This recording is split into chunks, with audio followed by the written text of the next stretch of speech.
This story begins with a very interesting book, in which large-scale and dizzyingly interesting events unfolded. According to this book, one day the world changed dramatically due to the appearance of towers and dungeons in it. No one knew where they came from, but they quickly began to spawn monsters that plunged the world into chaos. The Korean peninsula took the brunt of the damage and suffered the most losses in this cataclysm, as towers and dungeons were constantly appearing there. Also, in this region, the monsters were much more aggressive and stronger than in any other country. Needless to say, everything very quickly turned into a real hell from which there was no escape. It is difficult to calculate how many people died because they did not have time to escape from the bloodthirsty monsters. In the future, these days will be considered mourning days, and every year a huge number of townspeople will mourn those who did not return on this day. However, even the deepest darkness can be dispelled by a bright light that will give hope to everyone else. That incident was no exception,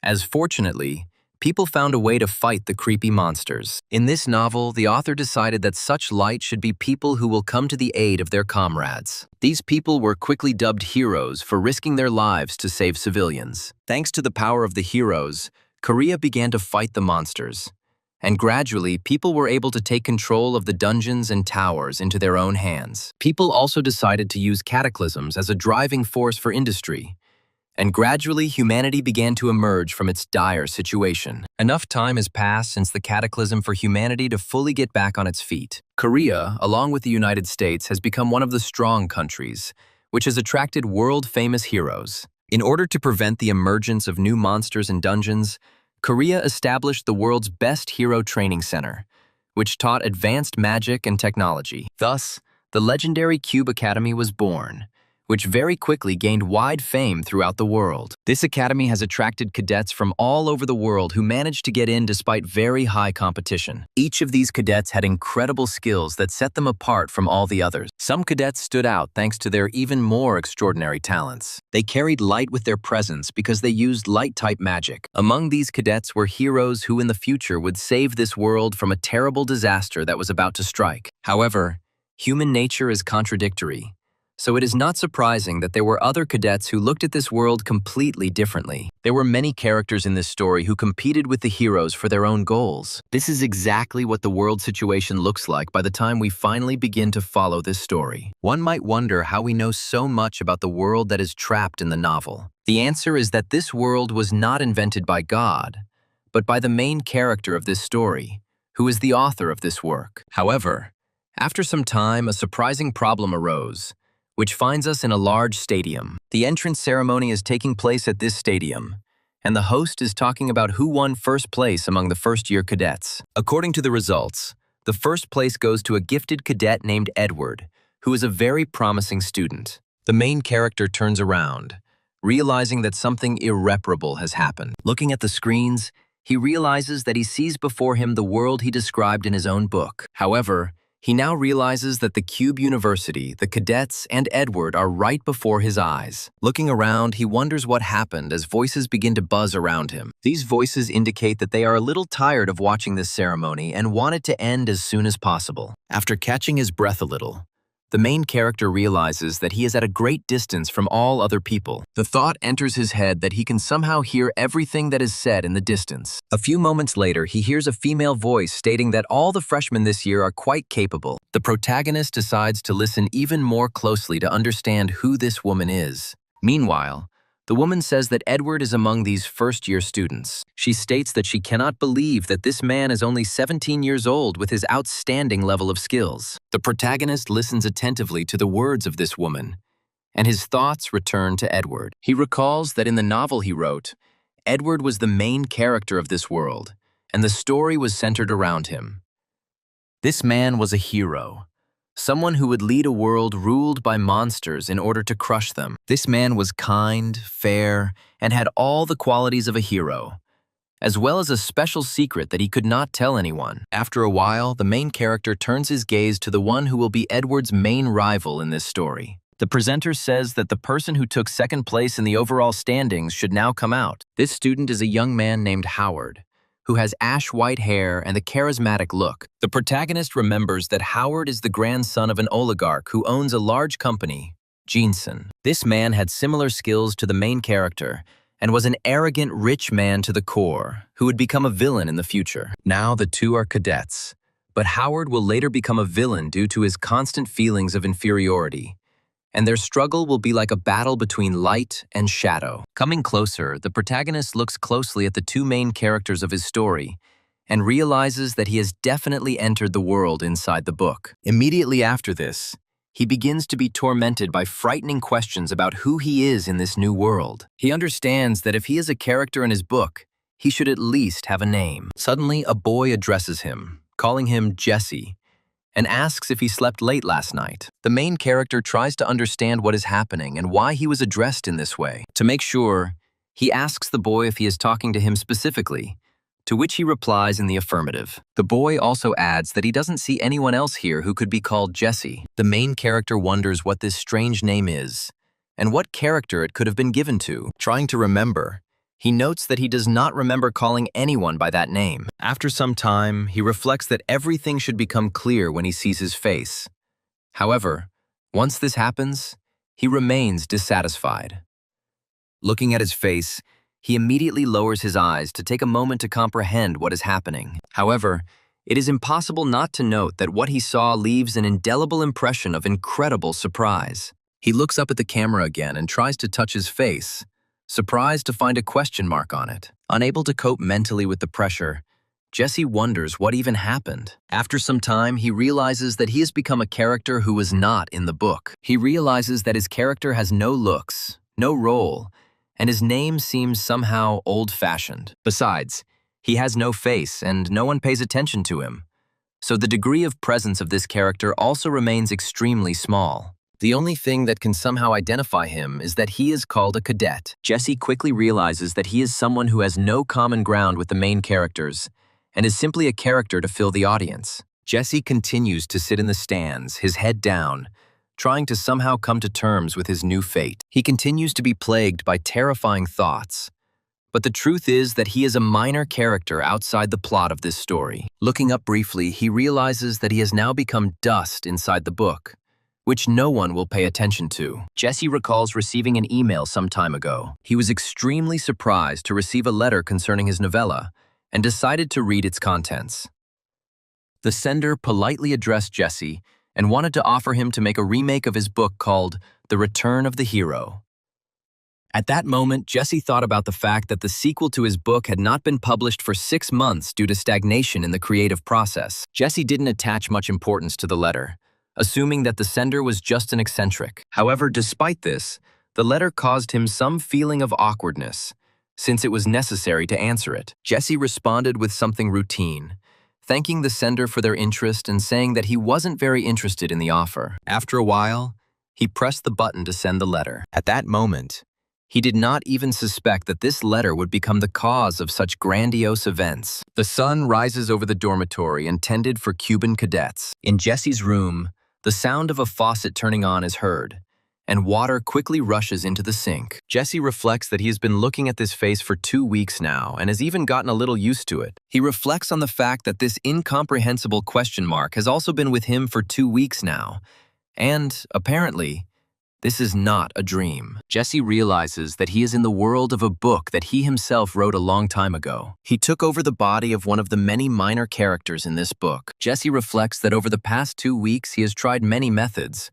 but still has not been able to figure out who put him here and why. Quite quickly, he realizes that he will most likely have to stay in this world for a long time. Looking in the mirror, he reflects that he has about 10 more years before the plot picks up where the chapters left off. The prospect of being stuck in an incomprehensible world for 10 years immediately darkens the mood of the protagonist, which was not very good to begin with. He hangs his head in dismay, realizing that the prospect of spending 10 years in a book and giggling with teenagers all that time seems rather dubious to him. Immediately after this, he notes that he had his own life, and he does not want to stay in this book forever trying to survive. All these thoughts are drilling into Jesse's head like annoying mosquitoes, and he tries to concentrate on the task at least for a while. Raising his head and looking in the mirror again, he realizes that he needs to figure out a way to get back, and to do that, he will have to follow the main storyline. He realizes that if he gets to the middle of the story, the chapters will stop coming out anyway. Jesse's first priority is to try to stay alive for at least a little while. The cover of his book,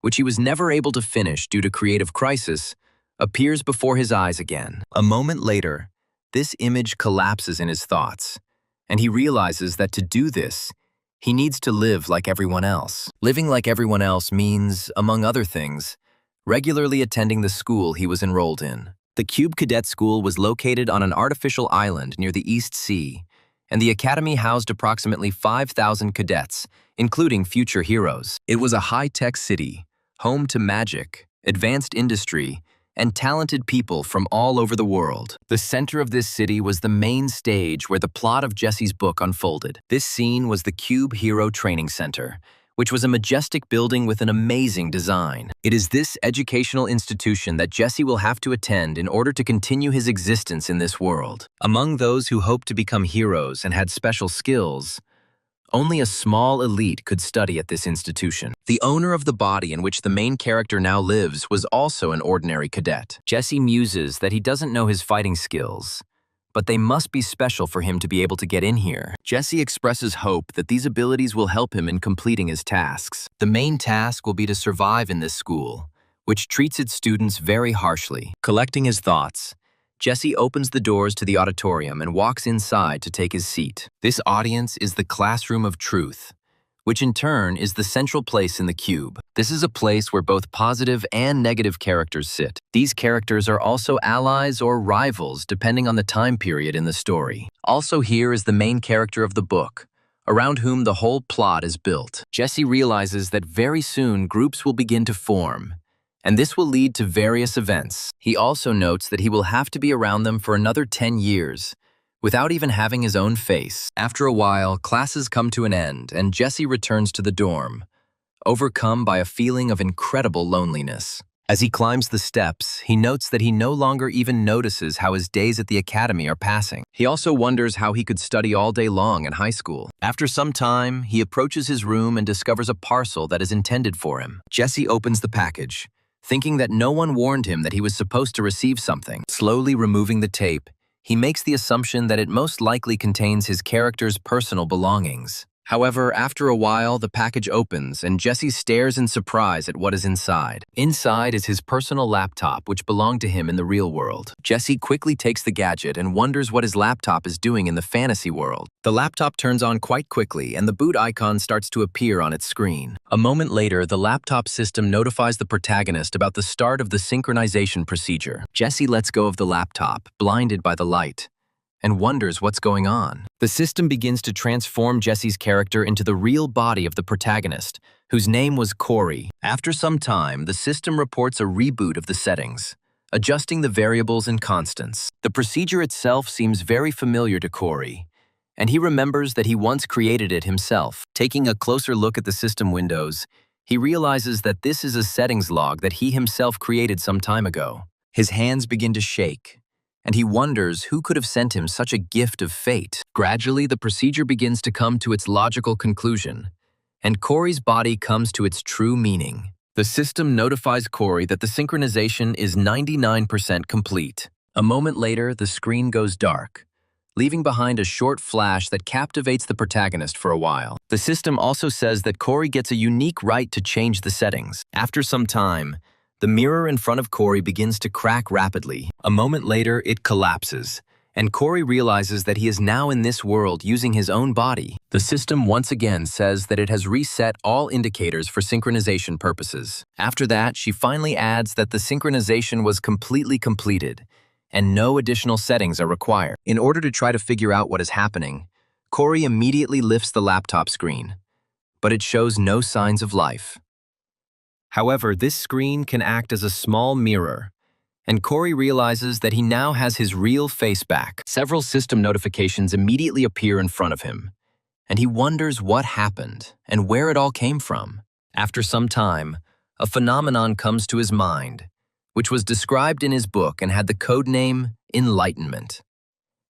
It is a phenomenon of awakening that occurs when one's own boundaries are overcome. After this insight, you can see your abilities, techniques, and skills in numbers, and become stronger in a much more effective way than before. In simple terms, The main character can now see a status that displays all of his stats, as if he were in the game. One of the main character's features is the ability to view laptop settings at any time without any means. Corey also looks at his numbers and freezes for a moment, as he was very impressed with them. After that, he decides to look at each indicator separately to understand how to proceed further. The first thing that catches his eye is the completion of the synchronization procedure, which resulted in the conversion of 10 points. Corey realizes that this single procedure has changed him and made him weaker than Jesse, but his performance has improved. After this, Corey explores the next problem that is bothering him at the moment. He learns the description of the ability to change settings, which allows him to edit or create data of an inanimate object using history points. Looking closely at the description,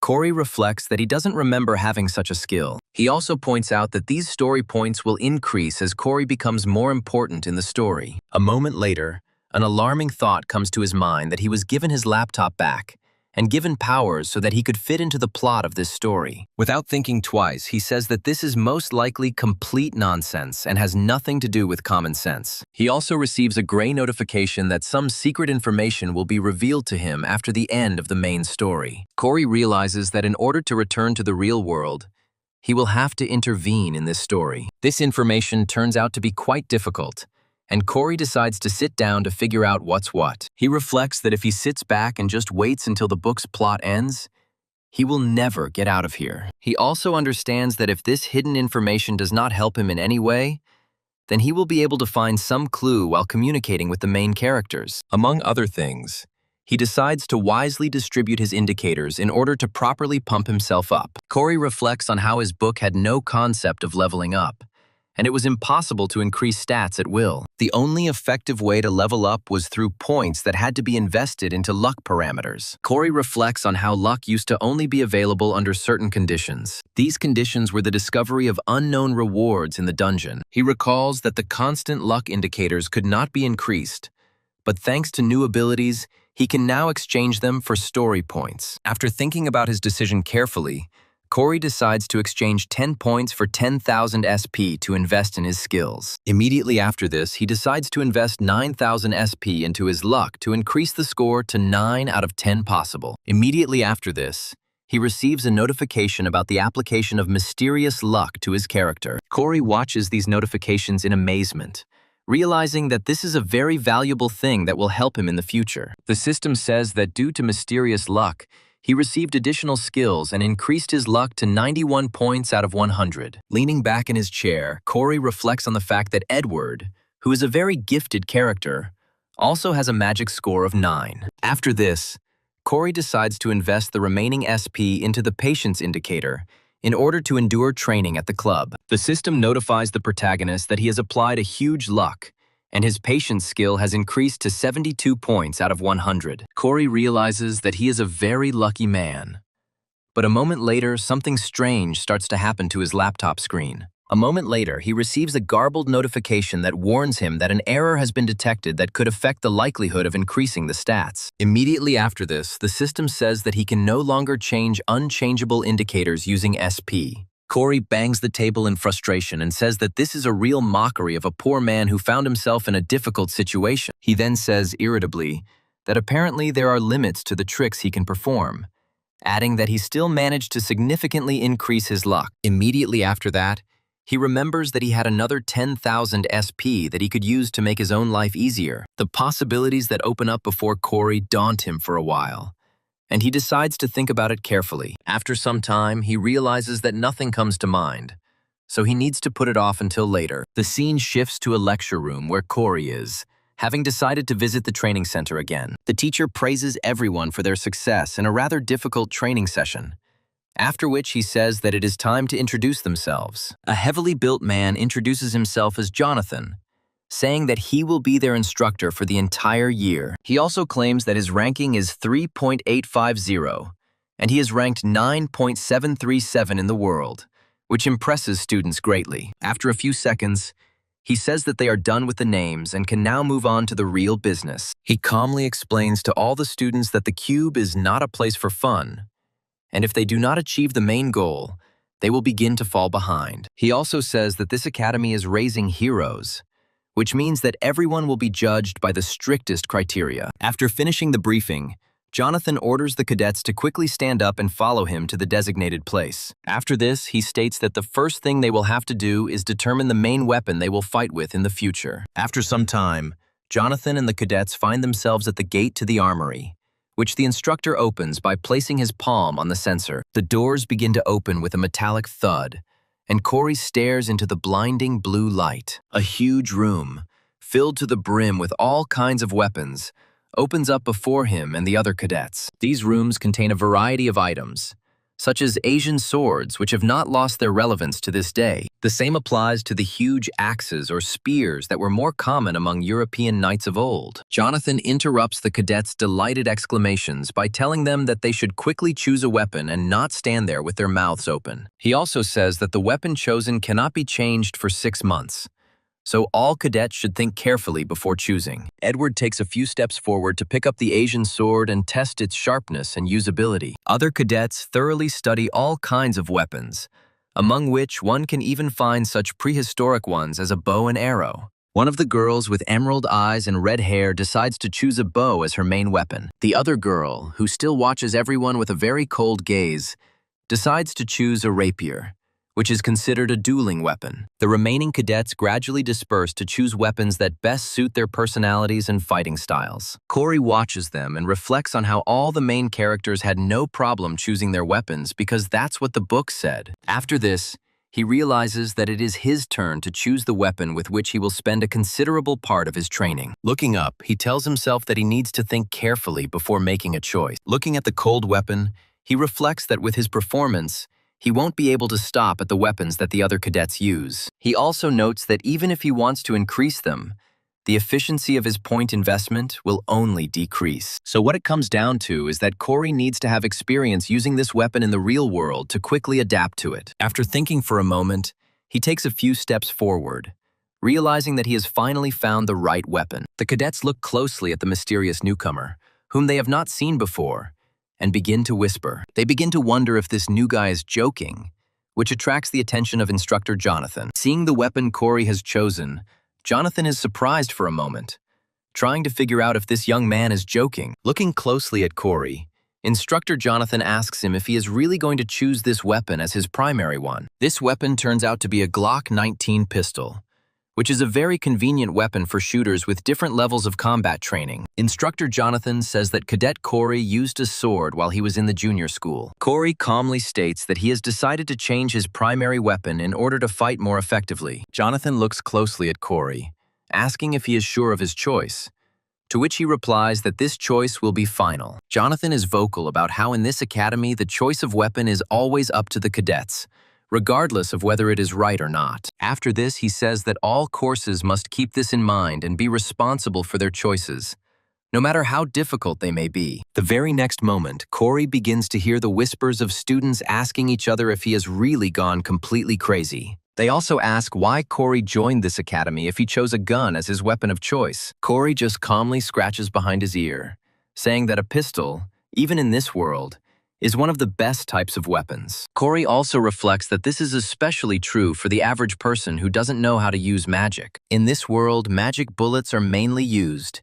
and they are much stronger and more destructive than steel bullets because they contain mana. Despite this, pistols are still not very popular due to some nuances. These nuances are that this weapon has a clear limitation, allowing it to shoot down a bullet with almost any melee weapon. One of the limitations is that no matter how strong the gun owner is, the gun already has a certain destructive power, which is the first reason. The second reason is that the gun does not have any deep and significant history of origin. This is an important reason because there are myths and legends in this world, as well as artifacts because of these legends. The longer and deeper the history of any mythical weapon, the higher it is in the hierarchy of ranks. This is why the Cuban cadets generally prefer not modern weapons, but those that have their own history, because they believe in their own strength and do not rely only on magic bullets. All of this was necessary in order to become at least one step higher, even if they reach the limit of their capabilities. But all of this has nothing to do with Corey. As he walks down the hallway, he reflects on the fact that he is not some kind of comic book hero and has never picked up a sword in his life. Looking at his gun case, he muses that the pistol was probably a good choice since he can handle the weapon even now. Looking around, Corey comes to the conclusion that since he has chosen a weapon for himself, he now needs to acquire an ability. Abilities are another important part of this work, on which the whole story is built, which, unfortunately, was never finished. Abilities are called skills, which can be called supernatural abilities due to their mysterious nature. Typically, each cadet is given one ability.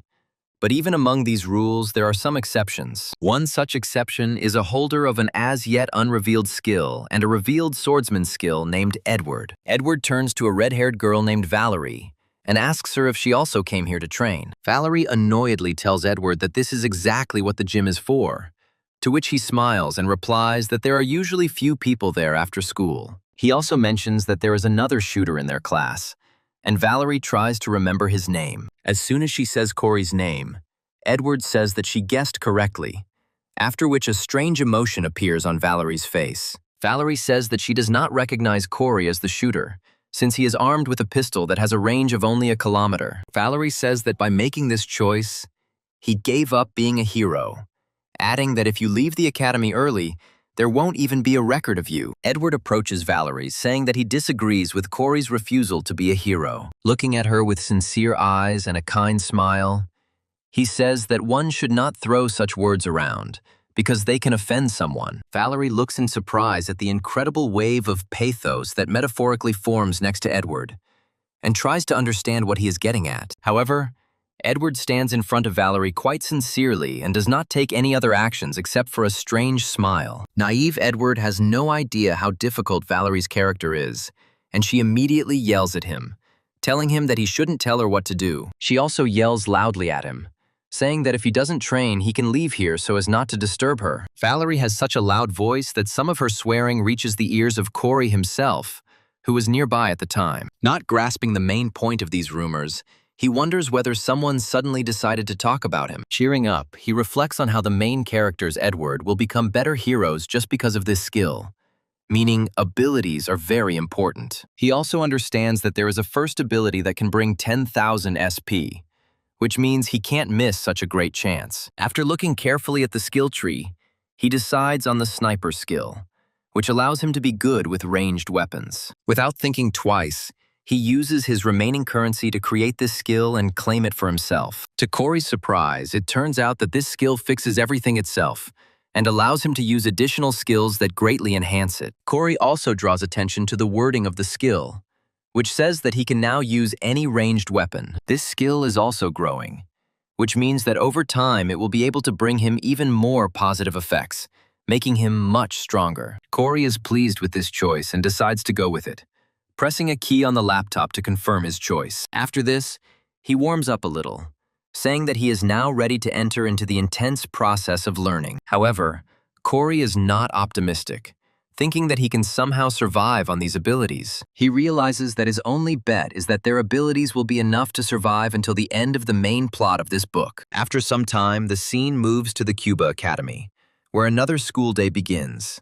full of adventures. In one of the lectures, the professor talks about the need to pay attention, for example, to clearing towers and dungeons in order to become stronger. Corey notes that in his book he devoted only a few lines to the lecture process, but in reality, in this world, it turned out to be an entire textbook. Corey also enjoys the fact that, thanks to his observation and viewing skills, he listens to this lesson with much greater concentration. This skill is so powerful that it allows him to literally watch those in his line of sight and view their smartwatches. Among other things, this skill allows him to open the settings tables without any means at any time. One of the students next to Valerie says that they need to review what they studied today, since there is very little time left before the exam. The impatient girl screams that she doesn't need to learn all this nonsense, since it's enough to demonstrate her abilities in a real battle. After some time, the doors open with a bang, attracting the attention of all the students who were already bored with the lecture. One of the students addresses the audience,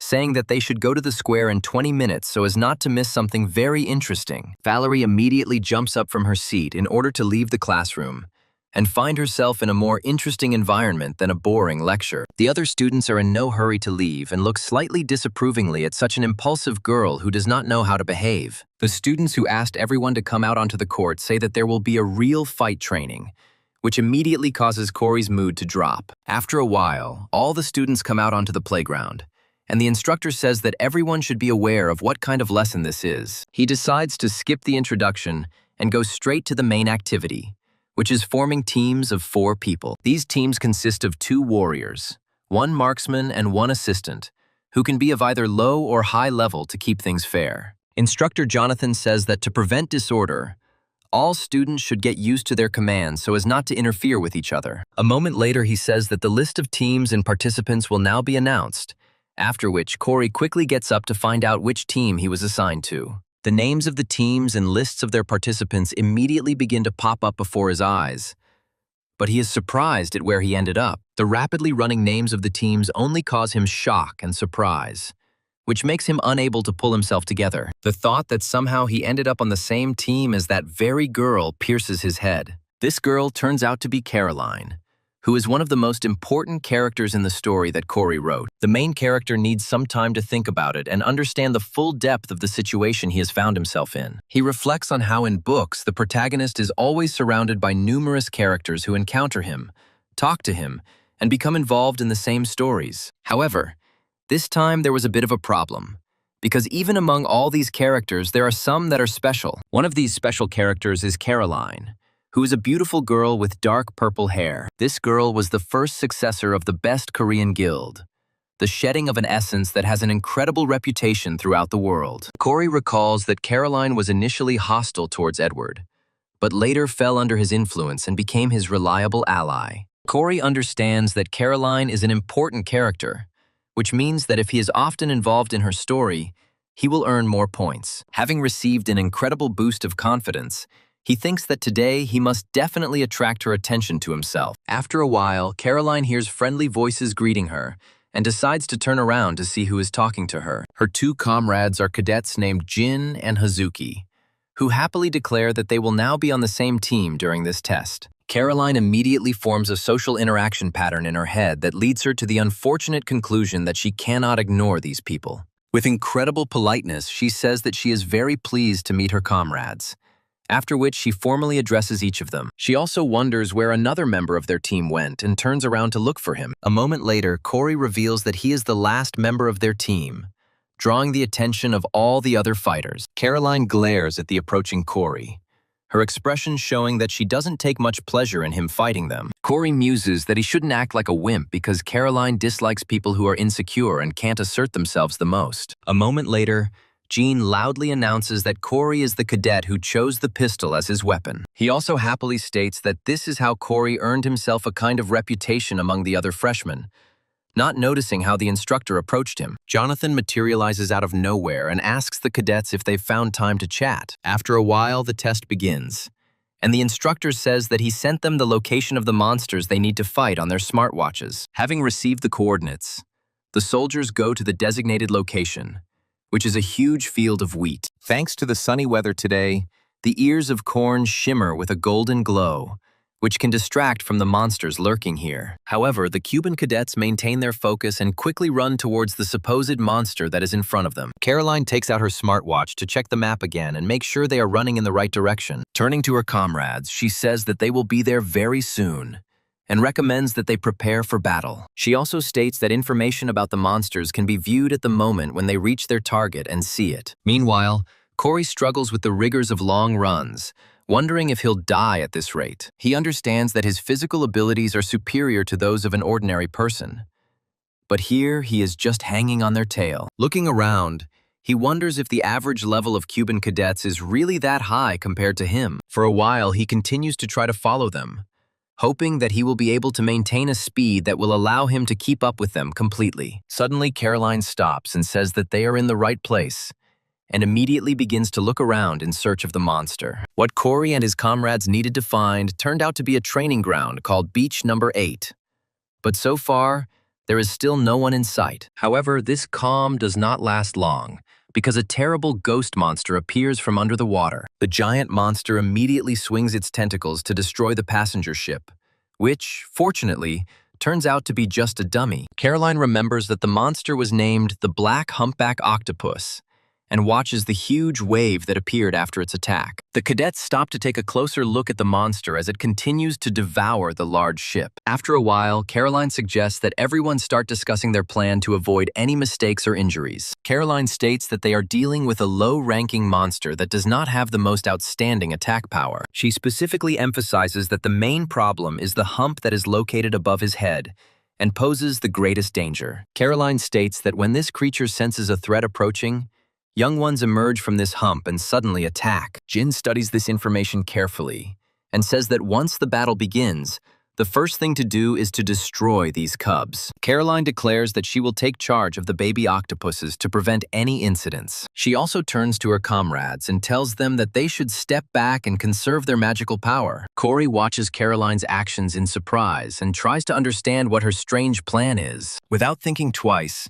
he realizes that her plan is most likely to exclude him from the training process. Caroline turns to her comrades and asks them if they are ready to rush into battle. Looking at them with a determined look, she says that it is time to start implementing their plan. Corey looks at her partner and realizes that she is quite a naughty girl who does everything her own way. Meanwhile, the huge humpbacked octopus continues to destroy the dummy ship, unaware that it is about to become prey to the cadets. The destruction of human property seems very interesting to him, and he does not pay attention to the fact that he was being watched all this time. Meanwhile, Jin approaches a rocky shoal and hits the rock with his axe to make loud sounds. A moment later, he swings his axe to attract the monster's attention, thereby luring it into a trap. Noticing that the monster has paid attention to him, he continues to pound his axe on the rocks to irritate the huge octopus. Looking at it, he thinks that first he needs to lure the monster to the shore, thereby driving it into a very awkward position. The huge octopus stares at its prey with its monstrous and bizarre pupils,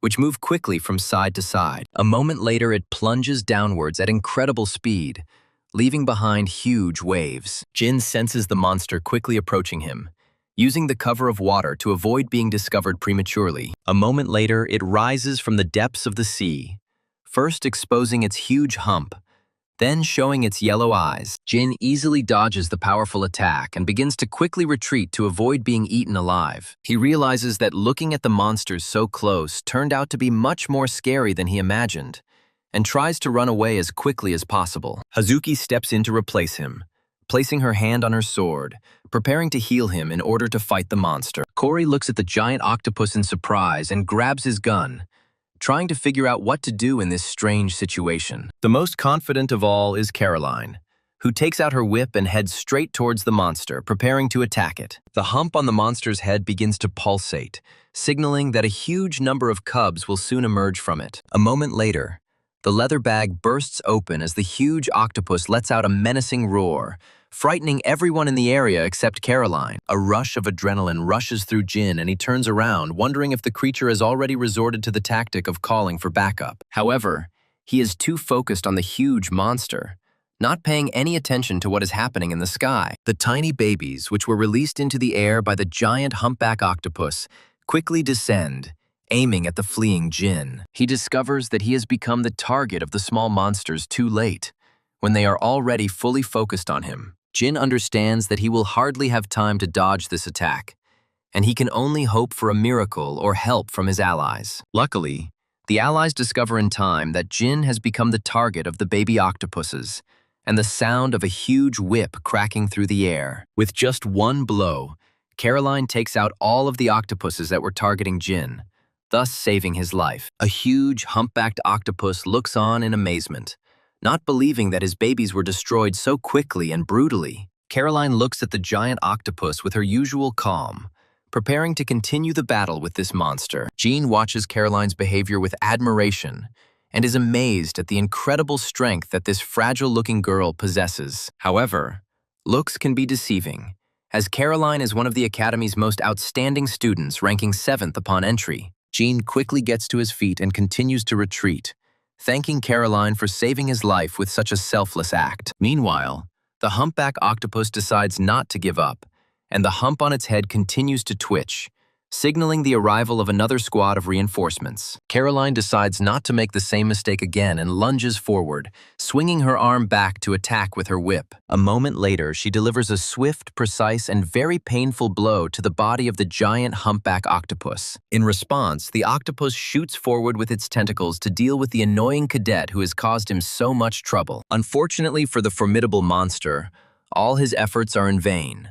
Despite the fact that he is a fairly fast-attacking monster, Caroline uses her phenomenal agility to jump out of the way of this attack in time and avoid damage that could have cost her her life. After a while, one of the baby octopuses, which escaped from a tragic fate, begins to burst out of the sand behind her. Taking advantage of the fact that Caroline has her back to the monster, it concentrates all its strength to rush forward. Hazuki notices the danger and tries to warn Caroline that she must quickly dodge. The baby octopus approaches Caroline at incredible speed using its powerful thrusting muscles. However, it is too late, as Caroline only realizes this when the baby octopus is almost right next to her. Luckily for the heroine of this story, Corey had been waiting all this time for the right moment to use his weapon. He destroys the baby octopus, after which the gun ejects the spent cartridge from the barrel. Caroline quickly comes to her senses and realizes that Corey was keeping a close eye on the situation and covering her so that she would not be ambushed. There is no emotion on Corey's face as he appears to be focused on the battle,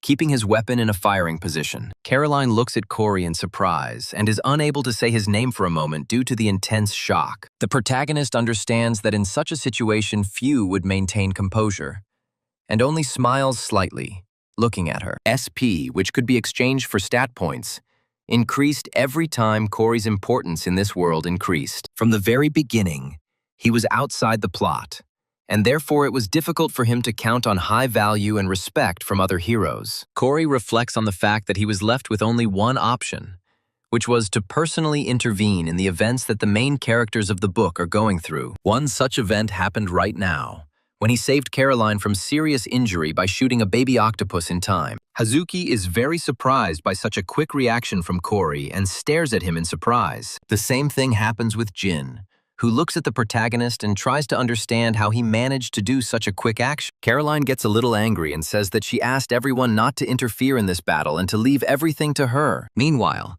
the octopus continues to call for backup as the cadets waste time in pointless bickering. After the skin sack on the octopus's head bursts again, a huge number of babies begin to fall from it. Caroline watches what is happening in surprise, trying to understand what the hell is going on and what she should do in this situation. Meanwhile, Corey reflects on the fact that the number of opponents has increased by several dozen, but they are so stupid that their trajectory is easy to read. He decides to concentrate as much as possible, thinking that he will not have such a second chance again. Immediately after this, he becomes filled with determination, and his eyes begin to glow with otherworldly energy. After taking proper aim, he decides to use a skill called bullet time to enter a special trance state. This skill was created by Corey, and when used, time slows down for exactly 3 seconds, which gives some benefits. The movement of absolutely all creatures, except Corey, becomes so slow that one might think that they are falling asleep on the move. Also, for the 3 seconds that the main character gets as an advantage,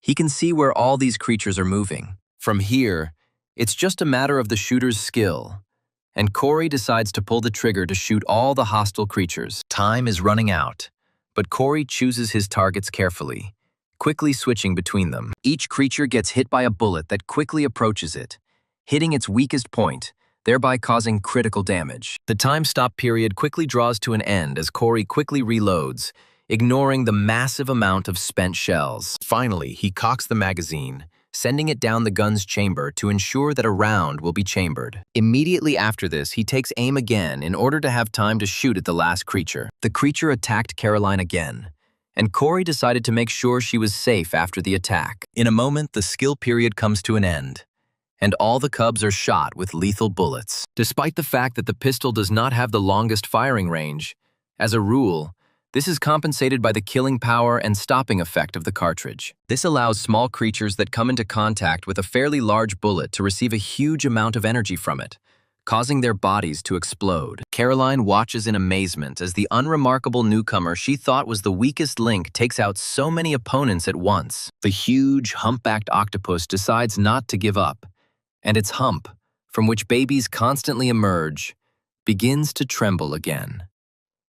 Caroline realizes that she can't let the creature call for help a third time and uses her whip. With this whip, she tightens the leather sack so that it cannot burst and release another group of cubs. Caroline immediately realizes that now is the best opportunity and orders her comrades to attack. Jin and Hazuki immediately fly into the air to finish off the huge octopus, which was left helpless after this maneuver. Jin puts as much energy as he can into his massive halberd to deal devastating damage to the monster's bones. Hazuki, on the other hand, uses his magic release skill to give his weapon even more energy, thereby cutting through the creature's soft tissue. Having completed their preparations for their abilities, the two cadets drop like stones onto the massive creature, preparing to deal fatal damage to it. Cory also decides to keep up and covers Caroline from the surviving baby octopuses trying to attack her. In an instant, the flesh and bones of the giant octopus begin to be cut through by the combined efforts of Jin and Hazuki. The monster lets out a piercing scream,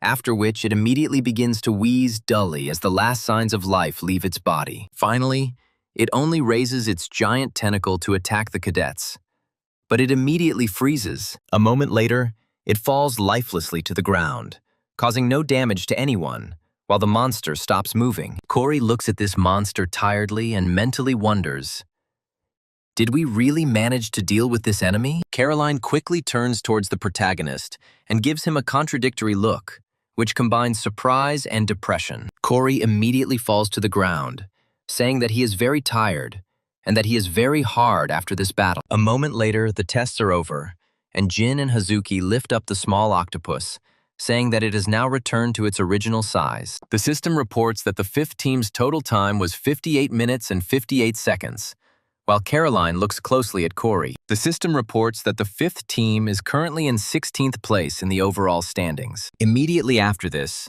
a system notification appears in front of the main character that the battle with the monster has finally been completed. After this, Cory sees that his team finished 16th out of 100 possible, which is not the worst result. However, not all team members perceive 16th place as something honorable and respected. Caroline took this result as a blow to her pride and a slap in the face to her leadership qualities, as well as her fighting skills. After the battle, the instructor states that the video of the battle was filmed by a drone and will later be sent to the cadets so that they can analyze their actions. Caroline can't believe she only finished 16th, and muses that individual achievements should still be judged separately. She also wonders why Valerie was ahead of her in the overall standings, finishing 4th out of 100. Caroline continues to beat herself up and reflect on how she tried to close the gap between their teams, and wonders if that's all she can do. She also discovers that Howard, sitting nearby, is very interested in one of the students sitting in front of him. After a little visual analysis, Caroline quickly comes to the conclusion that Howard's gaze is directed specifically at Valerie, who is unaware of it. News like this only makes Caroline more angry, and she knows that if she continues to sit here, she will start to feel angry. Realizing that she can't leave things like this, she quickly slams her hand on the table, then quickly stands up to step forward. She begins to rapidly approach Valerie, who continues to sit at the table, completely unsuspecting. Caroline, overcome with anger, gets closer and closer to Valerie, and we can only guess how the confrontation between these two girls will turn out. However, once Caroline reaches Valerie, she places a friendly hand on her shoulder, greeting her warmly. She asks her in a friendly manner how she feels after the practical lesson, to which Valerie says with disappointment that she only took 4th place. She also asks Caroline what place she is in, to which she replies with hidden despair that she only came in 16th place. Valerie says it's a great result because she now has a shooter on her team who could drag them down with his skills. Caroline looks at Cory carefully and thinks that her friend is right, since it was because of him that they got to the point in 50 minutes, although it could have been in 10. Despite this, Caroline objectively assesses Cory's contribution to the battle with monsters, which was quite significant. She recalls that this man destroyed several dozen cubs before they even reached the ground. She also wonders if a person with ordinary magic bullets can achieve such amazing results. Caroline wonders in her mind who this mysterious shooter is and why he has such interesting skills. After a while, the action moves to the training room, where Cory decided to take a little rest after a tense set. He turns to his laptop, saying that he was unable to check his notifications due to training, and is left wondering how much he has grown. The system tells the protagonist that he used luck and his opponent was a low-level monster,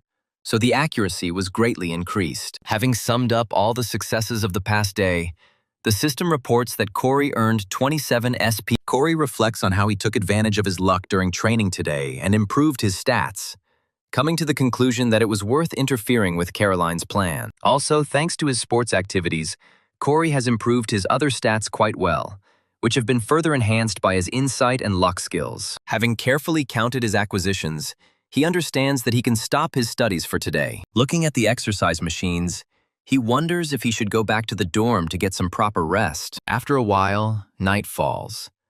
But not all students dare to sleep, and the light is still on in the room of especially hard-working minds. One of those minds turns out to be none other than Caroline, who is carefully analyzing the past training match. She took out special notes and some food so that she could stay longer and properly analyze the video recordings of what happened. Of course, the object of her close attention was precisely Corey, who at the decisive moment was able to shoot a huge number of baby octopuses. She looks closely at the bullets that tear the octopuses apart with their incredible stopping power. After some time, Caroline pauses the video to take stock of her observations. After doing a quick calculation, she concludes that Corey fired 60 shots from the gun in just 3 seconds. She wonders if it is possible to pull the trigger 20 times in 1 second, and then suggests that the gun might have an automatic fire button. Thinking back on everything that happened to Corey, she realizes that his reactions are on a completely different level than his health and stamina. Caroline recalls never meeting the man at combat school,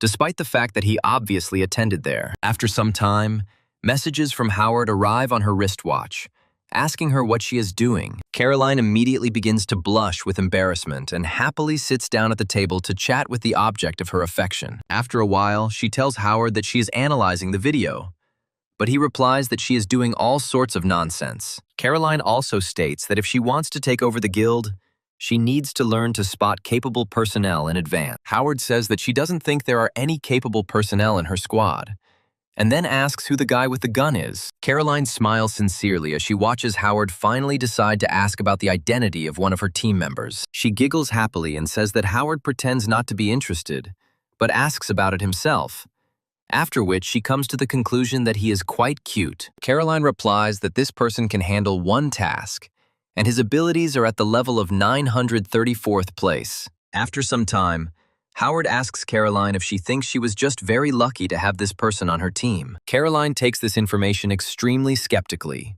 All joy immediately disappears from her face, and despondency and concentration appear again. The scene shifts to the office of the Creators Grace Guild, who is carefully studying the performance of other students who have recently completed training.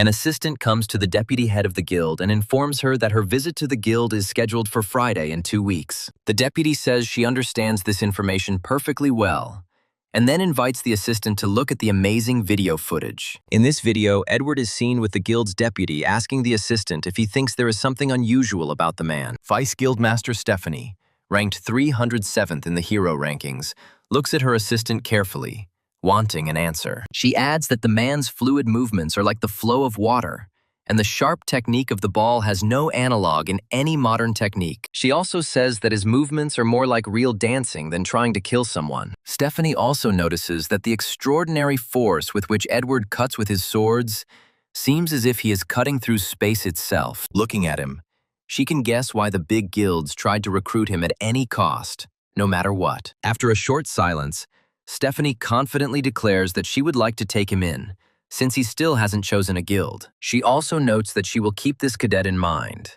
and then moves on to the video of the next fighter, who turns out to be Corey. After a while, she starts staring at the video recording in surprise, trying to understand what is going on here. Taking a closer look, she wonders if this cadet is seriously using a pistol as his weapon. The assistant says that there was a lot of talk about this cadet in the guild community, adding that being on the same team with Caroline made him more popular. Stephanie notes that Corey was not holding an automatic weapon, but fired 60 shots in 3 seconds, 59 of which hit the target. She also says that even if he had excellent reflexes and pulled the trigger that fast, a regular gun wouldn't be able to withstand anything like that. After reviewing his personal file, the assistant reports that Corey is behaving rather eccentrically and that the academy calls him a heretic for his choice of weapon. The assistant also says that he has changed his primary weapon from a ball to a gun, after which Stephanie comes to the conclusion that the ability of insight is involved. Insight is a very important ability that, unfortunately, is not available to everyone in this world. In essence, enlightenment is the awareness of one's own abilities and special skills, since it is simply impossible to know about them before this procedure. Sometimes you see people who change their primary weapon because it doesn't match their skills, and in that case, their career growth starts to slow down for 3 years. Additionally, after looking at Corey's personal file, Stephanie comes to the conclusion that he is developing quite quickly. Stephanie says that if this man is limited to just one gun, then there is nothing interesting about him, but still decides to take a closer look at him. The assistant says that they don't have enough observers yet, since there are a lot of unusual individuals this time, to which Stephanie replies that in that case they will have to leave him. She also says that it will soon become clear whether Corey is something interesting or not. Stephanie also says that she will be very interested to know if he is a heretic, while the protagonist sleeps peacefully in bed. After some time, the scene moves to the training room, where Edward continues to practice his fencing skills. His opponent is another cadet who is armed with special gloves with metal inserts at the knuckle level. Two fighters engage in an intense battle that is intended to determine which of them is currently the stronger cadet. The reason for these duels is that today was a special dueling day. All cadets must use their primary weapons to make them much easier to evaluate. However, things go rather badly for Corey as the instructor angrily addresses him, calling him 934th place. She orders him to get up immediately, clearly unhappy that he has not been able to land a single blow on her. The instructor says that the training pistol is in the manufacturing stage, and training with a real pistol is too dangerous. She takes a step towards the crawling Corey and says that this is the very reason he was put to spar with her. Corey says that he can't fight her anymore and wants to give up, but the girl waves her hand and says that in a real fight, no one will spare him. With that, she rushes forward and orders Corey to strengthen his defenses if he wants to survive the fight with her. Corey quickly turns to look at her, and his eyes begin to glow with a mysterious light, signaling that he has used one of his abilities. Thanks to this ability, he is able to easily read the instructor's movements and dodge them. The instructor, not expecting anything from Corey, looks in surprise at how this small student of hers was able to dodge such a quick attack. Corey knows he won't get off with this, and continues to watch the instructor's every move tensely, so as not to get hit again. The instructor does not let up his pressure and rushes forward to deliver a powerful attack to his body. Another blow from the instructor, but at incredible speed, flies towards Corey, but he again manages to dodge it. By carefully observing the student's actions, the instructor realizes that this guy is a little different from the rest, despite the fact that his positioning is quite weak. The girl quickly realizes that this man is watching her blows and trying to predict her every move. The reason why Corey can do all this is because of his skill of foresight, which allows him to see at great distances and guess the trajectory of movement. Thanks to this, Corey can roughly predict which direction his opponent will move and what kind of attacks to be wary of. Of course, this skill only helps Corey navigate the battle, since the task of dodging falls entirely on him. The other cadets watch the action and notice how Corey jumps around the instructor, avoiding all the hits. Corey tries to snatch at least a few seconds to get some rest, but the system notifies him that he has received 40 SP. Looking around, Corey comes to the realization that attracting attention will also give him some bonuses. After a while, the training ends and he goes to the drink machine. Corey drops to one knee, trying to catch his breath, feeling like this workout has worn him out. After a while, he turns around, hearing someone approaching him. He quickly realizes that it is Caroline, who passes by him and gives him a surprised look. Quite quickly, that look changes to one of contempt, and Corey feels her gaze trying to penetrate him. The protagonist does not understand what to do in this situation, and only answers Caroline in a calm tone. As soon as Caroline walks past, Corey realizes that he himself wrote the character's unique personality. After some time, an idea comes to his mind and he decides to conduct a small experiment. He quickly orders another can of soda and turns to Caroline to get her attention. As soon as the girl turns around, she notices a can of soda flying towards her. Thanks to her good reaction, she easily catches it on the fly, after which she stops for a short time. Immediately after this, she turns to Corey and asks him if he is bullying her. Corey says that Caroline helped him a lot during the last training session, so he would like to be friends with her. In reality, Corey is thinking that this will all be nothing more than an experiment to test her reaction to attention. Caroline calmly replies that her help is not worth the gratitude. Corey can drink both cans of soda on his own. With that, she tosses the can to him at a slow enough speed that Corey can catch it without dropping it on the floor. Immediately after this, she gives Corey a stern look and tells him not to address her informally without permission.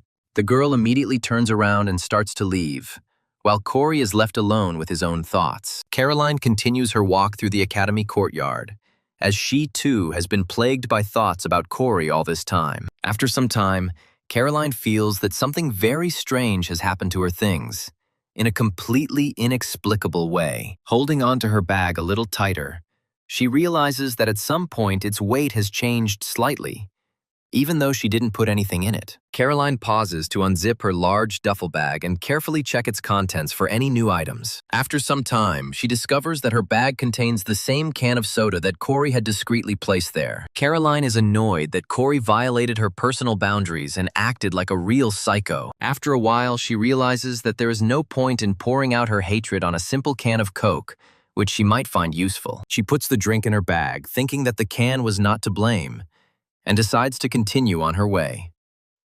Corey reflects on how Caroline always loved simple foods like Coke or hamburgers, but because of her reputation, she couldn't buy them. Corey also thought that if he tried to touch settings that no one knew about, he wouldn't earn many points even with the help of dialogues. These reflections lead him to the conclusion that he must intervene in the main plot at the very moment when the main plot must undergo a change. Corey remembers that the so-called Fallen are about to attack the State Weapons Museum. In this universe, the Fallen are people who made a pact with the devil and received a huge amount of supernatural powers. In exchange for these powers, they sold their souls and became subordinates of the devil, after which they spread quite widely in this world. The purpose of this incident was to kill a certain person, for which they hid in the museum and kept quiet. However, according to the plot of the novel, they were destroyed by the main characters who came on an excursion, after which Edward attracted the attention of other characters. Corey realizes that this is the episode where Edward and Valerie should be involved,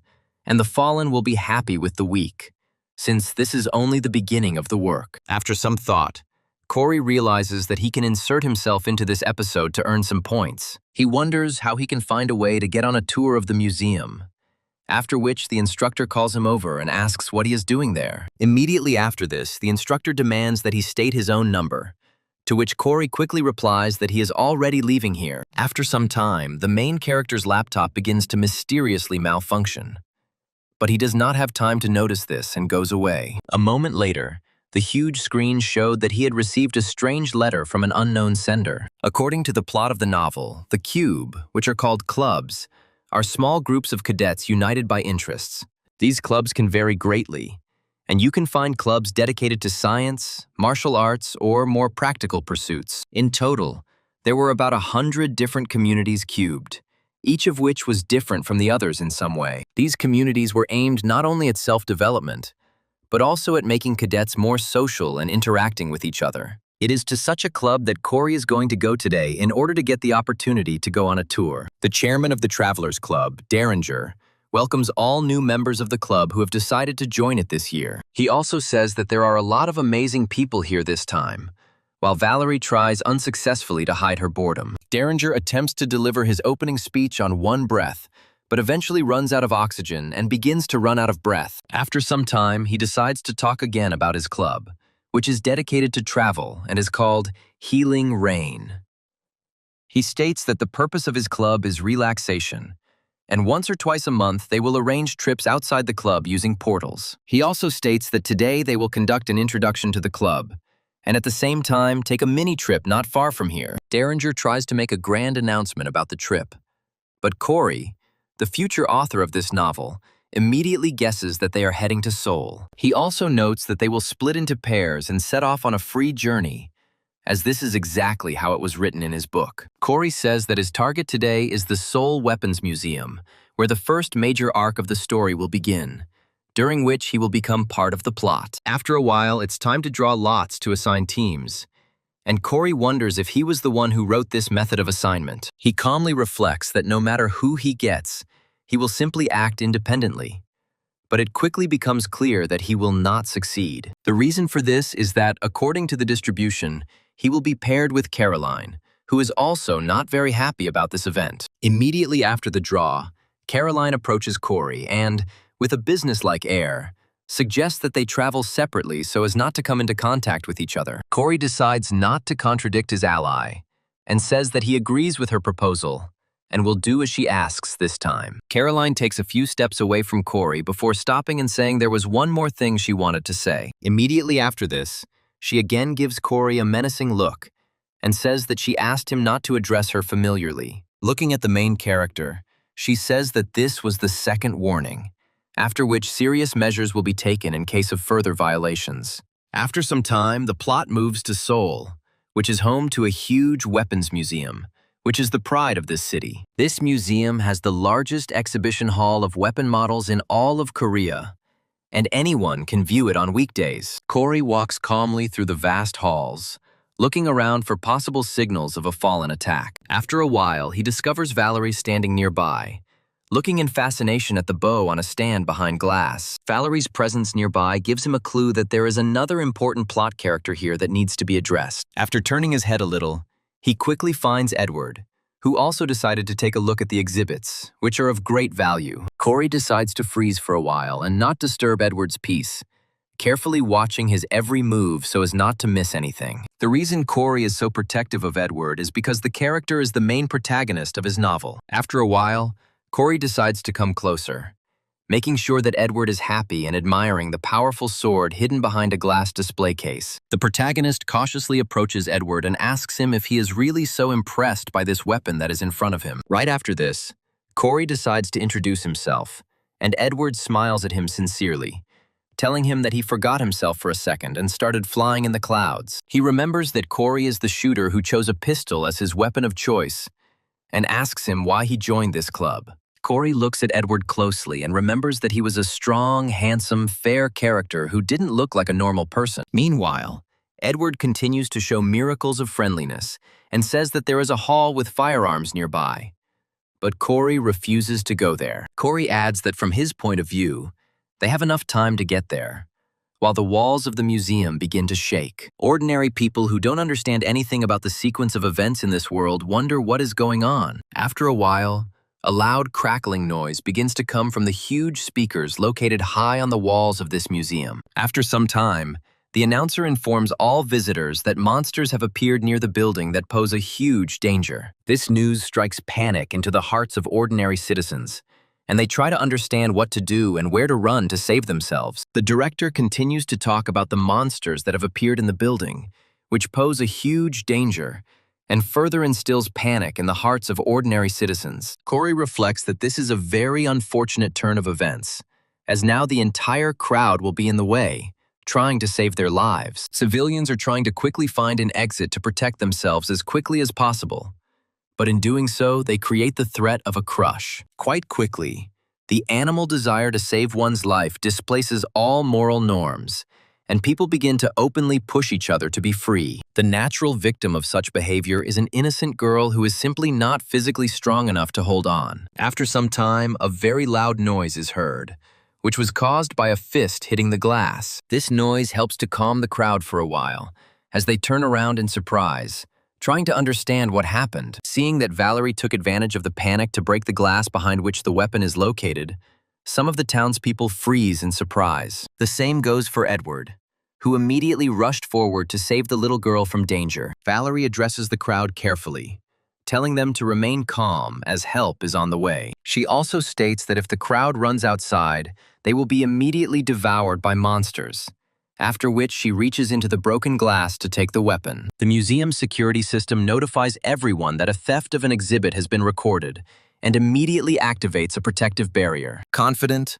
Valerie turns to Edward and tells him that he should take the weapon, as they will have to protect the people until help arrives. After some time, a strange man appears in the crowd, who attracts Valerie's attention. Realizing that this man is a hostile representative of the fallen, she immediately puts her hand behind her back to take out an arrow. The unsuspecting fallen continues to calmly approach the club cadet, not seeing any threat in them. Corey realizes that these timely measures were still taken quite late, since one of the fallen had already penetrated inside. Corey remembers that this fallen one is called Lucius's dog, and he is supposed to help develop the protagonist as a person and a great warrior. Coming closer to the main characters, the fallen initiates the procedure of his transformation, after which his hands begin to shake terribly, and his nails turn into real claws. Valerie tries to figure out what to do in this situation, while the fallen is apparently preparing to attack. Not a second passes before the sound of breaking glass is heard, and a moment later Edward appears behind the fallen man, armed with the stolen sword. Corey continues to stand still and tries to figure out what to do in this situation so as not to change the course of the main plot too much. Corey decides not to interfere, thinking that, according to the plot of the book, Edward should be able to deal with this creature in no time. However, after a moment, it becomes clear that everything will not go as rosy as was written in the plot of the main character. The fallen quickly turns back to deliver a powerful attack on Edward, sending him flying back with a single flick. The attack is so powerful that Edward crashes into a wall, leaving behind massive destruction and miraculously surviving. A moment later, he falls to the ground, leaving Corey confused and terrified that now everything will not go according to plan. For some time, he continues to stare at what is happening in bewilderment, trying to understand what is happening and why everything went this way. Corey desperately tries to remember the plot of his book and can't find any reason why the plot should have gone in a completely new direction. The thought continues to drill into his head that something is clearly wrong here, and now he urgently needs to come up with a new plan. He recalls that in his story, Edward was slightly inferior, and then gathered all his power and surpassed his opponent. Valerie turns to Edward to bring him to his senses, but he is barely keeping himself alive and has completely lost the ability to fight. Corey runs up to the protagonist of his novel and asks him if he's okay, but he has trouble answering. Corey understands that in his current state, Edward cannot continue the battle, and there is absolutely no time to bring him to his senses. The fallen decides not to waste time and approaches Edward, forcing Valerie to retreat to a more suitable distance to take the shot. Adrenaline surges through the young warrior's body, but she decides not to give up and quickly takes out several arrows for her bow. After another moment, she takes proper aim and begins shooting at the approaching fallen to stop him. One after another, the arrows pierce the villain's body, but he continues to walk as if nothing had happened, as if they were all grains of sand. Valerie continues to fire arrow after arrow, wondering why the enemy can't die from so many hits. Lucius's dog only smiles, receiving blow after blow, without slowing down his step for a second, as if mocking the main characters of this work. Valerie understands that she urgently needs to change tactics, but despair gradually begins to penetrate her body, forcing her to hesitate. Hesitation in such a situation is always like death, but Valerie loses her self-control for a moment, squeezing the bow tightly in her hand. She decides to fire a few more shots, wondering if the dog has something that sets him apart from a special skill or great regeneration. After a while, the arrows begin to split right in the air before reaching their target, and Valerie understands what's what. The reason for the fallen's success is that he relies solely on his agility, which is at a very high level. Lucius's dog smiles, realizing that this time he has got a very easy prey, which he can deal with in just a few seconds. Corey reflects on the fact that he urgently needs to take some action to save the main characters from certain death. Noticing that the fallen is about to attack, he turns to Valerie and shouts at her to immediately dodge the upcoming attack. A moment later, Lucius's dog makes a quick swing with his clawed paw to finish off the annoying archer with one blow. Luckily, the brave girl is helped by Edward, who has regained his strength and rushes forward, delivering a kick that knocks down the fallen man's attack. He asks her how she feels and if everything is okay with her, not at all worried about his poor health after the powerful attack. Valerie quickly pulls out another batch of arrows from her quiver and asks Edward why he isn't worried about himself. The protagonist has no time to answer this question, as the fallen rushes forward to finish off his opponent. Edward manages to block the fallen man's next attack with the sword he just stole, but it is not without difficulty. He watches as the edge of his sword trembles under the onslaught of his opponent, who only increases his pressure, trying to break the opponent's will. A moment later, the strange energy emanating from the fallen one's hand turns into something like a wolf, which gnaws at the blade, trying to bite it in half. Edward stares at his opponent in surprise, trying to understand how he was able to change his body in such a short time. Such technology is still unknown to Edward, as he has not yet gained enough experience in fighting various creatures that can do such things. Lucius's dog continues his attempts to overwhelm Edward, putting more and more pressure on him and causing him to lose his balance. Falling to the ground, Edward continues to try desperate blocking, but this time his opponent almost managed to get to his throat. Valerie comes to Edward's aid, stabbing several arrows into the fallen man's back, imbued with powerful energy that causes him great pain. Valerie looks closely at her target, trying to figure out how effective those shots were so she can adjust her strategy. Lucius's dog turns back to give Valerie a haughty look, instilling fear in her that will prevent her from dodging further attacks. Without thinking twice, he puts his hand forward, which stretches out very strongly to reach Valerie. The agile girl does not expect such an attack, so she does not have time to dodge and becomes a victim of a powerful blow that can kill her. The fallen grabs the unfortunate girl by the head and immediately pulls her forward to forcefully slam her against the wall, thereby causing her to lose consciousness. Looking at how the battle with this enemy is developing, sadly, Corey comes to the disappointing conclusion that they are now in serious trouble. He orders all civilians and brothers out of this room and reflects that at this rate, someone might die. Looking at everything that is happening, Corey continues to not understand why everything is happening in such a strange way. He recalls that he wrote this plot himself, but now it has nothing in common with what he had been thinking about for a long time. Immediately after this, he takes out his laptop and tries to calm down, thinking that he must do everything he can in this situation. Once in a safe place, he begins to sort through his cartridges to decide what is best to load into his magazine. However, each bullet seems completely inadequate to Corey, as they have no properties that would allow them to damage the fallen. The system notifies Corey that his bullets have low destructive power and lack any unique effects. However, Corey remains hopeful, reflecting that this is the world from his book, and the basic settings are still the same. Remembering that he can change the properties of some objects at will, he immediately turns to his keyboard. After some time, he decides to edit the settings of the magic bullets so that they become more lethal and suitable for fighting such an opponent. Thanks to the settings change, these bullets now have much more destructive power at the cost of a small amount of SP. Having saved all the changes, Corey decides not to hesitate and quickly grabs his gun, after which he begins to collect the cartridges. Corey quickly loads the clip with bullets and then pushes the magazine into the gun's chamber,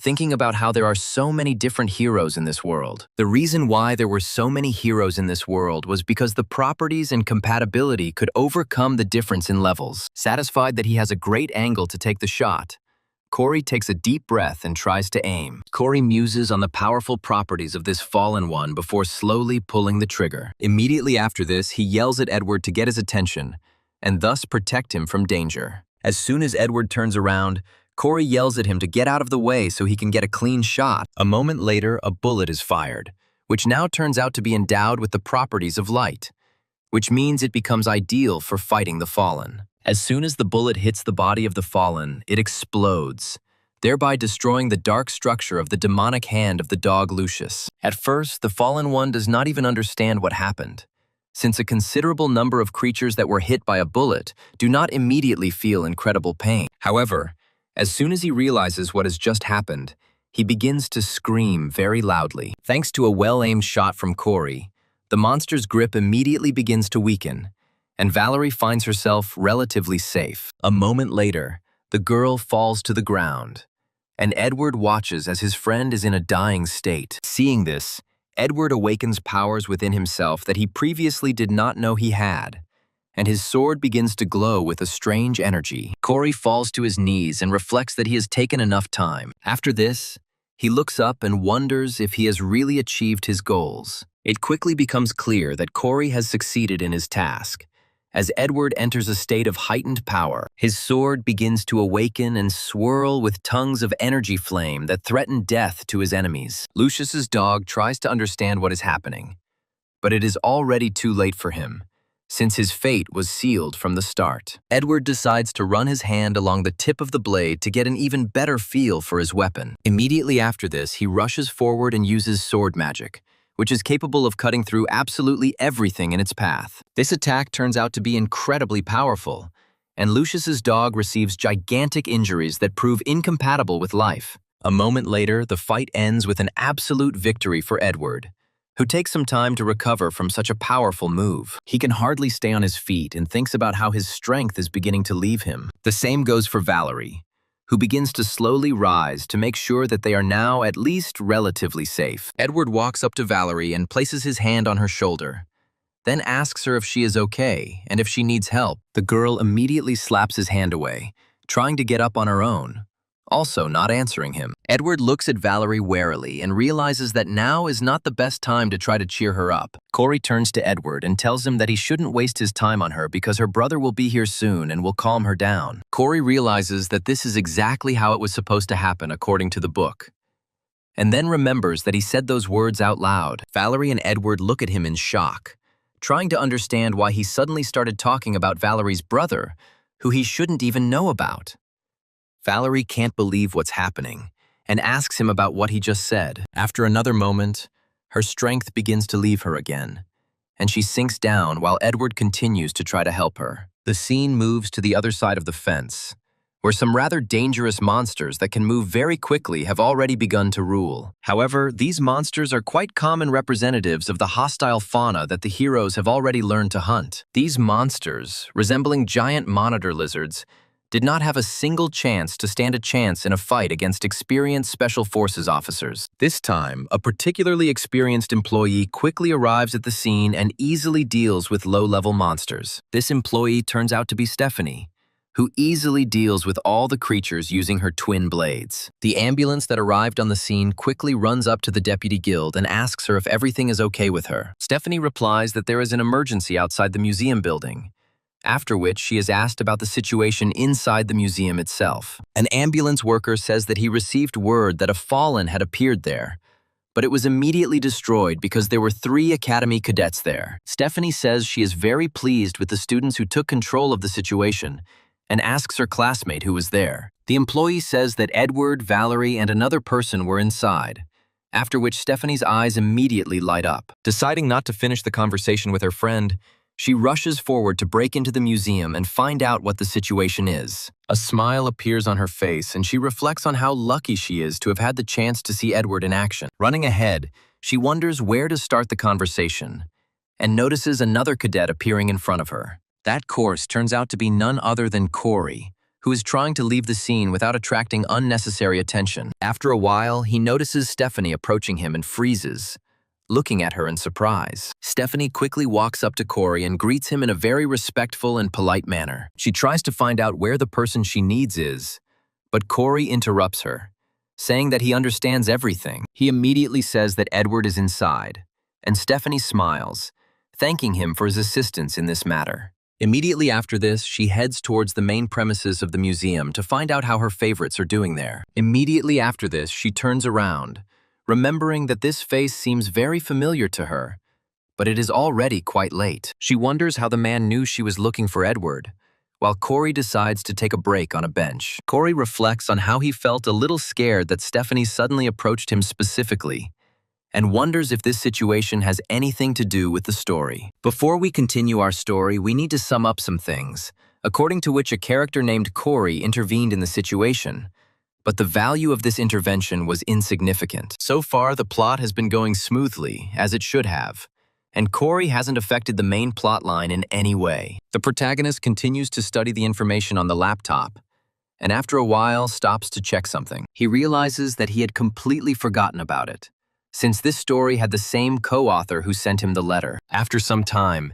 he realizes that this world is a remake and is based on his book, which was edited by the person who sent the email. In Corey's mind, this is a logical explanation for why things happened that he could not have foreseen in advance. This also means that all his assumptions about his history and ability to predict major plot events are completely changed. Now, most of his knowledge has become, if not useless, then at least greatly lost its relevance. Corey tries to accept this thought and build his next plan of action based on a completely new reality. After some time, the laptop starts to glow, and Corey decides to figure out what is the reason for this behavior. It quickly turns out that the reason for the glow is a strange message that has just arrived to the main character. Corey decides to open the email, and the system notifies him that there is one caveat regarding everything that is going on. Systemically, there is no such thing as a threat to the protagonist and the characters around him, which can lead to a rather predictable plot. The system adds that if the main character wins, there is a risk of losing the interest of readers, since any intrigue in the story disappears. Corey continues to take into account the information the laptop provides him in order to understand where he is heading. After some time, he is surprised by the final conclusion of the system and tries to understand what the hell is going on here. The reason for such irritation of Corey, and in order to increase interest in the work, the system increased the level of negative characters. After some time, Instructor Jonathan arrives at the scene and calls Edward and Corey over to talk to them. He states that he heard perfectly well what happened, and now they should return to their room in order to tell the details later. Edward approaches the designer and asks him what happened to Valerie, to which he replies that she took a vacation and went away with her parents. Immediately after this, he recommends that they not delay and head back to the cube. The two heroes stand in silence for a while, after which Edward decides to approach Corey to find out some information. He looks closely at Corey and asks him why he told Valerie about her brother. Corey asks Edward what exactly he means, but he replies that it was not very polite to bring up the topic. Corey looks at Edward in surprise and tries to understand why he is so surprised that he mentioned Valerie's brother. Let's see. Something's wrong.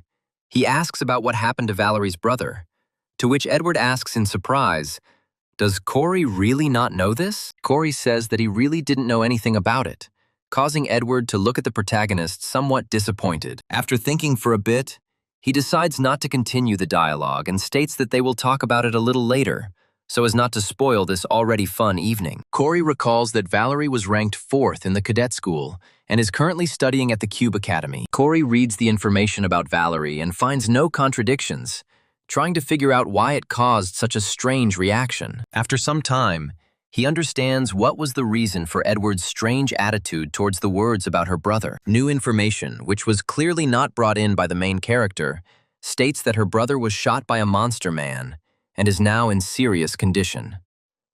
Corey learns new information about an operation called arson, during which Valerie's brother was seriously injured and fell into a coma. Looking at all this, Corey wonders what the hell is going on and why things went this way. Immediately after, he remembers the operation to suppress human monsters called arson, during which Valerie's brother was given the opportunity to gain fame. This operation took place quite a long time ago, since at that time Valerie herself was only 13 years old. The young girl was very proud of her brother and dreamed of following in his footsteps to become a hero like him. Corey realizes that this was the plot of his book, but now things have taken a very strange turn. A moment later, he notices that he has received another message from an unknown sender. The system says that the changes will be sent to him in a message after Corey's target personally confirms them. The system then informs Corey that, according to the changes, Valerie's brother is Edward's assistant. The system also says that the situation has now taken an unexpected turn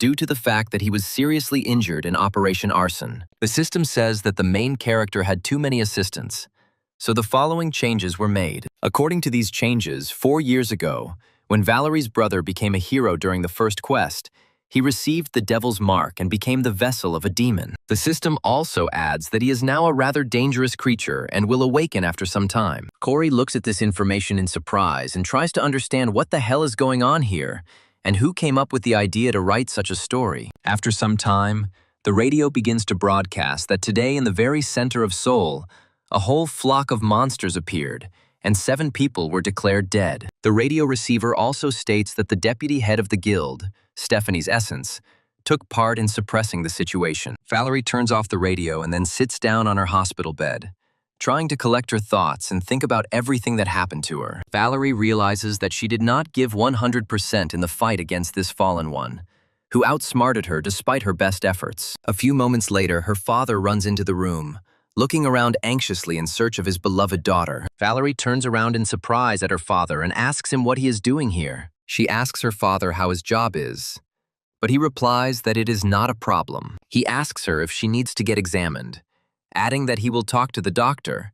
Valerie says that there is no need for this. The father tells his daughter that he was very worried about her, but she quickly states that she is indeed fine. After some time, she turns to her father, saying that she wants to talk to him about something important. With her eyes slightly lowered, She asks him if they could meet again before leaving the hospital. Hearing these words, the father understands that his daughter is really in a very difficult situation and cannot be abandoned. He takes her hand and says that this question is out of the question, since he will always find time to meet with her. Meanwhile, Corey reflects on a term he coined himself called a demon vessel. According to his story, demons were beings above the fallen, and they left marks on people, turning them into their vessels. After this, there was an incubation period during which the devil's seeds sprouted, and people turned into powerful demons. This period usually lasts from 5 to 6 years, and so far there has not been a single known case where it was possible to prevent it. Comparing all the dates, Corey realizes that it is a little less than half of the total period. All this time, Valerie often visited her brother,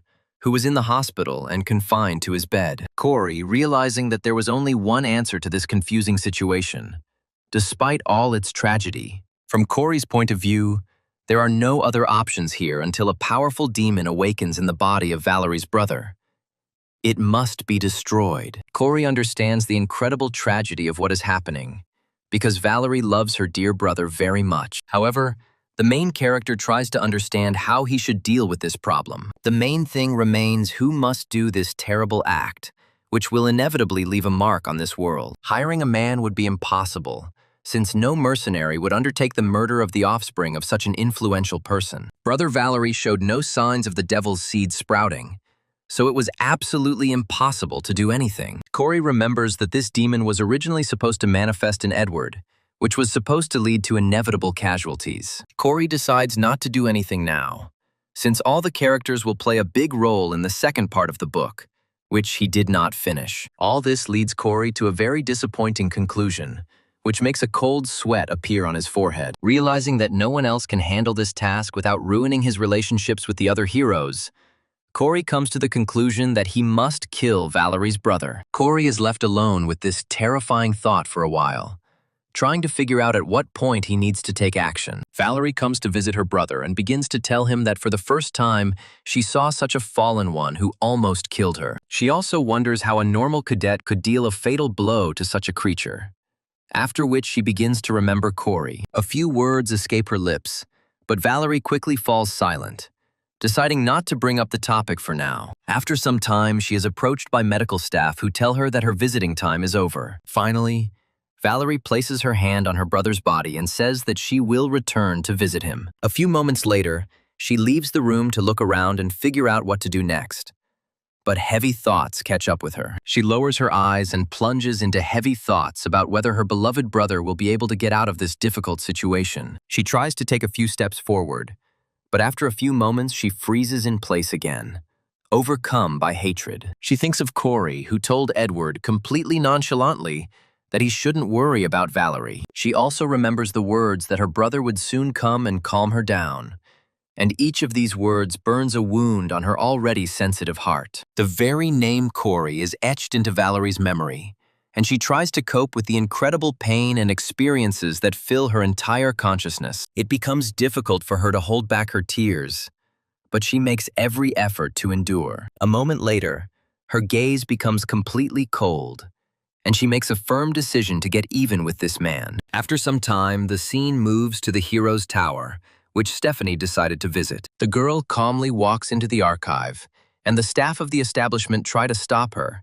saying that viewing the materials of a state organization is illegal. They also ask her what she will do if someone sees what she is doing here. Stephanie calmly sits down at the computer and says that she's just going to take a second to look at the records for today's center at the museum. She also says that traces of a material with the property of light were found in the body of the fallen, which means that one of the cadets used a weapon with this property. Without hiding her enthusiasm, Stephanie says that such a person could become quite a dangerous opponent for the fallen, and it is necessary to find and recruit him so that this does not happen. Stephanie recalls that 3 cadets who were on a field trip at the time were fighting the fallen one, to which the assistant replies that this is exactly the case. Stephanie muses that Edward and Valerie are already under close surveillance in an attempt to recruit them. After this, Stephanie moves on to study Corey, and says that this is the first time she has heard of this cadet. Meanwhile, Corey reflects on the fact that he has finally realized one very important fact. He noticed that other people seem to be completely oblivious to the laptop,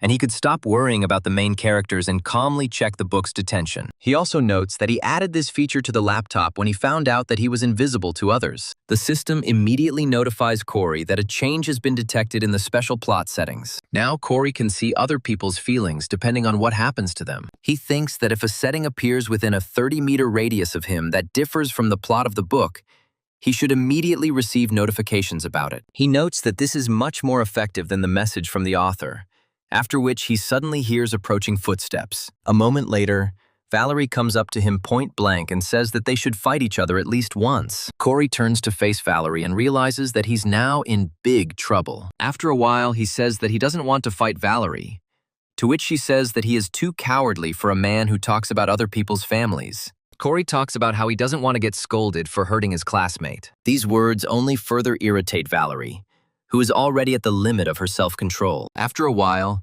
their argument is interrupted by the instructor, who loudly asks them what the hell they are doing there. She also adds that Cadet Corey cannot fight with other cadets due to the lack of training weapons. The instructor also orders Valerie to return to her seat, after which the irritated girl leaves. Corey turns around and thinks that he shouldn't apologize to her right now. He reflects that his primary goals now are to try his best to become stronger. The result of these efforts should not be the murder of Valerie's dear brother, so that the seeds of the devil do not grow within him. Looking after Valerie, he understands that even if he can improve relations with her, then only betrayal on his part awaits her. Some time passes, and the sun rises high above the academy. Corey and the other cadets arrive at room 305 to listen to another lecture. The teacher looks around and asks the students if everyone is there and if they need to wait for anyone else. After making sure that the classes can begin, he greets everyone, saying that he is glad to see them at the Science Club's water class. He states that the purpose of their club is to analyze monsters and research strategy,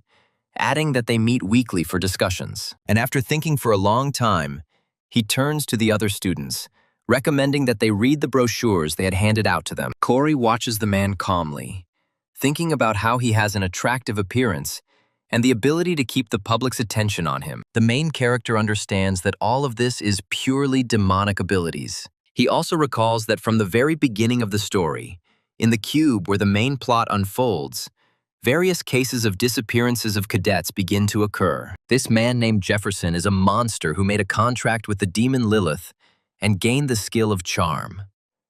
However, Jefferson is now hunting for one specific student, for whom Corey joined here in the first place. He also notes that this is the only reason he decided to spend time joining a club that stores information he himself wrote. This student is Caroline, who is of incredible interest to the Tempter. She herself is also present at this water lesson and listens attentively to everything Jefferson says. The head of the club says that today he will simply tell a little about the activities of the clubs in honor of their introductory meeting. After a while, he presses a button and shows everyone a mid-level monster called the Mountain Tyrant. From Jefferson's perspective, this monster appeared during an event called Outcall, which occurred almost 50 years ago. He states that regardless of whether the monsters are outside the cube or inside, information about them that gives a high rank is of great value.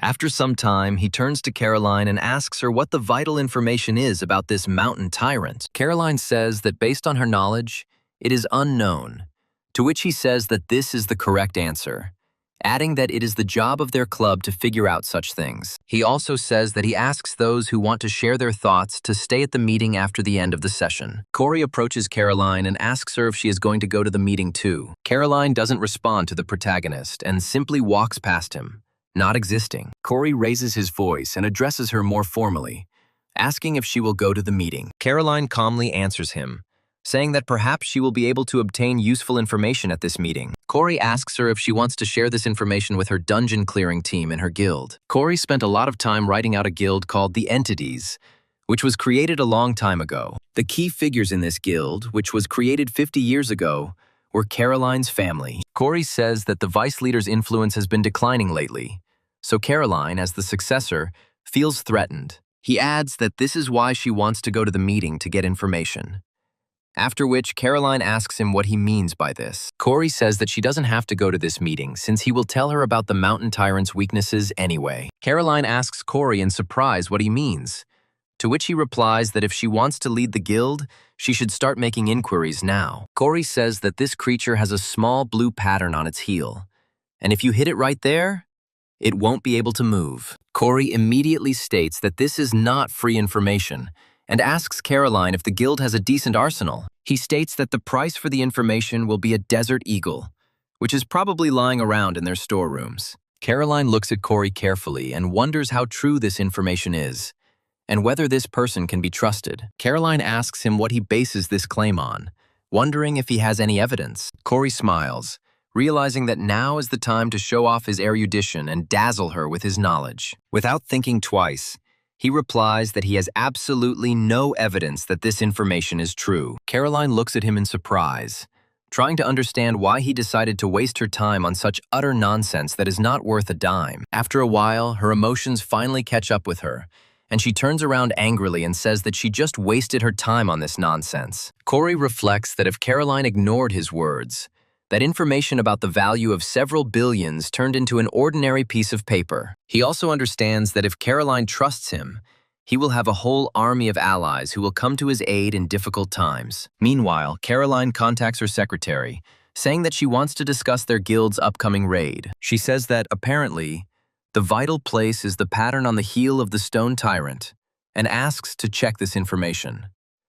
After some time, Corey receives a loan promissory note, according to which he must pay the specified bank 300 million won. Corey looks closely at this information, trying to figure out what kind of trouble he just got himself into. These numbers are so large that they still do not fit into the head of the main character, who obviously had no dealings with banks. He wonders what Jesse did before his body was replaced by Corey in order to incur such debt obligations. For some time, he continues to stand and carefully hypnotize this piece of paper, trying to understand what he should do. When he opens his bank book, he discovers to his horror that he only has 3 million won in his account. Corey realizes that if things go this way, he risks not only not returning to his world, but also living the rest of his life here. Sad images of his life immediately pop into his head, where he has to work tirelessly in order to pay off his debts. He immediately understands that he needs to not sit idly by, but somehow find some way to earn money.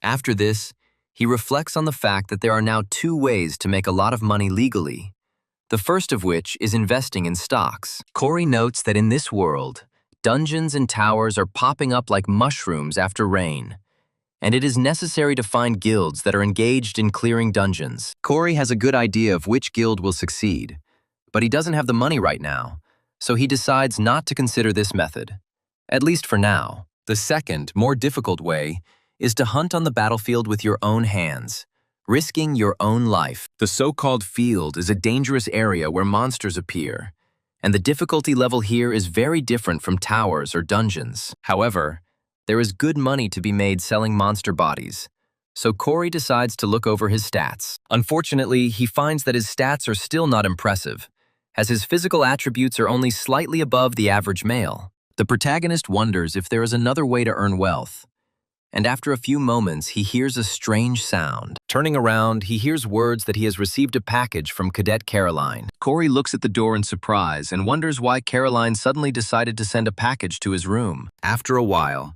he opens the door to his room and finds a small briefcase standing right in front of it. He opens it pretty quickly and realizes that such cases are used to transport weapons and ammunition. Taking a closer look at the weapon in his case, he realizes that Caroline has trusted him despite her initial skepticism. After some time, the scene moves to the province of Gangwon-do, which is located in the so-called field zone. The station attendant greets Corey, telling him that they are very grateful that he used the portal. She finally wishes him a pleasant trip, after which Corey looks around carefully so as not to miss anything important. Leaving the station, he is surprised that the cadets are treated with such a special attitude that he clearly did not expect. He continues walking forward, reaching the stairs, and stops briefly to enjoy the view of the city. Before him opens a view of a rather modest town, which, nevertheless, tries to live its own life. Corey recalls that the area is now considered fairly low risk for the field, and there are many foreigners here year-round. After a while, he hears loud screams that someone is looking for a team to clear out the monsters. The young man enthusiastically talks about recruiting mages who are ready to go into the mountains to hunt trolls. Corey explores the town and listens carefully to all sorts of gossip that tells of some kind of fables. He also listens carefully to how much different monster bodies are worth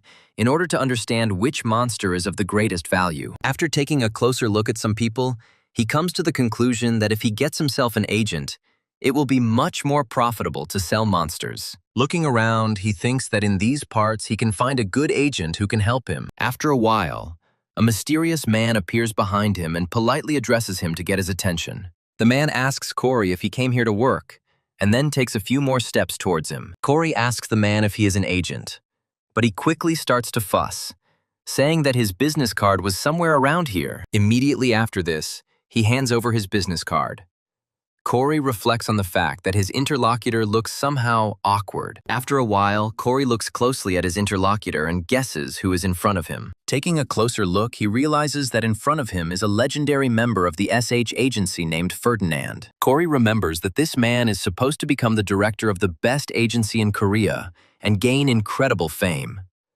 Among other things, this man will be Edward's personal agent, whom he, however, still does not know. Corey looks closely at his interlocutor and says that the name of his company seems very familiar to him. Immediately after this, he extends his hand to him, saying that he will study his proposal carefully and he would like to conclude a contract. Corey reflects on how this world is just the beginning of a book, and many characters don't yet know their true values. Ferdinand shakes Corey's hand vigorously and thanks him for choosing him, promising better service in return for his trust. After a while, Corey asks himself if he can just take over the agency from Edward. After some time, he realizes that he has no other choice, so he must act according to the situation in order to get out of debt bondage. After 20 minutes of walking, Corey turns to his friend and asks him if he can really go with him. Ferdinand says that Corey shouldn't worry about him, because in case of danger, he can abandon him and run away if the situation requires it. After some time, Ferdinand turns to Corey and says that here you can find traces of the hobby of the goblins that live here. Corey thinks about this offer and remembers that the destroyed tower also gives about 200,000. And if you think about the price, then mining monsters will be more profitable. After a while, Corey gets to one of the monsters and asks his manager what he thinks about it. Ferdinand comes closer and looks with horror at the steel boar, which is peacefully grazing in these lands, unaware that it is being watched. The manager is surprised, trembling, trying to understand what he should do if his only client dies like this. He politely addresses Corey and says that a pistol-caliber gun is unlikely to harm this monster, since it has quite thick skin. Corey calmly says that they won't know for sure until they try to verify it for themselves. With these words, he says that he has a very good pistol, which he received in exchange for valuable information. With that, he takes out a gold-plated Desert Eagle in .50 AE caliber, which is considered a heavyweight in the pistol class. In addition to the weapon's original properties, Corey also uses his skill points to add some customization. Ferdinand continues to try to stop his client, saying that it probably won't be enough anyway. Corey remains relentless and watches his target carefully to get his aim right before firing. Satisfied that the moment is right,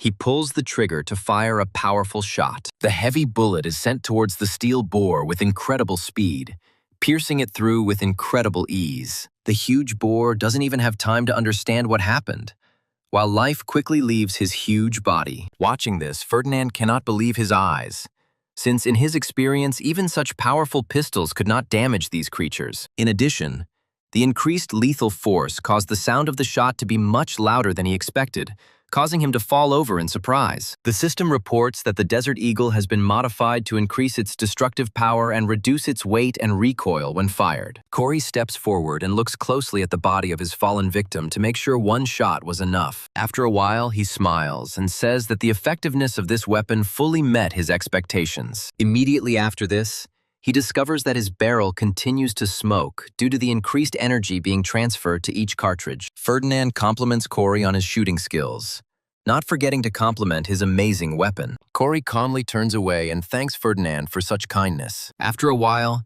he quickly drops his hand to fire another shot, which once again stuns the untrained Ferdinand. The frightened manager asks Corey why he fired again, but he replies that he saw a black pelican in the distance. Ferdinand asks Corey in surprise if he can really see that far, but he answers in the affirmative. Corey says that thanks to his skills, he can see hundreds of meters ahead, which is very helpful in hunting monsters. Immediately after this, as if nothing had happened, he sets off forward, telling his comrade that he wants to go further. Ferdinand immediately rushes after Cory so as not to lag behind him and thus not become a potential victim of wild animals. After a while, Cory drags the steelhead and black pelican bodies together to assess the catch. Ferdinand, who has been helping Cory with these manipulations all this time, says that these creatures weigh too much for two animals. Cory asks his manager if they can drag the creatures off the field, to which he replies that it would be better to pay a special service. Cory decides to trust Ferdinand's words and shakes his hand,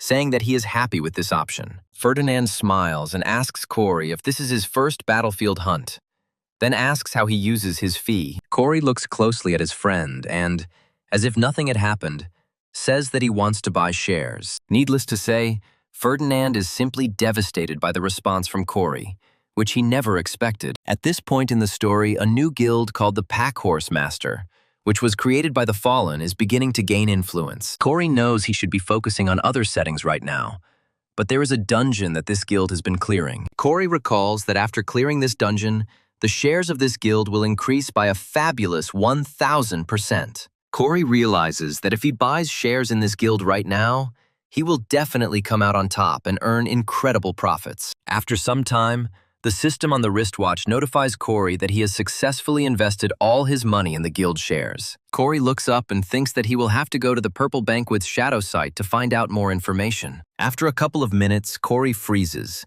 realizing that the conversation about flowers has pushed him into an important memory. This flashback concerns a mysterious group of chameleons who acted as the main villains, being a criminal organization about which there is no information. Cory comes to the conclusion that perhaps only he knew this information about the activity, since he was the author of the book. The protagonist muses that if he can get to their leader, he will learn about the incident with Valerie's brother, and recalls that around this time in the story, they had a vacancy. Suddenly, Cory's laptop goes dark when he asks about a group of chameleons he was so eager to learn about. He presses himself against the monitor and wonders what happened and why the laptop suddenly stopped working. Terrible thoughts immediately creep into his head that he has lost the only way to return to his world. However, after a few seconds, as if calling the main character, the laptop turns on again. Cory looks at him happily, saying that he finally got it going and will now continue searching for information again. However, the laptop now notifies Cory that exactly 1 month has passed since he arrived here. After this, another system notification informs the protagonist that the laptop's function is being updated. After a while, the scene moves to a small cafe, which is distinguished by its coziness and good atmosphere. The ordinary visitors begin to whisper among themselves, paying attention to two visitors who attract the most attention. These visitors are Howard and Caroline, who have decided to go on some sort of date. Howard wearily says that he is tired of attending these high society gatherings and asks if they can be stopped. Caroline suggests that Howard should suppress his discontent because they can develop close ties with community leaders. Right after that, she asks him how his grades have been lately, but he replies that he is happy with everything. Caroline points out that the Howard she knows won't rest until he gets first place, but he replies that's why his grades are so good. Caroline realizes that it's best not to bring this topic up now and says that she's glad that Howard is doing well. After a while, the door of the cafe opens and a cute-looking bell starts ringing loudly. Valerie enters the cafe and quickly looks around to see where her friends are. Before Caroline can tell Valerie that they are there, Howard jumps out of his seat and goes to meet her. He immediately asks her why she is now attending the meeting, to which Valerie replies that if she had known he would be here, she would not have come. However, Howard does not let up his pressure and asks her about her visit to the hospital. Valerie continues to hint to Howard that he is wasting his time trying to hit on her, while Caroline becomes upset that her feelings for him are not reciprocated. After a while, Valerie sits closer, saying that she wanted to discuss something with them. Immediately after this, she asks them if they know a certain Cory, after which Caroline's eyes immediately light up. She immediately looks at Valerie and asks what happened to him. Valerie says that she would like to discuss that very incident at the museum, since there were 3 of them that day. She states that the fallen one was stronger than she thought, and the battle was very brutal. She also says that right during the fight, this idiot took his gun to help them. Valerie recalls how the protagonist took aim and shot the fallen one in the arm, instantly neutralizing him. Valerie wonders if it's possible to rip off a fallen's arm with some kind of training pistol. Valerie states that this is all starting to become very suspicious, since an ordinary cadet is not capable of such a thing. Without thinking twice, Valerie remembers that before this, Corey was on Caroline's team during the monster hunt. Valerie stares at her friend and asks her what she thinks about Corey, which leaves her stunned. Caroline recalls that the man lived in a shelter, became a cadet at the club, and owes about $300 million to one of the banks. She also notes that this person is very uncooperative and does not answer questions, adding that she will have to continue the investigation. Caroline reflects on the fact that she has yet to find out how valuable this man can be. So she tells her friends that he is just an ordinary person. She also takes note that Corey was able to shoot off the fallen one's arm, despite not having that kind of power before. Valerie moves closer to Caroline and asks her if he is a fallen one. Caroline and Howard stare at Valerie in surprise, trying to figure out if she's seriously suggesting this. Caroline turns to Valerie condescendingly and asks her if he would have attacked his fellow man in the museum if he had been one of them. Meanwhile, Corey continues his adventures with the laptop, which this time decided to shine very brightly. As soon as the glow fades slightly, the laptop notifies its owner that the update has been 99% complete. Before Corey can do anything, his watch begins to squeeze hard around his wrist. This pain turns out to be simply incredible, and the main character clenches his teeth to keep from screaming loudly. Within seconds, he realizes he's bleeding and tries to figure out what the hell is going on. After a few more moments, his vision begins to darken, and he tries to get up from the chair. But now he has to strain to keep his balance. During random movements, he drops the table on the floor and continues to hold onto his feet with all his might. The system turns to Corey and tells him that this stigmata contains one of the creator's powers. Corey grabs his head, noting that information is being pumped into his brain like a fire hydrant. Howard slams his hand down on the table, realizing he can't listen to any more stories about Corey. He looks closely at Valerie and asks her whether she likes this man or whether she finds him disgusting. Valerie and Caroline look at Howard in surprise, trying to understand what he is trying to achieve with such provocative questions.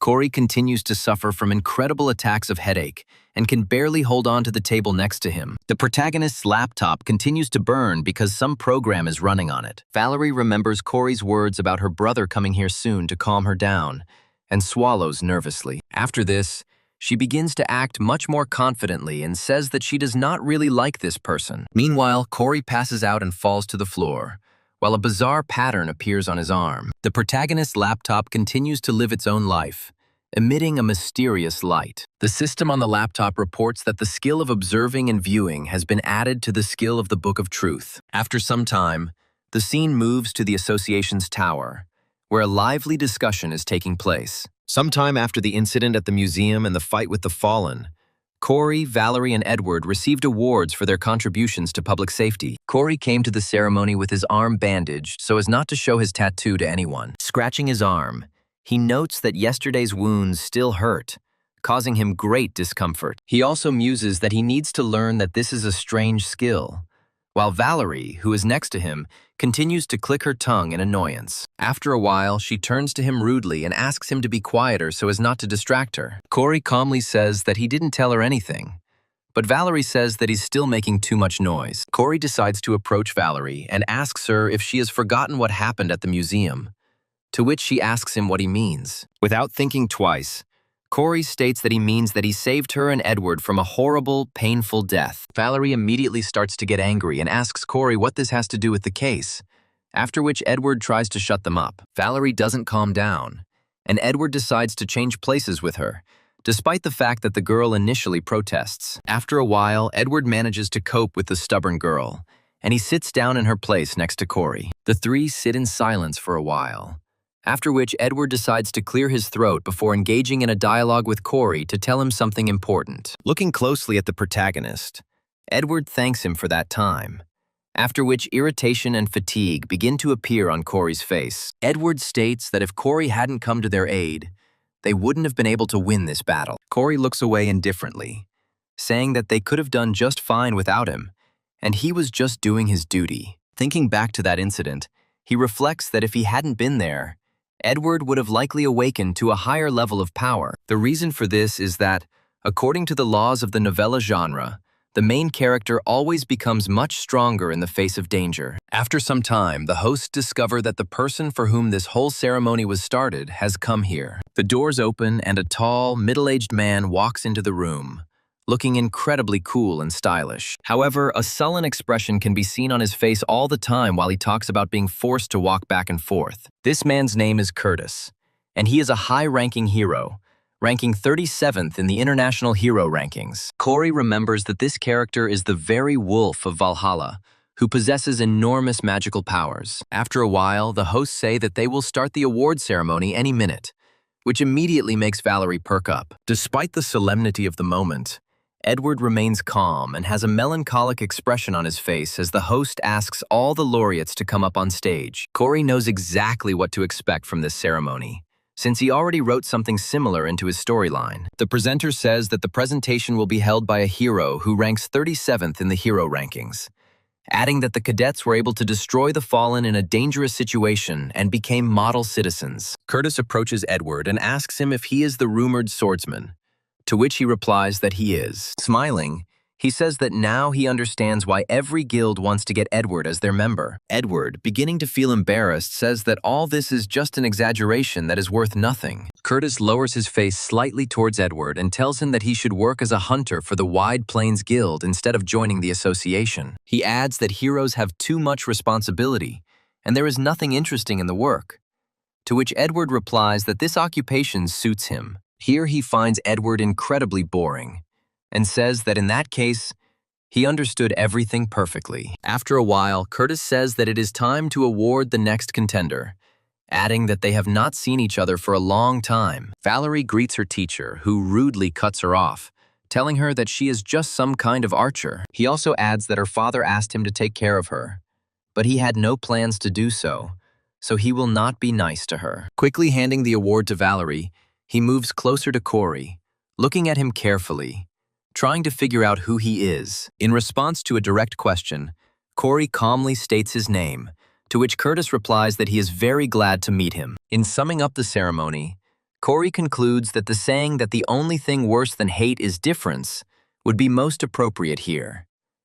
After some time, the action moves to another cafe, which Corey decided to visit in honor of receiving an award. It's hard to describe Corey's joy as he received a huge reward for destroying the fallen as a motivational gift. Corey says that he decided to use this money to buy more shares of the Owners Guild in Southhorse in order to become as rich as possible in the future. After making sure that no one is spying on him, he decides to check out the updated function of the laptop, which had recently been updated. The system notifies Corey that the stigmata function, internet activation, and additional capabilities of his skills are now available to him. Corey decides that he needs to get it examined first, since that's what he'll be calling his wrist wound from now on. After reading the description of this item, he realizes that the way to use it is quite inaccurate, as it says that he can use it according to his desires. Corey decides to do a test run and thinks about what his desire is at the moment. As soon as thoughts begin to penetrate the protagonist's head, his wrist begins to glow, shining through the thick medical bandage. Corey quickly removes his hand so as not to frighten other people with a strange glow and not to attract unnecessary attention. After some time, he comes to the conclusion that he will need to test this desire when he returns to the hostel in order to avoid embarrassment. The next feature is the activation of the internet, which looks quite trivial for a modern person who uses a smartphone. Corey calmly clicks on this button to understand what awaits him as this function, and is very surprised by what he sees. To begin with, it redirects him to a list of sites that look rather poor, given their availability in the modern world. Taking a closer look, Corey realizes that there are not only regular websites here, but also ones that can only be accessed for a fee. The most important site here is a site called Purple Banquet, as it helps Corey understand investing. Among other things, this site is the most famous among the underground trading platforms where you can sell weapons, information, and so on. Gone. There is not a single hero who has never used this site, and therefore even the government turns a blind eye, although it knows about this shadow industry. Corey attempts to register, and is notified that he must spend 200 SP to do so. After checking his balance, Corey realizes that he has enough points to get an account on this very useful and important site. A moment later, Stephanie approaches him and says that she has been looking for him for a very long time and has finally found him. Looking at Corey, she asks him if he knows who she is and why she came to talk to him. She also says that she was very surprised that Corey disappeared so suddenly from the award ceremony and decided not to stay at such a solemn event. Deciding not to waste any time, Stephanie sits down at the table with Corey and hands him a business card, saying that she wanted to tell him something. Corey muses that if Stephanie pulled out her business card, it means he was able to gain her trust, even though that was not his goal. Stephanie publicly admits that she is incredibly curious about Corey and would like to know something. Smiling sincerely, she asks him if she can ask him a few questions, while the protagonist states that this is the first stage of her recruitment. There is an awkward pause between the two characters as Corey tries to figure out what to do in this tense situation. He studies his interlocutor carefully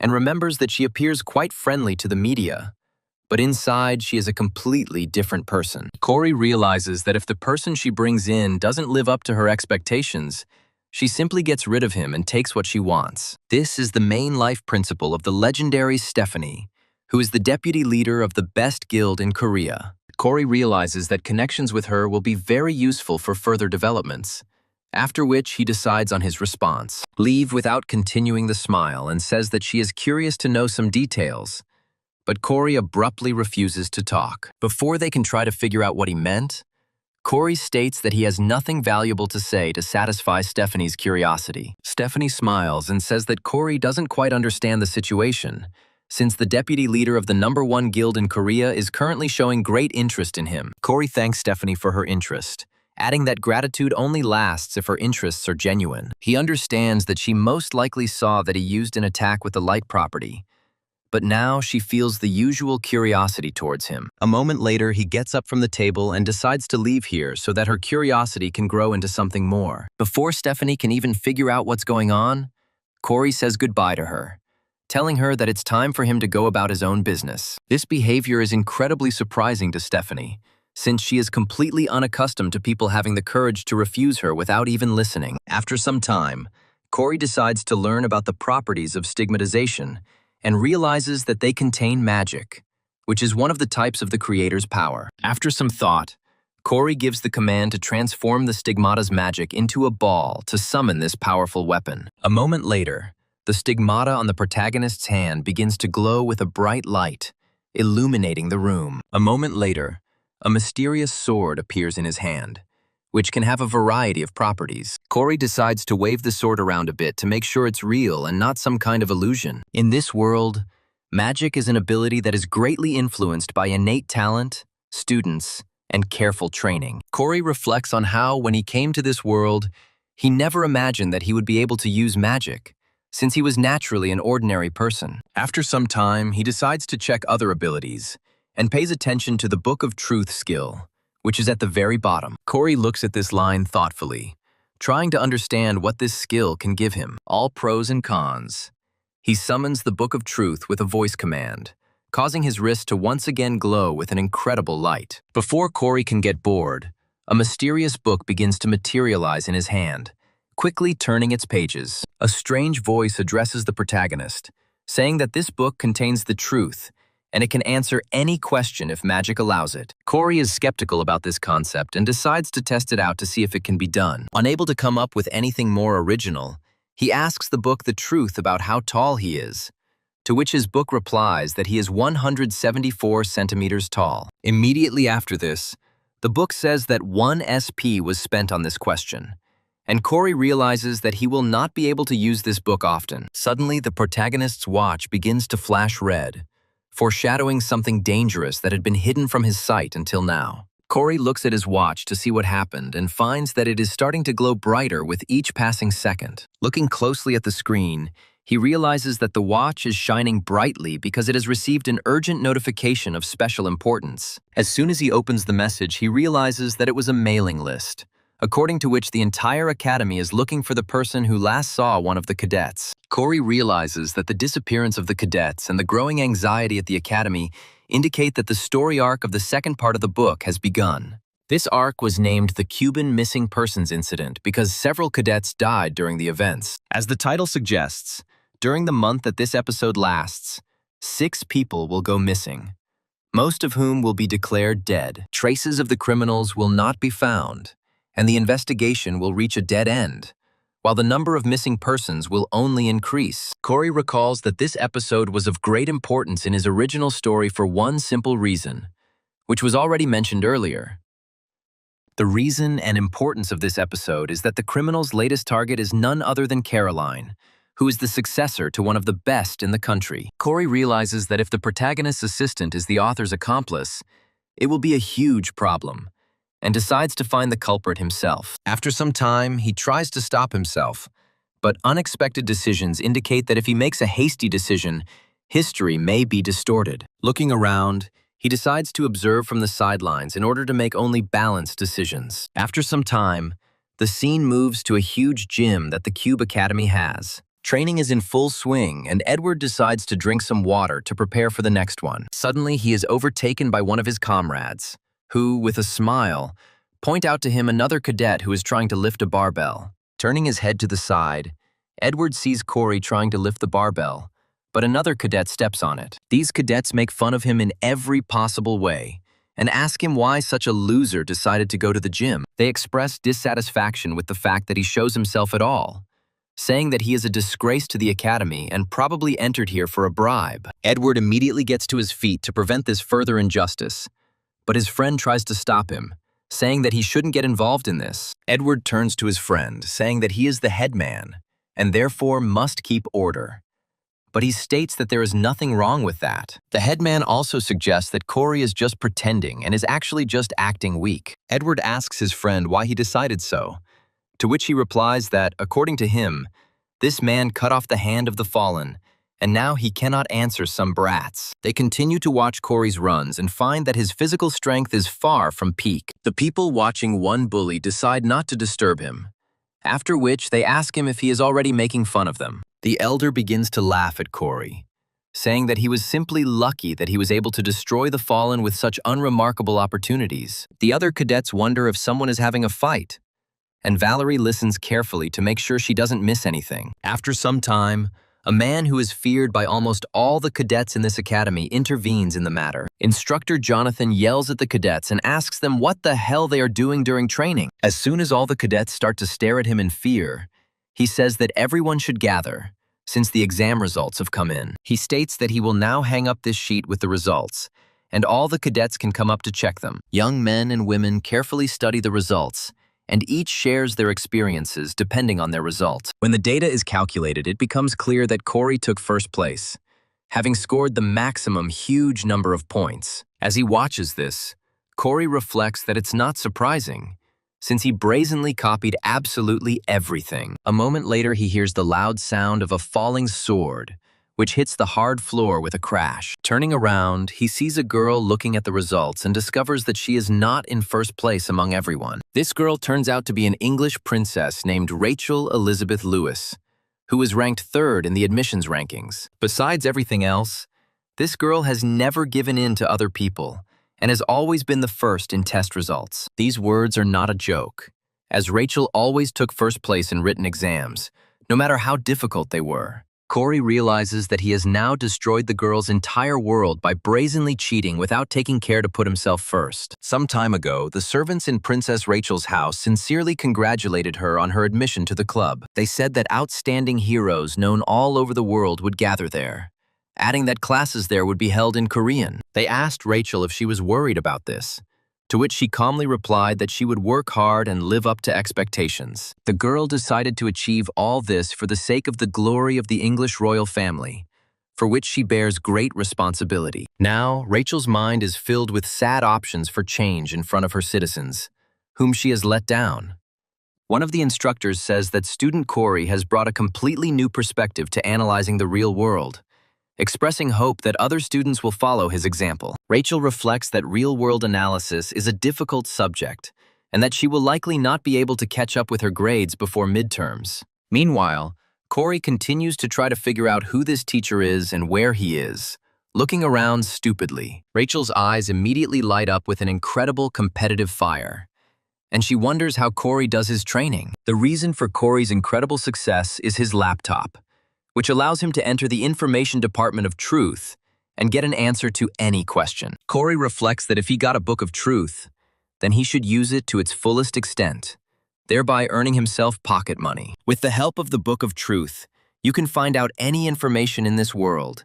If it does not exceed the number of points you have, which means it can bring profit. Corey looks closely at the system window that prompts him to apply for seller registration and agrees. Immediately after this, mysterious lines light up on the screen, reminiscent of a pulse beating in a hospital bed. Corey ponders the need to invest the accumulated SP in order to get as much benefit as possible. After this, he remembers the beginning of the second main storyline, as the cube is now no longer a safe place that the fallen could not penetrate. In order to cope with possible dangers, Corey decides to change the shooting settings, since now his skills are not enough to confidently win without tricks. After some time, he remembers that he had a lot of points due to the bullying from Howard's gang. After thinking carefully about his further improvement strategy, he decides to invest his points into the Desert Eagle to further improve it. In addition to simply increasing its stats, he decides to edit its properties to gain the ability to change its shape. With a few easy presses of commands, Corey decides to transform his weapon into a sniper rifle, which is much better at dealing with enemies at long range. At first, the protagonist thinks that these measures may seem excessive, but later changes his mind and accepts the changes. The system tells Corey that he has spent 250 SP, after which his gun begins to glow with an unnatural fire. After some time, the transformation procedure is completed, and a simple large-caliber pistol turns into a long-range rifle. In addition to a good optical sight, this rifle also immediately materializes a silencer, which allows you to partially hide the shooter's location during the shot. Corey takes a good look at the rifle and also discovers that it had a bipod attached to it to make it easier for him to take a prone position. Corey enjoys the changes and says that with this thing, he will be able to surprise almost everyone on his exam. Having completed all the manipulations, he returns his new pistol to its usual shape so that it is convenient to carry with him. Corey also discovers that he doesn't have any techniques and decides to learn one or two. Unlike abilities which cause supernatural phenomena based on magic, techniques refer to physical abilities or skills. The most important thing for a shooter is to be able to take a position, and there is a separate technique for this. Corey quickly figures out which section he needs to fill out and continues typing on his laptop. Taking a position, as well as changing it effectively, is somehow connected with parkour skills that allow you to move quickly. When choosing a technique, Corey spends 350 SP and notes that he does not feel any physical changes in his body. A few moments later, he receives a message on his wristwatch and decides to figure out who wrote to him. This message is also a broadcast asking if anyone has seen another C-class cadet, Nuri, who has been missing since yesterday. Corey looks at the notice grimly and realizes that it is time for the second victim to go to the next world. With a heavy voice, he realizes that all the cadets who disappeared before Caroline's abduction were brutally murdered by the criminal. Corey knows who's behind this and who's next, and wonders if he should continue to stand by and watch as people go missing. These thoughts and moral dilemmas continue to haunt his mind, causing him to make difficult decisions and face the consequences of his choices. After a while, the scene moves to the club's outdoor training ground. Instructor Jonathan asks the cadets if everyone is there, adding that there will be a special practical training session today. He claims that the cave behind him is an artificial dungeon created using magical engineering technology. He also says that there are imitation monsters inside, and today they will have practice clearing dungeons. In conclusion, he orders all cadets not to relax, adding that the unreality of what is happening is no reason to relax their vigilance. He also says that today there will be a joint training of two classes, Truth and Development, which will compete with each other. Jonathan announces that everyone will form teams, with one team from each class. Once he's finished painting, he gives the command to break into squads, and the cadets disperse to form alliances. Corey ends up on Team 8, along with his old friends Hazuki, Jin, and Caroline. The protagonist reflects on the fact that all sorts of traps are installed inside the artificial dungeon, some of which imitate the fallen. He realizes that he made himself some special ammo for this dungeon, but it might not be enough to get him through this training. Looking up at the sky, he notices strange vibrations in the air that remind him of system interference. After a while, he starts getting bombarded with notifications that a change in the settings has been detected. Corey realizes that he did not foresee such a change in settings and tries to understand what happened. Meanwhile, Instructor Jonathan says that the first team should quickly gather and head to the dungeon. Corey turns around in horror and tries to figure out how to read and find out what exactly has changed in the settings. Meanwhile, Edward is going through all the troubles of teaming up with two different classes, since he's been assigned a less-than-ideal partner. Caroline also experiences some difficulties as she now has to get to know other teammates as well. The cadets from the parallel class approach Caroline with feigned friendliness, expressing the hope that they will work well together. The system informs Corey that the height of this annoying boy has increased by several % compared to previous values. Valerie approaches one of the students, realizing that he is also on their team, and greets him, saying that she cannot remember his name. The mysterious cadet says that his name is Sven, after which he smiles eerily, looking at his interlocutor. After a while, his face becomes brighter and more sincere, but his appearance betrays him as a foreigner. Corey reads system notifications that some students' psychological weaknesses are increased during the dungeon clearing, increasing the likelihood of the devil's servants infiltrating. This is also due to the information received.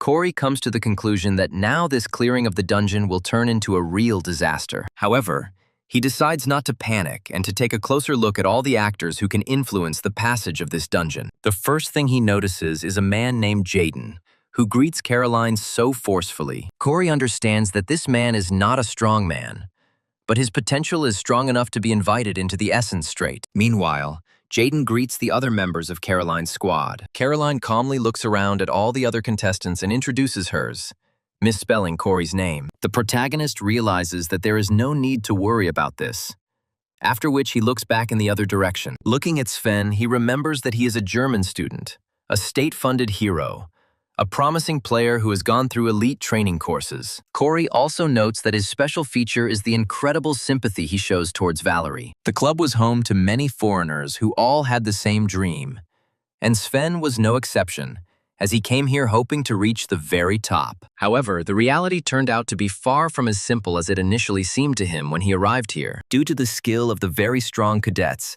he became one of the most ordinary and mediocre students in the institution. Against this background, Sven felt his inferiority, defeat, and the personal instability of adolescence for the first time. This eventually led to Sven selling his soul to the devil in order to gain at least a little power. Corey reflects that this content matches what he wrote, but the problem was in the terms the system was using this time. Corey thinks about it, realizing that awakening would have come prematurely, and that would have greatly affected the plot. After a moment, someone puts a hand on his shoulder, greeting him warmly. Corey turns around to see Jaden standing in front of him, asking him if he is the shooter everyone is talking about. Jaden expresses his hope that Corey won't be so slow in the dungeon, after which Corey pushes him away, saying that he doesn't understand his intentions. After getting rid of Jaden, Corey clenches his fist, thinking about how his reputation has been absolutely horrific lately. The reason for this is the rumors that were spread in Nuri's class.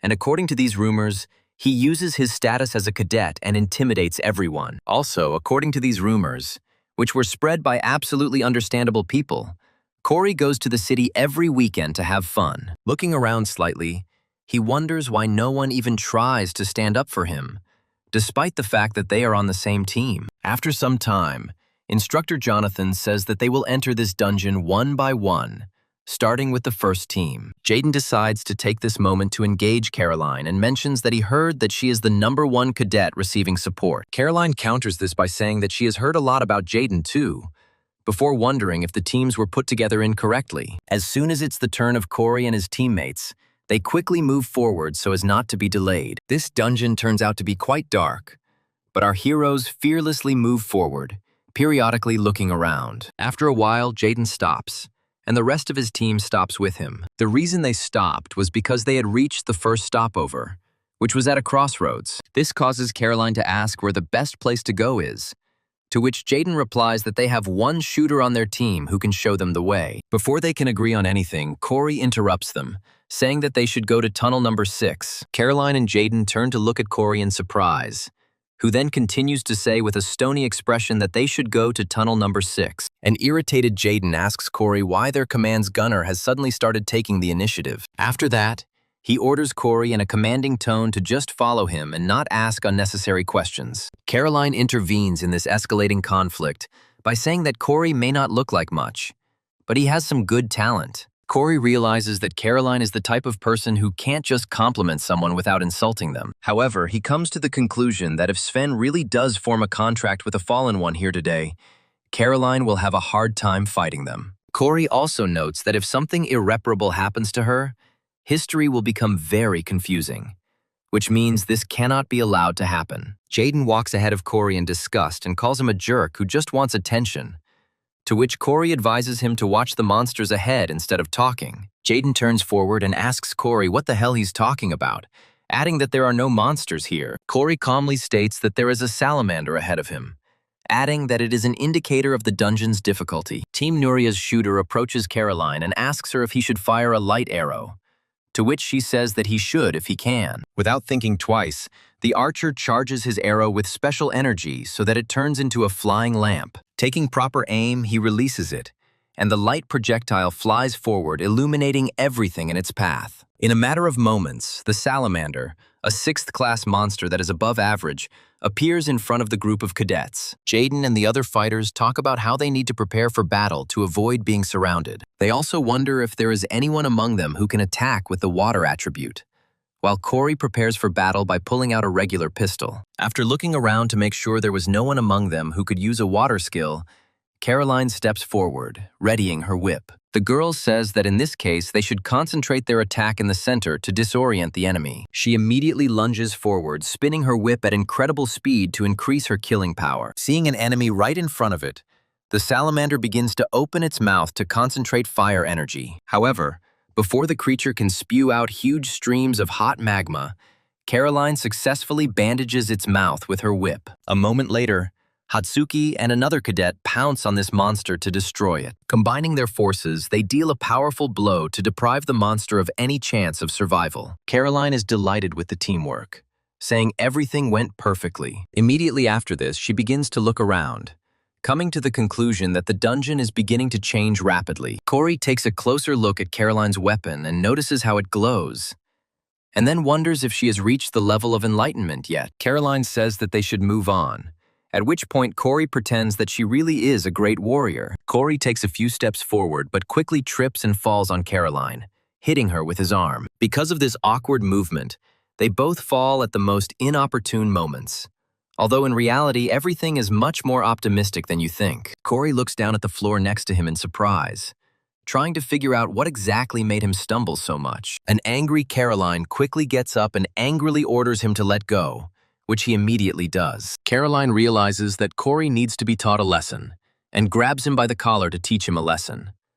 But the other team members are distracted by something else. Before Caroline can strike, she turns around and wonders where that mysterious silver bolt came from. Corey looks at what is happening in shock and realizes that everything could have ended very differently if he had not slipped. Corey's fears were correct, as the bolt flew past them at the exact moment it pulled Caroline down with it, and otherwise, they would both be dead. As he gets closer, he receives system notifications that there is a poisoned arrow in front of him, the tip of which is coated with a deadly poison. The scene moves to another part of the cave, where Valerie and Sven are currently located. The cadet falls to his knee, trying to endure the incredible pain from the arrow that hit him right in the shoulder. He immediately becomes disheartened and asks Valerie to leave him here and not risk her life for him. Not ready to accept the loss of another, albeit temporary, comrade, the girl says that if he has the strength to mumble, then he should get up and run. Valerie wonders what is going on, realizing that there can't be a poisoned arrow that came from nowhere during a training session. She also says that in the artificial dungeon there can be nothing serious that would threaten the life of a cadet. However,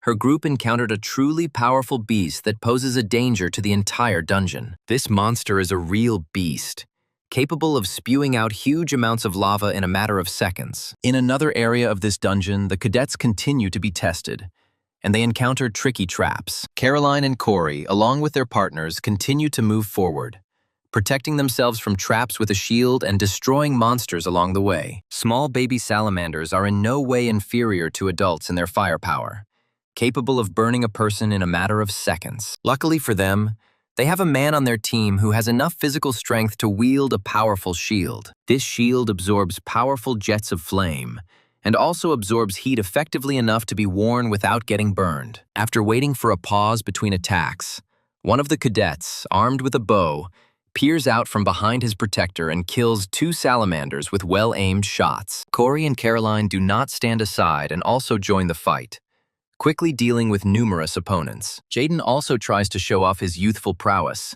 destroying adult specimens with the help of his ball. After a while, the fight comes to an end, since the salamanders, despite their threatening firepower, are not strong opponents. In front of everyone else, Jaden makes a dramatic turn, loudly scraping the ball against the stone floor. Immediately after this, he throws it over his shoulder and turns around, asking his comrades if they have destroyed all the others. Caroline says that most of these monsters don't pose much of a threat, so they were easy to deal with. And the only person who still can't recover from the previous incident is Corey, who is haunted by the arrow trap. He notes that the other cadets did not understand what the danger of this arrow was, and suggests that it was a planned test after all. However, suspicions do not leave the protagonist's head, and he still thinks that there is something more here than just training traps. Meanwhile, lights begin to materialize behind him, foreshadowing trouble. Corey's sixth sense tells him that he could be in great danger now if he doesn't turn around right now. The young man quickly turns around and notices a mysterious silhouette behind him,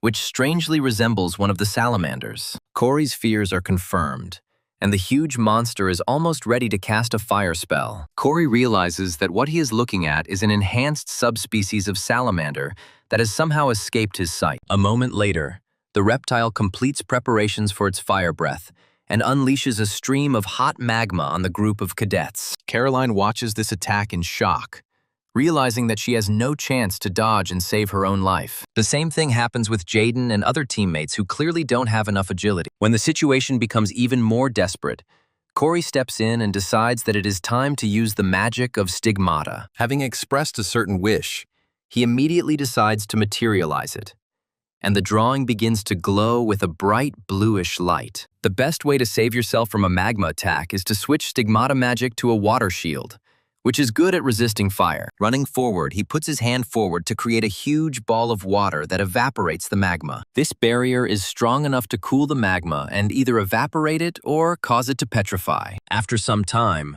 the salamander's reserves of stamina and fire fluid in its lungs are exhausted, and it ends its attack. However, the formidable monster tries to make a second attempt to burn its opponents. These dreams are not destined to come true, as he is immediately destroyed with the combined efforts of the other cadets. Jin and Hazuki stare at the scene in surprise, wondering what just happened. They also say that this monster did not look like a doll, since the fire attack was real and almost burned them. Corey turns around to hear Jaden's disgruntled voice as he quickly approaches him to sort something out. Grabbing him by the shirt, he says that he asked about the water attributes, but Corey didn't say anything, although it could have made their passage more effective. Corey says that it's just an effect of the magical weapon, but Jaden says that he doesn't believe in such nonsense, after which Caroline intervenes, forbidding them to waste time on sorting things out. One of the cadets wonders how a monster could have ended up here if it was supposed to be a training dummy. Caroline says that this place is as close to a real dungeon as possible, and it is quite possible that the salamander could have appeared here naturally. Caroline also talks about how they can get extra points, before stating that they should put the showdown aside and move on. Caroline speculates that Corey most likely lied about the magical weapon and used something else. She also realizes that this man couldn't even buy a Desert Eagle for himself, meaning he can't have magical skills like the other gifted students. Caroline puts the pieces together. Corey remembers that he knows important details about the mountain tyrant, does not have magical skills, but for some reason continues to carefully hide it. Right after that, Valerie pops into her head, asking that very question about Corey at their last meeting. This question touched on the topic of whether their faithful comrade was a disguised fallen who was playing a double game. After some time, they reach a strange place, reminiscent of the Colosseum, sunken in huge numbers. A mid-level 5th-class magma monster appears in front of them, which is the main monster of this dungeon. Valerie and her other comrades also observe this monster and decide to wait for reinforcements to join forces. They also remember that they need treatment, and discuss that the difficulty level of the training is too high due to the real traps. The wounded cadet clutches his clothes, indignant that he was unable to cope with the simplest trap and catch an arrow in flight. He mentally apologizes to the guys, saying that he was hit by a cursed arrow, and again found himself in a stupid situation. After he came here, something bad always happens and tears start to appear in his eyes. In the sense that it is becoming harder and harder for him every day, suddenly another voice appears, which speaks to Sven. He wonders who is talking to them, after which the voice asks him if he wants to become even stronger. The demon says that he had a very hard time, but he can give him the strength to finally become stronger. A demonic hand reaches out to Sven, and the creature says that the price for this power is small. Sven hesitates for a moment, looking at the mysterious hand reaching out from nowhere, and then makes a decision. With tears in his eyes, he shakes this hand, saying that he really wants to become stronger so as not to let his comrades down. As soon as his fingers touch the mysterious hand, and it begins to squeeze him tighter and tighter with every second, as if pulling him forward. A moment later, the illusion dissipates, and the demon menacingly says that he has finally caught his victim, revealing his eerie and chthonic face to the naive victim. In just a moment, he begins to feel incredible pain that permeates his entire body and burns out his soul. This pain cannot be suppressed, and Sven begins to scream loudly, spreading his scream throughout the dungeon, which inevitably attracts the attention of the monsters. The cadets try to calm him down, wondering what the hell happened to him and why he started screaming so loudly. Valerie turns to her friends and asks them why the hell they are standing there and not trying to help him in such a difficult situation. However, a moment later she realizes the reason for her allies' shock, which is that those screams have attracted the attention of the lava golem. The eerie orange eye begins to glow even brighter as the monster notices the movement and prepares to attack. It slowly begins to develop its mouth, from which a lump of light is immediately visible. The students realize that they need to save their lives and run away from this monster to avoid dying a horrible death. The monster takes careful aim and continues to spray lava, then swings its arm. In this way, it hopes to bury the cadets under a pile of rubble that might appear from an earthquake caused by such monstrous blows. Valerie doesn't slow down and tries to carry Sven in her arms to prevent him from dying. Other cadets follow in order not to remain in this place forever and die an inglorious death. The monster continues to pound the walls of the lava-covered coliseum in order to reach its victims. One of these attacks incapacitates several cadets, who are caught in a powerful shockwave. The earthquake and collapse completely extinguish Valerie, who had been bravely carrying Sven on her shoulders the entire time. The girl clears her throat in order to quickly regain her strength and tries to look around to understand where and best to run. However, as soon as she turns her head, she notices that she is face to face with a huge lava monster who is staring at her. Valerie realizes that nothing like this could happen when fighting a normal doll. Looking at the huge monster, she realizes that this is the end for her, as she is no longer able to fight. Looking at the huge mouth of this monster, she wonders if she will die in this cave and never avenge her brother. A few moments later, a loud shot is heard, and a spent cartridge begins to flash through the air. A powerful magic bullet flies straight into the head of a huge lava monster and strikes it with its incredible inertia. After a shot, a powerful hole remains in the thick stone skin, which indicates that the bullet has penetrated the armor. Despite this, the monster still shows signs of life despite being incredibly stunned. Valerie stares at this monster in surprise and tries to understand what caused her miraculous salvation. After a while, she looks away slightly and notices a cadet standing in the distance, who was patiently aiming at this monster. This cadet turns out to be none other than Corey, who used the Desert Eagle to pierce the monster's tough armor with magical large-caliber bullets. A few minutes before this miraculous rescue, his group found themselves in front of a huge blockage. Jaden turns to Corey again, saying that he said that the main monster's area was visible here. Corey replies that this is the right way, after which he realizes that just now this huge wall was not there. Turning his gaze to Jaden, he says that behind this wall is the main monster's zone, and asks him to break this obstacle. But he begins to protest. However, I understand that they don't have much other options. Jaden comes closer and delivers a powerful sword attack on the stone ground. However, the stone behaves as if it had been hit with a puny toothpick and does not even think about falling apart. This sad turn of events only irritates Jaden, and he realizes that he now looks like an incredible disgrace in the eyes of his team. He also receives an incredibly powerful blow to his hilt, while Corey is surprised that such a powerful magical blow did not work. However, Hazuki draws the attention of the rest of the squad to the small gap that was created by Jaden's strike. Corey looks up and says that there really is a gap in the distance that can be penetrated with some dexterity. He states that in such a case, one can use improvised means, or even climb there without any auxiliary means. Jaden says that this wall is at a level of 10 meters, but Corey calmly says that in this case, he will go first. Clinging to a rocky ledge, he decides to use parkour techniques to quickly gain a favorable position. It doesn't take more than a couple of seconds before he finds himself at the very top of this cliff, marveling at the skills of his comrades. Once he gets there, he starts to quickly climb up it to find out what is going on behind it. A moment later, he disappears from the sight of his team, who comment in surprise that he looks like a cat. After a fairly short period of time, a small earthquake begins in the tunnel, and the team realizes that something has happened there. Due to this earthquake, the beams that hang on the ceiling of this cave begin to move and create a risk of mortal danger. Jaden realizes that the situation is getting more dangerous with each passing second, and tries to figure out what to do in this dangerous situation. Meanwhile, Corey reaches the huge monster's location and shoots him in the back of the head with his pistol to save Valerie. He continues to stand calmly in place, trying to figure out whether he killed this monster or whether it still retains signs of life. Noticing a slight tremor in the Laurel Golem's body, he wonders how it was able to thaw out so quickly after being shot by the ice. Without wasting a second, he turns to Valerie and screams at her to pull herself together and move,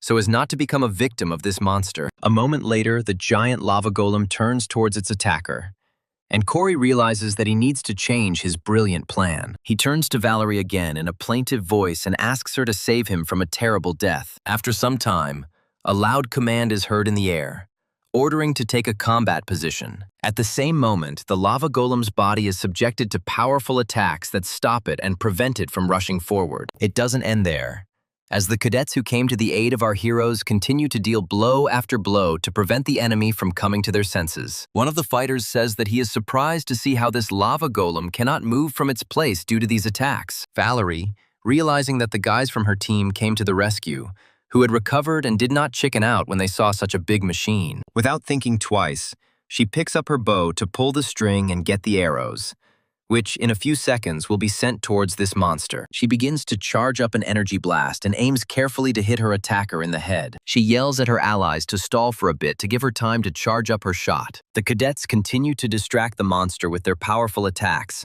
and she asks them to hold out at least a little longer. Another cadet continues to carry off early Sven. And then there are dangers while Corey wonders what to do next. The suddenly revining monster becomes enraged precisely because one of the cadets decides to run away, carrying a wounded soldier. The smell of fresh blood drives this monster into an indescribable rage, which can only be compared to an enraged bear. A few seconds later, a powerful projectile flies straight into his face, knocking out several of his teeth. Sven's voice can be heard in the air, apologizing to his partners for everything that happened. Finding himself right on top of this monster, he says that he came here too late to help. Immediately after this, he jumps into the air in order to return from the powerful attack of the lava golem and take a good position. Taking advantage of the few more seconds of distraction, Valerie finishes preparing her incredible lethal combat skill. She understands that this time she must show herself at the highest level to prove to herself that she is ready to study here. Valerie is so filled with anger and pride in herself that she screams out loud that now everything will be completely different. With these words,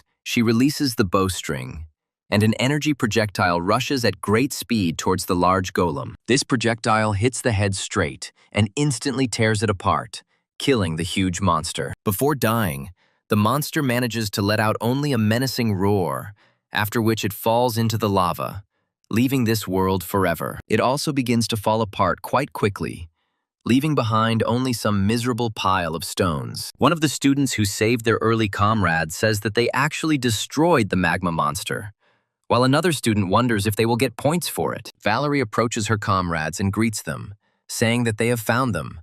Now it is all over. The cadets begin to talk to each other, asking how he managed to defeat this monster and sharing some secret techniques. Corey looks closely at Sven and realizes that he has not yet become fallen, which means the plot is slightly different from the original. Corey realizes that the process is slower than usual because he has already made a contract with the devil, and everything will be irreversible. After a while, Valerie notices the missing Corey and turns her head to find her savior with her eyes. She quickly manages to find him, sitting on a pile of rocks and sorting through his gear. After a moment, she becomes more and more calm, but decides to approach Corey in order to talk to him. Coming closer, she calls him by name in order to get his attention.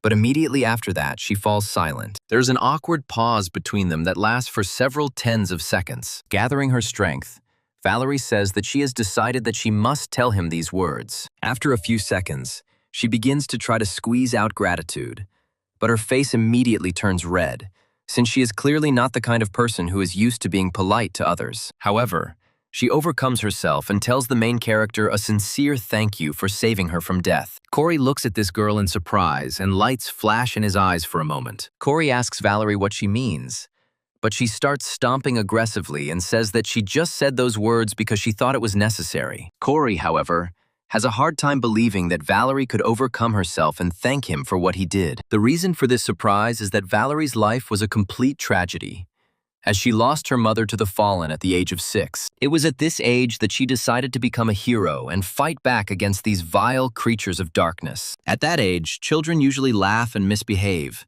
but she trained herself to the point of exhaustion in order to become better. Living in such a harsh environment, she was never able to make close friends with anyone, even though people were not cold towards her. The nature of such people is largely that to extend a hand to someone meant to show their weakness. That is why very few people heard Valerie's words with sincere gratitude, and this could be taken as a credit. Corey says that even less often than gratitude was an apology, and then realizes that the same could be said about him. The realization that he and this unfortunate girl are not so different makes Corey wonder a little about how right he was in his treatment of her. Valerie decides to keep the conversation going and asks Corey why he doesn't fight back if he's so strong. She states that Corey was able to stop the magical monster, and with such abilities he could easily just fight back against his tormentors. Corey claims that if he gets into a fight, he won't be able to win it, and so he has to endure it. To which Valerie replies that this is all nonsense, since she could clearly see his weapon. Corey shows her his gun, forgetting to remove his index finger, which is a safety violation. Quickly correcting this oversight, Corey states that he made the weapon himself, which automatically prohibits him from using it at the academy. Valerie calls Corey a psycho, saying that if he gets caught, he'll be kicked out for this violation, to which he replies, "That's why he only uses it when necessary." The main character also reflects on the fact that now he has understood how to hide weapons in the stigmata, and now no one will catch him or kick him out. Valerie comments on how Corey looks like a very strong cadet for his age, and suspicion flashes in her eyes again. After a while, he approaches Corey closer and asks him if he has the weapon enhancement skill, which would explain his skills. Corey says that he will leave this question unanswered, after which Valerie, with a sense of accomplishment, says that she knew it, adding that she will not tell his secret to anyone. She also states that he better not use this skill so as not to create problems for himself, but soon stops. Without turning around, she asks Corey if there is anything he would like to tell her. Corey is well aware of what Valerie expects from him at this moment, and his next decision is incredibly difficult for him. After a tense pause, he says that he has nothing to say to her after they talked. Corey, realizing that if he offered her a sincere apology for his words about her brother, she would probably forgive him. It would be better for him to remain a simple acquaintance at a distance. The reason Corey continues to remain distant is because he must kill her brother, who is now harboring the seeds of the devil. Valerie approaches her friends, who ask her if she is friends with Corey, to which she replies that it is all a lie. Meanwhile, Corey continues to stare at his beloved, not noticing how his gaze becomes more and more manic. After a while, a strange noise begins to be heard in the dungeon, and the other cadets freeze in anticipation. This noise was a procedure for turning on special speakers through which the cadets were given information that they should stop clearing the dungeon. The reason for this was that several cameras inside the dungeon suddenly stopped working after the start of the quest, and instead of dolls, real monsters entered the dungeon. Despite the fact that this incident is very serious, due to the absence of victims, the club decided not to involve external forces, but to conduct an internal investigation. Corey realizes that this means that the fallen in positions of power were able to cover this up. He continues to draw weird faces on his notebook, thinking that the investigation into the incident will happen in the second episode, and now he needs to focus on Sven's problem. The aftermath of the contract with the devil is heightened sensitivity and fixation, and if his emotions reach their limits when he is alone with Valerie, something terrible could happen. The protagonist understands that in order to prevent such a situation, It is worth observing how their relationship develops. To do this,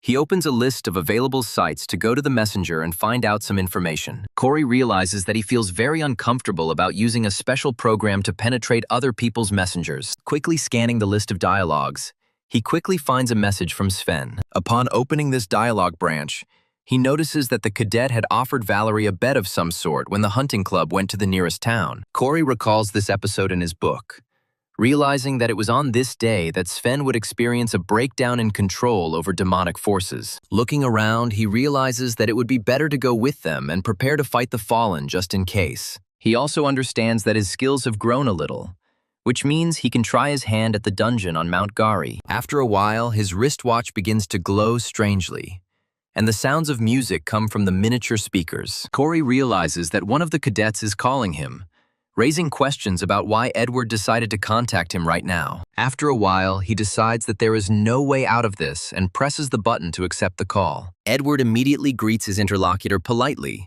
and says that he would like to discuss something very important with him. He asks Corey if he has time to meet him on Friday on a very important matter. Edward further emphasizes that he has one very important request that he cannot entrust to anyone else. The setting is Gari Mountain, which is a famous place in Gangwon province because it is where energies and spirits mix. That is why this mountain has long been called a training mecca, where warriors from all over the country flocked. But they are not the only ones who come here. Also coming here are collectors of treasures hidden in the depths of the mountain, one of whom is Francis, whom Corey only recently met. Corey looks at his new traveling companion with incredible skepticism, clearly not impressed by his ceremonial speech. After a short pause, he says that he is very pleased to meet such a person who clearly knows what he is doing. After some time, he decides to take a walk with this man, who constantly pesters him with his questions and attempts to teach him about life. After a while, their paths diverge. And finally, Francis says that all young people who are just starting out, this body, have incredible self-confidence. But only with experience comes patience. Making sure they won't cross paths again, Corey wishes his friend good luck, which he reciprocates with sincere affection. Well, on the other hand, he thinks that this newbie still has a lot to learn to reach his heights. Meanwhile, Corey slips and falls forward, then gets up, wondering why these trees have such strange roots. Taking a closer look at the trees, he discovers that they contain the very same ginseng that costs an incredible amount of money. Corey realizes that he has hit the jackpot and says that he has finally found what he has been looking for so long. Having reached such a valuable thing, Corey immediately eats it in order to chew it properly. This procedure is necessary in order to be able to increase variable skills by 2 points within 30 minutes, which is a serious support. The protagonist reflects that if he sold this route completely, he could earn about 700 million. His further attempts to climb the steep cliffs to the required point pass without any particular difficulties, since sometimes his foot begins to slip. However, this is all a small problem for a trained cadet who has more advanced physical skills and coordination. Besides everything else, he has the incredible advantage of being the author of this novel, which means he knows about all the secret places in advance. Thanks to this, he is able to fool even the most serious villains, since they cannot see the future, distinguish it from him. Corey exhales tensely, remembering that it is in these places that the immortal dungeon is hidden, in which you can get a good reward. The boss of this dungeon is a monster named Beginning Death, which is a mid-tier first-class monster. Corey realizes that the ginseng has made him stronger, but his powers are not enough to defeat him, so he will have to resort to something else. He also notes that it is not entirely important now, after which the hands of the dead who remained in their lives begin to burst out from under the ground. The undead begin to crawl out of the walls en masse, frightening with their incredible numbers. Corey continues to stand calmly, watching as more and more enemies emerge from the ground for him to deal with. And immediately after this,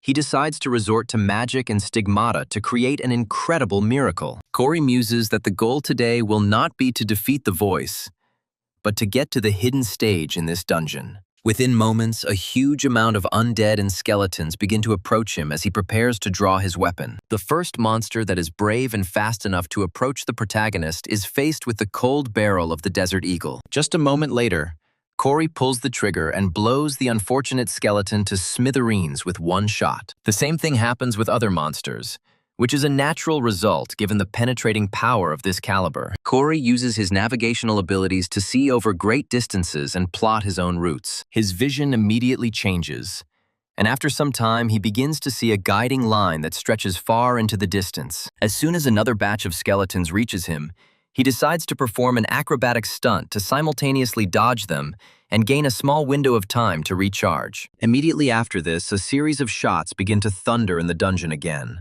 accompanied by the death rattles of the undead. Once the fight is over, Corey calms down for a while the gun barrel continues to smoke for a while. Looking around, he comes to the conclusion that, most likely, at this stage he has cleared out all the opponents who decided to attack him. As he moves on, he reflects that the number of dead is constantly increasing, which means he is getting closer to Evangel's base. Evangel is a powerful witch and also the boss of the hidden stage in the dungeon of this mountain, after which she will build a castle and create a terrible Tower of the Dead. However, this is not what worries the protagonist now, since the reason he is hunting her today is because of two items he wants to obtain. The first item is a growing type weapon called Ether, as well as an Evangel seed that contains incredible power. Corey recalls that in the book's plot, they made Tomer a fallen leader of monsters with incredible strength. Corey knows that if he takes these things, the plot will change dramatically.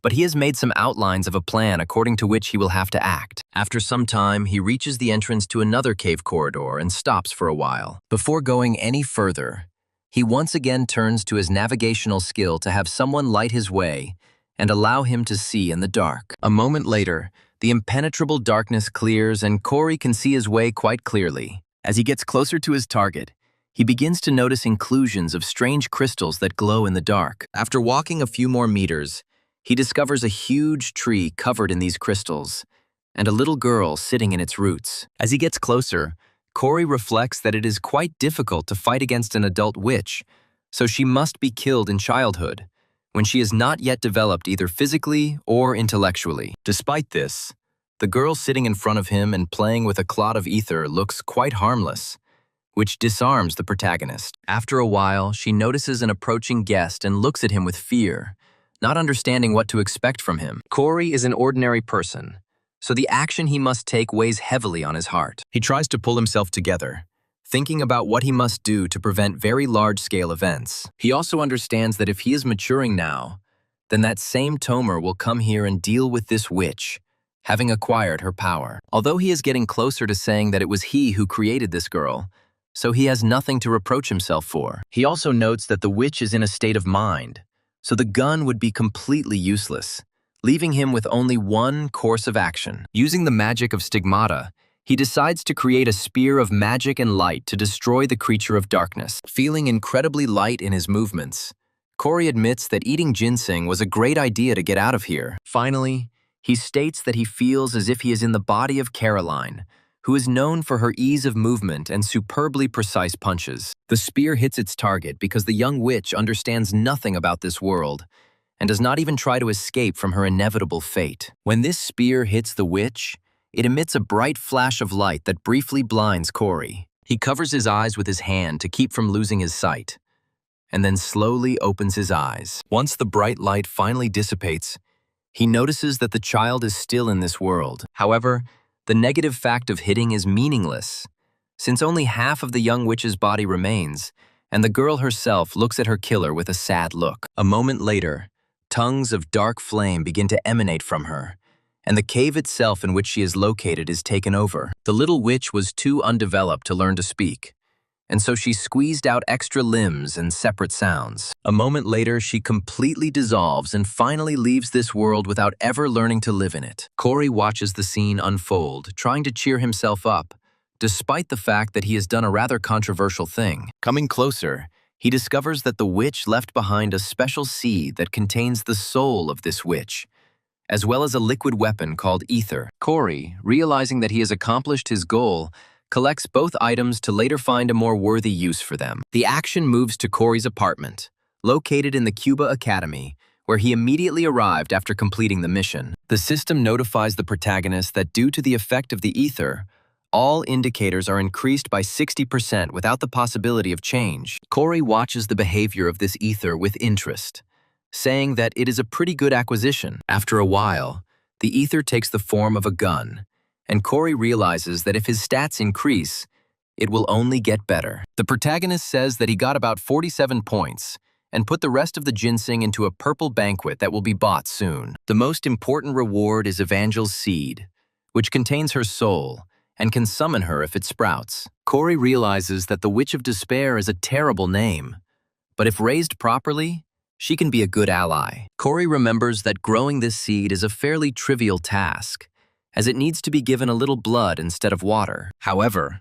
the growth and character of the witch will depend on whose blood it feeds on, so this issue should be approached seriously. Corey immediately thinks about the most noble candidates for this position and realizes that it will most likely be quite problematic to obtain the blood of Valerie or Caroline. After some time, he decides to put the seed aside in order to wait for the right opportunity to get the necessary blood. And immediately after that, he tries to turn off the laptop, saying that today he needs to go to bed early. He receives a notification that the hunting club event will start tomorrow, and he understands that tomorrow will be a difficult day. The action moves to Gangwon province, near a mountain spring where a hunting club competition is to take place. One of the leaders asks the other cadets whether everyone who wants to is present, or if they need to wait for someone else. Everyone at once answers that there is no need to wait for anyone else, and says that she is very pleased to see everyone collected and prepared. She also says that for those who weren't there last time, she will tell the goals of their clubs again,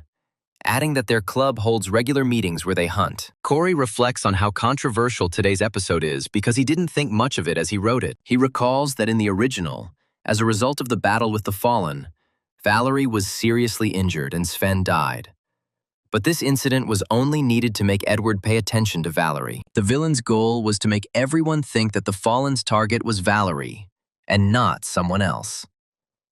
While the search party was watching this girl, it would be possible to take advantage of the moment and get to the true target. That target had to be Caroline, who would not be able to fight back against a powerful opponent. Corey notes that Sven's storyline has changed a bit, and he hasn't completely blown up yet. He reflects that he controls the power of the devil, albeit only a little, but it is already impossible to prevent the sad outcome. The protagonist comes to the conclusion that if Sven disappears from the book now, there will be nothing to worry about.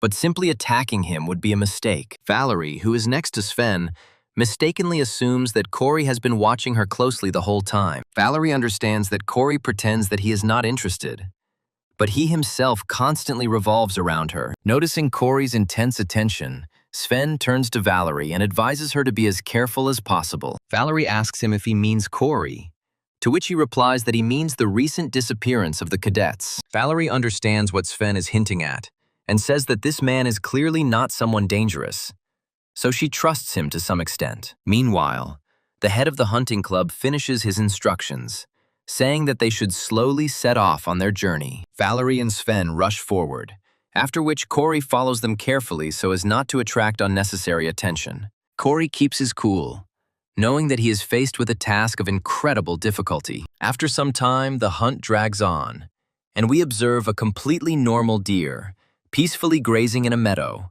unaware of the danger. A moment later, tentacles appear next to him, which are clearly hostile towards this poor little animal. The poor deer doesn't have time to realize anything before the huge tentacles immediately pierce his throat and chest with powerful blows. This attack kills the beast almost instantly, after which the tentacles begin to finish off around the neck of the dead animal. He, who has almost completely lost control of his demonic powers, lifts this creature with us with tentacles. His gaze becomes almost empty, but everything changes as soon as he hears Valerie's words approaching here. He immediately decides to hide his tentacles so as not to unnecessarily frighten his beloved. Valerie emerges from the bushes, saying that she has finally found Sven and is holding the carcass of a dead deer on her shoulders. Immediately after this, she observes a huge pile of animal bodies and asks him how he managed to kill so many creatures. Sven smiles and says that this time the victory will be his, after which Valerie says, upset, that now she will have to fulfill his wishes. She asks him what he wants,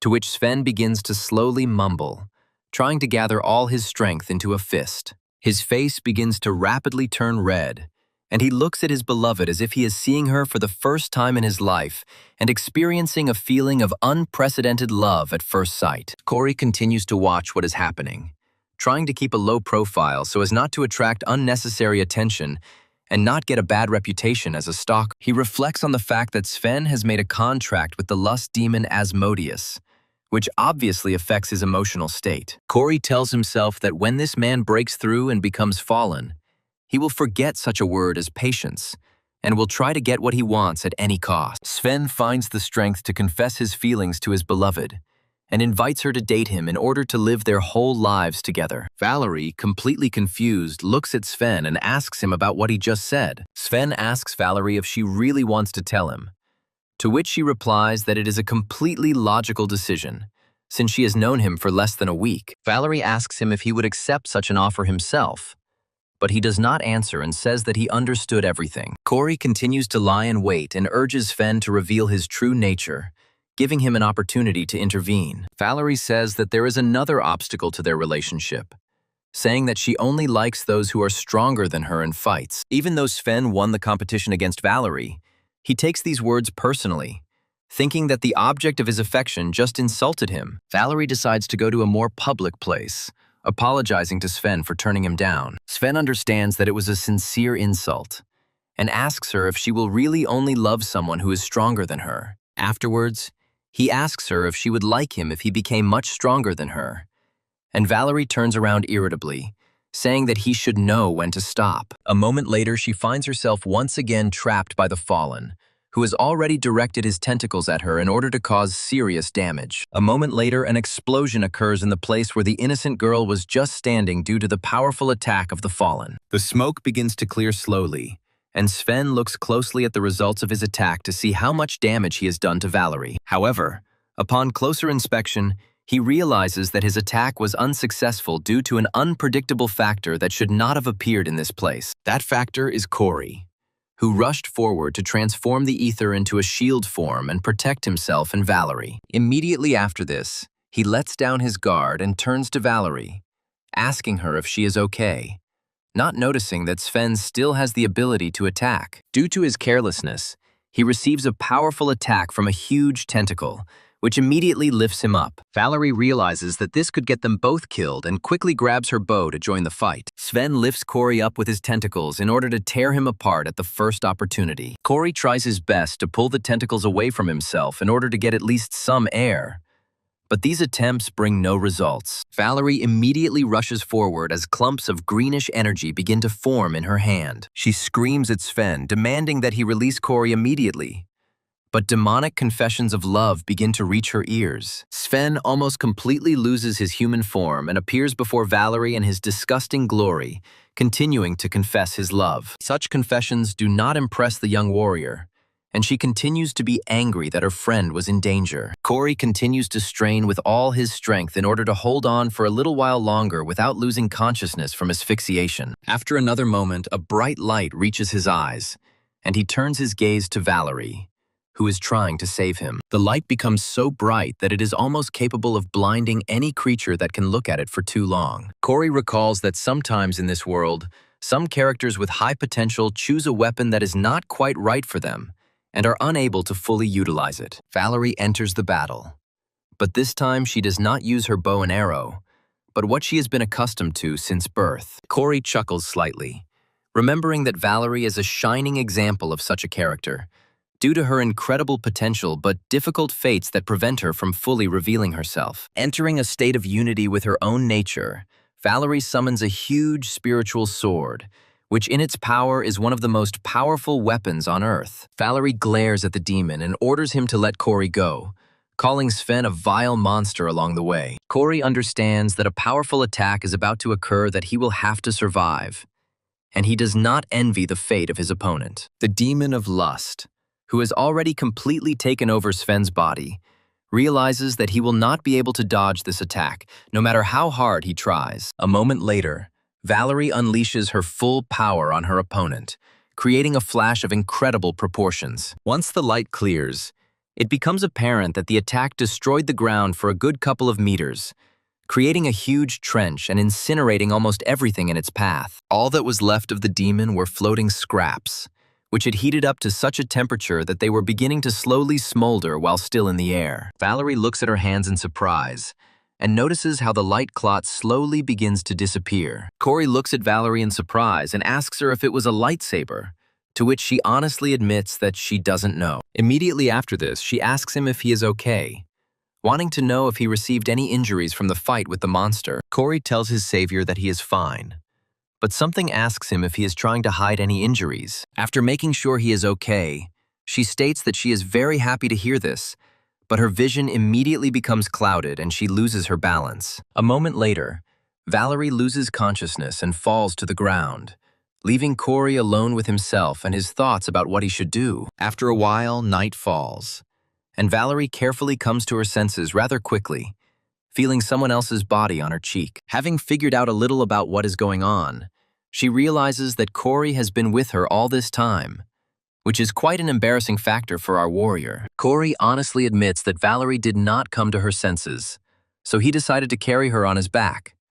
But the girl demands that she be immediately lowered to the ground. Corey asks Valerie if she really wants to go down, to which Valerie yells that he should let her go quickly. Corey follows Valerie's command and releases her, placing her on the ground, providing her with relative stability of balance. However, Valerie's strength begins to fail her, and she falls to the ground, unable to cope with the tension in her legs. This situation is completely new for Valerie, and she tries to understand what happened to her. She looks at Corey in surprise and asks him why her legs have suddenly lost all feeling. Corey looks at Valerie in surprise and asks her if this is the first time she has experienced what is known as magical exhaustion. Valerie looks at the main character with confusion, making it clear with her whole appearance that this has never happened to her before. Corey says that magical exhaustion is a condition where the internal supply of magical power returns, but the rate of magic recovery decreases. Corey says that Valerie won't be able to move properly for a couple of days, so she'll have to travel on his back for a while. After a while of silent walking,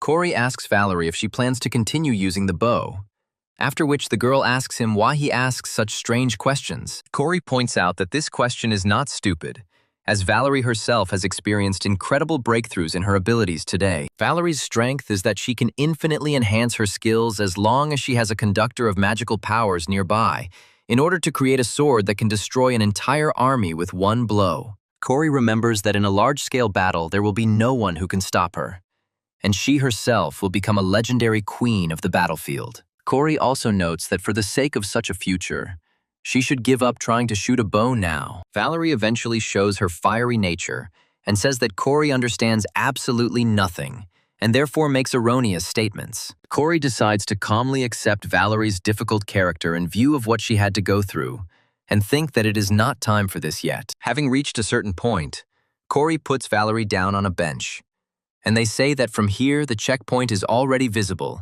and she must go on her own. At first, the girl protests and asks him why he left her, to which he replies that the dorm has already reached curfew. After some time, news of what happened spreads throughout the academy, and students begin to talk to each other, spreading rumors. Corey passes by and overhears stories about Valerie being attacked by a monster man, who turns out to be Sven from Nuri's class. The students also wonder why the management is silent about this.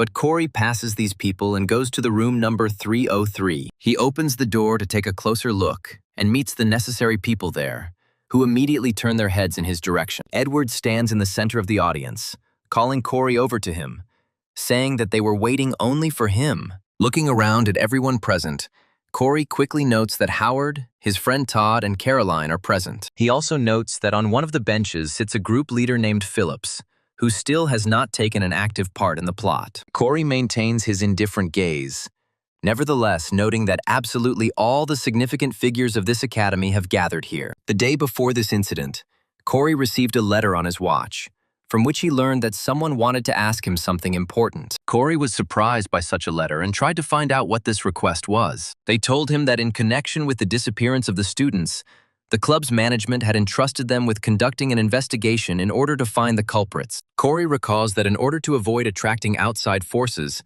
the club's leadership selected several students from each year and entrusted them with the mission of catching the criminal. The representatives of this team are Edward, Valerie, and Howard, as they are considered to be some of the most responsible and combative guys. The letter stated that there was a high probability that the perpetrator was a cadet, and they believed that an internal investigation would be easier to conduct. Corey asked Edward in surprise why he decided to invite him, to which he replied that he had very good eyesight. Edward also stated that Valerie had stated with responsibility that Corey would be perfect for this purpose due to her reliability. Corey still doesn't believe that Valerie treats him with respect, despite the fact that he behaves rather peculiarly towards her. Returning to the present moment, Edward thanks Corey for coming here to help. On the sides, Edward says that now they can begin, adding that he would like to share his hypothesis before moving on to the others. He states that from his point of view, the criminal was the same monster man who attacked Valerie. But there is something else he would like to discuss. Edward's reasoning is interrupted by a loud stomping of feet, which are so strong that they break through the wooden floor. The man who so easily lost his composure and decided to damage parts of the Academy's property turned out to be Howard. He complains to Edward that he calls Valerie too familiarly, but he responds with understanding silence. After this, he talks about how she might be the monster man's next target, since the man is following the demon's orders. Edward asks the others if they have anyone they might be suspicious of, adding that perhaps some of their acquaintances have started acting strangely. Corey felt guilty for not taking action until now, since he knew all along who the real culprit was, but he believed that revealing his name would be dangerous. However, unlike the book, where only 6 victims appeared in 2 months, here 3 people have disappeared in 2 weeks. And at this rate, the number of victims could become much larger. The main character is faced with a very difficult choice, and he clenches his fists in order to make an important decision. Valerie flashes through his mind, sincerely saying thank you to him, thereby demonstrating incredible sincerity and gratitude. Corey realizes that he no longer wants to stand by and put them in danger while he waits for things to develop. In order to finally take a full part in the development of this plot, he raises his hand, saying that he has one person in mind. Without wanting to be disingenuous, he calmly says that this man is the leader of the science club named Jefferson, since he is behaving very suspiciously. Immediately after this theory, a surprising silence falls in the room, since no one expected to see this man as a candidate for the role of the fallen. Edward says that this man has an alibi because he was in a close relationship with the first victim, which sounds pretty plausible. Corey suggests that the victim could have come to him on her own, but Howard doesn't believe it, saying that the cadet can't be affected by suggestion magic. Corey says that such an option is really excluded if we are talking about ordinary suggestion magic, after which Caroline interrupts all participants in the conversation. Caroline says something is wrong here, as the cadets are suddenly picking on a man who already has an alibi. She states that she thinks it is more likely that the fallen one is not the club leader, but someone present here. Corey stares at her interlocutor in surprise and tries to understand what the hell happened here. A paragraph appears on his laptop about how Edward had just pulled himself together, turned around and headed for the exit when he suddenly heard a voice. The thought flashes through Corey's mind that there must be at least one character who will help him with the investigation. Long ago, when Corey first started writing his novels, he thought that there should be a rich character who would help Edward with a slightly cruel, but not completely vile character. Corey smiled and realized that he had hit the jackpot, having come up with a pretty good character pretty quickly, adding a few details to him. Immediately after this, he decided to name her Caroline, in order to emphasize her grace and incredible deductive abilities. All of these memories are instantly shattered as he returns to the present moment, where Caroline suggests that he is most likely the fallen one. Corey looks at Caroline in surprise and asks her why she made such an assumption. Edward says that Corey is the alibi because he was using the portal when the crime was committed. Caroline points out that this is not a foolproof alibi, as it is possible to fabricate a recording of the portal's use. Corey asks Caroline what she's talking about, trying to talk some sense into her and not make the situation worse. A moment later, he hears Todd's menacing voice asking him if he should start from the back. Turning around, he sees a huge giant in front of him, who declares that from the blows he himself will begin to change. Howard watches calmly and smiles, taking a dark, sadistic pleasure in what is happening. Phillips continues to watch the events with complete indifference, only smiling slightly and realizing that he will be satisfied with any development of events. Corey realizes that he has now gotten himself into a difficult situation, even though his intentions were good. Immediately after this, he lowers his head, while Todd asks him, "Are you scared?"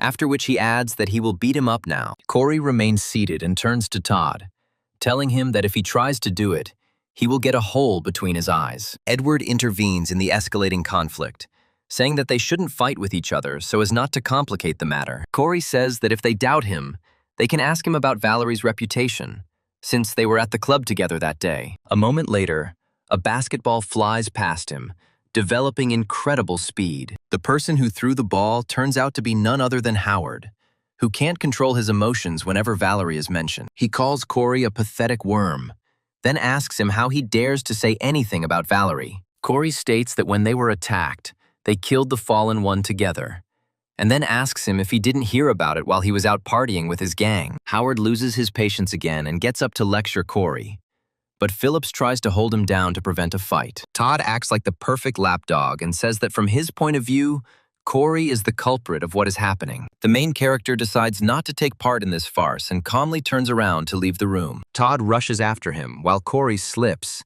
not expecting the floor to be much more slippery. However, Todd rushes forward to inflict incredible damage on the protagonist with his powerful fists. However, a lucky coincidence, thanks to the pumped-up luck parameters, saves the main character. Todd easily knocks down the door with his powerful attack. Phillips and Howard watch in amazement as they try to figure out what to do. Todd looks at Corey and wonders furiously how he managed to get away with this. Corey quickly pulls out his gun and says that now he will have to teach him a lesson so that this does not happen in the future. Todd lunges forward to grab his opponent's weapon before he is filled with lead. A moment later, a powerful echo of light passes between them, which in fact turns out to be a swift blade. Edward intervenes again, and with a quick movement stops both participants from getting into an unwanted fight. Edward addresses Todd, telling him that he should know when to stop and not do senseless, stupid things in pathetic attempts to assert himself. He then turns to Caroline and says that this remark applies to her as well,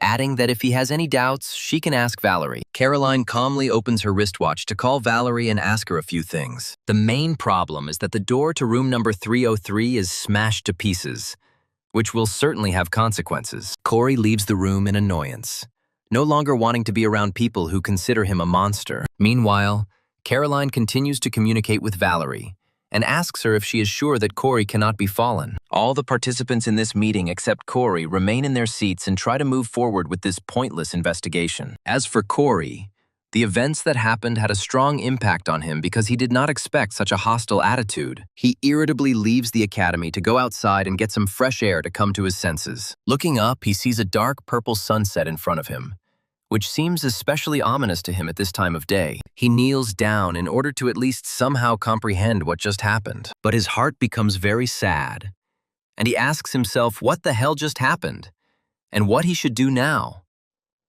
He understands that he not only ended up in his book, but now he is also arguing with the characters that he himself created with great love. The weight of circumstances begins to weigh on him more and more, and he thinks that he is incredibly fed up with everything. He remembers his past life and reflects on how he really misses his parents and friends and wants to return to his apartment. He reflects on what is happening now in his world, realizing that if time goes by without changing, he would have long been declared missing. Corey wonders if his parents, who were most likely very worried about him, are crying because of him. He also wonders if he will ever be able to return to his real world. After a while, he receives a notification and quickly raises his head, trying to wipe away his tears of incredible grief. The system notifies Corey that his tenacity score has increased significantly since recent events. Corey looks at this message in surprise and realizes that in reality, everything is not as bad as it seemed to him. A smile appears on his face and he says that he still doesn't quite understand what's going on in this world. Looking at this notification, he comes to the conclusion that this is obviously good news, since the increase in indicators will not be superfluous. Wiping away his last tears, he reflects on how he had previously given up on the idea of returning home.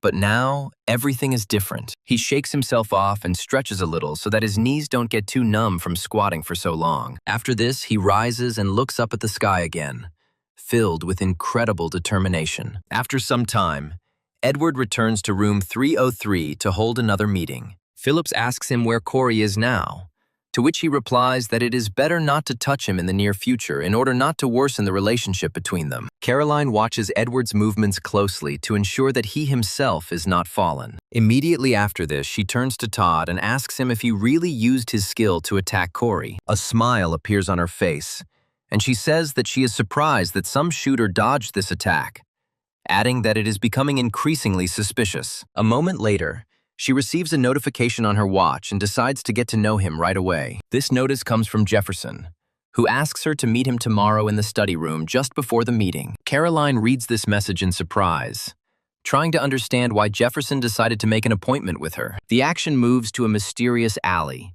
the atmosphere in which becomes more and more sinister with every second. Jefferson receives a response message from Caroline, who agrees to come to a meeting to discuss some issues. Jefferson smiles slightly, realizing that now he will have to wash the blood from his hair, face, and clothes. Immediately after this, he gives free rein to all his feelings, and a full-fledged smile spreads across his face, which looks quite ominous. The next day, Corey was deep in thought about how he now understood why people advise doing things when you're in a bad mood. He reflects that usually when he trains or goes hunting, he is too tired, so he has no time to think about anything else. Immediately after this, he shifts his gaze slightly and notices that Edward and Phillips are constantly watching him, despite the fact that he is fine. Corey reflects on the fact that he created these characters himself, so he shouldn't be fooling around and just thinking about how to get home. After a while, he hears Howard's voice, who asks Valerie if she can go to the academy already.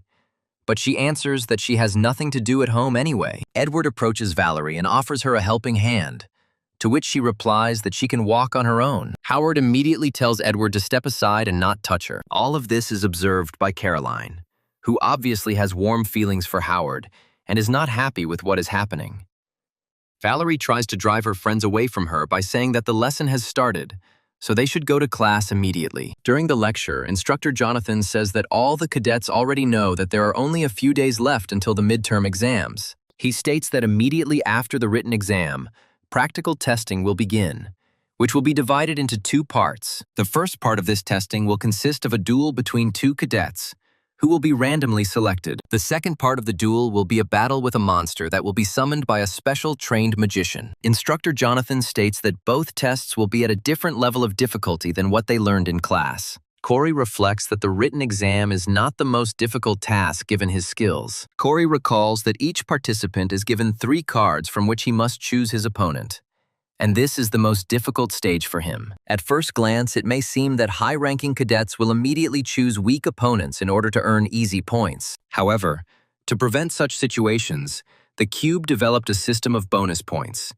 and even if a strong cadet wins a duel with a weak student, the winner can go into the minus. Corey notes that it is quite logical that there will be those who do not care about this system, and they simply use the right to choose an opponent in order to defeat someone they do not like. One of those people is Todd, who still harbors a vendetta against Corey in his mind. However, the main character reflects on the fact that there is another factor that begins to worry him more and more. He understands that the distance between him and Rachel, next to whom he has been sitting all this time, is gradually and clearly decreasing, and he is not the initiator of this process. The protagonist reflects that Rachel doesn't say anything but continues to hang around him, despite the fact that before she always sat alone at the last desk. Corey wonders what she's even doing, and suggests that perhaps the great English princess is trying to steal his job. Nevertheless, he decides to test this in practice, after which he turns to his notebook and takes out his pen. Putting his pen down on the notebook,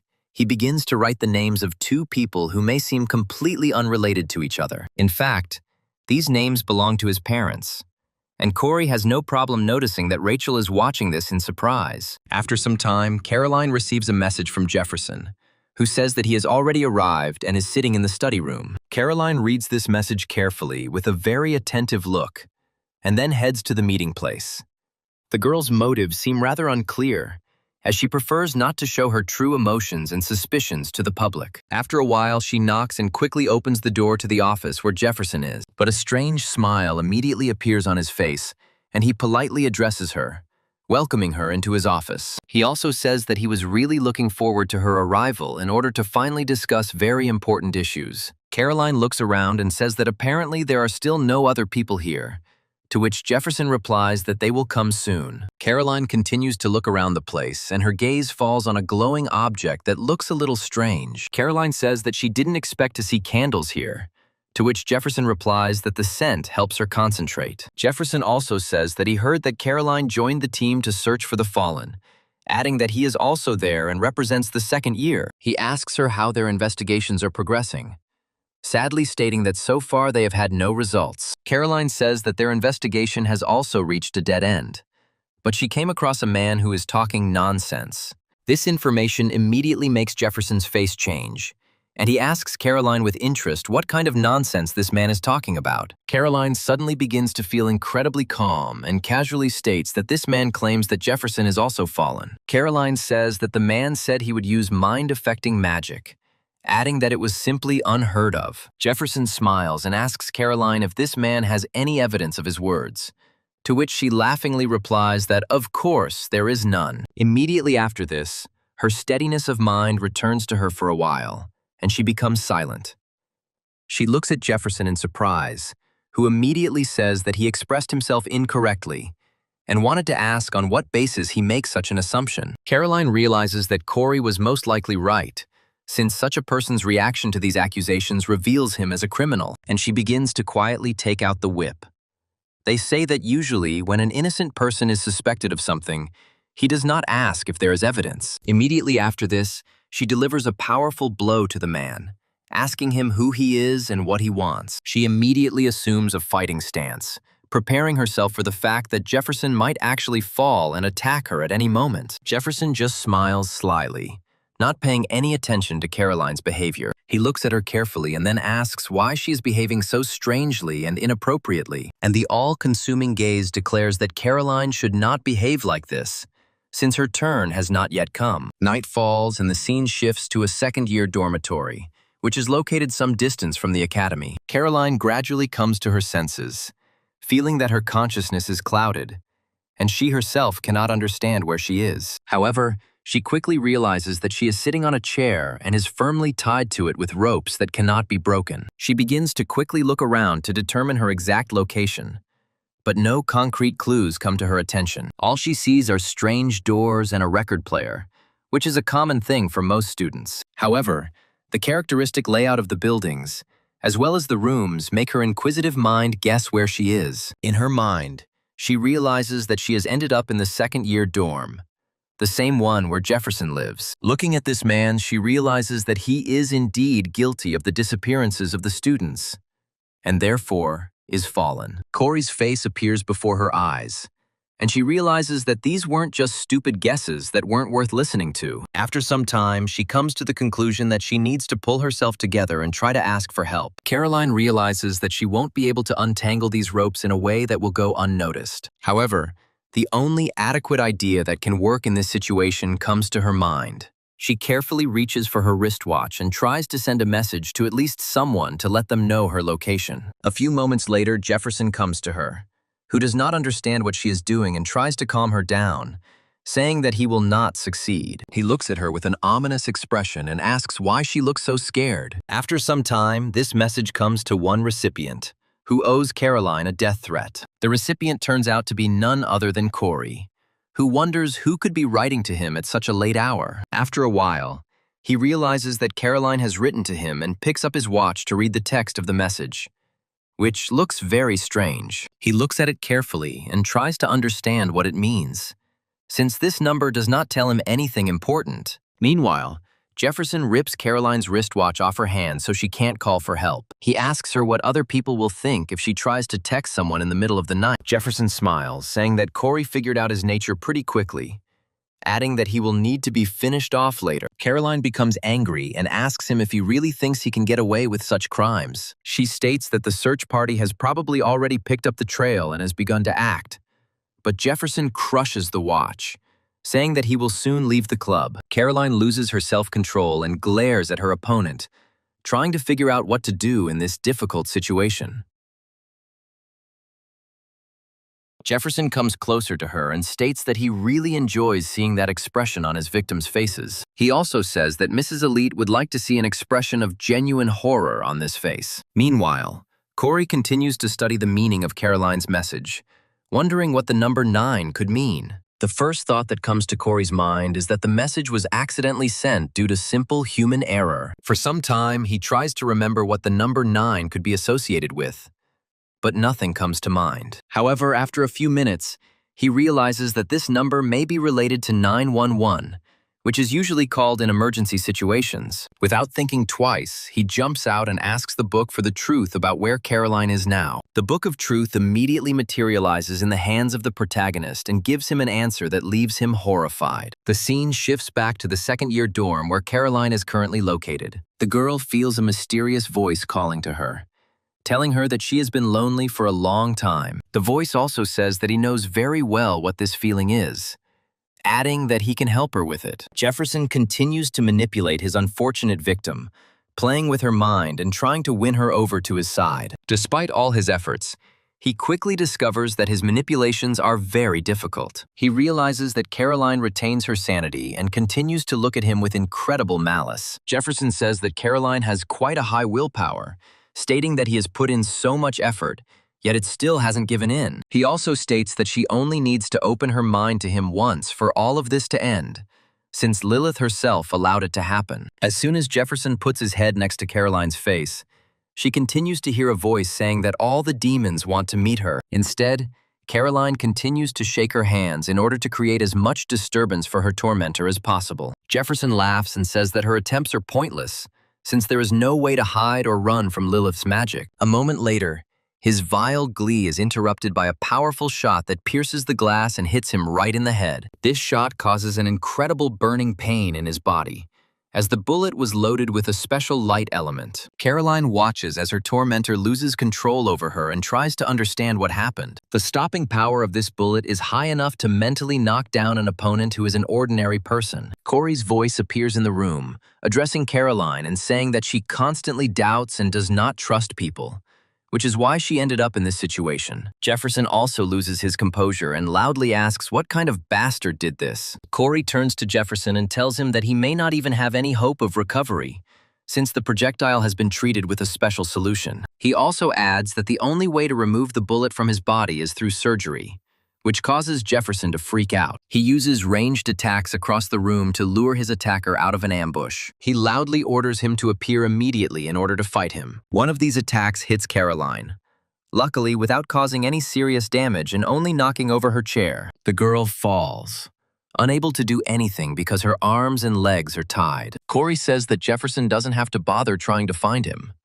but he yells at him and asks where he is now. Corey calmly replies that right now he is very far away, and at this distance it will be impossible to reach him. Immediately after this, he smoothly presses the trigger again and treats Jason to another large caliber bullet. Bullets from long-range sniper rifles fly at incredible speeds, and almost no living creature is able to intercept them in flight. The killing power of such rifles is also at its best due to the large caliber, and therefore Jefferson falls to the ground every time. In fact, all this time, Corey was at a fairly large distance, however, enough to be able to fire accurately. He climbed onto a small cliff, which was surrounded by a large number of trees. These trees camouflaged his position perfectly, and the solid ground allowed him to place the rifle on a bipod, which provided him with a stable aim. Looking at his victim, Corey admits that this is why he enjoys long-range shooting. He also turns to Caroline, saying that today he will spend all the bullets he received from her. Caroline continues to stare in fascination at her tormentor, who continues to receive more and more injuries. Corey hopes that Jefferson has at least a few tricks up his sleeve to avoid disappointing him. Jefferson calls Corey a complete psycho and then tries to leave the room, but Corey won't let him. He takes another well-aimed shot at Jefferson, hitting him right in the back. The fallen are quite resilient, but so many shots from a large caliber can make even such creatures bleed out. After making sure that the target has stopped moving and showing signs of life, Corey exhales tensely. Immediately after this, he turns to Caroline, saying that he is sorry that she had to watch this, and then asks if she is hurt. Caroline gives a negative answer as she watches the death throes of her teacher, who would have killed her if Corey had not intervened. Corey advises Caroline to get some sleep as a search party is due to arrive soon, after which the girl closes her eyes, thanking Corey for saving her. After some time, the scene moves to a hospital, which is distinguished by rather bright, coldish lamps. Caroline slowly opens her eyes and tries to figure out where she is, gradually regaining her consciousness. After some time, she hears a question about whether she has come to her senses, and she realizes that this voice seems familiar to her. The man next to her turns out to be Edward, and the girl asks him what he is doing here. Edward asks her if everything is okay with her. They say that the doctor said that there are no abnormalities, to which Caroline replies that the doctor was right, after which she asks him again about why he was here. Edward says that they take turns keeping watch outside her room, adding that Valerie, Howard, and Todd are here with him. Caroline asks them why they made such a decision, to which Todd replies that they are partly to blame for what happened. He says that they should have paid a little more attention to the words of other cadets, but they were busy with other things. Immediately after this, Edward offers a sincere apology to Caroline for what happened. Caroline looks at Edward and asks him if he's ever been told that he's quite slow. Caroline also reflects on how she thought that the most important thing was to get first place in the ranking, but she was very wrong. After this, she also remembers the incident with Corey, and the words that she was wrong take on a whole new meaning. Immediately after this, she asks Edward if another person has come to visit her, but he asks her who she means. Trying not to look stupid, she turns away and says that Edward misheard and that she never said anything. After this, she notices that the sun has risen over their city and is now shining brightly into her room. After some time, Corey receives a message from Caroline, who states that she is grateful to him for saving her and will definitely thank him. The protagonist smiles, realizing that this story ended very well, since he not only saved one of the main characters, but also established a relationship with him. The system notifies him that he has received 457 points, as well as a bonus that gives him an additional 11% of all SP received. Corey is surprised that he was able to earn so much SP in just one action, reflecting on the fact that there is a good reward for solving one of the main episodes. He also understands that putting all his skills into sniper shooting is not the most profitable solution. After some time, the same manager with whom he had recently gone hunting approaches him. Ferdinand says that he was very surprised when he received a call from Corey and asks him what happened. He immediately falls to his knees and says that if Corey wants to cancel his contract with him, then he asks him to think about it again. But the protagonist quickly assures him that this is not the case. After a while, he places a suitcase in front of him, saying that it contains something very important. He also states that he would like to invest his funds in the SH agency, where Ferdinand currently works. This news is a real bright spot in this man's life, as he had previously invested rather poor funds. The ginseng that was at the Purple Banquet brought the protagonist about 400 million won, which is a decent amount. From this proceeds, he decided to invest 250 million in the owner of pack horses, and the remaining 150 in the SH agency. The reason for this is that Corey remained confident in the growth of both the Pack Horse Master Guild and the SH agency. Ferdinand says that this is such a large sum that he does not even know if he can accept this gift. Corey says that Ferdinand should accept this money because he is investing for their overall growth, and also so that he can buy a normal magic pocket and HUV with it. Corey asks Ferdinand how old he is, to which he replies that he is 29. Corey says that since Ferdinand is much older than him, he can address him informally, to which Ferdinand replies that he can't talk to an investor that way. Corey suggests that if he continues to be treated too formally, he will cancel all his investments, and Ferdinand decides to give in.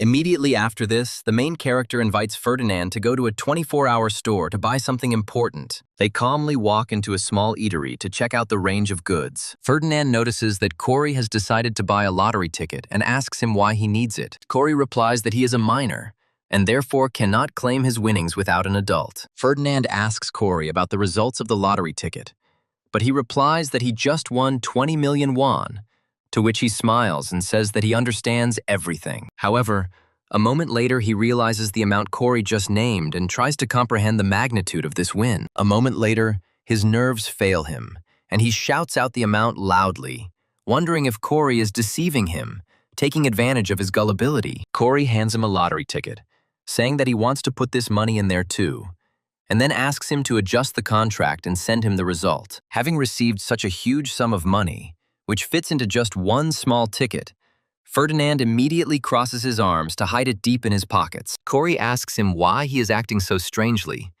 but he stutters and replies that he is afraid that he might get robbed. After some time, the scene moves to an abandoned area that has not been visited for a long time, even by homeless people. The reasons for this are the sinister reputation of this place, since any uninvited guest could never stay here for long and disappeared without a trace. In one of the warehouses, a dark liquid begins to rise from a mysterious barrel, which gradually begins to take on some form. After a few more minutes, this form takes on the outlines of a child of about 7 years old, who continues the transformation process, looking around. A moment later, he turns to a certain captain and states that the people they were watching have finally started to move. He happily announces that the pack horse's owner has grown considerably, and then asks the captain what they should do next. A mysterious girl, whose name only a few know, but who all call by the nickname Boss, says that they will steal only an item from this guild and leave the rest as is. The young man says that he understood everything perfectly, after which he adds that he noticed something strange, noting that some guy recently appeared who bought up the shares of this guild. He claims that initially these amounts were quite small, but now this person has invested 250 million in shares. The boss replies that this is not the most important task at the moment, so the young man should definitely complete them.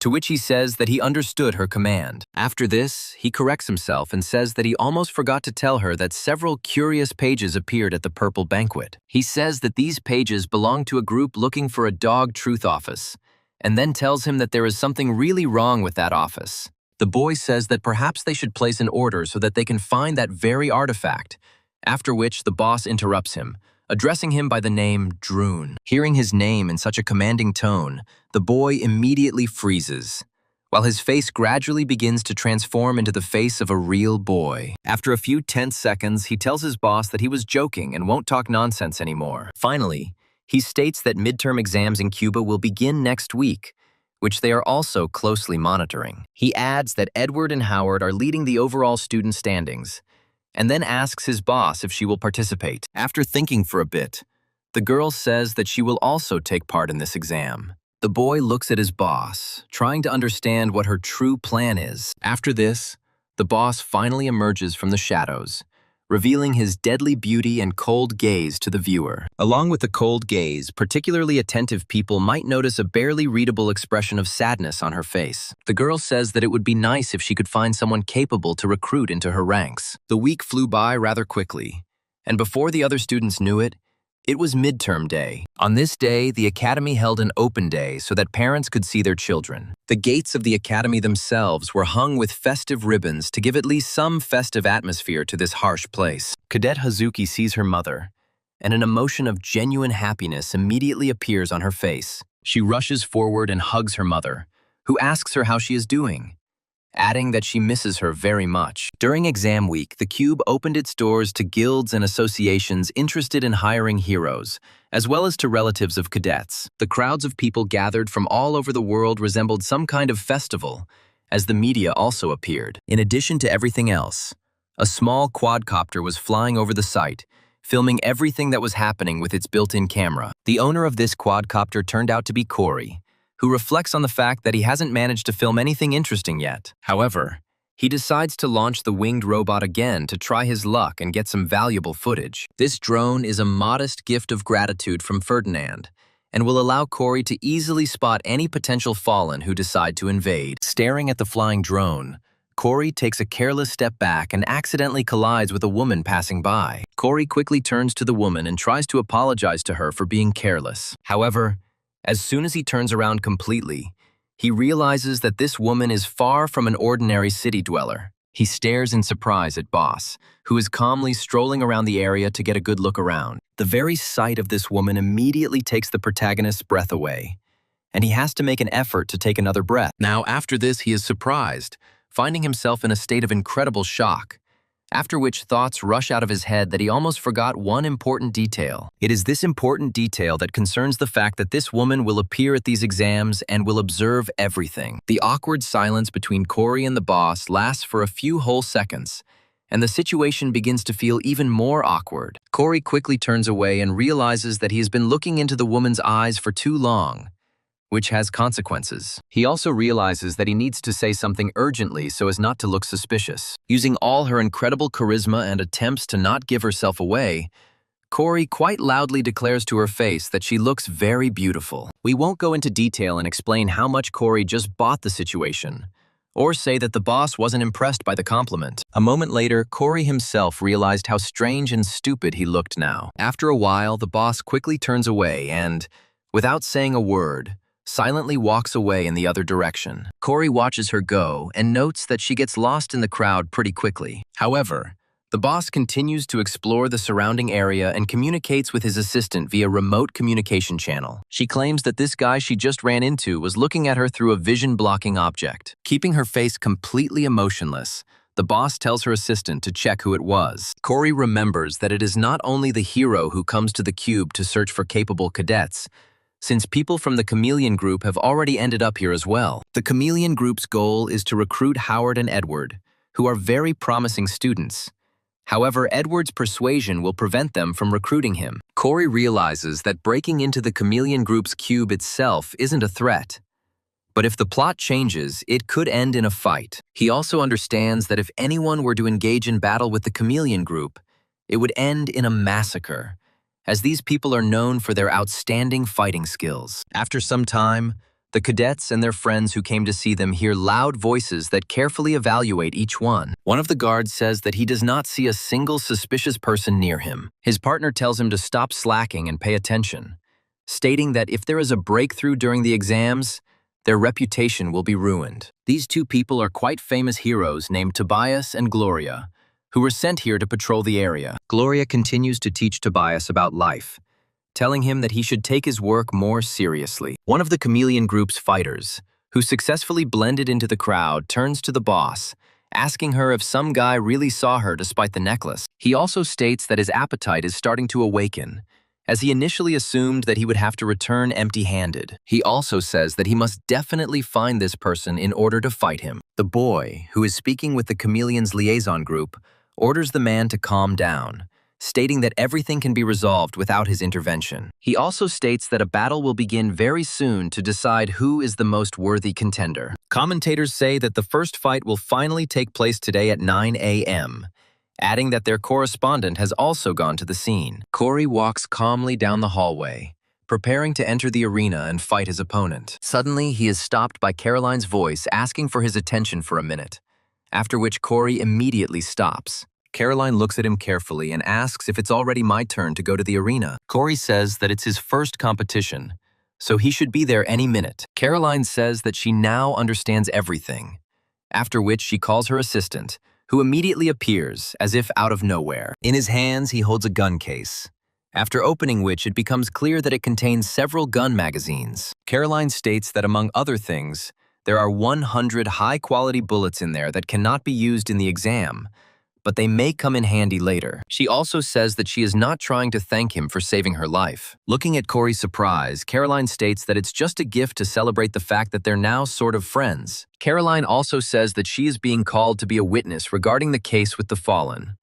but she still hasn't said that it was Corey who shot, after which the protagonist asks her to keep it a secret. Corey muses that if everyone finds out that he was the one who shot Jefferson, he might be in trouble. Caroline says that she knows full well that Corey has his own reason for hiding his powers, adding that this is why it will be difficult for him to pass this one. Corey tries to laugh it off, but Caroline makes it clear that this won't work with her, and then asks him if he's seen his rival. As you might have guessed, Corey's opponent will be one of his recent opponents, who for some reason holds a grudge against him. This man continues to lift dumbbells in order to prepare himself as best as possible for the upcoming fight. This man turns out to be Todd, who is filled with determination to win this fight at any cost. To give himself more confidence, he repeats phrases about how he will crush Corey in a few minutes, if not seconds. The Oracle of the Chameleon Group addresses the boss, saying that among all the candidates, nothing special has been revealed so far. He also claims to have found Corey's personal file and notes that he grew up in an orphanage,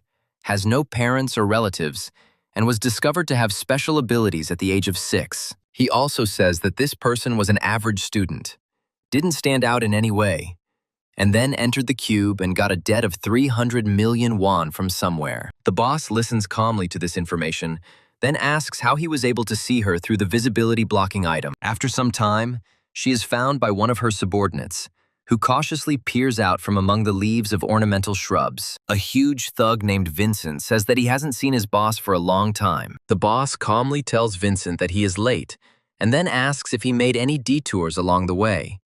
But he replies that he was looking for talented personnel. The boss asks him what his verdict is, to which he replies that he has nothing to report, since all the cadets are weaklings who will fall with one blow. The oracle says that he is not surprised by this information, and then asks if there were any unusual cadets there. Vincent tries to justify himself by saying that he was looking at the second years, to which the oracle says that they need to check the information about a cadet named Corey. Vincent thinks for a moment, then remembers that he is talking about the cadet who saw the boss through the visibility blocking item. After some time, there are only a few minutes left before the exam battle. Tobias was already fully prepared to watch these fights and bought himself a good pizza. He smiles happily and says that this place brings back a lot of good memories. Gloria says that for her, the place is associated with a much more modest number of pleasant memories. To which Todd replies that his son really loves watching the fights. After some time, Gloria discovers a strange man who sits among the ordinary spectators and keeps looking at them. Gloria turns to Tobias and asks him if he knows this man, adding that he keeps looking at them and smiling. Todd doesn't put much emphasis on this, and says that most likely this person is a fan of theirs. Immediately after this, he switches his attention, saying that the duel is about to begin. Todd is the first to take the stage, and the commentator says that he is ranked 19th among the cadets and has good abilities. Gloria looks closely at the distribution table in order to find this man's opponent. She looks at him in surprise when they put up a cadet who is ranked 934, which is Corey, as an opponent. Todd glares at his opponent and asks him how many points he got on the written test. Corey laughs and says that his opponent's face shows how much he's out for blood, and asks him to hit lighter. This mocking manner begins to irritate Todd, and he gradually loses self-control. Todd's main ability is self-defense by dispelling magic, and Corey realizes he'll be lucky if he doesn't break him in half. Looking at his opponent, he decides not to let him get close at all in order to have any chance of winning. Meanwhile, commentators are saying that it is now time for the first-year exams, claiming that they are starting right now. As soon as the announcers give the go-ahead for the fight to begin, Todd creates an energy armor around himself and rushes forward. Its purpose is to close the distance as quickly as possible and protect itself through energy armor. However, Corey also has a few tricks up his sleeve to bring to the table in this fight. Seizing the right moment, he decides to use the bullet time skill to stop time. He also reflects that the duration of use of this skill has increased significantly. Looking around, Corey clearly understands that he now has a whole minute to make a shot. However, Todd is quick enough to continue his onslaught on Corey and not give him time to catch his breath. Corey looks back at his opponent in shock and realizes that he is coming at him like he is a tank. Todd continues to land punch after punch while Corey constantly runs away from him to avoid losing this fight. After some time, Todd finally decides to catch up with his opponent in order to grab him and then knock him down. However, the protagonist seizes the opportunity and quickly turns around to fire his pistol. However, such a turn slows him down significantly, and Todd rushes forward to attack. The bully looks at the bullet coming towards him and wonders if this simpleton really thinks he can get through him. Immediately after this, he stretches his hand towards the flying bullet, thinking that it is just a pellet. The thought of such bullets bouncing off him consumes Todd, but a moment later, he receives a sobering blow directly to his shoulder. He looks in surprise at the layer of his energetic self-defense and discovers that a huge gap has appeared in it. Gloria, Tobias, and the other spectators jump up from their seats in surprise,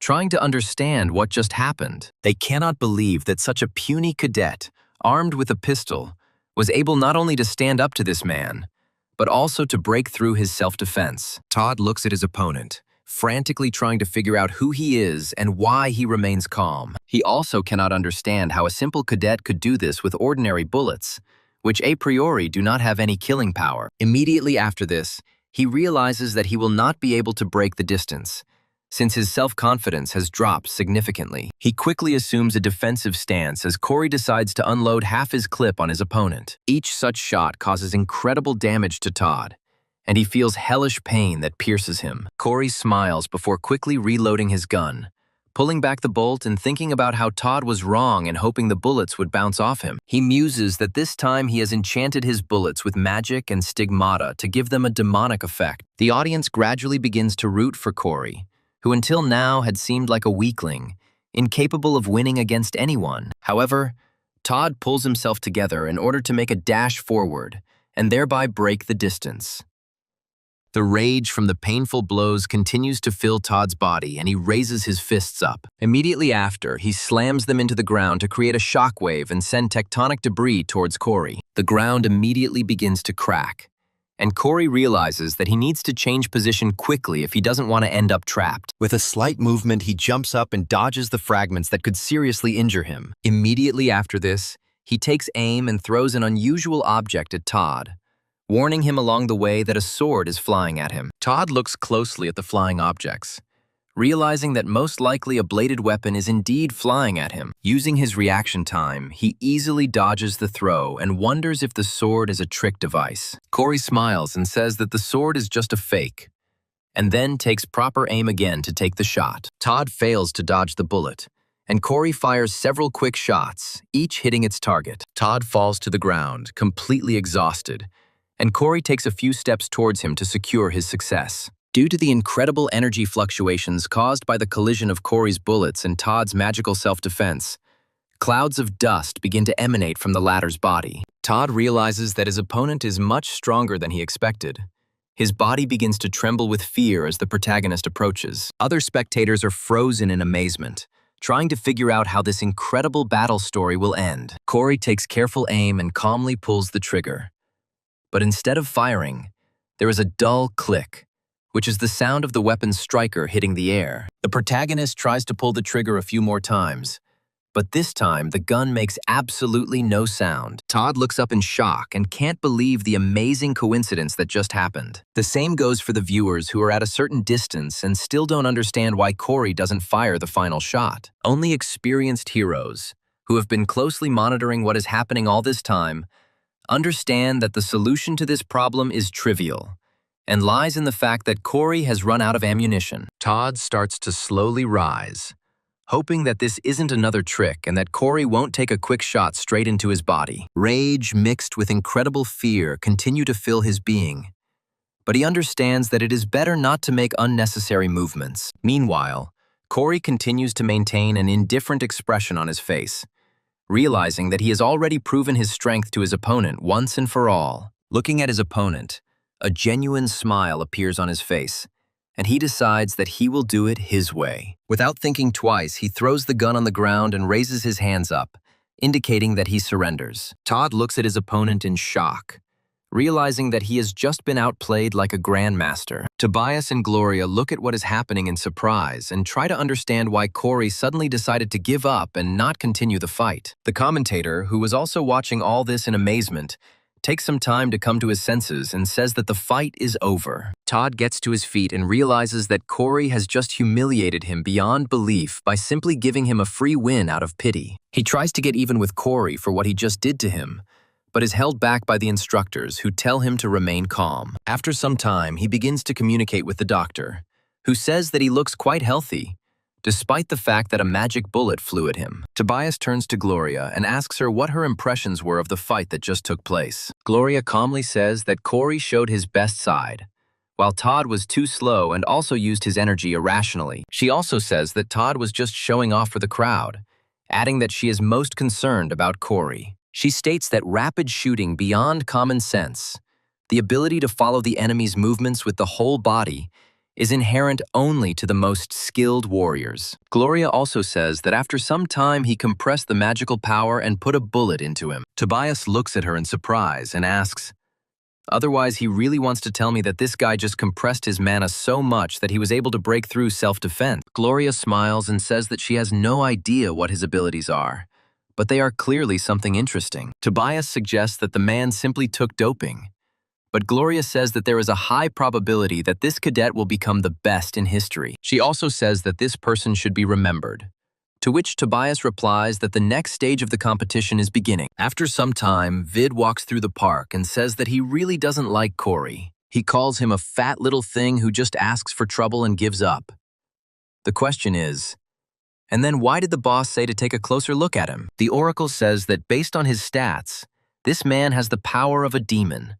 But Vincent says that this is not a very impressive quality. The oracle asks him if the whole reason is because Corey is a long-range fighter. He replies that this is exactly how it is, since a real duel can only be called a battle when you speak with a desperate desire to plunge death into the heart of your opponent. The oracle replies that this is why Vincent is here, and recommends that he take a closer look at the cadets who have this desire. When asked about Howard and Edward, Vincent says that Howard impressed him with his spear technique, as he aimed straight for vital organs. He also says that he liked the way he treated cowards who were constantly trying to defend themselves. After this, Vincent says that Edward, whom he was also following, was behaving rather unusually. He states that this man is rumored to use a sword technique similar to dancing, and his movements are indeed very precise and polished. Vincent also says that despite this, he was haunted by a very vague feeling when he watched the fight. He once again adds that he had no complaints about the fighting technique itself. However,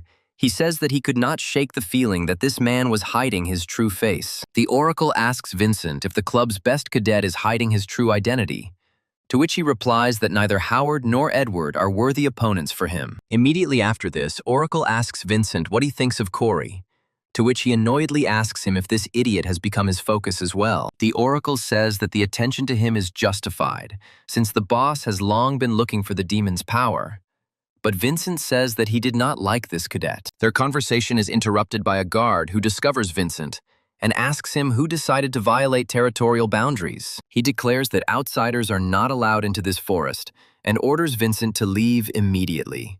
Vincent is thinking about how there are too many annoying flies around that are irritating him. Before the guard can repeat his demand, Vincent lunges forward to grab him by the head. A moment later, he gives him a powerful flick, the force of which is great enough to explode the head of an innocent man. This and the subsequent explosion of the head create a loud bang which frightens nearby birds. Vincent looks around calmly, watching as a huge pool of blood begins to pool at his feet. The oracle asks his protege if he really blew the head off an innocent man, but he replies that that is exactly what happened. The oracle says that Vincent will now face at least a very severe reprimand if the boss finds out about this, but he states that everything will be fine if the oracle does not tell about it. The scene moves to another area of the city as the setting sun sets over it. The boss looks at this setting sun, and it reminds her of the times when she got the idea to create this gang. There were leaden clouds in the sky then, and pouring rain was pouring down on her head. She thought that she would certainly find this traitor who led to these terrible events. The boss stood in front of the grave of a person very dear to her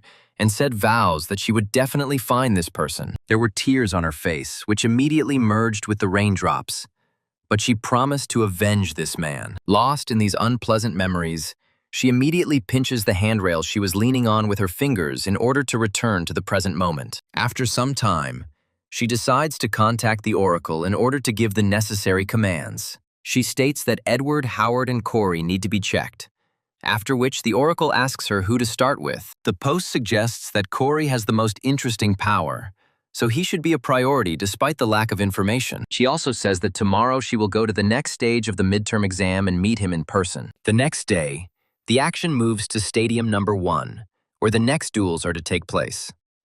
A boy who knows a lot about guilds discovers that recruiters from the sword and fortresses of the Creator Guild have come here. His mother says that compared to the first day, there is a big difference in the fans. The first to enter the arena is Edward, and his opponent, who is ranked 8th among the students. Immediately after this, according to the tournament schedule, a duel will be held between Rachel and Valerie. Fans are saying that they can't wait for the battle of rankers who will show their true class. Corey already knows the outcome of this duel and understands that Valerie will not stand a chance against Rachel. The reasons for this are quite simple, as mentioned earlier. Using a bow that is not a true weapon, it will be simply impossible for Valerie to defeat a person like Rachel. The commentator says that competitions between first-year students are finally starting. Valerie fuels her fighting spirit and asks Rachel if they should change their ranking today. She then draws back her energy bow and raises it up to fire a trick shot. Immediately after this, she releases the bowstring, and the energy arrow flies upward. As soon as this arrow reaches a certain height,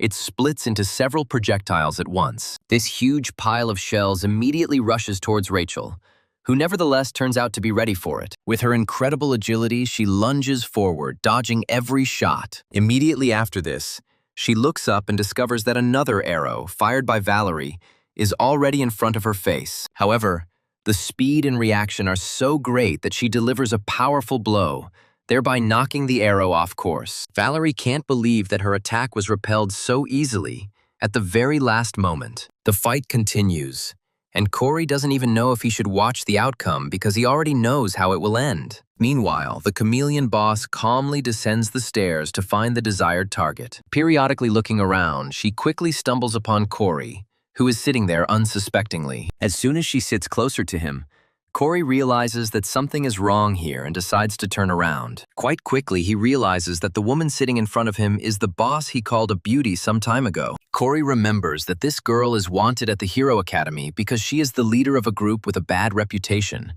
and also a very strong warrior who reveals herself behind many names. Looking at the boss's almost motionless face, Corey realizes that in this world, only he knows her real name. The boss tries to talk to Corey, but a moment later, a Coke drink flies into her face and spills right on her head. Random illnesses that couldn't stay on the steps wonder how it happened, and the young man asks the boss if she is okay, while Corey tries to suppress the state of incredible shock he has fallen into. Meanwhile, the duel ends, and, predictably, Rachel wins thanks to her incredible speed and agility. Calmly closing her eyes, she tries with all her might to cope with the incredible absurdity of everything that is happening. Wiping her head with a handkerchief, she thanks Corey for his kindness, to which he sheepishly says that his help was not worth the gratitude. Anyway, after a few moments, Boss returns to her indifferently sad face and says that she saw their battle with Cadets Todd. She also states that she prefers to watch from the shadows and hands him her business card. She also asks him if the skill he showed in the competition is his ability. Upon picking up the business card, Corey discovers that the name on it is Li Xiaoping, which is one of many fictitious names. Corey says that he can't contact the guilds until the exams are over, and then doesn't let Boss take his business card back, saying that he's not rejecting their offer. The boss sits quietly next to Corey for a while and says that she can't go into details yet, but in any case, he has nothing to lose. The rescue lasts a long time.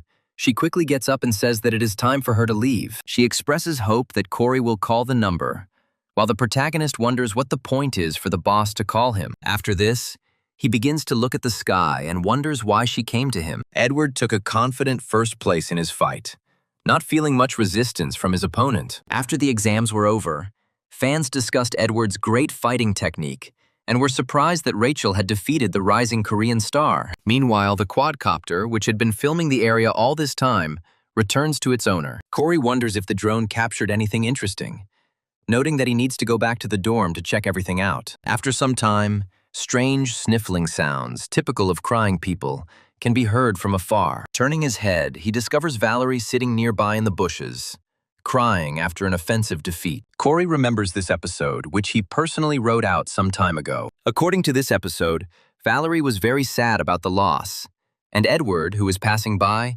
tried to console her. He recalls the words of encouragement that Edward gave her, and notes that such consolation is unlikely to help her now. Corey understands that there are times in life when you just need to give up, but that word simply doesn't exist in Edward's dictionary. Corey muses that this is probably why she never gave up her bow and arrow practice. After some time, a great idea comes to his mind, which, from his point of view, will help Valerie. A few minutes later, the unfortunate girl receives several notifications on her personal watch. She decides to look into their contents and realizes that Corey sent her a text message saying that he saw the competition. Valerie calls Corey a weirdo and then decides to continue corresponding with him. Corey says that he was right when he said that Valerie is bigger than the sword, and then states that not all is lost. His final message advises her to change direction to focus on results. Valerie looks at what is happening in surprise, completely not understanding how she should react to something like this. After a while, Valerie and Phillips run up to the hidden Valerie, saying that he finally found her. Coming closer, he says that he has been looking for her for a very long time, and asks why she is sitting alone and hiding here. It's hard to convey the horror Edward felt when he saw Valerie's eyes burning with hatred, as she was caught in a less than perfect state. Thus, The end of the combat competitions of the midterm session of the first semester at the Cube Academy has passed. After some time,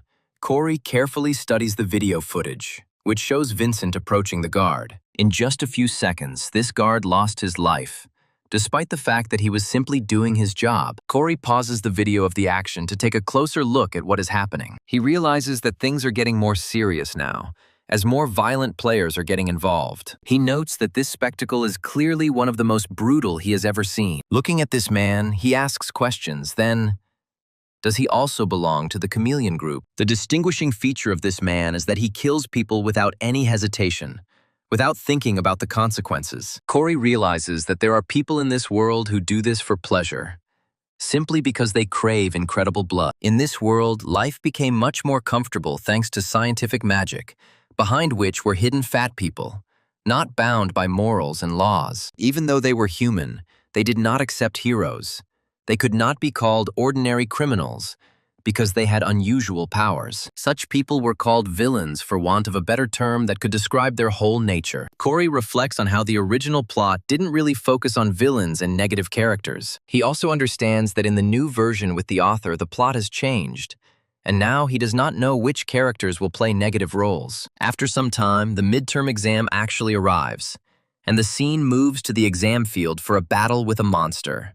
The cadets are greeted by a battle mage named Camilla, who says that she will be conducting this exam. And after thinking for a long time, she decides to give a short briefing, saying that in front of them is an examination field, and on it they will fight a hologram monster. She also says that this exam is quite dangerous, unlike the training lessons that have been held so far, and the summoned monster has the same attack power as the real one. The girl warns the cadets that excessive pride can put their lives at risk, so if they encounter difficulties, they need to surrender immediately. The girl reiterates that the exam will be judged on how quickly and calmly they make decisions, and then wishes everyone good luck. Another magician says that they will enter in groups of 4, starting with the first team. The first team includes the already well-known Hazuki, Jin, and other participants who are not worth mentioning. After this, the magician turns to the other students and asks them to listen carefully to the following information. She states that those who haven't yet reached their turn should not waste their time and spend it analyzing the battles of other cadets. The magician advises to watch carefully how their comrades fight monsters,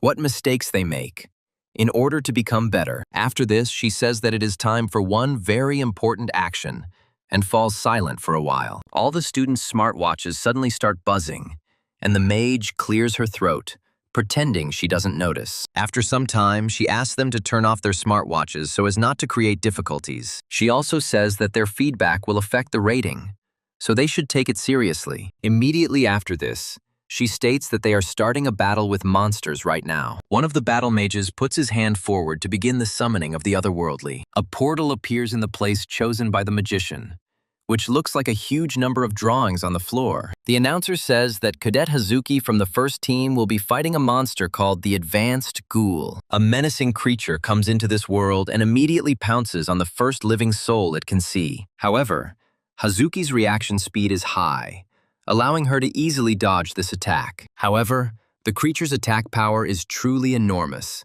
and each attack leaves behind clouds of dust. Other students watch closely to make sure they don't miss any important details. After some time, the second team enters the room, preparing to test their strength in battle with the monsters. Phillips rushes forward to fight the giant snake and uses the magic release skill. Thanks to this skill, it deals very powerful blows to the monster, knocking out all the living force from it. Valerie was less fortunate than others, as a whole herd of otherworldly horses was summoned to fight her. However, the girl has incredible potential, thanks to which she shoots an arrow upward, which splits into many others. With this attack, she finishes her exam fairly quickly, defeating all opponents. A flock of otherworldly birds were sent against Caroline, but they were quickly dispatched with well-aimed blows from the whip. Some other students fight even more bizarre monsters that look like water slugs. After some time, it was the turn of Corey's team, which had been translating all this time. The commentator tells Team 10, which includes the main character,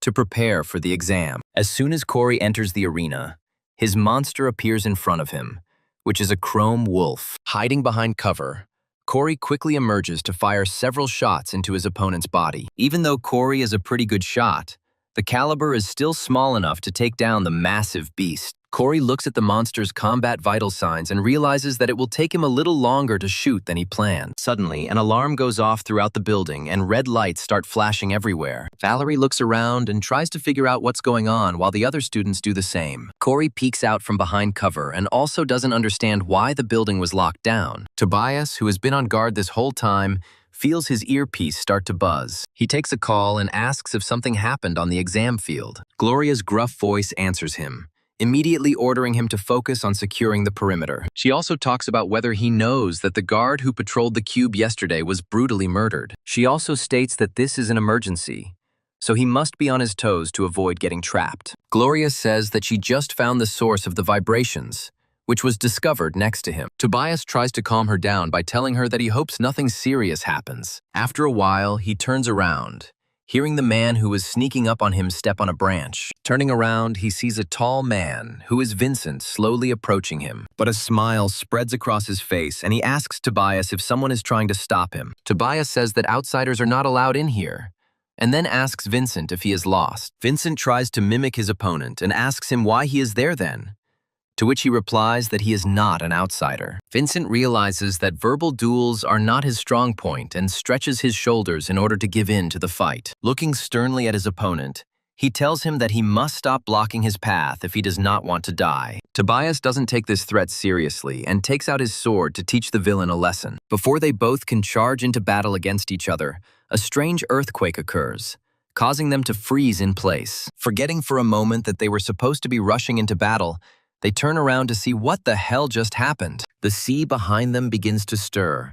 and something like a typhoon begins to form. Also in this typhoon, the outlines of something ominous begin to be seen, as well as red lights that look like eyes. This earthquake also reaches the complexes where the monster fighting test takes place. The commentator states that the exam has been temporarily stopped due to an unforeseen situation outside the exam area, and asks all students to leave the building. The mage runs up to the testing glass and addresses Team 10, ordering them to run outside. Corey looks at what is happening in surprise, trying to understand what the hell is going on here. Meanwhile, a strange figure approaches the examination center, which from a distance somewhat resembles the boss of the chameleon team. Despite the emergency, Corey remains in his enclosure with the monster. He also wonders why the draft has not been canceled even though the exam has just been stopped. He tries to contact the magician who recently addressed him through the glass, but does not find a single soul there. Corey speculates that this can't just be a random mistake,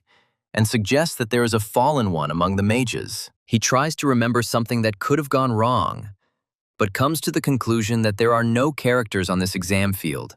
The settings have been changed. After some time, an extremely non-obvious and frightening thought comes to him, causing him to be taken aback. He quickly gets to his feet, realizing that he must hurry in order to get to Princess Rachel. He realizes that if he thinks about it being a remake, then these events now seem completely logical to him. Meanwhile, a strange man enters the examination building and quickly looks around in search of his own. His target is Rachel, who is in full combat readiness, but he only greets her, saying that they haven't seen each other for a long time. Immediately after this, he addresses Princess Rachel by name, much to her surprise. Corey realizes that there are a lot of minor characters in the book who never appear in the story, like Jesse. One of these characters is Sir Lancaster, who came here to commit his terrible deeds. The scariest part of all this for Corey is that now a story has begun that is unknown to him. The walls of this building begin to shake with incredible force under the influence of a strong earthquake. Rachel turns to Alex Lancaster and asks him where he has been all this time since that incident. She also notes the strange appearance that Lancaster has acquired during the years he has been absent. Looking closer, she discovers that there is a strange fire burning in his eyes that can only mean one thing. Rachel is well aware that the man she once knew has turned into a demonic spawn because he sold his soul. She asks him in surprise how he could allow this to happen,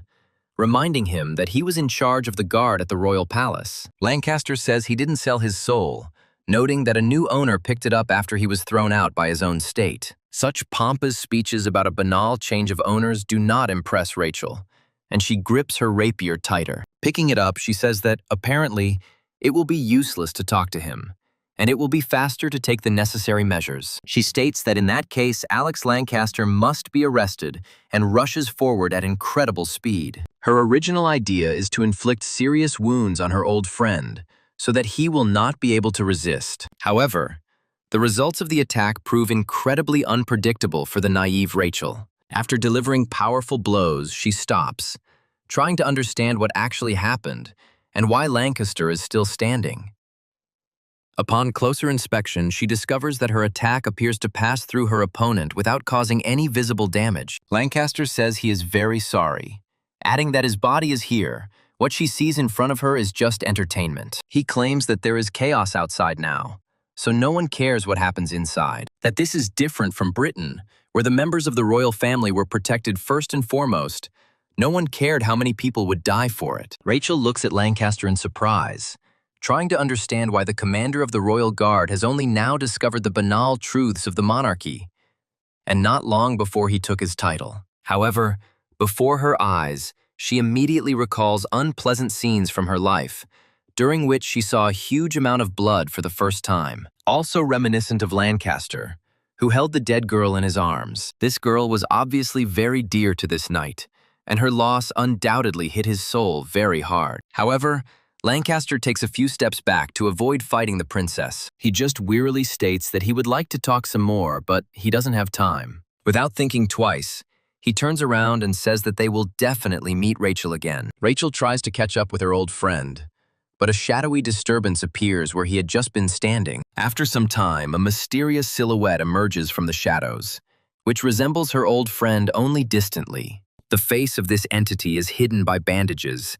and it holds several blades in its hands. After a moment, the creature begins to quickly evaporate, preparing for a lightning attack. Rachel watches the creature closely to track its movements and block its attacks in time. The creature unleashes a lightning-fast attack, and Rachel barely manages to block it despite her high reaction speed. The girl understands that this is a ruthless fencing technique that must be reckoned with. A moment later, the monster deals multiple blows, from which she only miraculously jumps back. However, things turn out to be far from as optimistic as Rachel initially assumed, as cuts appear on her body. It was only by some miracle that she managed to escape with only 2 cuts, which nevertheless caused her serious damage. The girl can barely contain the incredible pain, but she clenches her teeth to prepare for the next attack. She thinks that she can't defeat him like this, and needs to take a risk to wait for the moment when he's distracted. The monster lunges forward and with a deft movement knocks the rapier right out of Rachel's hand. With such movements, she, among other things,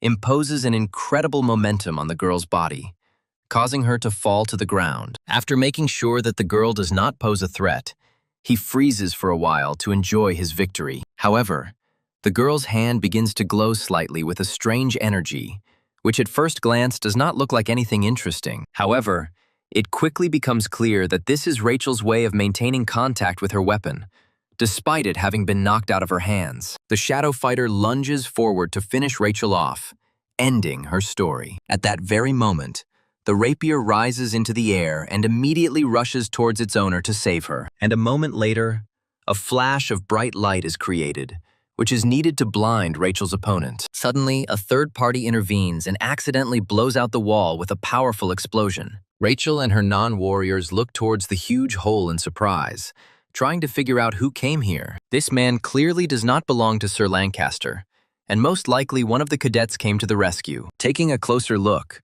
the shadow warrior realizes that this is most likely another victim that needs to be dealt with as quickly as possible. Without thinking twice, he takes off, leaving behind only a small silhouette. Taking aim at his new victim, he swings his blades to charge them with a reddish-hued demonic power. Meanwhile, the system notifies Corey that the Desert Eagle's transformation has been completed. This time, the protagonist decided to give it the form of a shortened shotgun, which is ideal for close-range battles against armored opponents. As soon as the creature gets within dangerous distance, Corey fires a powerful shot from both barrels at once, which smears the enemy across the wall. Immediately after this, he lowers his gaze to Rachel, who found herself in a rather unpleasant position during the fight with this opponent. He continues to look around to make sure there are no other enemies left. Immediately after this, he carefully examines his weapon and is surprised that he, too, managed to kill this enemy with one shot. Turning to the side, he continues to patrol the area while Rachel looks at him in surprise. She also remembers that she studies in the same class with this person who came to her aid in difficult times. Meanwhile,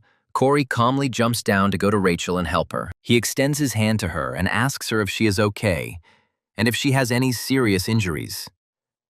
Moments later, Rachel's wound begins to spurt blood, and Corey says he has a bandage for that. After some time, he finishes bandaging the girl to avoid the possibility of major losses. Corey says that if he had been even a little late, Rachel would never have been able to pick up the sword again. After a while, he looks at the special cotton wool he used to remove the blood from Rachel's body. His mind immediately remembers that this blood is incredibly valuable, since with its help, he can feed Evangel's seed. She thanks Corey for being so kind to her, and the protagonist quickly removes the bloody bandage so as not to look weird. After some time, the lights in this building start to turn on again. One of the mages approaches Corey and Rachel and asks them if they were hurt in the earthquake. She immediately announces that she is sending a rescue team to them as soon as possible. A moment later, another man approaches her and says that 2 cadets were seriously injured in the next room. Manga peers into the distance with tension, wondering who could have arranged all this. After some time, the scene moves to the beach near the center where the exams were taking place. Gloria reaches Tobias, who has been sitting quietly on the beach the entire time, and asks her if everything is okay there. She adds that it appears that an imugi has emerged from the water, but Tobias says that the creature has already been driven away. Gloria looks at him in surprise and asks if it was he who sent him away, to which he replies that it was someone else who did it. Tobias states that somehow it was a very angry imugi that was defeated by just one person. Remembering the man's quick movements, Tobias says that he was an extremely strong warrior. Gloria asks her friend if he really wants her to believe this, but he replies that it was most likely the suspect in the police murder. He rises to his knees with difficulty and says that unknown warriors and the appearance of high-ranking monsters can be considered as complete failures of the examination sessions. He also says that it will be extremely difficult for the club's administration to avoid responsibility for everything that happened. To cut to the chase, the monster incident at the club became hot news all over the world, and the exams were postponed. It's also worth mentioning that the club staff was busy with this incident and the school's restoration, so the schedule was pushed back significantly. Thus, the cadets found themselves on a 10-day vacation. Nothing had happened before. Instructor Jonathan tries to lecture the happy cadets, saying that they don't even think about their comrades who got hurt. After some time, he notices how the laptop, which had been in his backpack the whole time, starts to eat. Now after this, he quickly takes it out and destroys it, indicating that he finally received a message about changing the settings. The system notifies Corey that the attachment to the family that died in the accident has been strengthened, and the probabilities have been increased. Corey recalls that Lancaster was introduced by one of the British characters he created, and his goal was to stage a coup in his own country. He also notes that this negative character has become stronger and appeared much earlier than he was supposed to according to the plot. Corey reflects on the fact that he hasn't only received bad news lately, since he now has Rachel's blood.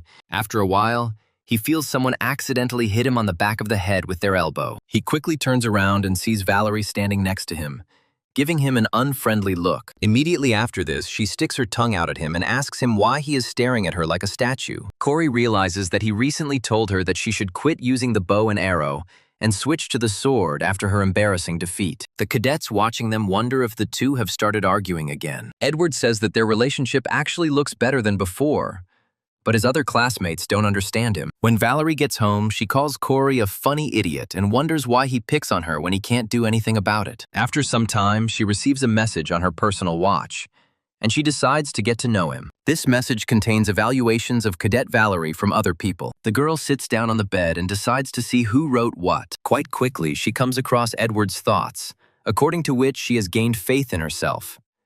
Edward also added that she has a lot of thoughts in her head, and many factors influence her self-esteem. From Edward's perspective, Valerie is an excellent archer with many abilities, and her steadfastness in fighting the monster helped her achieve good results. He believed that someone said that her abilities would not be enough, but this was all untrue, because she only lacked faith in herself. Edward genuinely believes that Valerie should not give up on the business she is trying to continue, not realizing that he is actually making things worse.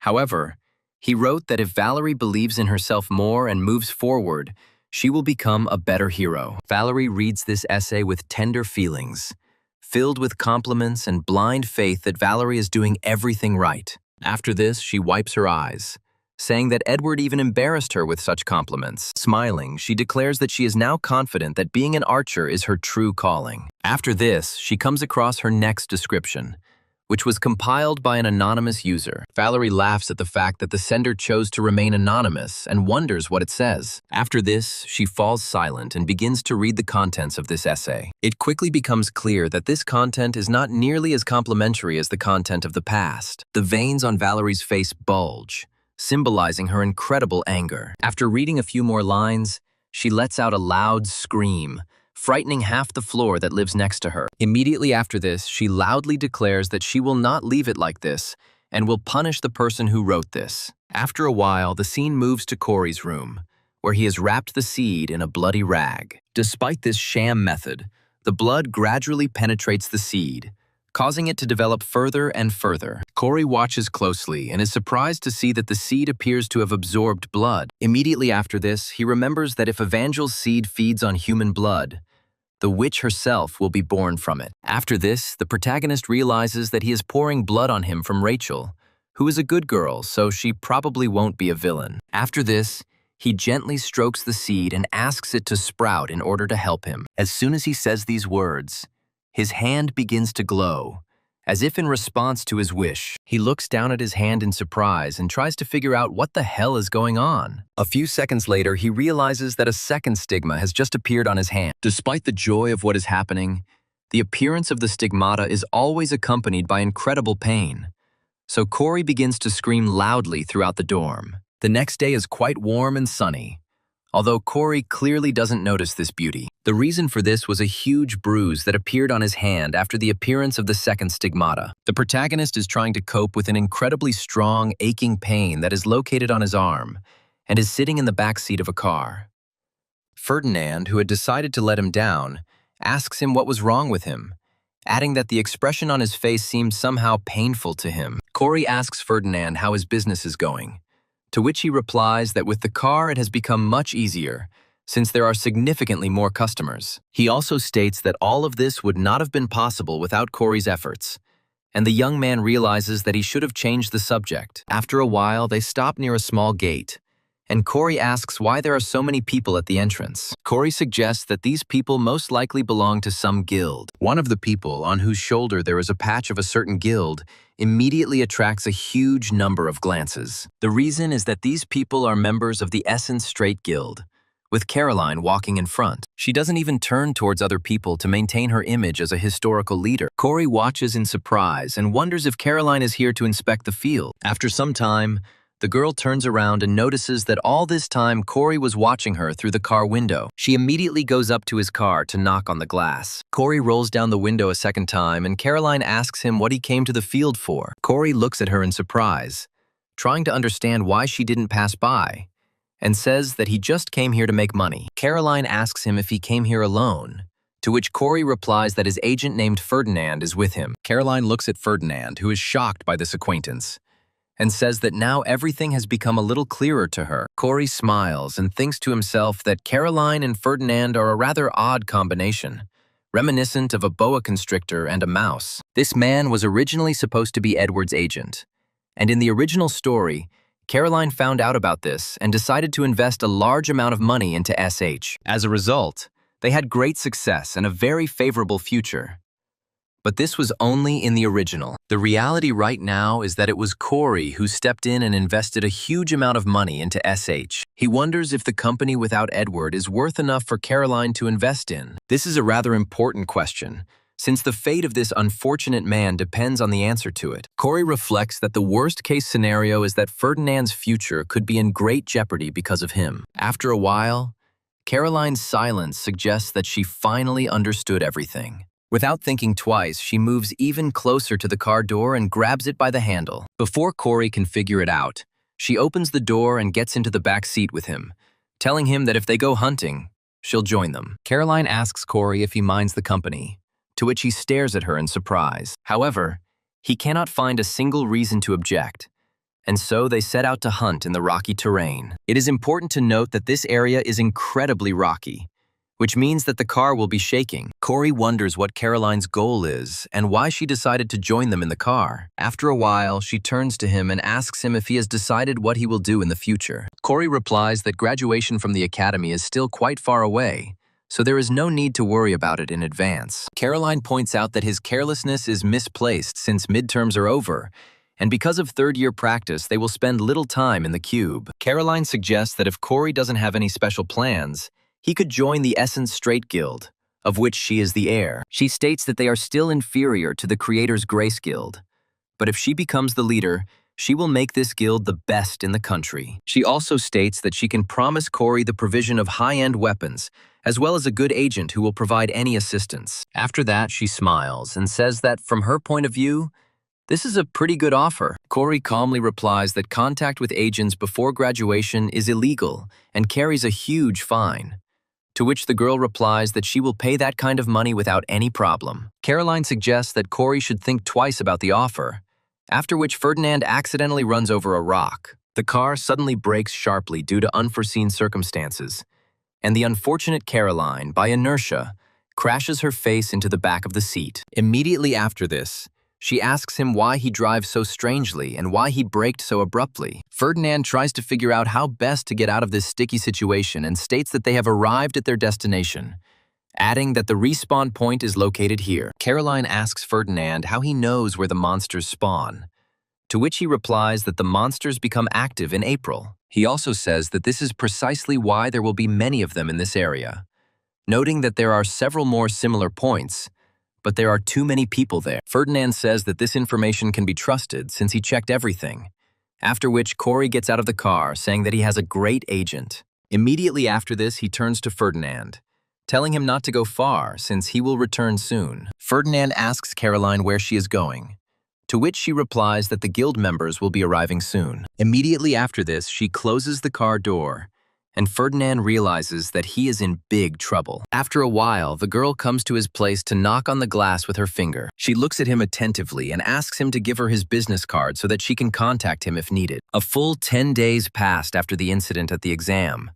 and gradually the incident began to be forgotten. Classes resumed and the students returned to the cube to review their midterm report cards. Corey never learned from his past and took first place again, brazenly cheating on everything, thereby driving Rachel into depression. After she taught Todd a lesson in the practical exam, the bullies who constantly bullied him suddenly became quiet. This was the most peaceful time Corey had experienced at this academy in a long time since he joined. However, the happiness did not last long, because on the same day he was caught by Valerie, who abruptly stopped him with a powerful blow to the wall. The angry girl shows him a review written by an anonymous person and asks if it was really he who wrote this nonsense. The other students notice the scene that is starting and wonder if there will be another fight here. Valerie says that he shouldn't try to deny it, because it was immediately obvious from the style that the letter was his. Corey says that he sees nothing strange in this letter, since he wrote it specifically to help you.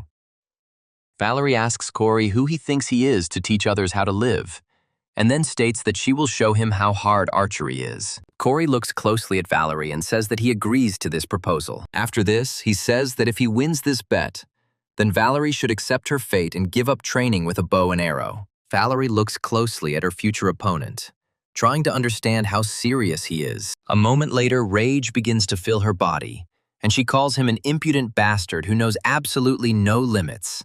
Corey says that he will also take a bow instead of a gun in exchange for her giving him temporary training. Valerie tells him to do whatever he wants before walking away, and Corey muses that he needs to level up his firearms skill in order to beat her. As he watches Valerie go, Corey muses that she is simply running from her destiny, mistakenly believing that her bow skills are on the same level as her sword skills. He understands that constant praise, regardless of results, is one of the paths to failure, since sometimes it is necessary to hear constructive criticism. After a while, the scene moves to the Grace Building, to room number 303. Speaking in this audience now is Derringer, who is the chairman of the travel club, and he says that he is very glad that all the members of his club are alive. The activities of the scientific and hunting club were suspended due to the incident with the fallen, and the events in the club follow roughly the plot of the book. Corey realizes that this time a very interesting event is about to happen, which will be summarized in the next few days. Derringer speaks with pride in his voice about the fact that this time their club is going to France. Corey recalls that the next episode of his book begins with the murder of a French rich man,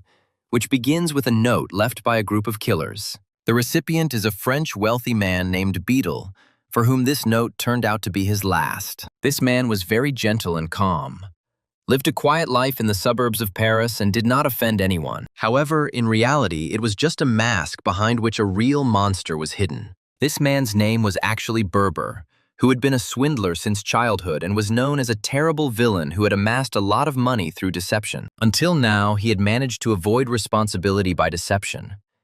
But this time, he gave in to the trail of darkness. Because he was wanted, he could not ask the police for help, and he did not have time to look for good security. However, even if the heavens fell, this man always had a way to retreat. One day, Bedel met a student of the club who had come to Paris to travel, and it was he who gave him a brilliant idea. This man was the leader of a travel club who was passing through these places. Derringer spoke to the stranger about how he wanted to offer his guys a visit to Paris next time, but finding a suitable hotel for all the cadets would not be easy. Having heard such valuable information, the kind old man approached the young man and said that in that case, they could all stay at his house together. This man's secret plan was that he simply wanted to use the cadets as security. Corey is carefully considering his actions regarding this episode, when suddenly another notification comes to his laptop. As soon as he opens the notification stage, he sees a text on it that addresses the office, however, and asks it to fulfill the order. Corey looks at the room in surprise,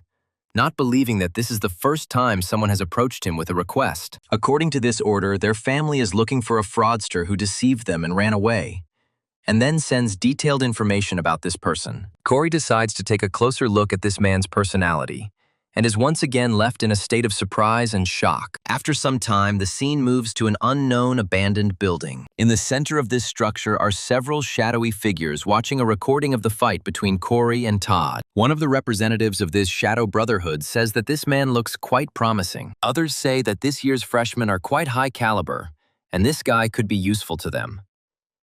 After this, they decide to approach the boss to find out something important from him. One of the girls asks the boss when they started doing tests and whether or not to take such chicks. One of the gang members says that Corey looks quite suitable since he has no parents or a girlfriend. He is asked how this relates to the matter, to which he replies that if there is no one around, then it is much easier to speak with material things. Other representatives say that their main goal is to find traitors in his career, which means that if Corey has all the necessary qualities, then he should be recruited. One of the gang members says that they can bring him here, after which she says that the only available colors now are black. She also asks everyone present if they are really suggesting giving the black color to this chick, reminding him that the same color was worn by the one who betrayed the former leader. The willful Vincent intervenes in the matter, stomping loudly and saying that this way they find themselves in a rather sad situation. After this, he smiles sunny and says that he is ready to take on the responsibility of wearing black on himself. Two shadow figures immediately say that they are against this decision,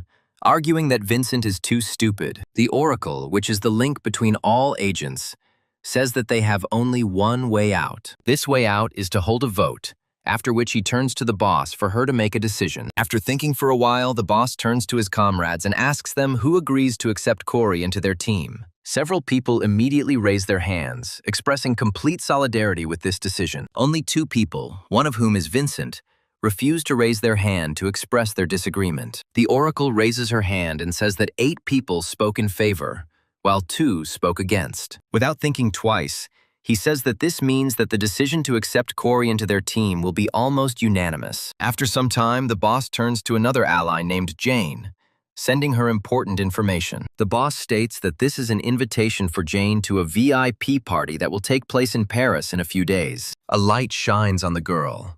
Her face slowly begins to appear, after which she smiles and says that for the gold member of Jane's team, stealing 1 ring will not be that difficult. The team's flight ends, and Edward notices that Valerie clearly didn't get enough sleep on the plane and is still yawning. The club chairman says that he checked everyone, including Corey, and they say that now they will split into teams and go to the portal. Corey reflects on how he has never been to Europe, and then, 10 seconds later, he finds himself on another continent. He also reflects on the fact that the plot has him on the same team as Caroline and Edward. After this, he decides to let things take their course and simply enjoy the moment, strolling with others through the cities of Europe. During the entire time they are in Paris, they dedicate several monuments at once. It is also worth noting that this place is quite friendly to all tourists, and is also a good choice for different packs. Valerie walks down the street with Corey, who she was matched with by lot, and wonders why she is so unlucky. Corey reminds her that she put her hand in the box herself,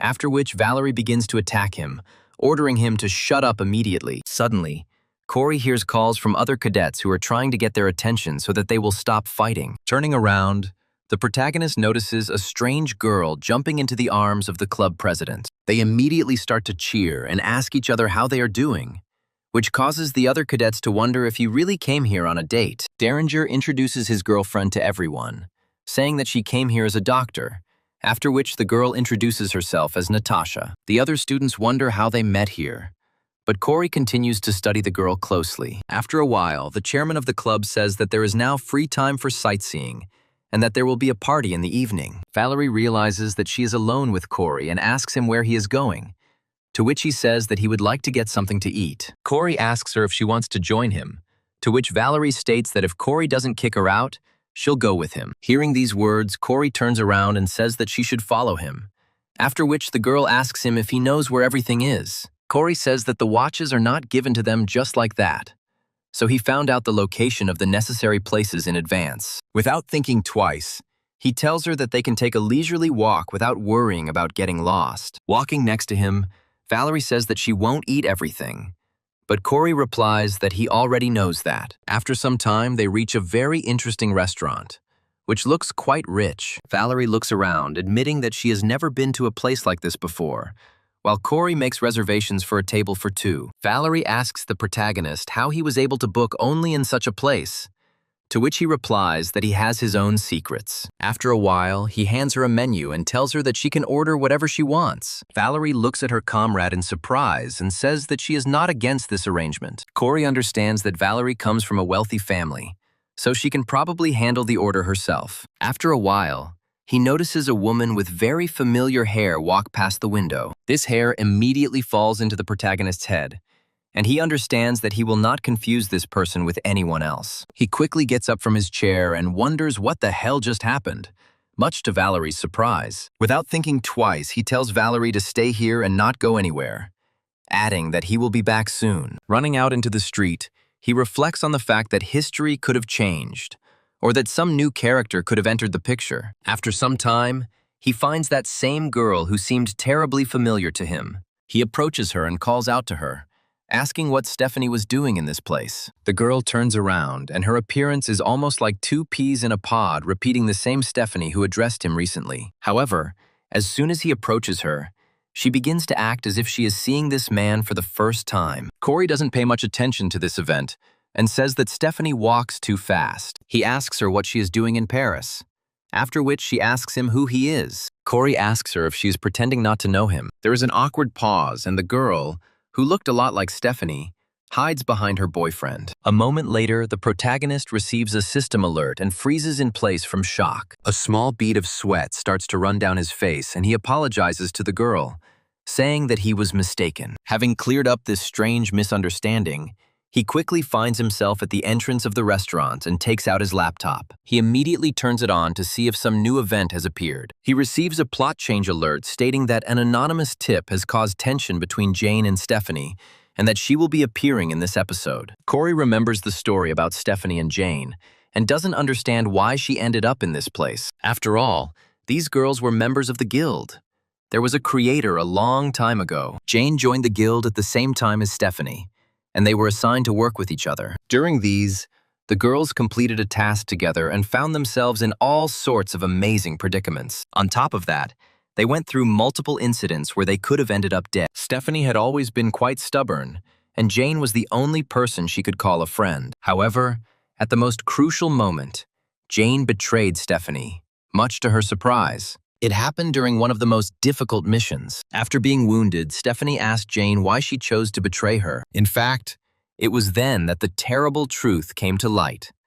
which was that their friendship was not real. Reverting to her true form, Jane told Stephanie with a crazy smile that she betrayed her because it was funny. Stephanie would always remember that strange expression on her former friend's face. In fact, Stephanie actually came here and simply skillfully disguised herself as a random passerby, fooling Corey. Once in a safe place, she looks around while her assistant brings her coffee. Stephanie's assistant comments that she looks very anxious, to which she replies that she is somewhat so. After this, she says that, in addition to this, she feels relieved because she will finally be able to put an end to this terrible relationship. Stephanie's assistant says that a source tells Jane Ballerin will definitely be at the party. Stephanie says that she cannot trust unknown sources, but such events can serve as a varnish and a goal for her. The deputy director emphasizes that gold trinkets have always been of particular value to Jane. She says that this banquet hall contains an incredible treasure called Homer's Ring. Stephanie claims that Jane Ballerina will show up tonight to steal him. After a while, Corey and Valerie leave the restaurant, having finished their very filling lunch. Valerie happily talks about how incredibly full she is of French cuisine. Corey asks the girl if they should break up, adding that she probably wanted to watch something of her own. The main character himself reflects on the fact that the points will start at 5 o'clock in the evening. In order to find a good place for observation, you need to study everything in advance. Valerie says that she is not against this turn of events, and then leaves. Corey stops the girl and tells her that she should check the maps in order not to get lost, but she only snaps. In a few hours, the evening of an expensive event is approaching, where all guests will wear masks. A huge number of guests in expensive cars come here to boost their self-esteem. This palace contains incredibly richly furnished apartments and expensive drinks to keep guests entertained. Some guests look in surprise at a certain couple who stand out from the rest. This couple are our old acquaintances who decided to be here in order to observe the perimeter. Ordinary people mistake them for some celebrities, assuming that they look really cool in masks and are secret lovers. Caroline says that she really appreciated dressing up today, but Edward points out that he feels very uncomfortable wearing a shirt. Caroline turns to Edward and asks him if he is not going to dance, to which he honestly admits that he has never danced. Meanwhile, Corey, who has already chosen a suitable position for observation, is observing everything that is happening. He carefully examines each window in order to determine exactly when the operation to steal the ring will begin. He thinks that it's already 5:30 and Stephanie must have arrived here by now. Corey reflects on how he is supposed to be here today simply to help history move along. After some time, his all-seeing eye detects strange vibrations in space. Looking closely, he discovers strange cloudings, very similar to a magical portal. He figures out what's going on and understands that things can't go that easy, even though he's prepared well. He understands that the artificial portal could only have been created by the Fallen, who, moreover, possesses incredible power and enjoys the favor of the devil. Therefore, the conclusion leads him to the idea that among the guests there is already a fallen one capable of such a thing. After a while, his laptop starts making sounds, and the protagonist quickly turns to it. A notification appears on the laptop that critical moment number 1 has occurred. The system tells the protagonist that Homer's Ring is an artifact of mythical rank. According to the new adjustments, now a group of fallen called villains want to get this artifact for the sake of great power. Corey reads this information carefully and notes that he hasn't heard about the villain group in a long time. The group called the Villains is a society of fallen beings led by a man named Hans. Corey recalls that this group is involved in the theft of artifacts, terrorism, and the instigation of wars. Corey realizes that the co-author of this book could have chosen not to take it out on him by bringing in too many dangerous people here. However, Corey realizes he has no choice but to improvise and uses Athira's skill. Thanks to this skill, his face is immediately hidden, and he himself becomes similar to a kind of Black Panther. Immediately after this, he starts looking out the windows again so as not to miss the moment. Meanwhile, some strange scuffle is taking place near the storage of a very valuable artifact. One of the establishment's employees starts a fight with another, causing him to lose consciousness. Moreover, it turns out that this employee single-handedly took out several of his comrades at once. Without thinking twice, he approaches the combination lock to lean against it and enter the code word. In addition to the code word, this lock scans the retina to pass a full security check. After a short scanning procedure, the code lock responds that the procedure was completed successfully. In just a moment, the gates begin to slowly open. The employee approaches the artifact and comments that it looks as beautiful as he expected. Coming closer, the employee again begins to admire Homer's ring, allowing himself to enjoy its appearance. After some time, the employee reaches out to steal it and take it for himself. However, a moment later, the employee hears a strange question behind him and realizes that this voice is very familiar to him. He turns around, and it becomes clear that this employee was Stephanie's assistant all along. He asks his boss, who infiltrated here, how she found out about this. Stephanie gently tells him that she came for him, then asks if her secretary can just leave her workstations like that. Immediately after this, she takes a few steps forward to slightly confuse her partner. She also allows herself to show tenderness for the first time in a long time and cuddle up to her secretary to express the depth of her feelings for him. However, Stephanie's secretary looks at her in surprise, trying to understand why she is acting so strangely. He tries to stop her, saying that such a place is not the most suitable for such actions. However, Stephanie proves relentless and suddenly tightens her grip. And after thinking for a long time, she raises her secretary and says that she will not fall for this bait a second time. A moment later, she throws the boy over herself to slam him into the ground. A loud explosion is heard in the room, the consequences of which even reach the dance hall. After a while, the smoke clears, and the remaining spectators try to figure out what happened and who is responsible for this destruction. A moment later, a girl jumps out of the clouds of smoke, armed with a sword, which quickly kills her pursuers. Her face begins to melt before taking on its true form. Jane asks Stephanie, who is pursuing her, how she knew, adding that she had disguised herself perfectly. However,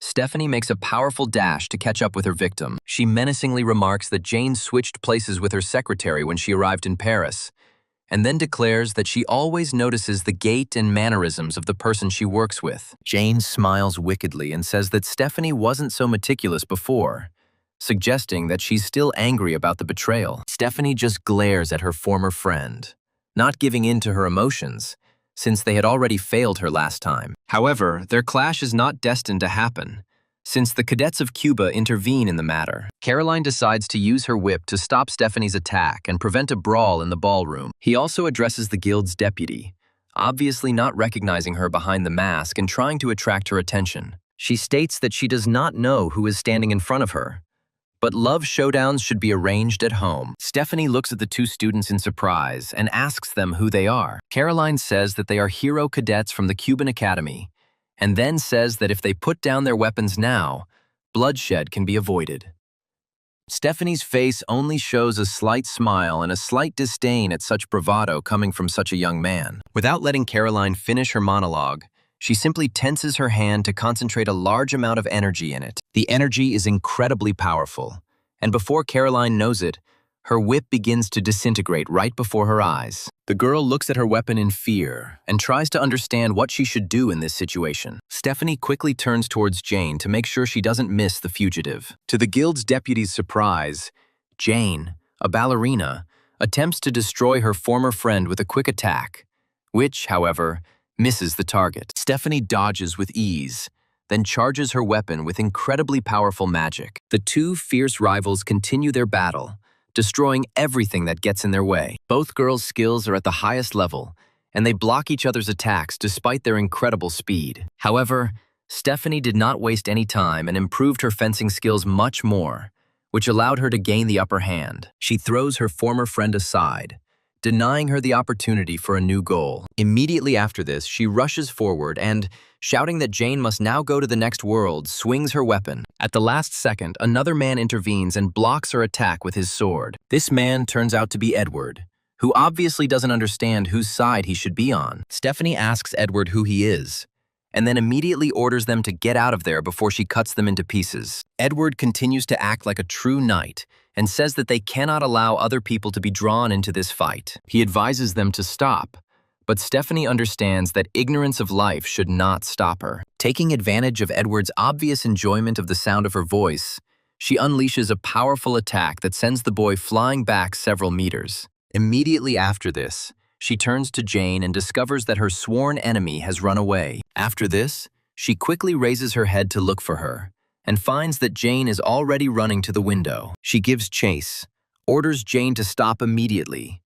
but the happy girl says that she has fooled her again. However, Jane was unaware that this adventure involved much more influential players who wanted to get their hands on the ring. Stephanie shields herself from the powerful streams of dark magic and tries to understand what is happening.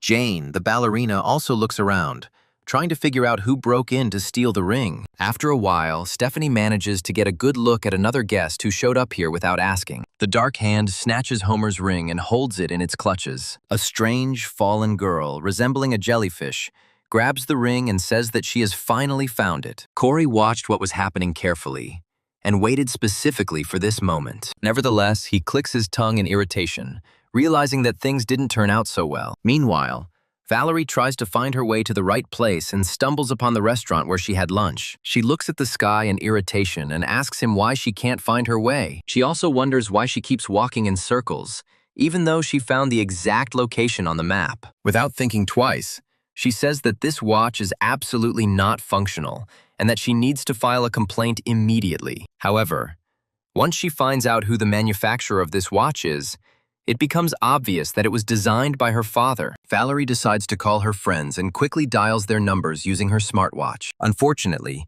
Caroline does not respond or check her messages, which irritates Valerie. Grandpa wonders what's going on there that she can't even look at her messages. Stephanie, who finds herself at the center of events, witnesses the appearance of a powerful fallen one. The mysterious girl, the jellyfish, joyfully squeezes this ring in her hand and then presses it to her heart. He does not understand that the theft of such an artifact cannot be allowed, and he raises his sword, ordering the fallen to give up this ring. The fallen one smiles sarcastically and says that this thing is not suitable for people like Stephanie. After this, she happily announces that the ring will remain with the group of villains who are its rightful owners. Corey continues to watch what is happening and tries to find the right moment to enter the battle. He understands that if this ring falls into the hands of this group, then this story can be put to rest, since no unification of forces in subsequent searches will help. Corey comes to the comforting conclusion that he will have to use his Plan B. The main tool for Plan B is his ethers,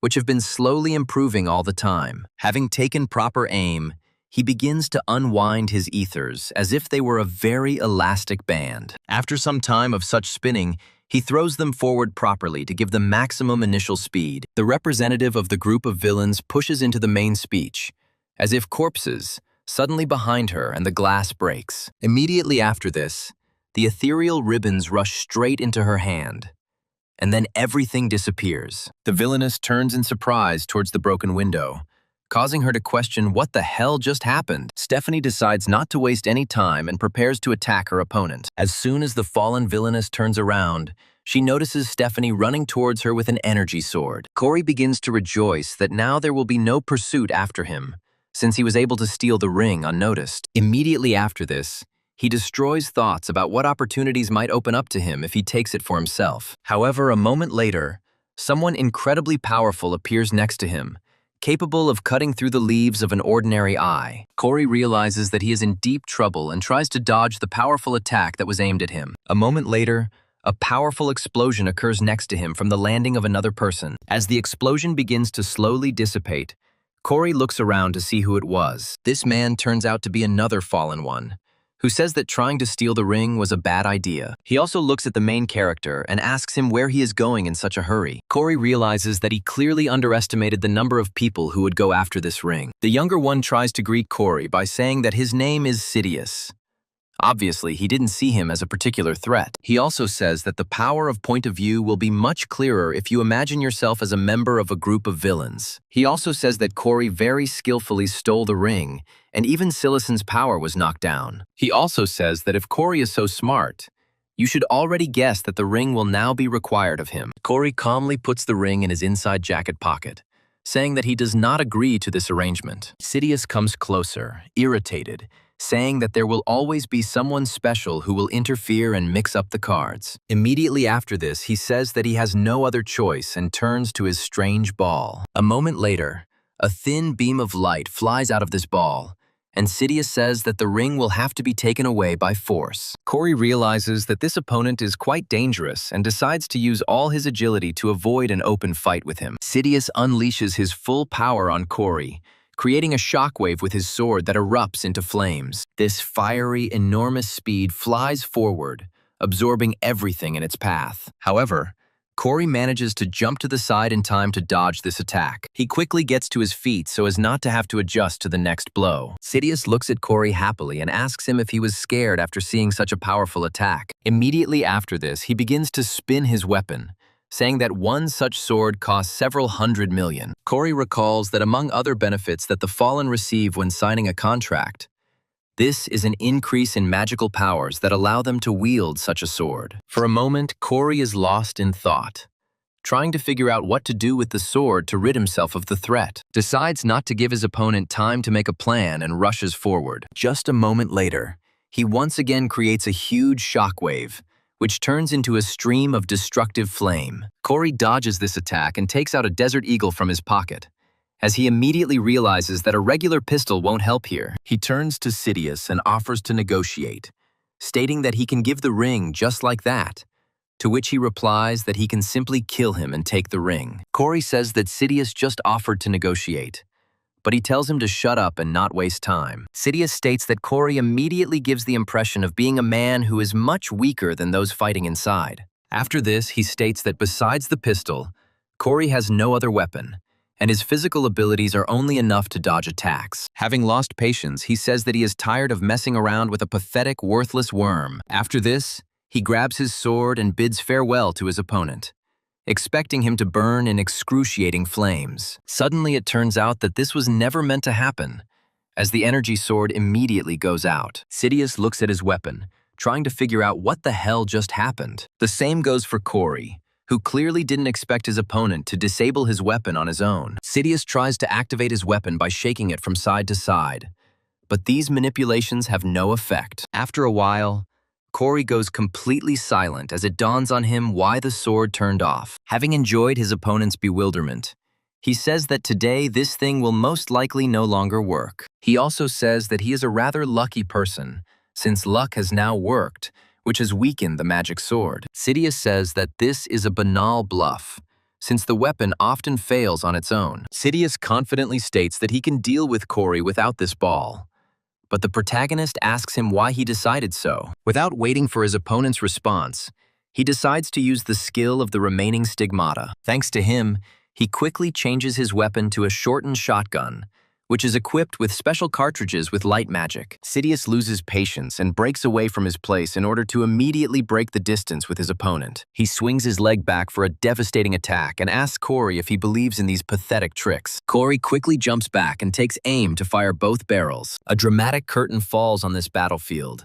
as absolutely no fallen of such rank could survive being hit point blank by so many light projectiles. Valerie decides to pass the time by playing a game on her phone that involves shooting hordes of zombies. The girl wandered for a long time and eventually simply gave up, never finding the location of the ball. After some time, she notes that the police cars had become noisy that night. She wonders where these cars are heading, and notes that no one has called her yet. This combination of circumstances begins to slightly worry her, and a semblance of sadness appears on her face. The girl also catches herself thinking this and wonders why she began to feel anxious because no one was calling her. Unable to admit her own weaknesses, the girl tells herself that these are just some strange thoughts that come into her head. After a while, a strange man sits down next to her, and Valerie looks up to see Corey in front of her. She loudly asks him how he ended up here and what he is doing here. Corey says in an exhausted voice that he has run out of strength and can no longer move forward. Valerie asks him what he means,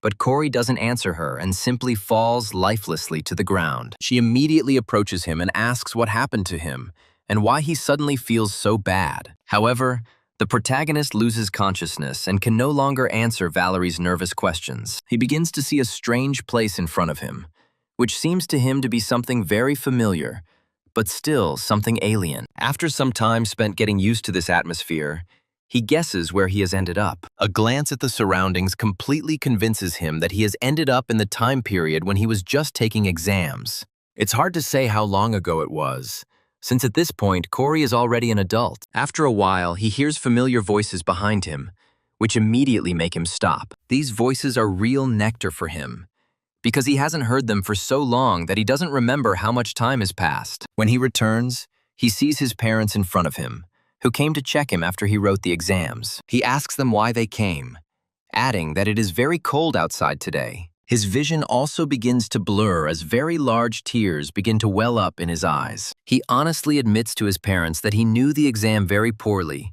despite the fact that he gave it his all. The surprised mother approached her beloved son and asked him why he was so upset about this. They both try to console him, saying that there is nothing to worry about and that he will definitely achieve everything in this life if he puts in enough effort. After some time, this dream dissipates and Corey comes to his senses, finding himself in an unknown place with tears in his eyes. He looks around and realizes that he is in bed. But the house he is in still remains a mystery to him. After a while, the door to his room is opened by Valerie and Edward, who looks at him carefully. After making sure that he has woken up, they immediately go inside, asking if everything is okay with him. Valerie asks Corey to pull himself together and asks if he knows how hard it was for her to carry him. Immediately after this, she notices redness around the protagonist's eyes and asks him if he really started crying. Corey realizes that he is not in the best mood now, asks Valerie if she can leave here. The main character is approached by Natasha, who asks him how he feels and whether he needs any help. She also states that he showed signs of severe exhaustion, so he should not exert himself and rest more. Corey politely turns to Natasha and asks her what kind of place they found themselves in. The girl tells him that this is a residential building, and he himself is in his room, which is intended for him and Edward. Corey realizes that he is in that very mansion, while Natasha asks him if he is hungry. Corey remembers that the murder episode is about to begin and thanks you for waking him up before it all started. After this, Natasha recommends that he rest, and then turns to Valerie and says that she should leave this room in order not to disturb him. Valerie begins to protest, saying that she is always being driven away from everywhere. But Natasha calms her down, stating that it is too late now. After some time, Edward finds himself alone with the main character and begins to peel apples with a special knife. He asks Corey if everything is okay and if it is difficult for him to move, to which he replies that everything is fine with him. Edward admits that he is very happy to hear this, while Corey continues to study the important information. He opens the news and reads information that at around 7 p.m., the appearance of the fallen was recorded.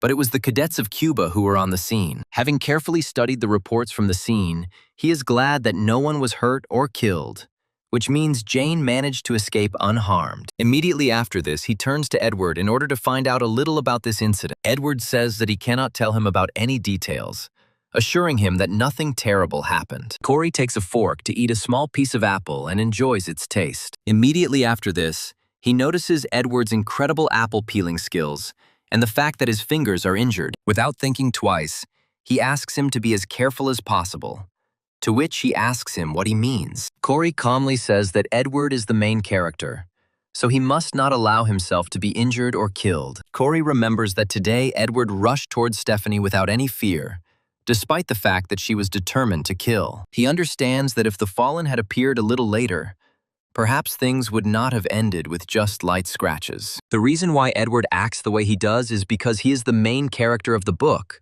who strictly follows the path of virtue. The main character also wonders whether the main character, who tries to do only good, will be able to overcome the difficulties set up by an unknown creature. Corey also admits that there is one more thing that is starting to bother him more and more. The question is whether this man will be able to bring him back to his world from which he came. Corey's thoughts are interrupted by Edward asking him what he means. Edward also states that if he holds the title of the main character, then the same can be said about Corey to the same extent. He also states that the whole world consists of main characters, each of whom plays their own role. Corey asks Edward if he really thinks that way. There is a slight pause, but Edward decides to get through it by turning to Corey. The main character looks at his interlocutor in surprise and tries to understand what he wants to know from him. Edward mentions that he saw the letter he wrote for Valerie, adding that he was very harsh, to which Corey replies that Valerie is not a natural archer. Edward asks him if this is the reason he decided to have an archery competition with her,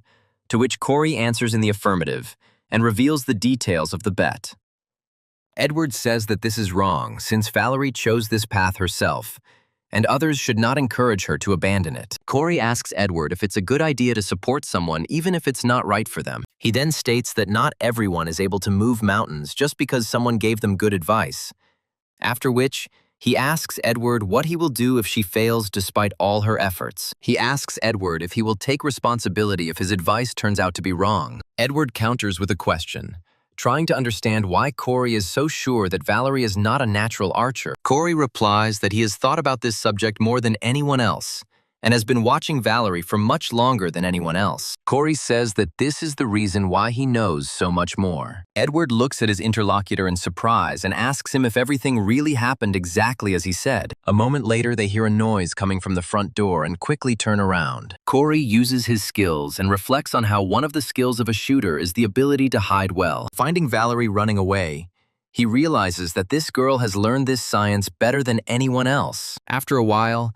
Valerie breaks into her room, immediately waking up the peacefully dozing Caroline. The formidable warrior's face turns red with embarrassment, and she wonders what kind of nonsense this idiot is talking about. Caroline slowly gets up and asks Valerie what happened and why she looks so strange. Valerie understands that now is not the best time to discuss such things, and says that this topic is not worth them talking about. Caroline says that if nothing happened, then they should go to bed quickly since she is very tired. Valerie immediately goes to the bed to cover herself with a blanket and not show that anything is bothering her. In fact, the girl is trying to calm herself down by thinking that she overheard this conversation and now she has to pretend that she doesn't know anything. However, memories from 5 minutes ago immediately appear in her head, in which Corey confessed to his interlocutor that he had been watching Valerie for a very long time. She clutches the sheets very tightly, unable to cope with the incredible embarrassment that permeates her body. The girl is trying to get to know herself. What is this man trying to achieve? When suddenly a loud, forced scream is heard in the corridor, Valerie immediately jumps out of bed to understand what just happened. Caroline, who was also awakened by the scream, mistakenly assumes that it belonged to Valerie and asks her why she can't be quieter. Valerie says that it wasn't her who was screaming, after which she shows her friends the corridor from which the screams were coming. They turn their heads in surprise towards the exit door and try to figure out whether they should go out right now or not. The cause of the human screams was a servant who saw something that frightened her so much that she could not contain herself. This terrible scene consisted of the murdered master of this house, whom the maid had known for a long time, lying on the bed. There is a huge noise throughout the house, and most of the cadets jump to their feet, opening the doors. They come out of their rooms to understand what is happening and why there was such a loud scream. One of the cadets says that apparently this scream came from the lower floor. Hearing the news that someone is in trouble, Edward immediately jumps out of his room, gets dressed, and rushes downstairs. The cadets who were watching him looked at this behavior in surprise, trying to understand why he was in such a hurry. Corey, who ran out of the room armed with a gun, wonders if Edward is thinking about nothing and jumps from the 3rd floor. In fact, Edward behaves this way precisely because he cannot behave differently, because he is the main character of this novel. He immediately rushes forward and gets to the place from where that terrible scream originally came. It is worth noting that what he saw shocked him, since he had never seen scenes of such a brutal murder before. He sees a dead man in front of him, as well as a frightened maid who, she looks at the young man, trying to find at least some support in him, and asks him for help. After some time, other people enter the room and wonder how something like this could happen to Mr. Beetle. Natasha approaches the murdered man and tries to understand if there is still any chance to save this man. After a fairly short period of examination, she says that there was severe bleeding due to a stab wound to the stomach, stating that he could no longer be saved. One of the butlers says that this was definitely done by those who were envious of the owner, who had spent his entire life only sacrificing for the sake of others. The cadets who are here are filled with sympathy for this incredible loss. After a while, silence falls in the room, since there is not the slightest strength to say anything in such situations. Natasha asks the cadets to return to their rooms and suggests that everyone leave to wait for the police and ambulance outside. After some time, another cadet enters the room and unceremoniously decides to turn on the light. It is not difficult to guess that this cadet is Corey, who already knows all the secrets of this novel. Natasha looks at the man who arrived here in surprise in order to understand what he is trying to do. Having recognized the main character, she asks him why he suddenly decided to turn on the light. Corey decides not to answer and simply calmly approaches the bed on which the deceased lies. Natasha begins to behave suspiciously and asks him not to touch anything, as this could affect the expert's conclusion. Noticing that he is not listening to her, she comes closer and extends her hand to him, telling him to move away immediately. To everyone's surprise, Corey turns towards the innocent girl and takes out a gun, presenting it to her face. The cadets who are at the scene of the incident watch in horror,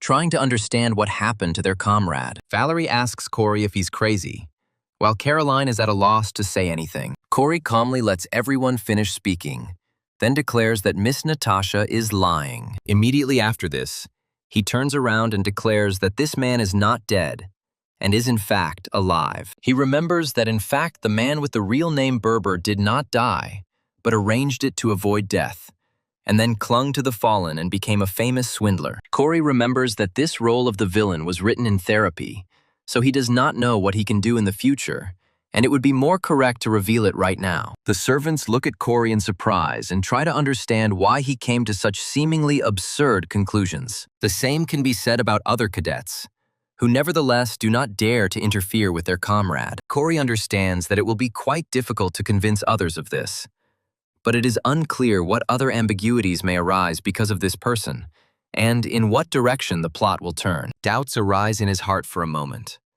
but they are immediately dispelled by memories of the conversation with Edward. He remembers Edward saying that if he was the main character, then Corey could fill that role just as effectively. He comes to the conclusion that it is not necessary to think much in order to understand that some stupid kid will interfere with this uncertainty. Corey reveals that Mr. Bedell is not dead, and is actually pretending to be dead while in a deep slumber. Natasha says that this is complete nonsense, and states that she is a doctor and can easily determine that a person has died. Corey says that such scars are too small for the blows that slashed the man from top to bottom. Immediately after this, he says that there is too much blood here, since the fatal blow falls on the heart. But now, not only the entire mattress is soaked with blood, but also the floor. After this, he decides to activate his wristwatch, saying that now it's time for the crowning argument. All the cadets watch Corey's reasoning process, and after he demonstrates his guesses to them, developing what is surprising. Corey is told that the real name in front of them is Berber, who is on the international list of wanted fraudsters. Natasha understands that their scam is monstrously close to being exposed, and she can hardly contain her emotions. After this, she turns around and asks the butler if she called the police or an ambulance. The charger replies that he has already completed all the procedures, to which she replies that they will ask them everything, since the conclusion of the specialists is more reliable than the assumption of some cadet. Immediately after this, she suggests ending the conversation before the police arrive. Corey disagrees with this development and places his finger on the trigger of his gun again. After a few moments, he turns his weapon towards the unconscious old man. Natasha hears the sound of the bolt being pulled back with horror and quickly turns around, trying to understand what is happening. To her horror, she discovers that Corey has placed a gun next to the body of the supposed deceased. The other cadets, still unconvinced by his arguments, ask him why he is behaving this way. Corey remains adamant and says that he will now count to 3 and shoot, noting that if Mr. Beetle still dies, then nothing will fundamentally change. Corey begins to coldly count down the seconds, which causes Natasha's expression to immediately change, revealing herself. She tries to appeal to common sense and the pity of the other cadets, and asks them to stop this man. Corey continues to test the patience of everyone in the room and says that there are 2 seconds left. Natasha is scared and asks him why he continues to insist on his own, stating that they have already called the police. Corey doesn't move a muscle and says that he has 1 second left before he smashes the corpse's head across the bed. Realizing that she has nowhere to go, Natasha sinks into the very depths of despair. She immediately rushes forward to try to stop the protagonist from carrying out his dark sentence. She throws herself on the bed and covers the unconscious elderly man with her body. She says that this man is her father, so Corey should spare him and not pull the trigger. One can only imagine the degree of surprise of all the students who watched this strange scene. The butler, who was nearby, began to tremble, which revealed him as an accomplice in this and the scam. A few moments later, a shot is heard next to him, and the bullet hits a cabinet that was 2 meters away from him. Corey says that they shouldn't call the police, but the heroes who will sort things out completely. He also states that the hero needs to be informed that they have caught a fugitive criminal. After some time, the heroes arrive at the scene, clear the area, and arrest everyone involved. The same fate befalls Natasha, who tried to deceive everyone in order to ensure the safety of her father. The police arrest her and then take her to a car to be taken to the station for questioning. The murder was set up by Berber and Natasha, since Berber was well known throughout Europe, was wanted, and was trying to avoid arrest. Fortunately, his daughter found herself a six, who turned out to be a cadet of the Cuban, which also played a role in the disclosure of their insidious plan. And according to the plan, he was supposed to live after clinical death. The drugs that put a person into a state of clinical death are quite expensive, but Natasha was able to easily get them because she worked as a doctor at the club. With the help of the herbalist mage, Berber fell into a state of clinical death, and Natasha inflicted a fake wound on his chest and diluted the bag with blood. Rescuers who arrived at the scene would most likely not have been able to distinguish between clinical death, and Berber had already managed to bribe the police. After the successful substitution of the corpse, the Cuban cadets had to testify as witnesses, thereby confirming the version that was convenient for this fraudster. Thus, a man named Berber was listed as dead on paper, but in fact would simply continue to live under a new name. But now this will no longer be possible. Corey receives a notification that a man named Berber is currently under arrest by the French Association Heroes, and he himself has received a prank. Corey smiles and reflects that he didn't think the first question would be about this man. After a while, Caroline enters the room and asks her if he works part-time as Sherlock during the weekends. She says that first he solved the Jefferson mystery, and now he has solved this case. To which Corey replies that shooters have very good eyesight. Caroline asks him how he knew the faces of the criminals. Corey quickly turns away, saying that he cannot reveal these details due to personal circumstances, which greatly surprises Caroline. Corey on how hard it will be for him if he constantly hides the reasons why he sometimes gets away with such strange situations. He also begins to wonder about what personal circumstances Hans had that made him the driver of a gang of fallen. Octopus Woman says that she was interrupted by someone in a panther mask, and notes that she had the abilities of an unusual thief. She also says that Sidious engaged in battle with him, but was defeated within minutes. Hans asks the Octopus Woman if this man looked like a fallen one, but something replies that he looked neither like a fallen one nor like a hero. Hans tells his subordinate to check all the mercenaries and hunters, noting that if she finds him, she should not go there alone. Hans is silent for a moment, then turns around and looks closely at the Octopus Woman. After this,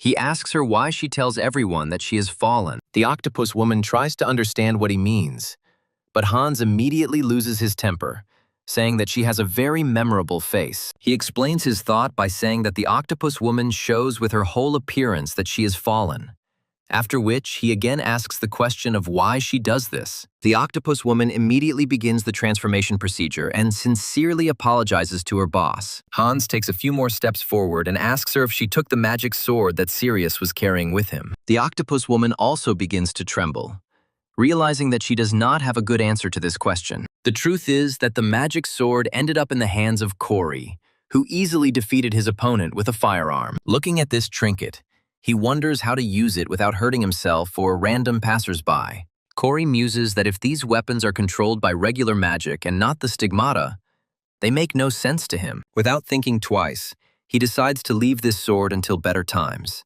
after which he turns his attention to Homer's ring. Looking closer, he realizes that it requires a certain amount of magic to activate, but he doesn't have to bother with it. He realizes that in order to activate this ring, he only needs to use a few points and edit a couple of properties. With a light press of a few buttons, he changes the status of this ring, immediately bringing it into an active state. The system says that this ring increases the user's intelligence every 24 hours, and also merges with nature and gives the user a pure aura. Also, a mysterious glow begins to emanate from this ring, which seems quite warm and cozy to the main character. Corey speculates that it is a relic that can enhance magical powers and intelligence, and can also be passed on to other people. He muses that Edward and especially Valerie, who have much more magical powers than he does, will be able to use it properly. After putting on the ring, Corey wonders how much his IQ scores have increased. Having called up the window of his own settings, he notes that all his parameters, except for intelligence and sensitivity, have not increased much. An image appears in his head of himself banging his head against a wall, trying to break through impossible boundaries. After thinking for a bit, he reflects that with such indicators, he will be able to defeat Valerie in their upcoming duel. Immediately after this, he remembers that his business is not yet finished, as he wanted to find out something about Jesse's family. Corey convinces himself that the co-author could not have left this man's past completely blank. Jesse entered the academy, and in the main character's book, he was a cameo character. But in the real world, he would probably come from a wealthy family. Corey decides to do some digging into the character's backstory and types his last name into a search engine. After some time, he turns to a special manager who is ideal for finding people and information about them. This manager is one of those people who can find absolutely any information about a person. But the fee for his services will not be small. Corey reflects that nothing is impossible for someone like him, so he is willing to make a deal with him. Corey is suddenly overcome by thoughts that make him think twice about accepting this offer. He immediately remembers that not long ago he spent a whole bunch of money in order to receive a good income in the future. Corey notes that he didn't think about such consequences, after which he turns his attention to the touched seed. Taking a closer look at it, he realizes that the seed is moving and realizes that it is time to feed it. After some time, the scene moves to a mansion that belongs to the guild, of which Caroline is the heir. The girl is standing not far from this skyscraper, and a special notification comes to her personal watch. Without thinking twice, she decides to call her dear uncle, who means a lot to her. Looking around, she makes sure that there is no one following her, which means that no one will be able to overhear this conversation. Having found out that for some time the travel club decides to visit another country, it turns out to be Norway. Corey wonders why he ended up here, but he knows it would take too long to explain. A moment later, a juicy snowball flies into his face, splashing powerfully right across his face. One of the cadets laughs at the fact that Valerie hit Corey so easily, but the girl says that he was simply giving in. The reason they ended up in Norway was because the club had resumed its activities again after a break due to the incident with Sven. He also rented a cottage in Norway to celebrate his reopening. The head of the club says that the senior cadets have placed flags with numbers throughout the forest, and prizes are awarded depending on the number. She also says that among the prizes there is a virtual reality device, coupons, and many other good prizes. After a while, she asks everyone to come out one by one to draw their lot. Corey feels confident because, thanks to his pumped-up luck, he will definitely not end up in the company of someone unpleasant. The nicest cadet in his circle, of course, turns out to be Valerie, who asks him if he really set this all up himself. Valerie moves away from the protagonist and asks him not to interfere, to which he replies that she should be more careful so as not to fall into a trap. He also claims that there are boar traps nearby, and Valerie screams menacingly, unable to bear Corey's company. After a while, she turns to him and asks if he is cold. How can he walk in such a thin coat? And notes that it would not take long for him to die from hypothermia. Corey continues to stroll calmly around the neighborhood and talks about how the coat has a heating function. This time, Corey really isn't being disingenuous, as he got a royal black coat as well as sneakers with similar functions. This gift was given to him by Rachel, since he could never have bought anything like it himself. A tear runs down Corey's cheek as he realizes that if he had known where he was going to end up, he would have created 100 characters just like him. After a while, Valerie stops and points her finger at a huge mountain on which a strong flag has been erected. Corey takes a closer look and says that this flag is awarded first place. Valerie is very happy, while the protagonist wonders why he is in such a place. He says that there are no idiots in the world who would climb there, after which he lowers his eyes and sees Valerie doing exactly that. With a small sigh, Corey realizes that a little creativity is needed here to get that flag. A little later, he takes out a small knife with several strings tied to it. Valerie turns around and asks him what he is trying to do, noting that it might be quite difficult to implement. Corey says that he doesn't expect it to be that easy, and notes that he took a pretty strong rope. Corey is tactically silent about the fact that he put stigmata magic into the creation of this material. As soon as he throws this knife, he thinks that it doesn't matter where it flies, since it just needs to adjust the magic power a little. With these adjustments, you can get a virtually perfect tool that allows you to reach hard-to-reach places. Under the control of the main character, the sharp knife completes its flight, changes trajectory, and crashes right next to the base of the flag. With this powerful and precise blow, he manages to knock the flag out of the snow and make it fall down. A few moments later, the flag lands right next to Corey, who by this point has already put his hands in his pocket. He takes a few steps towards his trophy and reaches out to take it for himself. Valerie quickly approaches him and asks him what the prize is for first place. Once they unfold the note attached to the flag, they learn that the first place prize is Stephanie's phone number. Valerie is very impressed with the award, but the same cannot be said for Corey, who does not share her enthusiasm at all. Without thinking twice, he hands this piece of paper to his partner, saying that he doesn't need it. Valerie says that this is the number of the guild's #1 deputy, but Corey again refuses, thinking that he already knows it. Valerie accepts the gift, a semblance of embarrassment appearing on her face at the awkwardness of the moment. After a while, she hands the paper back again, saying that Corey got the flag, so he should not give the reward he earned to someone else. The action moves to the Cuba Academy, where intense classes continue for everyone who did not go to Norway. Caroline watches her desk and takes notes on the necessary information, but something is bothering her. For a girl with such a crazy mind, it still remains a mystery how Corey could have gotten the faces of criminals. Corey's intransigence also adds fuel to the fire of her seriousness in getting to the truth. She makes a small mental connection, thinking that the first one was mainly active in Europe and could hardly have been connected to Corey in any way. She understands that the more plausible version is that he was specifically looking for information about international criminals, but why he might need it still remains a mystery. He also notes that there is something incredibly mystical in this story. The girl assumes that Corey may have experienced an unpleasant situation in the past, so she studies the lists of wanted criminals and remembers their faces. Caroline continues her train of thought and notes that if you remember that Corey is an orphan, then this version may seem quite plausible. She makes the assumption that, most likely, his parents were killed, and he resembles the criminals in appearance and is hiding by force in order to quietly kill the culprit of the tragedy. She spends some time crossing out the diagram, realizing that these are just guesses and not exact facts from this person's past. The thought occurs to her that if he really had something in his past and she can find out about it, then this will be her good chance. This chance can be converted into the opportunity to invite Corey to join his guild in a very advantageous position. Caroline realizes that this venture could be very profitable, but the chances of its success will be very unlikely. After this,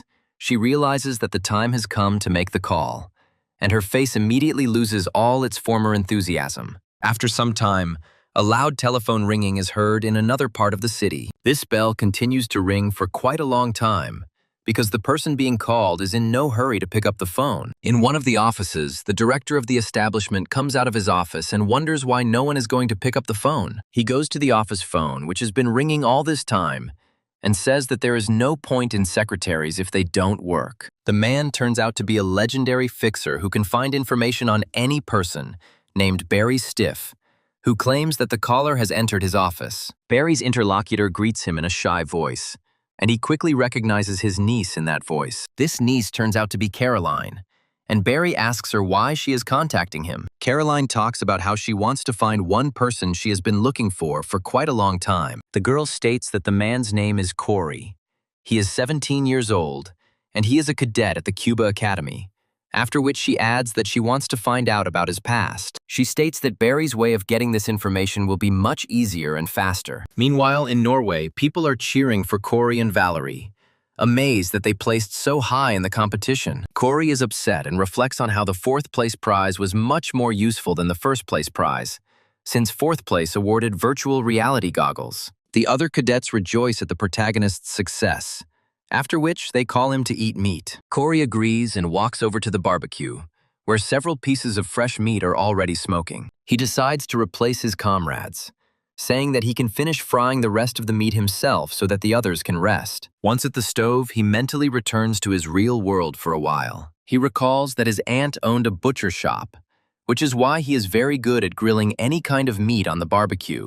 One of the students says that the final exams for this course are coming soon. She also says that everyone should be careful because no one can be trusted. The girl states that she has seen many times how relationships between people deteriorate, since their future depends on this exam. After this, she asks whether her classmates know that there are repeater classes. The repeater class is made up of people who did not do very well in school and were unable to earn enough credits to advance to the next year. Every year, there were about 200 students in this class, and 20% of them were those who had made a contract with the devil. Corey suggests that the likelihood of such students appearing increased significantly after the author's intervention, as it was a confirmation of the academy's rotten nature. One of the cadets turns to Corey and tells him that he fries meat very well, after which she advises him to have a good rest and eat something. Corey replies that he already ate while he was frying, so he can stand at the stove for a while longer. Looking at his friends, he realizes that they enjoyed the roasted meat so much that they became very friendly. After some time, the club chairwoman says that they all had a very tasty dinner, so there will be no evening hunt, and they can just relax. They get bored pretty quickly and decide to play Mafia to have some fun. Valerie tries to sincerely admit to her comrades that she is a peaceful resident, but no one believes her, and everyone unanimously points at her. Immediately after this, she begins to look at Corey, who initiated this vote against her using his abilities. Several hours pass during these exciting games, after which night rises over the small settlement. Corey goes outside to get some air and says that he hasn't laughed so sincerely in a long time. Immediately after this, he decides to open his laptop in order to check the new changes in the plot. Corey gets a tip that there is a crook named Jerome Mueller who was the finance manager until he ran off with the money. And the customer asks to find this person, and Corey immediately turns to the Book of Truth in order to find out his location. The Book of Truth says that Jerome Mueller has been walking around the city's outskirts for just a moment since yesterday, and now he has changed his appearance and found himself in a different place. Concentrating hard, Corey realizes his head is spinning, and then types to his client that the man is in the suburbs of Berlin. After some time, the deal between him and the unknown customer is completed, and the main character himself receives 5 million points. Corey closes his laptop and reflects on how this deal was pretty quick and the pay was very generous. After this, he raises his eyes to enjoy the northern lights and notes that the local beauty amazes him. Immediately after this, he makes an instinctive movement, as if trying to grab a cigarette with 2 fingers. After this, he lowers his eyes and remembers that he has stopped smoking, despite the fact that he used to smoke packs a day for 5 years. Valerie watches Corey closely as he reflects on how, after coming to this world, all thoughts of cigarettes have disappeared. The quick-witted girl comes even closer and asks the young man if he was really trying to smoke just now. Corey reflects on how he was very scared by the sudden appearance of this girl and asks her where she came from, to which Valerie smiles once again. She also says that sometimes Corey looks like a real gangster who also smokes,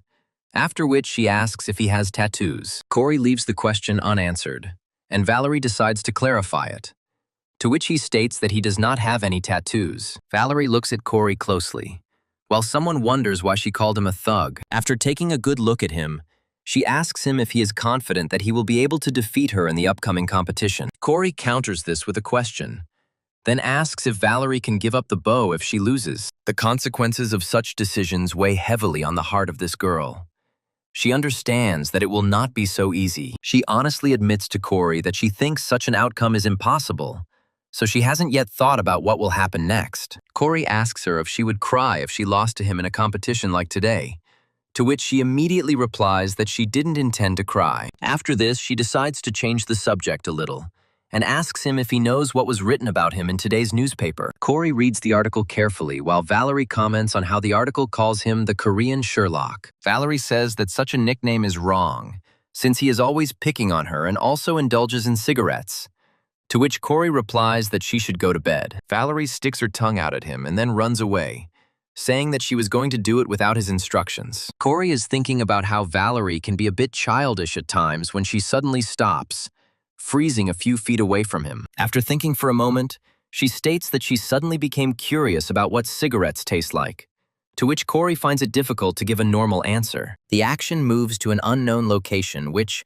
like Norway, turns out to be covered with a fairly large layer of snow. A man whose outline appears very blurry tries to shake fallen snow off his hat. The man turns out to be very stiff, who wonders how much longer he has to wait. He states that if a little more time passes, his magic will completely run out, after which he discovers a mysterious girl. This girl walks forward silently, holding in her arms a bundle containing a newborn child. After some time, she comes to a small building and decides to leave this child on the porch. Barry Stiff looks closely at what is happening and realizes that the girl has just left a real baby. Immediately after this, he encounters a serious barrier and realizes that the density of the past is too high. His body begins to rapidly evaporate, driving him back to his original time in which he recently found himself. When he comes to, he finds himself at the entrance to his apartment, and there is still a little snow on his clothes. After some time, he comes back to his agency and finds himself at a door with a pile of letters sticking out of it. He puts the letters on the floor and realizes that, thank God, nothing has changed during his absence. After making sure everything is okay, he decides to go to his agency while it continues to snow. At the entrance to the agency, he is met by a secretary who looks at her details with a bored expression. He greets the director and asks him how everything went, but he replies that everything went fine. He also says that the object he began to follow is quite unusual. Immediately after this, he quickly runs away, saying that he needs to visit the restroom. Barry Stiff returns to the day Corey was abandoned at the shelter and watches him all night. Later, he tells his subordinate that some girl brought him, but he did not see his parents. Barry Stiff says that he doesn't know anything specific and the past remains a mystery, after which he understands that he needs to continue observing. Sitting on the toilet, he says that, despite the fact that this is his niece's request to do it for free, he will not be able to fulfill it. His secretary carefully opens the door and covers her nose from the smell, saying that he will have to do it anyway. Barry asks him what he means, to which he replies that he has received another order to find out Corey's personal information. The secretary also notes that the new customer is a member of the highest rank of the Purple Banquet, the Red Diamond. Barry carefully studies the information contained in the letter and cannot hide his surprise. On closer inspection, he notes that the letter was written in a very respectful manner, and that the customer had also submitted a large advance payment. Without thinking twice, he realizes that there can be no doubt that this is a request from a group of chameleons. The circumstances become more and more interesting for Barry Stiff, and he begins to look at Corey with interest. He comes to the conclusion that this man is really hiding something very important, since even such major players are interested in him. After some time, Friday comes and the scene moves to the academy. Instructor Jonathan says that there are only 4 weeks left until the final exams. He also states that the practical exam will be very different from the one in the midterm session. Corey reflects on the fact that, unlike the midterms, which were more like entertainment,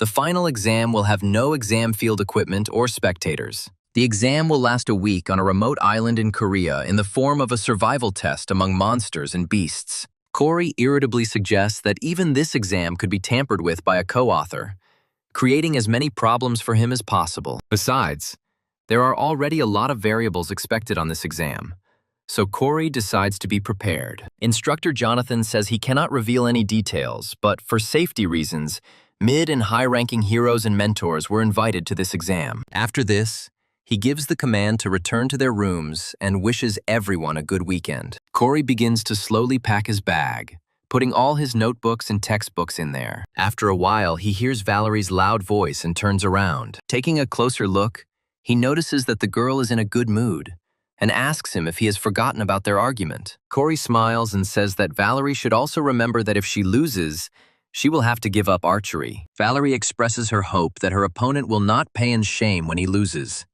and then invites him to follow her. After some time, they come to the National Archery Center to properly prepare. Corey takes the bow and arrows and fastens the quiver to his hip so that he doesn't have to reach for them for a long time. Valerie does the same, after which she asks the protagonist if he is ready to start the competition. Corey says he's ready to compete, but asks her why so many fans are there. Class President Phillips approaches Corey and Valerie and tells them that events like this are much more fun when there is an audience. Corey looks sternly at his classmate and realizes that he hasn't been paying attention to what happened not so long ago. A moment later, another student comes up behind Corey and grabs him by the hair. That student turns out to be Howard, who asks him, "Did you really say that Valerie should quit her bow and arrow lessons?" The town tries to provoke Corey into conflict, but Valerie intervenes and disperses the ill-wishers with kicks. Immediately after this, she says that their goal is quite simple: to hit the target. She then asks Corey if he sees a device nearby that shoots targets into the air. She says that they will start from a distance of 100 meters to warm up properly, and with each hit, the distance will increase by 50 meters. Valerie finishes her briefing and asks Corey with a smile if he was scared by these conditions. Corey calmly says that this test will be much easier than he initially imagined. Having completed all their preparations, They give the signal for the test to finally begin. After some time, Valerie gives the device a command to shoot targets into the air. At the same second, small devices fire 2 shots, sending several targets into the air. These targets spin very quickly, which is how they support themselves in the air. Valerie quickly takes aim and makes a precise shot, sending the arrow towards the target. The arrow develops incredible speed and very quickly pierces the target through and through. The girl smiles, looking at her success and realizing that she will definitely not lose in this test. Turning to Corey, she says that 100 meters is one of the easiest distances. After that, she tries to understand what her opponent's results are, but he replies that he was unable to shoot due to surprise. He also says that this time may not count because he is a newbie and doesn't understand anything about it. The ones who are most surprised by this turn of events are the viewers, who absolutely do not understand why everything is going this way. The first to lose control is Phillips, who starts laughing incredibly loudly and completely without holding back. Other viewers are also losing patience, while Howard even says that he is going to beat up Corey now. Valerie also finds herself in the dark about the protagonist's motives and tries to understand what makes him behave so strangely. She also notes the strange pose Corey took while shooting, after which she says that he can shoot as much as he wants, even 100 times. Phillips continues to burst into laughter, but after a while he is interrupted by Edward, who asks him to stop laughing. After thinking for a moment and pretending to be a complete newbie, Corey pulls the bowstring back and takes aim at the sky. Looking at his opponent, he notes that she has a standard shooting pose, but it doesn't matter to him. He understands that the best is not the one who improves his standard method, since these are only the minimum conditions. In this world, everything is decided by a system called ability, which allows you to make quick and accurate shots. Corey gives a command to a special device to fire targets. At this point, he decides not to pretend to be a newbie and to take full advantage of his abilities. Having taken proper aim, he releases the bowstring and the arrow begins to accelerate rapidly. Shortly before this, he decides to direct his archery skills towards the arrow to gain all the benefits. Thanks to these skills, he easily hits the target, which flies apart from the heavy arrow. The spectators watch in shock, not believing that such a newbie could make such a shot. Corey saying that now he understood everything, which meant the duel could continue. He looks at Valerie and smiles, expressing confidence that now he will never miss such a target. Valerie briefly dives into her past, to the times when she was still a child. Many people watched her with interest as she was the hero's student and showed great promise. Everyone called her Smart Valerie because of her outstanding results in studies and martial arts. However, something amazing happened that time, which caused the hero to call her to him for an important conversation. He asked her, "Is what you told me really the truth?" He asked her again if she really wanted to exchange her weapon for a bow and arrow. He suggests that this may be due to her mother's fate, but Valerie quickly interrupts him, saying that there is no reason for this. She states that she just wanted to change this weapon because she can become better and even as an archer. After that, she looks down at the magic sword that was given to her by her teacher and apologizes to him. However, Valerie's teacher was quick to point out that he does not consider those who change their path like gloves to be his students. Immediately after this, he calms down and realizes that he is talking to a child. Unable to stop Valerie, he says that if this is her choice, then he will no longer try to change her decision. Finally, he asks her if this is really what she wants. He advised her to think carefully and not act rashly before making such impulsive decisions. We return to the present time, to the moments of the duel, which continues to flare up with a hot fire. Right now, Corey and Valerie have already reached the 450-meter mark, and the challenge is starting to get harder and harder. However, Corey is not going to give up, as his goal is to force his ally to abandon the hopeless direction. He summons a target and then easily hits it with one shot. Other Truth Class shooters note that Corey is doing a much better job of this task than they initially thought. Another shooter says that not only is he doing well, he fired as soon as Valerie hit the target. He adds that 1 to 2 times can still be attributed to chance. But when you encounter such pressure in a fight time and time again, it can be psychologically difficult. The stakes are gradually raised, and he wonders if Corey is really the one who will win this argument. After a while, they notice Howard reacting nervously to such reasoning and decide to remain silent. After some time, he calms down so as not to do something stupid and continue to look after his beloved. He expresses his magical support, hoping that she will cope with this test. Meanwhile, Valerie fires a shot that misses the center of the target and only partially splits it.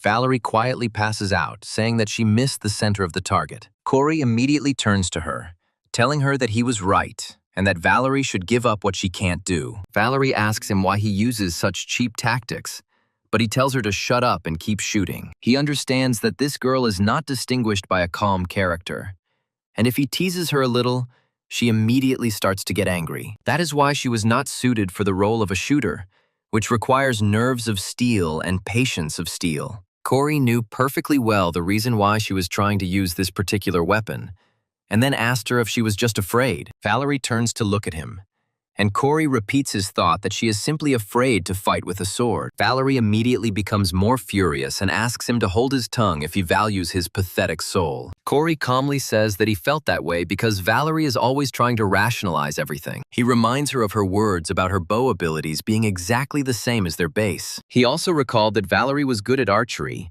and could even become a first-class hero with it. Corey continues to press her and tells her that, considering the change of class, she is not doing so badly. Corey decides to use her signature move and states that with such achievements, she will not be able to avenge her family, since the first fallen she comes across will kill her. Valerie can't take it anymore and releases the bowstring prematurely, sending the arrow on an uncontrollable journey. The target continues to fly towards this arrow, so there is still a chance that it will be able to hit. In a few moments, the arrowhead is very close to the target. However, reality turns out to be cruel, and this arrow flies past, only slightly scratching the edge. Phillips and Edward, watching what is happening, are frozen in surprise since nothing like this has ever happened before. The same goes for Howard, who all this time hoped for his beloved to win this competition. Valerie tries to understand if everything her friend said was true. Corey falls silent for a moment and just watches his partner. The result of this test is Valerie's natural loss,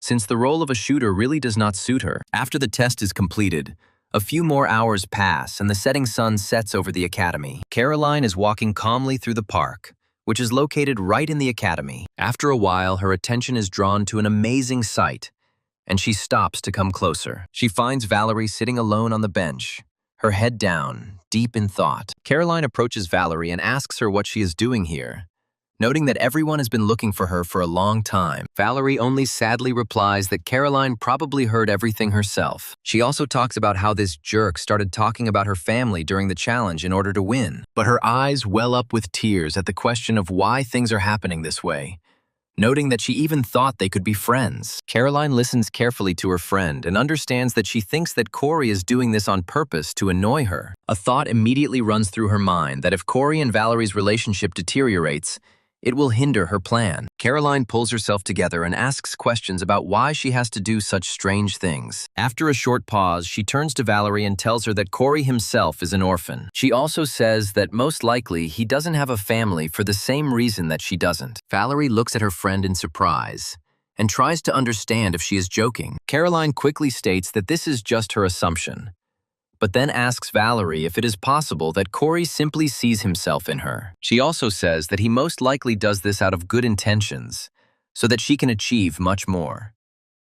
This information temporarily calms Valerie and warms her heart. Caroline says that she might leave Valerie alone now that she has something to think about. Valerie is left alone and lowers her gaze, after which she again plunges into her past. She recalls her brother asking her why she chose the bow, to which she replied that she was just a little bored with the sword. Her brother looked at her in surprise, trying to understand how sincere her little sister was. Immediately after this, he patted her on the head, saying that he understood her decision. Squatting slightly, he turned to his little sister and said that he would support her in her choice, and expressed confidence that she could handle it. He also said that she should promise him something in return for his unwavering support. He extended his little finger and asked her to promise that when she was ready, she would think again about what she really wanted to do. The young warrior, still a child, extended her little finger to her brother and said that she made a promise that everything would be just like that. The memories end at this very moment, and Valerie returns to the present. Corey receives a system notification that he has had incredible human luck triggered,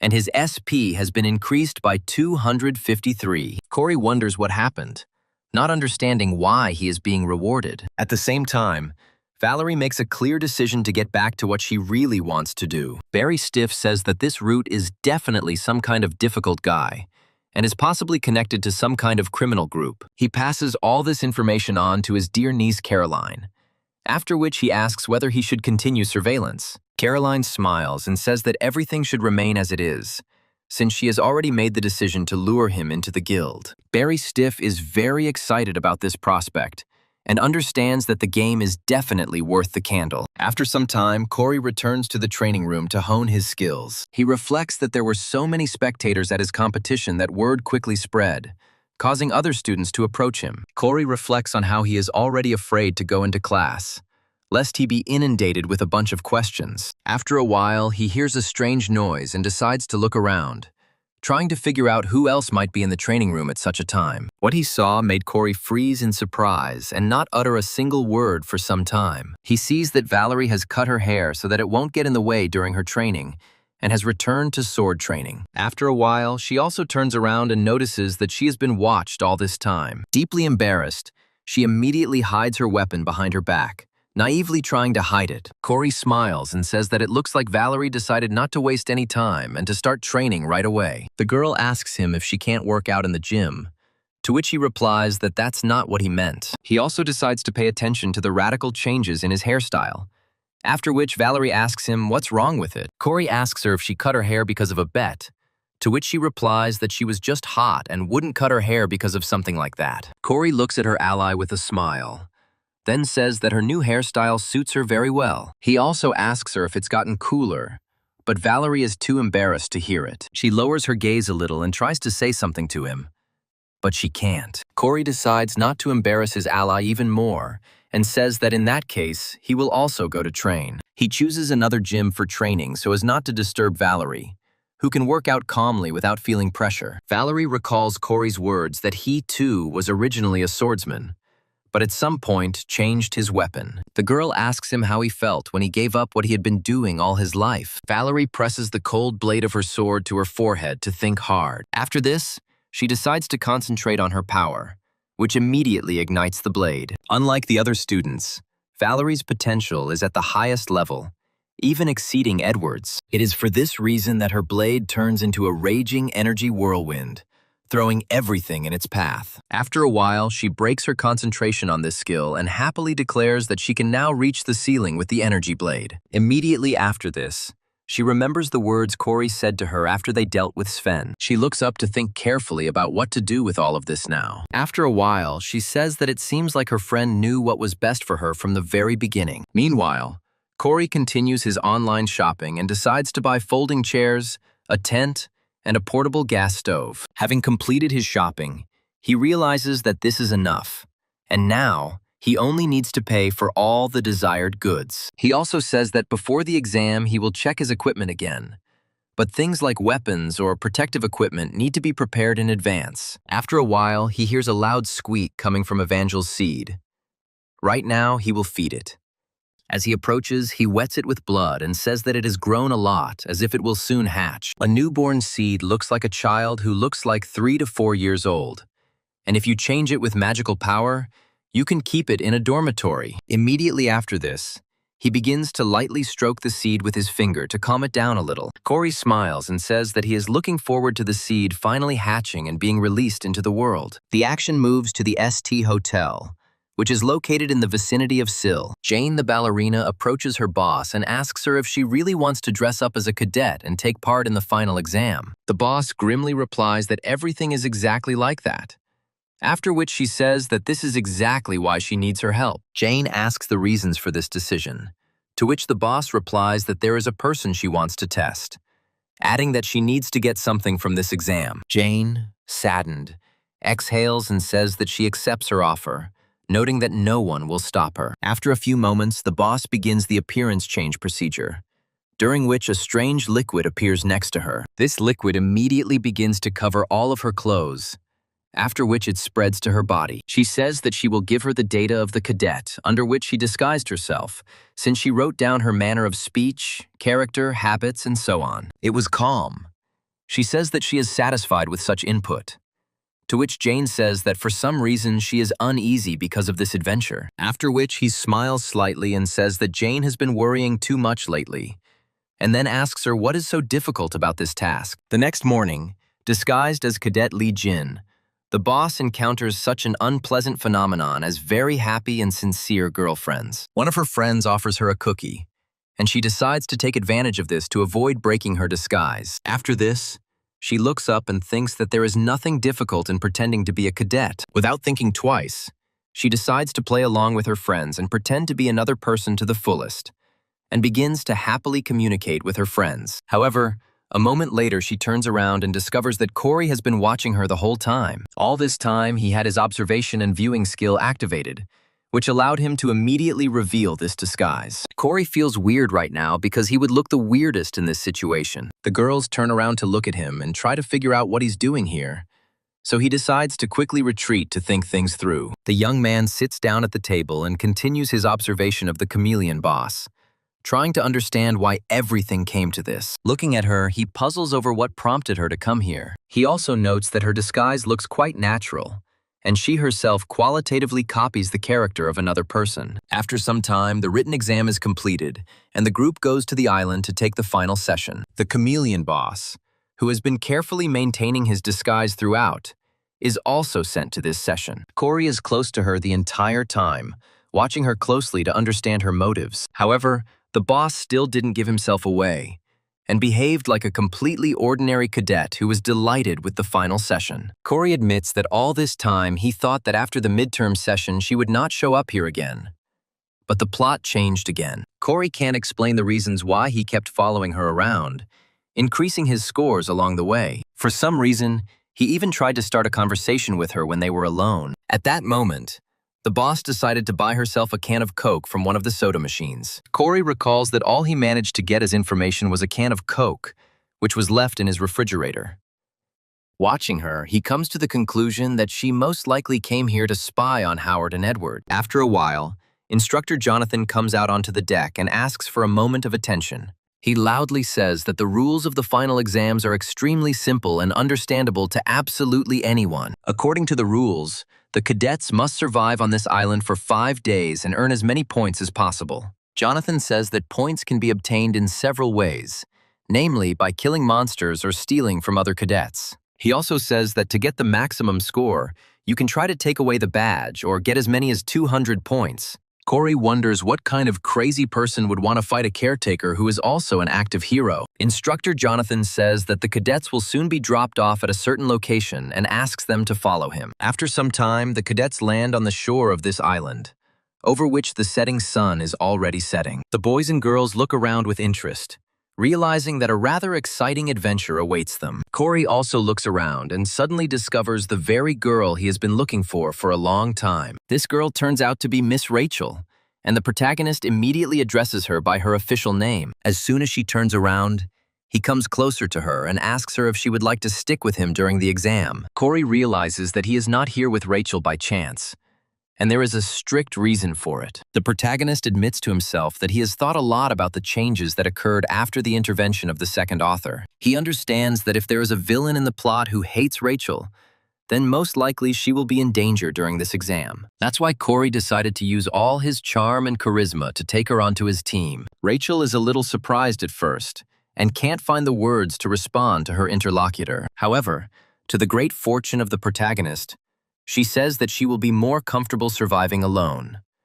After which Corey mentally notes that he expected this answer. After a while, Rachel's wristwatch begins to flicker and buzz softly, attracting attention. Corey says that he will tell her his location just in case she decides to change her mind. The girl looks at him in surprise, while the main character decides not to play by the rules of the second co-author. Rachel looks back up at Corey and says she'll keep that in mind, then thanks him for his kindness. After some time, night falls and the cadets scatter across the island, trying to survive. One of the cadets wanders around, constantly looking around for potential danger. This cadet turns out to be Valerie, who suddenly hears a strange noise behind her. She decides to turn around and sees a huge monkey jumping into the air to attack her from behind. Some monkey immediately joins several other fellows with a creepy appearance. Valerie realizes that these opponents are nothing special and quickly draws her sword, from which beams of energy immediately begin to fly out. She delivers several quick strikes that cut her opponents into tiny pieces. After dealing with these opponents,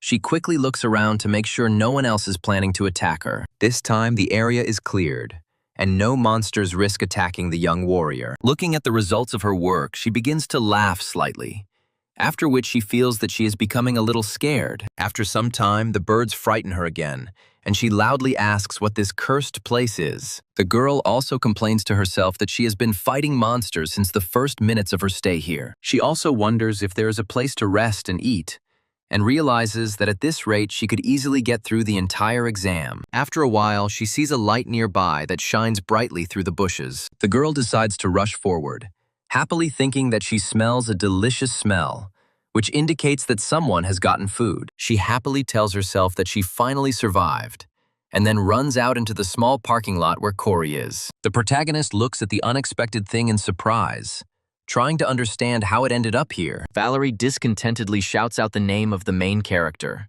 who calmly tells her that the battle between the cadets has not yet begun. Valerie asks him where he got all these provisions and kitchen utensils, to which he replies that he decided to prepare in advance. Valerie tells the protagonist that he behaved very sensibly, after which her conversation is interrupted by the loud growling of her stomach. There is a rather awkward pause between the characters, and Valerie feels how embarrassment penetrates her entire being. Cory asks Valerie how many points she earned, to which she replies that she has about 20. Cory says that he will give her food if she sends him half of her points. After thinking for a bit, Valerie sits down on the ground and says that she is happy with this deal. Cory claims it's just fried pork, but the girl points out that she needs to eat something if she wants to stay alive. Cory reflects on the fact that the plot has changed again, and he met not Rachel, but Valerie, who decided to have a snack. Meanwhile, Cory decides to resort to a psychic trick in order to pass this exam as well as possible. The system notifies him that he has just hacked the server of the drone monitoring this island. Within moments,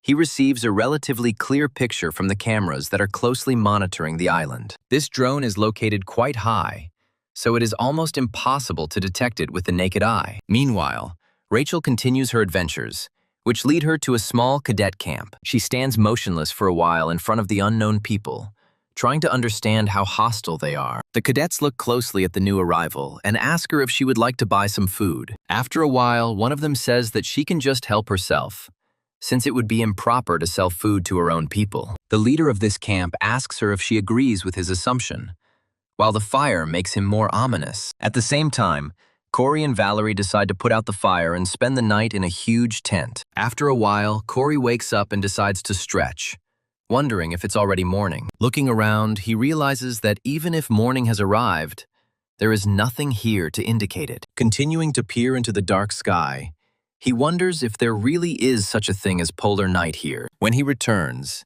he notices that Valerie is tangled in her sleeping bag and is still asleep. He also notes that Evangel's seed has once again begun to move and is trying to reach out to the protagonist. Cory strokes it with his finger and asks if it is hungry yet. Seed starts jumping from side to side, and Cory calls him incredibly cute. He puts the seed in his pocket, thinking that it should sit there while he is busy. Having completed his preparations, he turns to Valerie and asks her if she is awake, to which he receives no answer. After this, he gets up and says that he must pack up the tent to move on. Seeing that the girl is fast asleep, he understands that it is better not to wake her, but still takes down the tent so as not to attract unnecessary attention. He also reflects on the fact that from now on, battles between cadets are allowed, and it would be better to get rid of the dangerous characters first. However, he understands that he cannot kill anyone, since those cadets who were supposed to become fallen are still not so. The contract that the fallen makes with their kind is different from the contract between the demon and the fallen.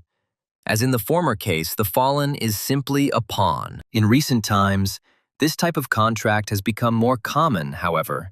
Due to the side effects, few people have survived after entering into it, and the only one who was able to enter into such a contract was a cadet named Bruce. Cory looks around for potential danger and decides to climb higher to put his plan into action. His first destination is the World Tree in the middle of the island, which is a stunning vantage point. He also activates his fast movement skills to get to it as quickly as possible and takes off. This speed causes small currents of wind that make Valerie toss and turn a little in her sleep. After some time, a soft glow begins to appear from the bushes on one of the ledges. After some time, an experienced eye might have realized that this glow was the glitter that appears when moonlight comes into contact with metal. In this case, the metal is the arrowhead of one of the archers who had been observing the area all this time. The archer turns to her friend Caroline and says that she has found one cadet who can be shot. Caroline quickly walks up to her partner and then commands her to lower her weapon. Watching him closely, she says that this man must not be touched under any circumstances.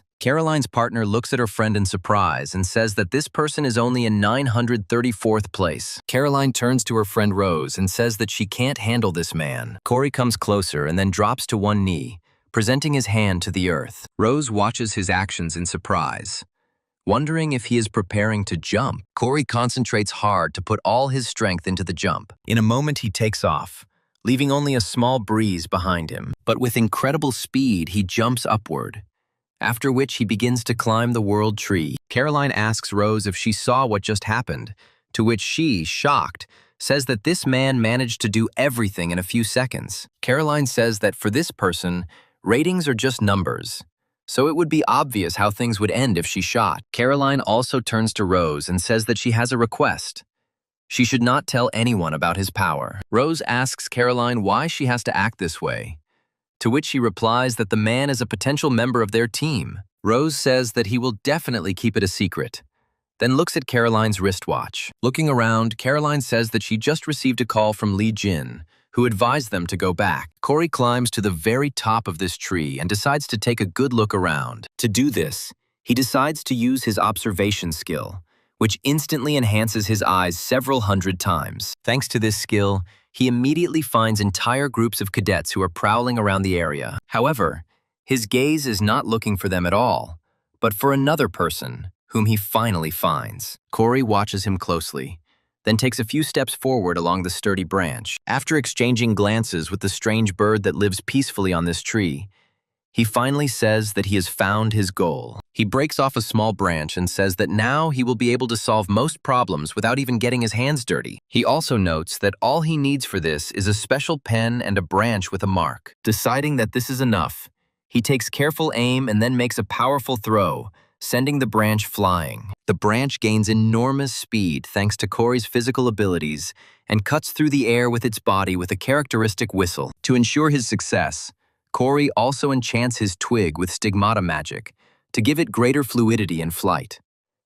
The cadets, who have been the subject of the protagonist's observation the entire time, turn around upon hearing a strange whistle. A moment later, a branch lands right in front of his feet, easily piercing the ground. This cadet is surprised, stops and examines the object that has just appeared under his feet. After making sure that no one is hunting him, he calmly bends down and pulls a twig out of the ground. As soon as this happens, the branch begins to glow with a strange fire, conveying a message to him. Curson immediately looks around to roughly imagine where the branch was launched from and turns his gaze to the island tree. However, he fails as Corey is able to camouflage himself and leave the position in time. He realizes that all he can do now is wait, while the scene shifts to his previous stop, where Valerie is still sleeping peacefully. However, the girl had already spent quite a long time in a state of sleep, which meant it was time to gradually wake up. Valerie was dreaming of something incredibly strange as she looked around with unprecedented speed. Corey's words immediately flash through her mind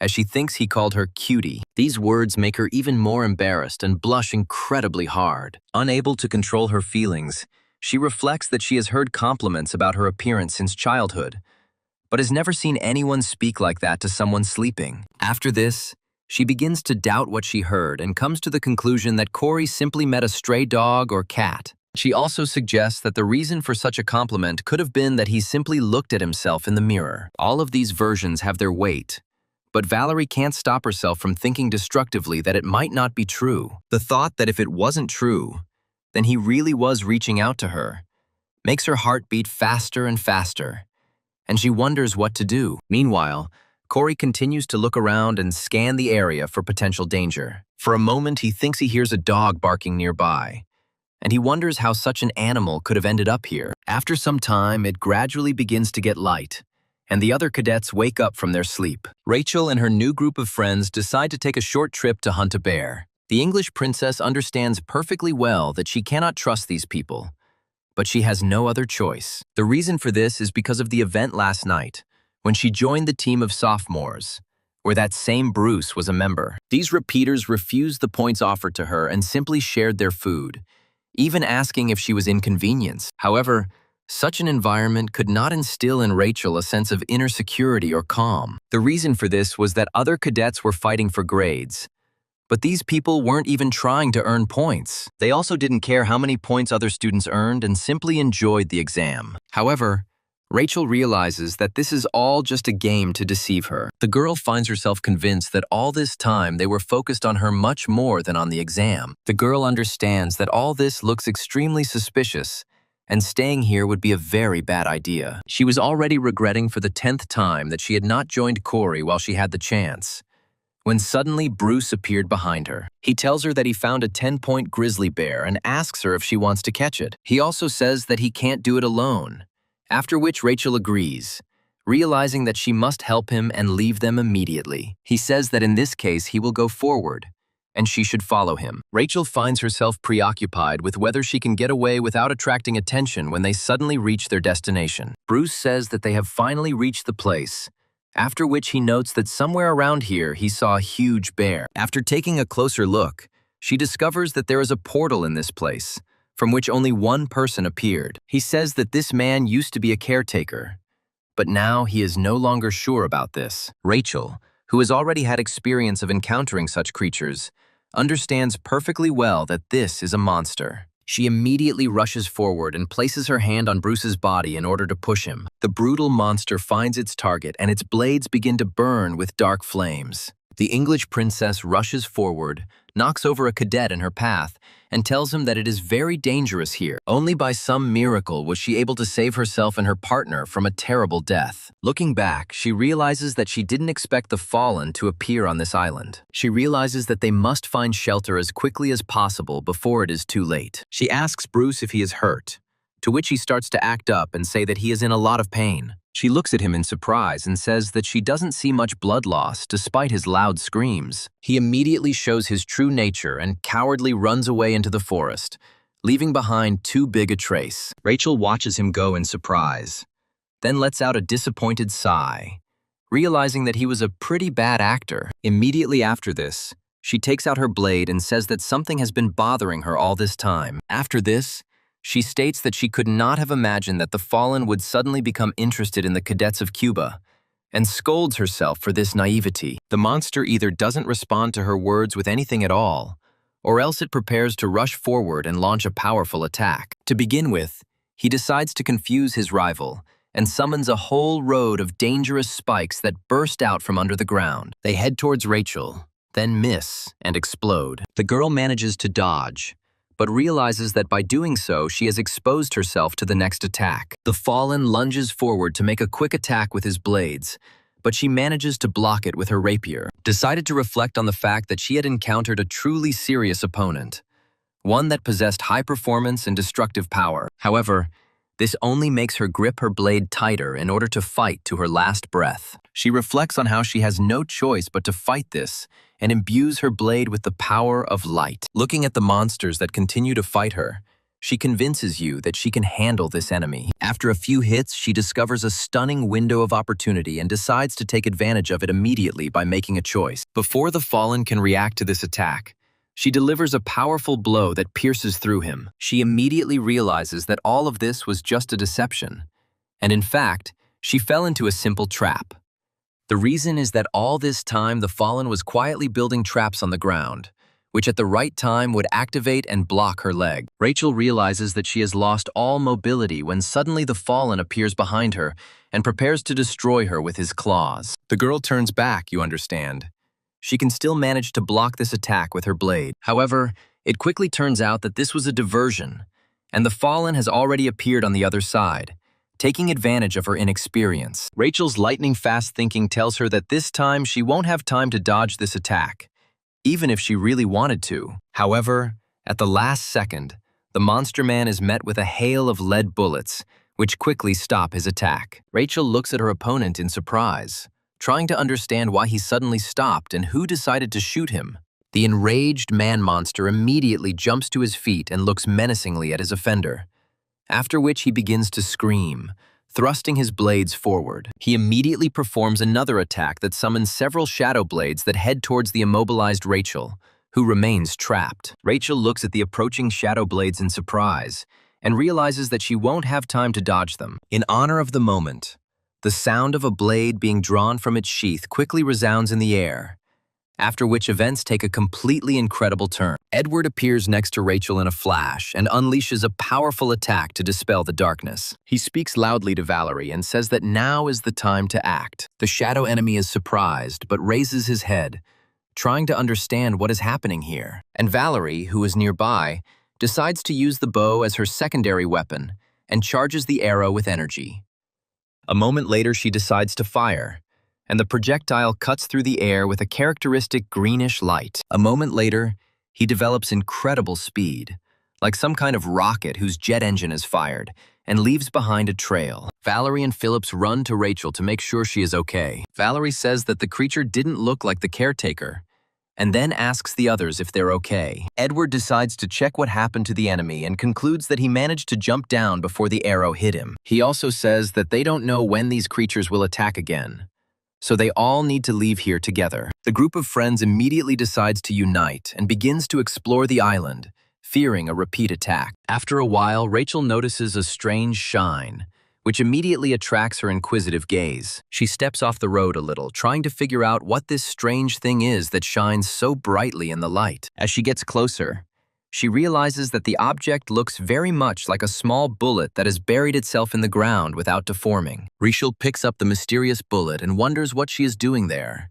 after which Valerie asks her to keep up. The girl looks at the world tree, and a crazy thought creeps into her head that the first shelling was carried out by Corey. Her guess turns out to be true, as Corey did indeed shoot the fallen, after which he decided to switch to another target. That target is Bruce, who quickly runs away to save his life like a true coward. Corey continues to lead his target, then tries to hold his breath in order to prepare for the shot. After some time, Edward discovers that Valerie carries a bladed weapon with her everywhere, and asks her if she has finally decided to switch to a sword. Valerie begins to justify this, saying that she took it as an additional weapon and simply thought that it would be difficult for her if she only used a bow. Rachel, meanwhile, reflects on the fact that he is the only one she knows who uses a gun, and she has never seen him carry a sniper rifle. The girl wonders why he helped her in particular, and also why he didn't show up after firing several shots. Valerie interrupts Rachel's thoughts by clicking on her and says that she suggests that they team up because it will be easier for them to pass the exam together. He decided to talk about how she couldn't accept this offer,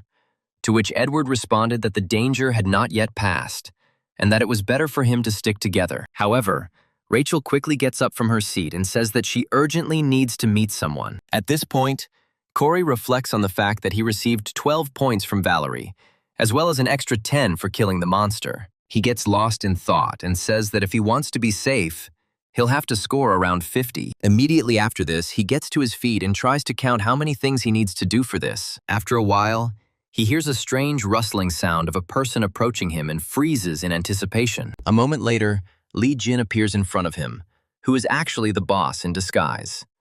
Corey can easily tell who exactly is standing in front of him, and wonders in his mind what she is doing here. He also replies that he won't be able to defeat her, and wonders if he should run away while he still has the chance. First, he decides to calm down and realizes that she most likely came here just to observe, and plays along with her, asking what she is doing here. He also expresses the thought that she is not going to attack him, but the boss immediately takes out his blade. Corey keeps a straight face and smiles, but in his heart, he curses fate for his bad luck. The boss decides not to continue his acting and, in his standard monotone voice, orders Corey to get his gun. Corey realizes that he has zero chance of winning in an open fight and tries to talk his opponent into it. However, he understands that the important condition for winning a duel between cadets is not quite what an ordinary person might think. Corey continues to play dumb while the boss tells her that if he doesn't get his gun, he'll leave her no choice. The boss asks him if he is going to waste time on idle chatter or get down to fighting. She also says that in this case, she will assume that he does not mind if she attacks him. Corey is pleased that he managed to steal the watch from her hand without her noticing, thus securing his victory. The ethereal thread, which had remained invisible to his rival the entire time, hands him a wristwatch. Lee Jin looks at Corey and asks him if he is about to give up, wondering why he suddenly looks so happy. However, after a while, she notices that he is holding a wristwatch in his hands and realizes that she did not see him take it off. After making sure that the watch is a dead ringer for hers, she decides to check her hand and discovers that it is not there. Corey triumphantly declares that the duel between the cadets is won by the one who gets the opponent's watch first, after which he declares that if he presses it now, she will be disqualified. The boss says that all of this is some kind of nonsense, after which Corey asks her if she really attacked him without knowing what he was capable of. Immediately after this, he returns her watch to her and tells her that she doesn't have to worry, since she got off easy this time. The boss looks at Corey in surprise and tries to understand how you, the impudent one, could tell her that she got off easy. Deciding not to waste time, Corey immediately turns around and says that they have to say goodbye and disappears into the foliage. The boss is left alone, after which, with a calm face, she turns to Jane on the radio, asking her if she saw it. Jane says that she didn't see anything because she was distracted for a minute. But the boss says that it doesn't matter anymore. The boss muses that the 17-year-old cadet is acting much faster than she thought, and looks at her hand, which also has stigmata on it. She wonders if she should have activated at least one of them during all this time. But it's too late to think about it now. Corey sets up camp and says that he definitely couldn't beat her in open combat, and he should be glad she was in disguise. He also says that he was very lucky that, despite all this, he was able to find a place for a tent, which means that now he can calmly have a snack. Immediately after this, he begins to mentally manage his resources in order to understand where it is best to send his earned points. After a while, he also notices that someone is starting to rustle around him, and quickly raises his gaze. He quickly realizes that Rachel is standing next to him, having gotten a few scratches while she was looking for him. She also admits that she wandered around for a long time, and Corey asks if she really came here for him, at least somehow explain.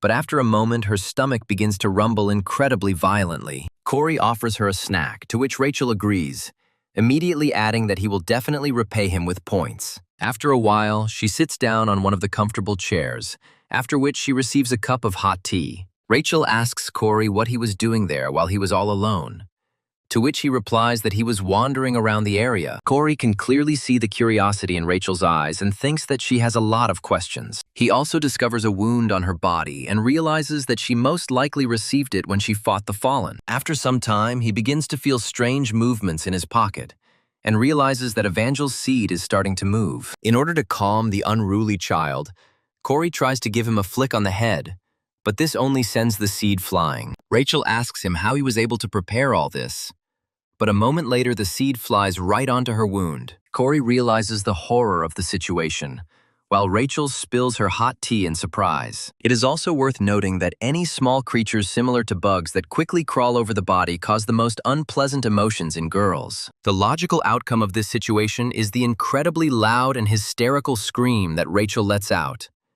You have everything around. After some time, Rachel removes the seed from her wound and hears it humming a strange music. Corey says he's sorry because it was his pet almond, which confuses Rachel even more. He says that seeds are usually grown on Earth, to which he replies that this is exactly what he will do, and asks to return him. Rachel and Corey sense the incredibly awkwardness that has developed between them and decide it would be best if they just sit down to eat. Corey opens a pot of cooked food when Rachel suddenly approaches him with a question. She says that she knows very well that this proposal is rather untimely, and then asks him if he would like to team up. She repeats the phrase she heard earlier from Valerie, saying that it will be much easier to pass the exam together. Corey reminds her that she says the same thing as Valerie, and then decides to quickly change the subject by saying that he would be happy to team up with her. Rachel says that she is very happy to hear this, and then states that she is part of a kind of team. Corey asks her what she means,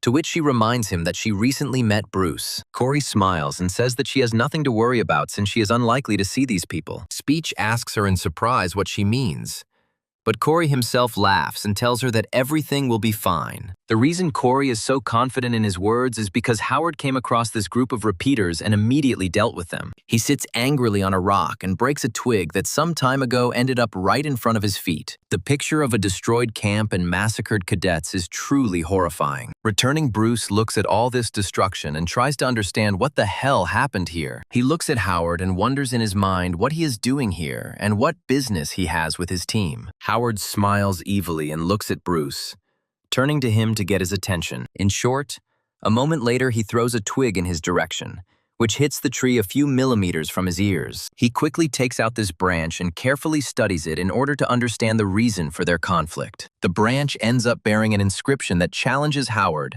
and also gives coordinates that coincide with their camp. Trying to get out of this difficult situation, Bruce says that it was not he who sent this message, and someone else is behind it. Howard smiles and says that it doesn't really matter to him at all, since he's only here for the violence. Bruce looks at Howard in surprise and tries to understand why there are such difficulties between them. Meanwhile, Howard takes a few steps forward and grips his spear more tightly. Coming closer to Bruce, he says that he simply cannot stand parasites like him. Without thinking twice, he makes a quick dash forward to grab his opponent by the throat, despite the fact that he does not even resist. A moment later, he lifts him up, the highest, calling him a damned non-entity who is not capable of anything. He also says that parasites like Bruce should always know their place and not stick their necks out. The action moves to the watchtower on the northwest side of this mysterious island. Stephanie is on duty next to this platform, looking around with interest in order to enjoy the beauty. After some time, another man approaches her and addresses her quite friendly. This man is obviously her friend and asks her the reason why she looks so thoughtful. Stephanie talks about how she's been thinking about Corey for a long time,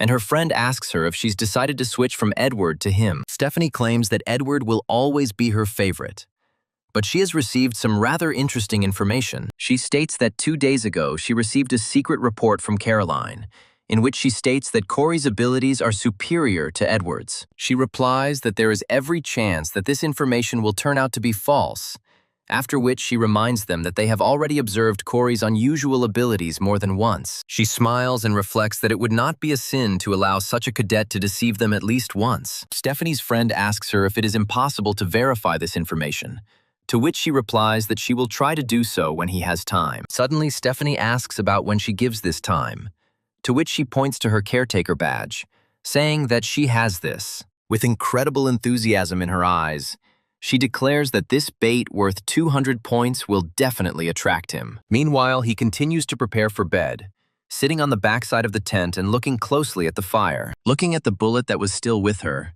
she reflects that Corey was most likely the man who saved her. She also wonders why it was him, and how he knew that she was in great danger and needed help. Reasoning therefore pushes her to think about Alexei Lancaster, who once swore an oath that he would protect her no matter what happened. And I decided to assume that today's ambush was also his trick, since he is a very smart and cunning enemy. The weight of responsibility that lies upon her begins to weigh heavily on poor Rachel, and she gives in to the terrible question. The question is, maybe she should have died then, along with her parents, and not have to go through all this hardship. After a while, Corey goes hunting, moving almost silently through the night forest. Quite quickly, he comes across a huge animal, which looks like a wild dog. He takes careful aim, then exhales slowly to smoothly pull the trigger. At the last split second, the dog senses something is wrong and lifts its nose, baring its teeth aggressively. However, it is already too late, and a loud gunshot is heard over the island. Just a minute later, Corey finds himself at the carcass of a shot animal, which died on the spot from its wounds. Corey checks his ammunition and says that today's hunt is going pretty smoothly, and he has caught quite a lot of animals. He also remembers that Rachel didn't look very well that morning, but everything changed when he decided to feed her meat. As he continues to travel through the forest, Corey notices a strange glow that catches his attention. He lifts the tree branches slightly so that they do not interfere with his progress, and realizes that he has found what he was looking for. For quite a long time, he searched for a large lake, which contained a huge force that could help him in his future trials. There should also be a monster here that is worth a lot of points and can make him no longer worry about the possibility of being eliminated. Corey quickly takes out a special light sphere to lure his opponent out of the water. Despite this, Several seconds pass, but he still does not notice the appearance of any disturbances on the water. Suddenly, it tells him that he is not alone here, and he loudly asks who is trying to sneak up on him. Looking around, he does not notice a single living soul.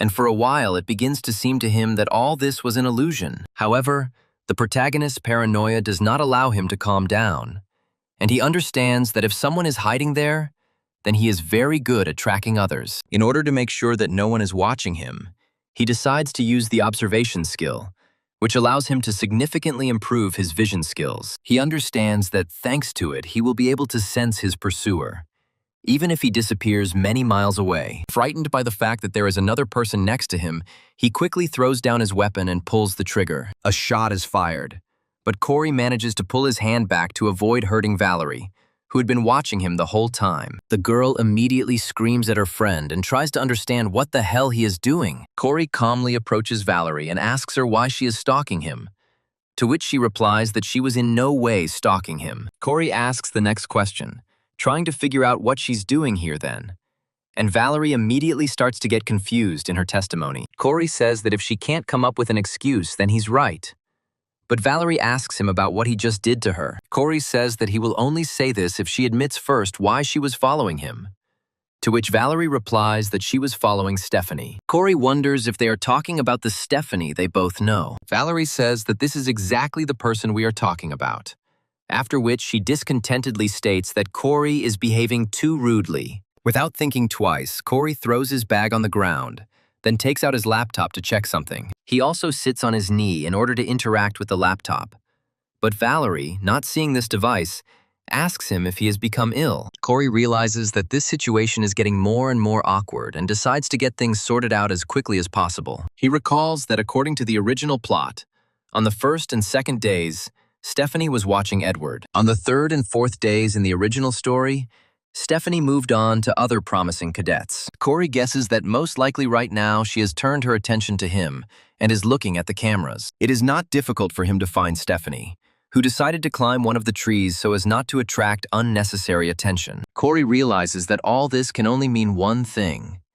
He's on the list of promising cadets she wants to recruit. He continues to watch Stephanie for some time until he comes to a final decision on what to do in this situation. Valerie continues talking to Corey and asks him how he discovered her disguise. She also asks if he created a sphere of light while standing next to the lake, to which he replies that her guess is correct. He also tells her that she should not try to find out more about it, and tells her that she should keep quiet if she understood him. Valerie looks at her interlocutor with incredible disgust and contempt, because she has just encountered the funniest turn of phrase, which is inherent only to children. She continues to feel ashamed and says that Corey has gone completely crazy, and she is not that interested in such nonsense. Corey says that he got here first, so she should look for another place, to which Valerie replies that he will, of course, follow her orders. Corey, realizing that he will most likely now look incredibly arrogant in her eyes, however, he still cannot reveal the truth. The reason for this is that if Corey tells her about the magic of the stigmata, then he will have to tell her that this is a world inside a novel. Even though these things may not be entirely related, Corey decides not to dwell on the details and continues hunting. He manages to shoot quite a few animals in order to earn himself points. Corey reflects on the fact that it's been 2 hours since he split up with Valerie, and thanks to that, he was able to spend time killing low-level monsters and earning points. Immediately after this, he slowly turns around, realizing that he has another problem ahead of him. This problem is the person who moves very quickly to catch up with him. The person turns out to be Stephanie, who lands softly on the ground and greets Corey. She asks him if this is their first meeting since his refusal, assuming that the 17-year-old cadet will be afraid of her. Corey calmly says that he doesn't monitor their meetings, so he can't say for sure, so Stephanie tries to laugh it off. Stephanie admits that she was there not only to test the cadet's abilities, but also to host events. Corey asks her what events she means, to which Stephanie replies that the rules are very simple. She states that she will only stand in one place and use her left hand, and he can attack her as much as he wants. Raising her finger, Stephanie says that if even one attack damages any part of his body except his left arm, everything will change. She also states that his attack may not do any damage, but it can force her to take at least one step. After this, she states that if he can do something similar, she will give him her badge. Corey realizes that this thing is very valuable, and the risk may be worth the effort. Stephanie chuckles and says that this task is incredibly easy. Corey pauses for a moment, trying to figure out how best to handle this situation and weighing his options. He remembers that if he gets this badge, he will immediately become #1. And this is certainly an attractive offer. After this, he wonders if he will be able to get out of this adventure. While he is asked what he wants to do, she says he can give up right now or accept the challenge and try his luck. Corey laughs and says it's a pretty unexpected event that he'll at least be a part of. Before he could even finish these words, he takes his pistol out of his holster and takes aim with lightning speed. A moment later, he fires a shot, and a magic bullet immediately starts flying towards Stephanie's face. Despite the incredible speed of this projectile, the girl calmly watches it, being on another level of reflexes. She is mentally happy that Corey decided to participate in this event, thanks to which she can find out how strong he is. With a slight movement of her hand, she deflects the bullet, crumpling it into pieces. Stephanie also notes that this man is able to create spheres of light, and his gun has incredible power. She concludes that the report was not wrong, and says that the shot was a little painful. Corey realizes he's in deep trouble because this woman just deflected an enhanced magic bullet without using magic. In search of a solution, he comes to the conclusion that direct attacks will be useless here, and that he must use cunning. After some attempt at feinting, he throws the knives in front of him to send them towards Stephanie. Stephanie remembers that Corey was a swordsman before he switched weapons, and praises his idea of using 2 types of weapons at once. Corey quickly reloads and pulls back the bolt to chamber a round. Immediately after this, he fires several quick shots to confuse his opponent. However, these shots are unsuccessful, as Stephanie easily deflects them with a snap of her fingers. After that, she states that its firepower is much higher than that of the training pistol, which is a nice plus. She also states that from her point of view, he really is very good with a gun, not noticing the strange glint behind him. However, she almost deceives her, and she quickly reacts to approaching objects, which turn out to be those same knives. Corey muses that she is too far away to reach with his left hand,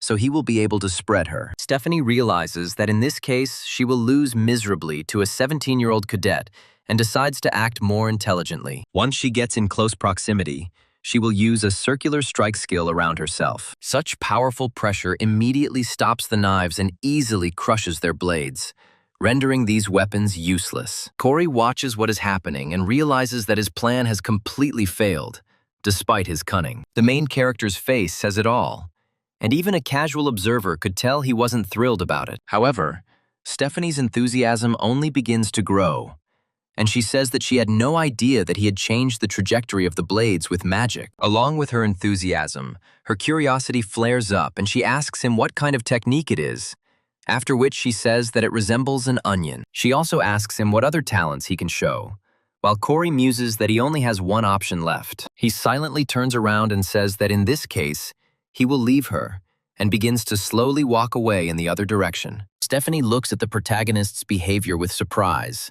trying to understand what his problem is. Enthusiasm takes over, and she tries to shout at him to stop the departing cadet she is so interested in. Unable to bear the tension and the potential of missing a valuable shot, she steps forward and says that the fun has just begun. Hearing this, Corey immediately turns around and tells her that she lost. Stephanie looks at him in surprise, and Corey points out that Stephanie promised to only use her left hand and to stand still. Stephanie realizes that she has just broken her promise and thus lost the duel to a 17-year-old cadet. She asks him if he really thinks she's a fool, but he replies that he was just trying his luck, adding that it was a waste of time since he was inherently weaker. Immediately after this, he says that he gives up and continues to walk into the forest, ignoring Stephanie's indignation. However, after a while, it becomes harder and harder for him to walk, as he feels the guild deputy's gaze on him. He reflects that he didn't mean it when he told her she lost to him, but now it doesn't seem to matter. He admits that she stares at him so intently that his knees begin to shake in spite of himself. All this time, they continue to follow the main character, telling him that he would greatly regret his decision. All this time, he was in the field of vision of the boss, who climbed higher to observe him. The boss contacts the Oracle, who asks her how the infiltration operation went, to which she replies that everything went smoothly. The Oracle also says that the boss should not be separated from the team for long, as her friends may decide that she is acting suspiciously. The boss admits that traveling with these girls was the worst decision. But after a while, her attention is drawn to a suspicious noise. The oracle asks her what happened with the anxiety, realizing that most likely everything is slowly getting out of control. The boss continues to maintain incredible composure and tells the oracle that she can hear a heartbeat. This heart is a certain metaphor for the strange creature that lives on this island. This creature is something unimaginable, since no monster has ever looked so repulsively strange. On one of the trees, a truly enormous cocoon is discovered, which from a distance may seem similar to a human heart that is pulsating. This monster is a seedling of a butterfly that clings to trees like a leech. According to the plot, he appeared on the last day of the exam and was destroyed by the main characters. And as a reward, Edward received the pollen of the seedling, and Rachel received enlightenment. Corey runs through the events of the original plot in his head, and realizes that Rachel is now on his team. He will have to push her to participate in this battle. However, he realizes that there is a huge problem that could prevent this plan from being carried out. The problem is that Corey is not the best tracker and has very poor navigation of the area, causing them to go in circles. The reason for this is that Corey doesn't know at what point and in what part of the island it appeared, as he never wrote down the details. At this very moment, Edward and Valerie's squad continues their adventures, completing another hunt. A huge pile of dead monsters forms, and Valerie dreamily talks about how he will take first place in the finals for such a great performance. She also talks about how there are only 20 hours left until the end of the exam, while Phillips talks about wanting to drink some water. Edward continues to work with the animal carcasses, then takes a short breather to rest. Valerie decides to talk to Edward a little and approaches him to get his attention. As soon as he turns to look at her, she asks him what he thinks of Corey, leaving him stumped. Having come to his senses a little, he asks her why she decided to ask about him, to which Valerie states that, apparently, she is hiding a lot. Valerie recalls that this man was constantly wary both at the museum and in Paris, and behaved very suspiciously. She also states that this person is very strong, has a high rank, but has an incredibly fragile body. Edward agrees with Valerie's arguments, after which he himself asks the question about what life is like. He also remembers Corey's words about how he knows Valerie much more than everyone else. He gets the wrong idea that Corey has feelings for his character, and he smiles genuinely. Immediately after this, he tries to move in with him and says that, apparently, Corey really is hiding a lot. But Valerie demands immediate details from him. Edward states that Valerie should find out everything on her own, and asks why she is asking him these questions. A moment later, a huge blue root appears next to him, which distracts our heroes from talking about Corey. They stare at the strange creature with no surprise and come to the conclusion that it is a simple tree root. However, for some reason, the roots of this tree began to move, spreading throughout the island. Corey realizes that the time has come and the monster is about to awaken, which means he must act. The other cadets who have been reached by the roots begin to try to dodge in order to save their lives. However, these roots are quite nimble, grabbing several cadets and crippling them in the blink of an eye. Rachel feels a strange rumble and looks around in surprise, trying to figure out what is its source. The question remains as to what the hell is going on, after which she turns to a completely calm Corey, who decides to talk to her. He says that they will go to the source of the tremors to kill the monster, and then announces her task, which is to protect him. He looks at his fellow traveler in surprise, after which he agrees with his tactics, realizing that they can't do anything better. Corey loads his pistol into the magazine and muses that the cadets who felt the tremors were most likely headed for the butterfly seedling, and he shouldn't give in. Having prepared himself for battle, he rushes forward, saying that they must hurry and not waste a second. Those watching the events are looking or are surprised that a real butterfly seedling has appeared in this place. Stephanie says that no one expected such a monster to appear, after which her colleagues ask whether the exam should be suspended. Stephanie is optimistic that she thinks everything will be fine, as the cadets have enough skills and experience to defeat this monster. Stephanie's colleagues say that the methods of educating cadets are too Spartan, so she asks in surprise whether this is really so. She immediately says that one should not underestimate these cadets, since they are the beginnings of real heroes. Immediately after this, she makes an important philosophical point about how heroes develop only during times of crisis. Valerie decides not to waste time and draws her sword, immediately imbuing it with incredible power. Thanks to her crazy energy potential, she easily outlives one of the roots of this tree. After landing down, she turns to Edward and asks him what he thinks about this move. Edward is happy about his partner's adventures and says that it was simply incredible and magical. He also says that the sword's cutting power will increase much more if she circulates this energy, to which Valerie replies that he will tell her about it later. Phillips asks his comrades why they continue to grow, despite the fact that they have already destroyed 100 of these creatures. Edward raises his head and says that if simply cutting off the roots does not help, then you need to act differently. He looks closely at the tree trunk and says that he will have to destroy it by cutting it down to the root, thereby ensuring safety. One of the cadets notices a strange movement near the cocoon and asks the others to look there. He also says that inside this cocoon there are definitely some vibrations that can only mean one thing. The clever cadet's guesses turn out to be true, because after just a few moments, part of a wing breaks through from this cocoon. Not even a minute passes before the creature completely destroys its cocoon and spreads its huge wings, appearing in this world in all its glory. The cadets look at the huge creature and wonder what the hell it is. The huge butterfly takes a quick look around, then decides that it is time to act and gradually breaks away from the cocoon. Immediately after this, she takes off into the air and begins to flap her giant wings, spreading pollen. This pollen falls over almost the entire territory of the island, settling on trees or on the ground. It is worth noting that the cadets are also exposed to pollen, which has very strange properties. Valerie is one of the first to inhale the pollen, and feels it becoming harder and harder to stand on her feet with each passing second. She tries to clear her throat because of this, asking what is happening to her.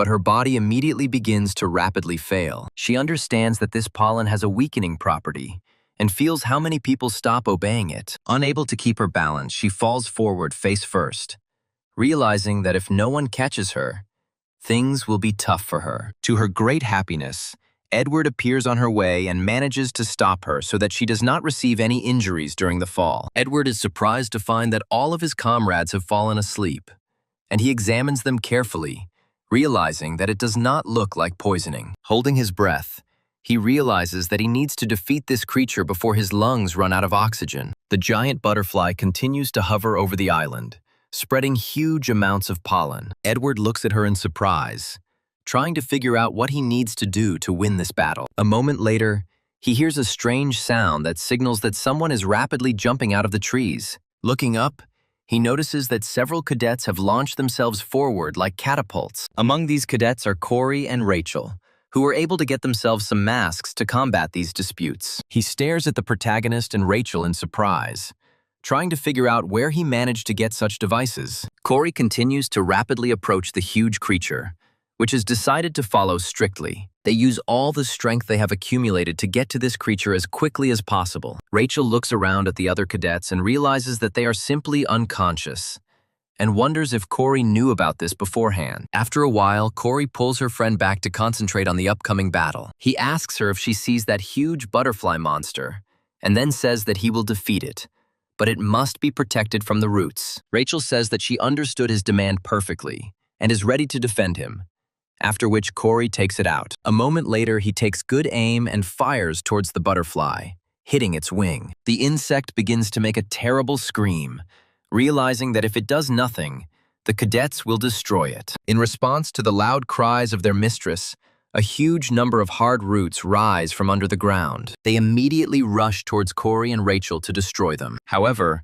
Rachel proves to be a very skilled swordswoman and can deal several hundred blows at once. These blows are incredibly precise and accurate, causing the roots to immediately fly apart. What Rachel tells her is that they still haven't killed all the roots, and she quickly looks around. Looking down at her feet, she realizes that they must dodge immediately as the trap is underneath them. The very next second, a huge root bursts out from under the ground, creating a small tectonic shift. Rachel jumps forward to save Corey, who is unable to react to the attack. However, the root does not manage to reach at least one target, and this target turns out to be Rachel's leg, which ends up captured. In just a moment, This root grabs the unfortunate girl and throws her into another tree with all its might. The lever receives serious damage, which puts it out of action for several seconds. Corey looks at his ally and understands that otherwise he will even face the same fate if he is not an object of something. However, it is too late.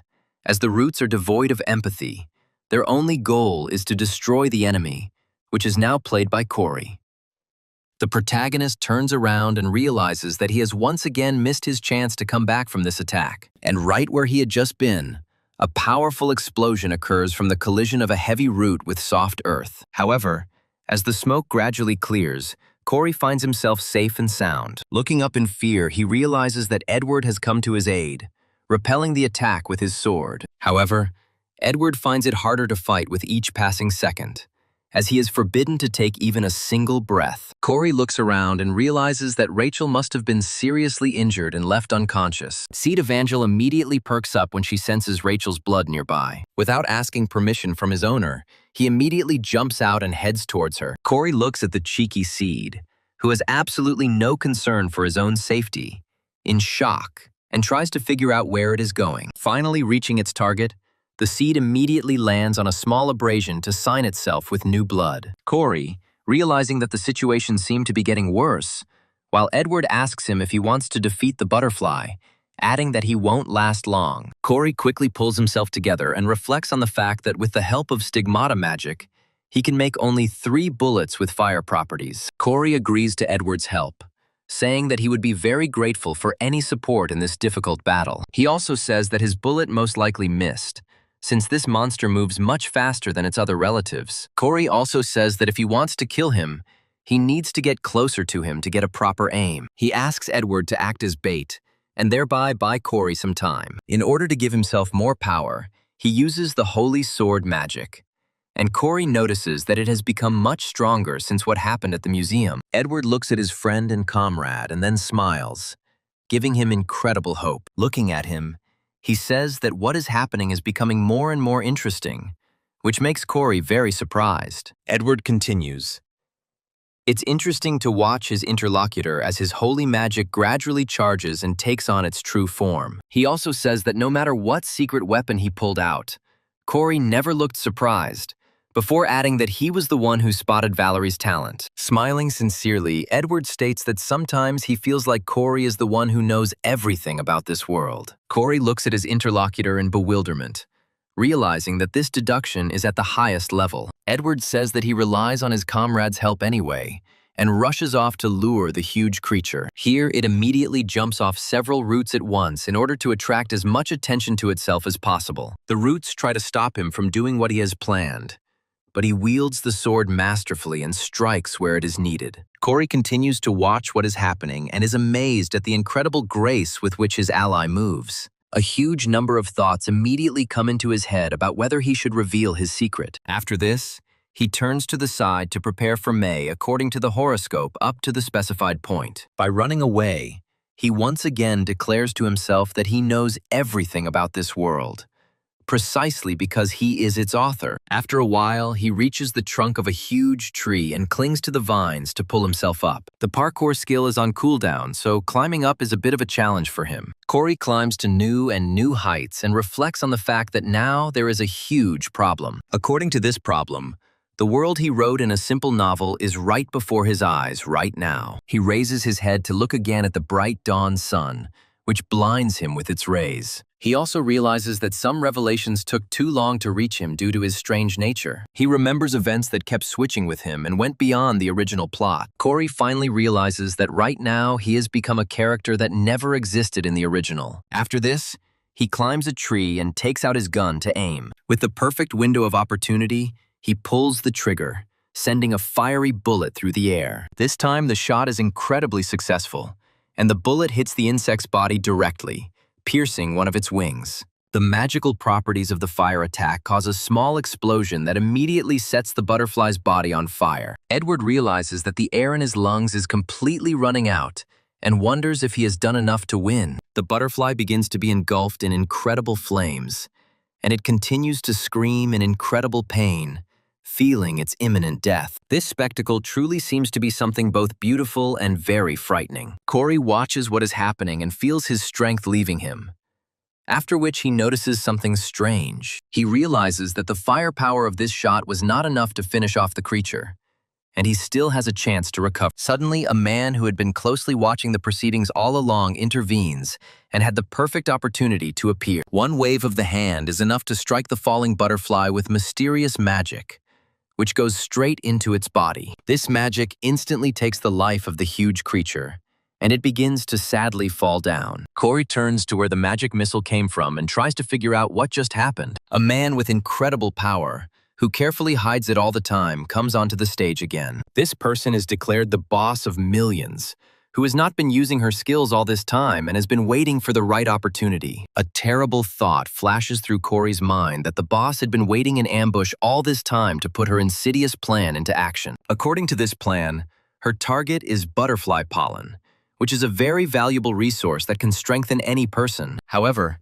Edward is still on his feet and waiting for the right moment. He notes that the butterfly has fallen low enough to not resist, and immediately takes off. He uses all his strength to deliver one precise and incredibly deadly blow with his sword. Immediately after this, he feels his strength begin to fade, but his sense of duty continues to support him. Immediately after this, the butterfly falls to the ground with a loud crash, creating a small earthquake. Looking at this creature, Edward says with difficulty that she is finally defeated, which means they have won. Immediately after this, his strength finally leaves him, and he falls to the ground, completely unconscious. A boss appears next to this butterfly, which has successfully avoided the effects of the sleeping pollen all this time. She comes closer and closer and notices how the body of the defeated animal begins to glow. After a while, she stretches out her hand to extract the pollen and takes it all for herself. Suddenly, Corey appears behind her, demanding that she give all this pollen to him.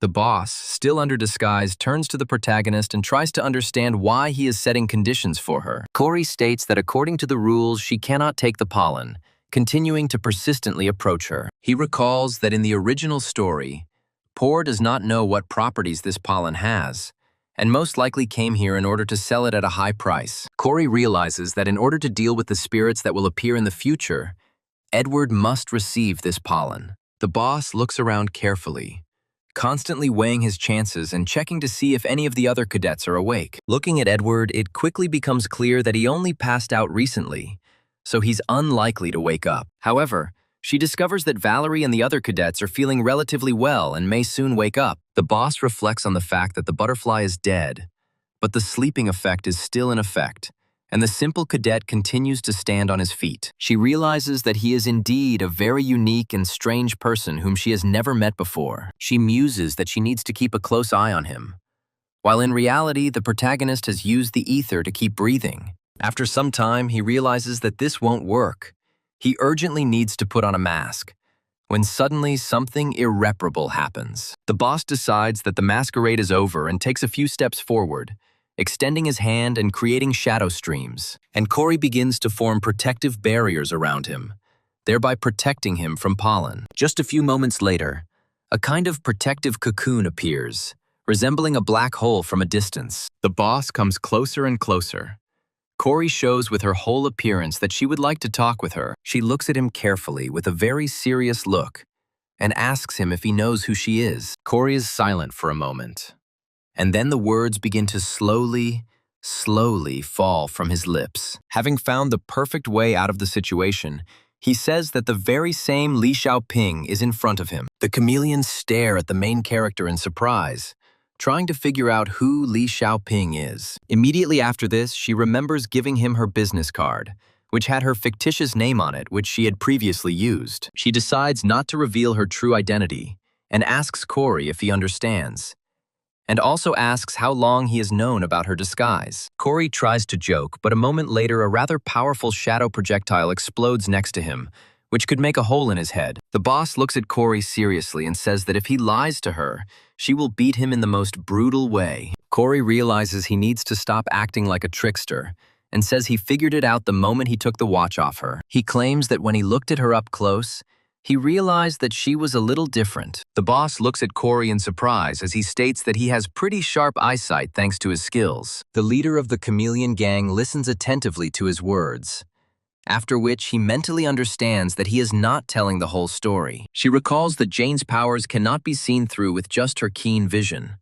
But the vision-blocking item did not work on it either. Looking at him, Boss ponders that most likely his mana may have anti-magic properties. She reasons that most likely he is in a special state, when the internal block of deception blocks someone else's magic, and in this case, everything falls into place. The sullen girl continues to look at Corey and suggests that if this theory is true, then he is a very valuable resource that cannot be missed. After a few moments, the shadow sphere begins to gradually dissipate, and Corey looks around in fear. After making sure that no other people had appeared around him, he immediately returned his gaze to the boss. The girl hands him the pollen and states that she wants to give it to him. Her icy gaze warms up a little for a moment, and she says that there are counter-conditions to such a deal. Corey patiently waits for Boss to say something when Jane contacts her and asks her not to say anything weird and to just repeat after her. She also advises her not to behave in any unnatural way, and just calmly repeat the following words. Following Jane's prompting, Boss asks Corey to give her his phone number for further communication. Some time passes,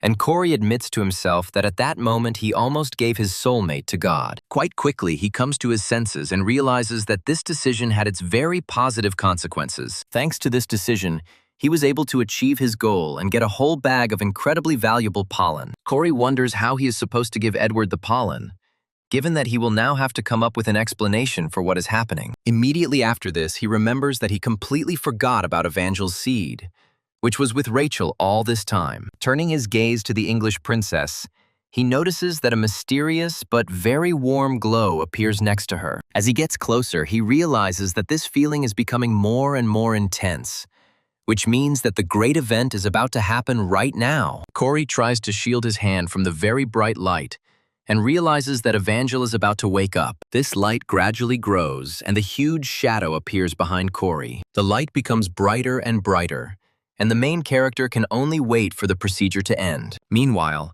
Rachel feels incredibly sleepy and thinks about how she needs to defeat the spirit quickly in order to take first place. After this, she opens her eyes and finds herself in some strange dimension, wondering what is happening to her. She sees in front of her some girl who looks very similar to her, and also feels a bright light. The girl throws herself into Rachel's arms, while the cadet herself wonders who this person is. She also feels that her joy is rapidly healing, and her soul becomes incredibly warm. Looking into the eyes of this joyful child, she realizes that she seems terribly familiar to her. The girl looks happily at Rachel, after which she closes her eyes briefly, without removing the smile from her face. The cadet tenderly hugs this child and reflects on how she is very similar to herself in her youth. After some time, she begins to hear some kind of sounds that the girl makes, trying to address her. She can't understand what this girl said, but her consciousness again begins to float away somewhere far away. Finally,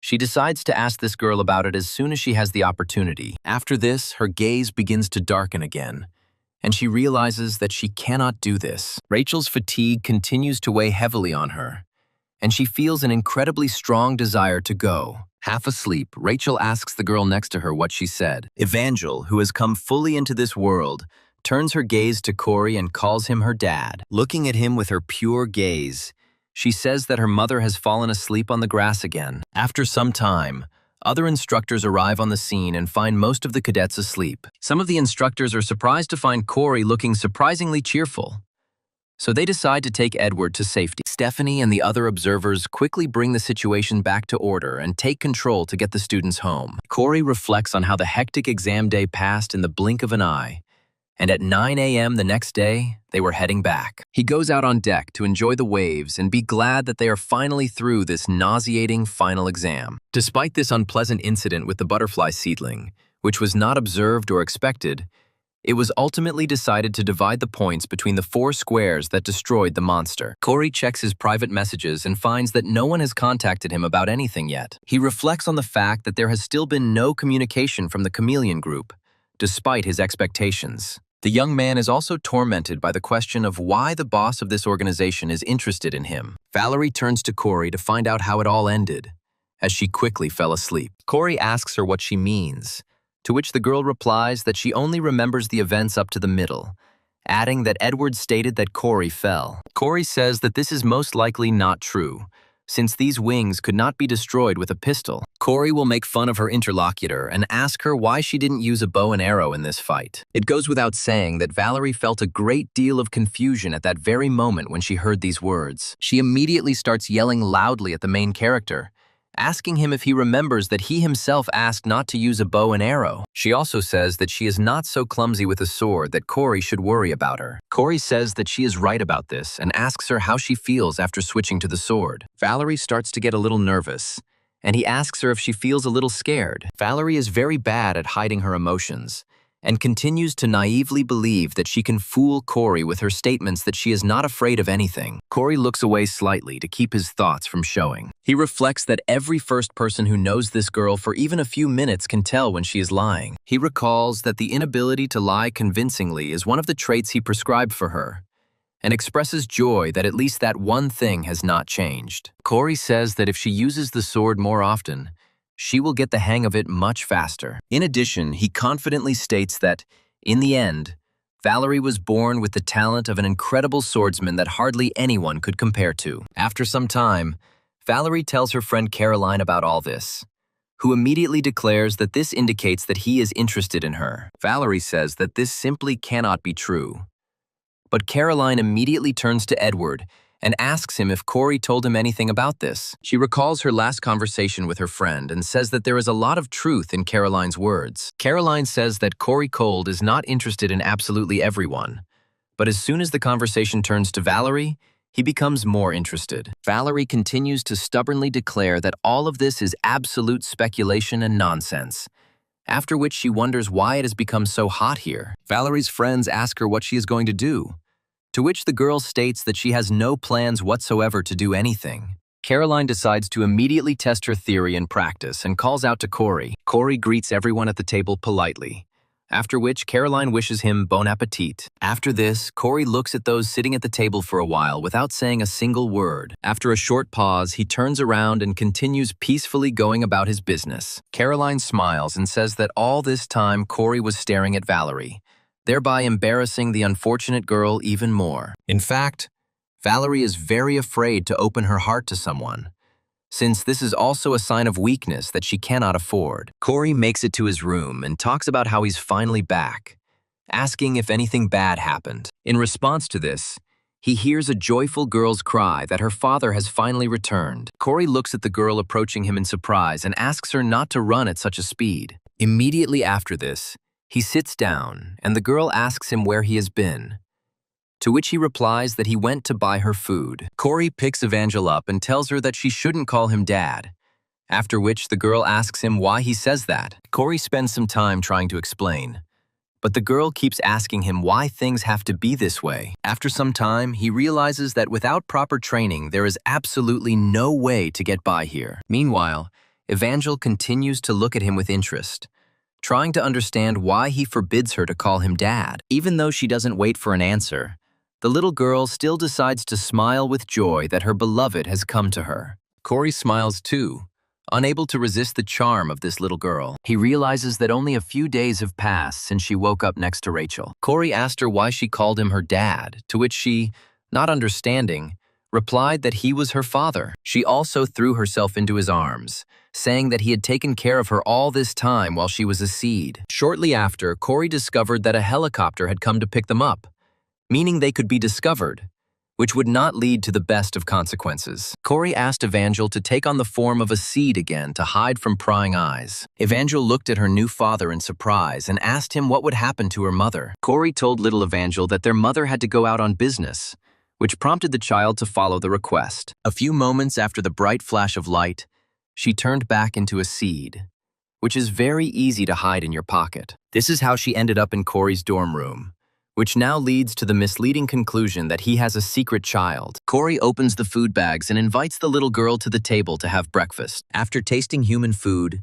Evangel smiles happily, feeling incredible pleasure. Corey advises her to take it slow so as not to get stomach problems, to which she immediately replies that she will try. After making sure Evangel is okay, Corey turns back and looks at the glowing pile. Looking at the pollen sac, a question pops into his head about what he should do since this pollen sticks to targets that have mana. This thing can also awaken dormant potential. But for this, you need to find a suitable target. He remembers that in the original storyline, the pollen fell into the hands of Rachel and Edward, and then the boss's face appears before his eyes. Corey leans against the table and thinks about how he needs to think about how to get this pollen to that couple. Rachel continues to lie on her bed and wonder what happened to her that day when they fought with the giant butterfly. She is still haunted by the child she saw in a strange dimension that looked very much like heaven. Rachel says that she felt the baby more, but she still remembers her warmth clearly. Turning over on the bed, she begins to speculate that it could have been a tree spirit, as the powers of such creatures are still largely unknown. Rachel speculates that she may have been hallucinating, but this little girl was not typical for such phenomena. Oddly enough, thoughts of this girl fill Rachel's body with a strange warmth that allows her to calm down. She asks herself why this incident is still stuck in her head and can't get out of there. After this, the girl decides to get some sleep and thinks that apparently they will meet this little girl again. After some time, the scene moves to one of the monuments located in the city of Seoul. Caroline stands quietly by his side, occasionally glancing at the time and checking her incoming messages. A few minutes later, she raises her head and discovers that the man she had arranged to meet has arrived. Caroline smiles and says that she is glad to see Corey, who finally decided to meet her. She also says that initially, when she suggested a meeting, she was sure that he would refuse. Coming closer, she says that another person should join them, but he is late, so they should go first. Corey listens calmly to Caroline and says that he agrees to this arrangement, after which he approaches her car. In the car, Caroline tells him that he did well on his exams, adding that it was still not enough to stop attracting attention. Caroline smiles and states that these results have caused a large number of other guilds to become interested in him. Corey watches the action through the car window with a bored expression, after which Caroline says that they are already close. As soon as they exit the tunnel, Corey's mouth drops in surprise, as he didn't expect to find himself in such a prestigious place. Caroline just smiles and says that she is glad to welcome him into her home. This house is the headquarters of the Strait of Essence Guild, which they decided to come to. A while ago, Corey received a notice about the guild tour, which stated that each guild would be presenting their list of cadets that evening. Corey reads the message further and realizes that this event is organized so that the cadets during the holidays can personally observe the heroes. Local guilds have priority in selecting cadets based on their ratings, making Corey a very tasty morsel. The protagonist reflects that he is actually interested in what the heroes are doing, since there will probably be other missions besides those prescribed in advance. However, each guild can only select a maximum of 3 cadets from among the first and second years, and so, first years are not even looked at if their rank is low. Corey recalls that according to the ranking he received when he entered the academy, it would be difficult for him to get into the top, even though he performed well in the exam. After some time of such despondent thoughts, he receives a loud message on his wristwatch. Corey can't believe someone wrote to him and tries to figure out who could possibly need him. The message he read made Corey remain silent for a moment, trying to figure out if he was dreaming. In this message, he learns that he has been selected to participate in the tour of the Essence Strait Guild. Once he reaches the guild, he follows his supervisor and looks around to find out everything. The curator says that combat experience is most important for heroes, but many missions still start here. He also says that a mission of a certain level can only be taken after the management has completed their analysis. Corey muses that it was most likely Caroline who put his name on the list, since she is the guild leader's daughter. After some time, the curator takes them to a special chamber and says that they have finally reached the right place. The doors open and Corey, to his surprise, finds himself in an analysis room. The curator says that he was informed that Corey is the strongest cadet from a theoretical point of view. A young man named Jerome, who also happens to be Caroline's left-hand man, says that this is why he wanted to bring him here. It was this man who was appointed to be in charge of the tour of the guild. Corey looks closely at the man and says that he looks very good-natured and pleasant. After this,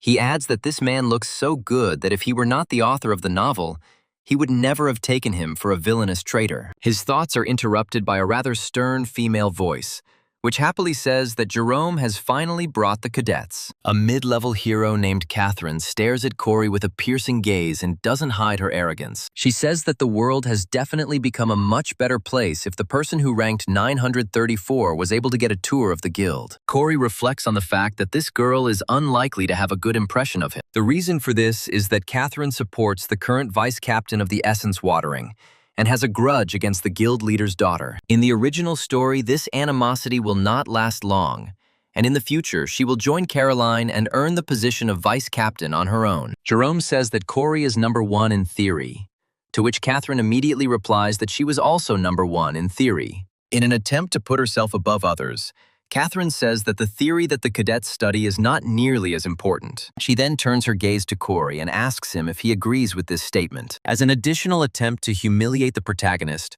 she calls him the number 1 child in theory. Corey decides not to answer her, and the girl turns to her notes, saying that an idea has come to her mind. She hands him a piece of paper and asks him if he can handle it since he is so confident in his abilities. Jerome says that Catherine has no right to disclose such information, but the girl says that there is nothing important there. Prijamam says that in this case, she can give him these reports if the child can understand at least something there. After quickly scanning the text of the reports, he extends his hand to the side, which seriously surprises her. Without thinking twice, he says that he needs paper in order to carry out all the additional calculations. Catherine tries to get playful and asks him if he really thinks he is helping him in this matter. This scene is interrupted by an alert coming through Caroline's wristwatch, indicating that the last person has arrived on the first floor. Jerome says that in that case, they can go down and meet this person together. Corey is left alone with this report and a piece of paper, as well as a small pen. Quickly studying its contents, he realizes that it is talking about various situations that may arise during a raid. Corey understands perfectly well that such work is beyond the capabilities of an ordinary cadet. But with the skill of observation, he simply needs to write down the formulas that he sees. He copes with this task quite quickly, and all that remains for him to do is write the last part of his formula. However, he does not have time to do this, because the paper is quickly snatched right from under his nose. Catherine looks at the protagonist and asks him why he is still here. "I recommend taking your things and getting lost." Corey says nothing to the insolent employee, realizing that by doing so, he will only make his situation worse. He leaves the office and comes back in, after which he reflects on the fact that he was unable to write the last part, and promises himself that he will not prompt her. He immediately realizes that Catherine will want to turn to him as soon as she sees his calculations, and this causes him a malicious pleasure. The elevator gradually descends lower and lower, and after a while, Corey finds himself on the first floor. The doors begin to slowly open, and as soon as Corey steps out, he comes face to face with Valerie, who is also invited here. The red-haired girl looks at Corey in surprise and tries to understand what the hell he is doing in this building. She immediately decides to loudly voice her questions to Caroline and asks him how he got here, to which the girl gives only evasive answers. Corey turns to face a pleased Caroline and realizes that Valerie is the last person who is invited here. Unaware of what is happening, Corey wonders in his mind why Caroline didn't warn him beforehand. The scene moves to Barry Stiff's office, which is already preparing to close. Barry sits on the couch, thinking hard about his current case. He says that after a month of careful investigation, he found information amounting to only a couple of pages. As he reflects, he realizes that Corey is a very difficult target for several reasons. All these reasons are somehow connected with the fact that the number of people with whom he still communicated, information about his parents, simply disappeared into thin air. Staring intently at the ceiling, he realizes that his niece has given him a very difficult task. After this, his eyes light up with bright lights, which indicates that he is in an elevated mood. He says that the more difficult the task, the more interested he becomes, and then discovers information about a massacre at an orphanage in which a pregnant woman and her child died. Jerome tells Corey and Valerie that they will now participate in the mission after they receive official approval. After this, he turns to Valerie and asks her why she was late, to which she replies that she met her grandfather on the way. Jerome immediately perks up and asks her if she is talking about the great hero that her grandfather is. Caroline says that they can move forward because she urgently needs to call someone. Quite quickly, she finds herself in the restroom and greets her uncle. She asks him how things are going with the delicate matter she asked him to take care of. Barry says that he hasn't started yet, after which Caroline immediately loses her temper and asks, Otherwise, he has already decided to make fun of her. Barry turns to his niece and asks her why she wants to find his parents, and then also asks if Corey himself wants this. Caroline recalls the situation that happened at Berber's mansion and says that he remembered the list of wanted criminals. She hypothesizes that his parents may have been involved in something criminal, which reminds Barry of the orphanage massacre. Caroline asks him again when he will start work, to which he answers with a smile that he has received a new order and he will call her later. Caroline tries to stop her uncle, but he quickly hangs up before she can say a word. Left alone with his own thoughts, he says that the last thing he would like to do is to be convinced of the truth of his hypothesis. His hypothesis is that Corey is connected to the massacre at the Kwan orphanage that occurred 16 years ago when monsters invaded the town. 87 civilians died in this shelter, as well as 9 heroes who defended this place. Barry recalls that he tried to investigate this incident 10 years ago, but was caught and expelled from the family. At first glance, it looked like it was done by the Fallen, and the government and the Hero Association came to the same conclusion.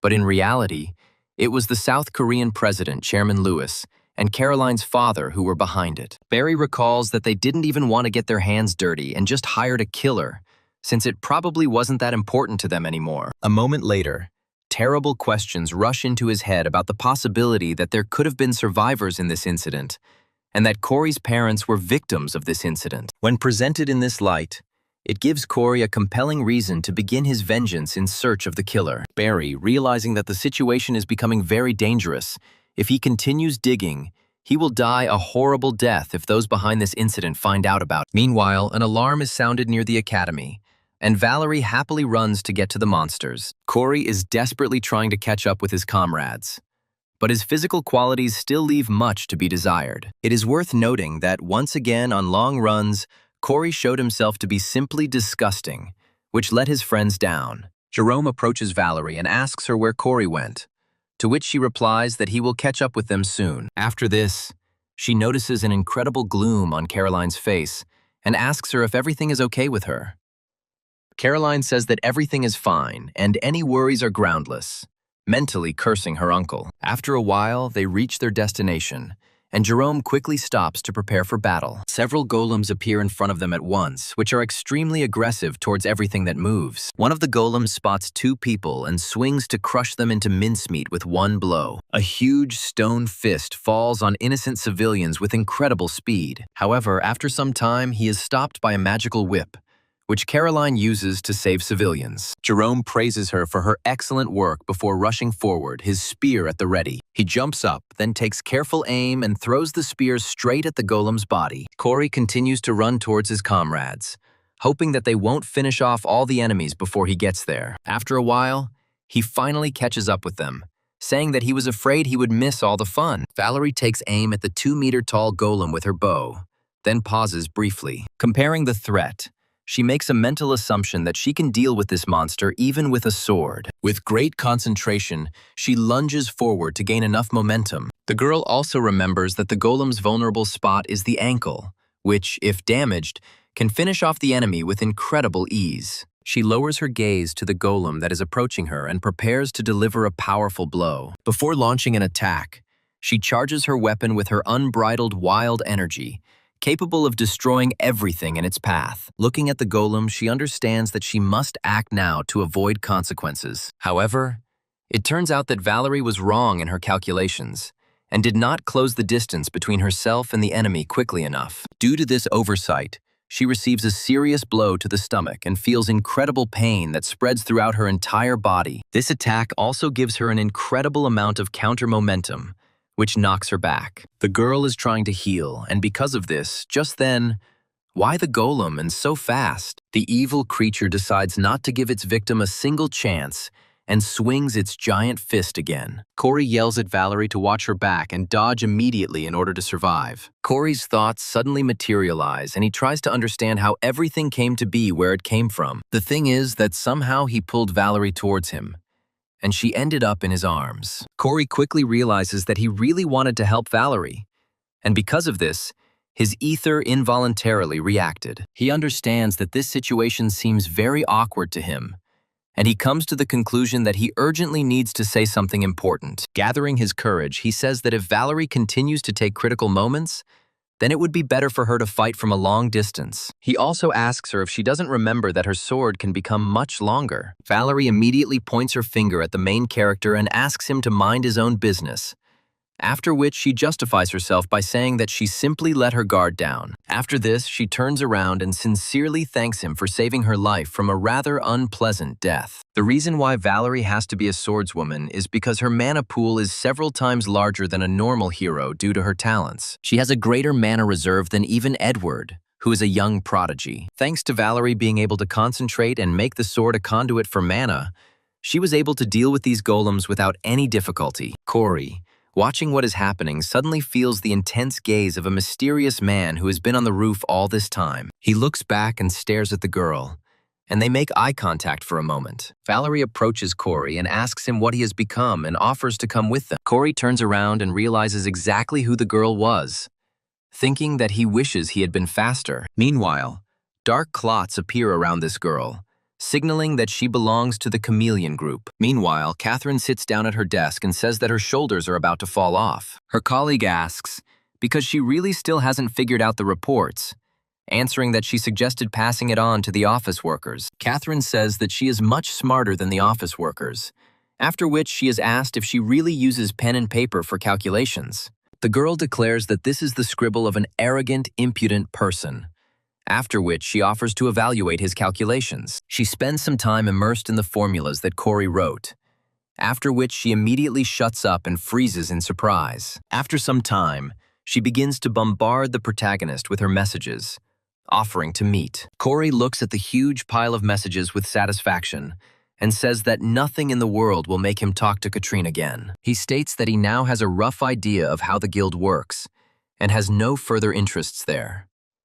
He opens his chat and addresses Jerome, immediately warning him that he will not be able to join the tour tomorrow. Jerome asks him why he made such a decision, after which the protagonist wonders whether he should tease this girl. As a reason, Corey says that someone said that he only got 934th place in the exam, so he will give a chance to other cadets. Jerome and Catherine, who are nearby, receive a message from Corey detailing the reasons why he doesn't want to go there. After reading them, they look at each other in horror and realize that they have just lost a very valuable asset. Jerome looks at her menacingly and asks what all this means, but Catherine tries in vain to justify herself, saying that she did not want this to happen. Corey imagines how angry Caroline will be when she finds out about this and smiles sincerely. After this, he feels his strength gradually begin to leave him and decides to get ready for bed.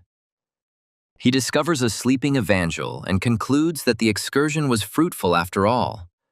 But he still has some work to do. With these words, he lifts the girl into his arms in order to lay her on the soft bed. Immediately after this, he goes to the other end of his room in order to get to a very important artifact. These artifacts are a bag of pollen that helps to greatly increase the potential of an object or person. Corey stares at the pollen from the butterfly seedling with a hypnotic gaze. He also admits to himself that he did not expect to receive so many grams of this valuable artifact. After this, he realizes that if there is so much of it here, then he should share it with Edward and Rachel. With the help of simple manipulations, he deftly divides the pollen into 3 equal parts, one of which can be his. Corey says that they really need this pollen and he should use it as soon as he gets the chance. From his point of view, you need to strike while the iron is hot, so there is no point in putting it off until later. After thinking for a moment, he says that there is no point in using it on himself, since he already has low potential. Instead, he decides to use pollen on the ether, which can become an incredibly powerful tool in his hands. Having summoned the ethereal core, he carefully pours out the pollen so as not to spill anything unnecessary. At first, the ether does not react at all to the pollen, but this does not mean that the pollen is useless. Corey decides to wait a little while for the pollen to be properly absorbed and digested. Suddenly receives a message and realizes that the sender is Valerie. He opens it and reads messages in which Valerie thanks him for saving her life. She also says that there is one important but, and Corey freezes in anticipation for her to reveal the details. Corey waits for a full 10 minutes, but does not receive a single message, and realizes that she is trying to drive him crazy. He asks her what's next, after which Valerie begins to act as if she doesn't understand what they're talking about. Slightly angry, Corey texts Valerie to stop bothering him and go to bed, but she responds by laughing and calling him a fool. Corey reads this message and says that this all looks pretty stupid. After this, he looks up and realizes that in fact this can be said about more than just this situation. He understands that he would never have thought that he would be corresponding with the character of the novel and experience such unusual emotions. Corey reflects on how he started out as an extra character with no connection to the main plot. Now everything had changed, and he somehow found himself in the thick of things. Corey tells himself that he is still a supporting character, but nothing has been determined. But he can change everything. Caroline sits at her laptop, writing school reports and taking care of personal matters. After taking a sip of coffee, she realizes that she needs to do a huge number of things. Looking at the screens, she understands that there is an information team in the entity Strait. But this is clearly not enough. They will need love and the ability to process information. After that, she remembers her uncle, who is always a little too busy to share information with her. She decides to do everything herself, so as not to wait for this lazy person. When suddenly she receives a call from Valerie. Caroline picks up the phone and asks Valerie what's wrong, saying that she's a little busy. Valerie states that she is going to a seminar with Edward next Tuesday and asks her if she will join her. Caroline replies that she had not planned to attend the event, but Valerie immediately states that Corey will be there as well, causing her to immediately agree. Caroline asks her friend if this is the only reason she decided to call at such a late hour. Valerie tries to overcome her shyness and asks Caroline later if she saw the recording of yesterday's fight with the stone golem. Caroline opens up the shot of Corey saving Valerie and comments on how it was taken from a good angle and made it look like she was running into his arms. Valerie tries to cope with the feeling of incredible embarrassment and anger, and asks Caroline not to show this footage to anyone. Caroline asks Valerie if she enjoyed being in his arms, which greatly embarrasses her.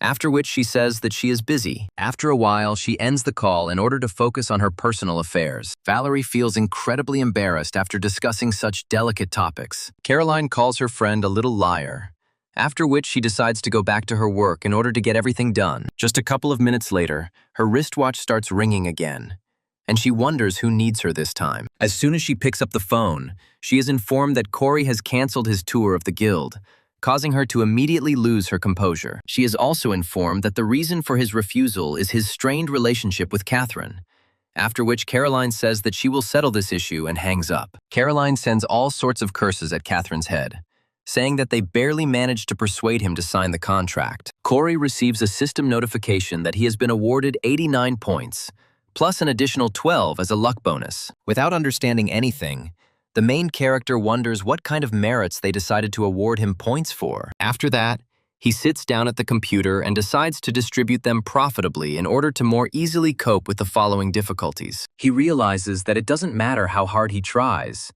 and that over time his physical skills will begin to fail. This is why he decides to focus on one thing and turns to the random upgrade system to spend points on weapons. Corey, realizing that these talents are not the most important, but with his luck it is better, there is no hope. After some time, he remembers that his luck rate is almost the highest among all the cadets and understands that there is no reason to refuse. He decides to re-record one of his talents and prays to the heavens for luck. After thinking carefully, he tensely presses the enter button and closes his eyes. After some time, he decides to open his eyes to understand what ultimately happened to his talents. The system notified him that he did not have enough points, and therefore, the quality was reduced. Also at this moment, luck was activated, so part of the loss was immediately compensated. The laptop then shows him another window that states that if he invests his points into the random enhancement talent, he will be able to improve this system. Corey reads the text of this notice carefully so as not to miss any bit of important information. Having finished reading,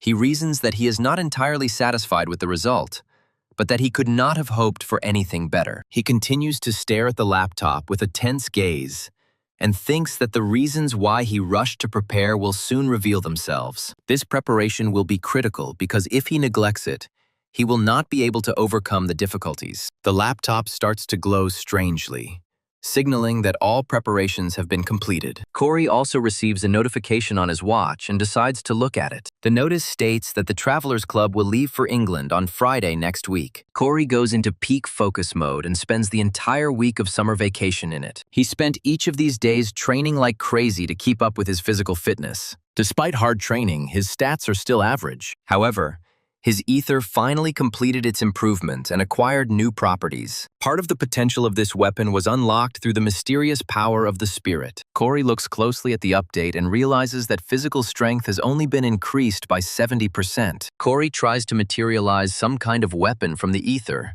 and decides to start with something simple like a knife. Holding the ethereal knife tightly in his hands, he realizes that it feels just like the real thing. Immediately after this, he decides to use the weapon recognition skill to improve the characteristics of the recognized weapon by several tens of %. Having received a serious boost in killing power, Corey decides to try this knife in combat and makes a throw. A moment later, the cold weapon is launched into a very fast flight, leaving behind a powerful trail. This weapon also develops such crazy speeds that it easily crushes stones in the blink of an eye. Corey watches the destruction that his ether taught him, and realizes that the skills of concretizing and implementing random improvement are very useful. There is no doubt about this statement, since his weapon, although not as powerful as the relic, looks like a simple weapon from the outside. Thanks to this, he can avoid attracting unnecessary attention and take advantage of this when the enemy is not vigilant. After a while, Corey returns to Evangel and asks her to behave well and not make noise while he is in class. Watching his child play with the summoned spirits,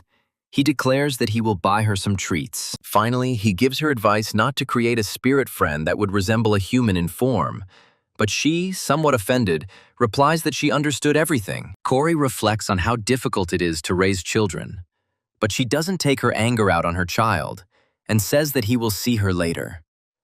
Evangel waves happily at him, saying that she will look forward to his return. The action moves to Rachel's mansion, where she lives after being wounded. Her servants say that she doesn't have to worry about anything. A butler named Henry informs them that the contract with Cube has expired, and they have decided to hire reliable agents. He also says that he would like to raise the issue of the cadet who saved her during that incident. He confidently says that he would like to contact him through the Royal Guild, to which Rachel replies that she really likes the idea. Rachel thinks about Corey. You realize there's no way this guy could have been ranked 934. She also understands that other guilds will likely want to get this person on board, as he is a valuable asset. An image of a pleased Caroline immediately pops into her mind, and she remembers that it's illegal to approach someone in advance, so she'll just watch for now. Even though the Royal Guild is not inferior to the best guilds in Korea, it has the right of priority selection. Rachel happily reflects that they can legitimately offer much better terms than any other guild. Derringer welcomes all the students who join their club and invites them to go to England. The scorching sun is especially merciless these days, and Valerie feels it on her own skin much more than anyone else. She says that she will melt right now if she doesn't dive into the ice, after which her comrades ask her why she made the uniform. Valerie immediately turns to Corey and asks him if he's not hot since he has a jacket on over his uniform. Corey states that he is completely comfortable as he is wearing a black royal jacket with a top-notch temperature control feature. Students continue their adventures, filled with the amazing sights of Greater England. After some time, Derringer informs them that they will go to the island that has been floating in the sky all this time. This island is called Clancy Island and can be reached via a portal.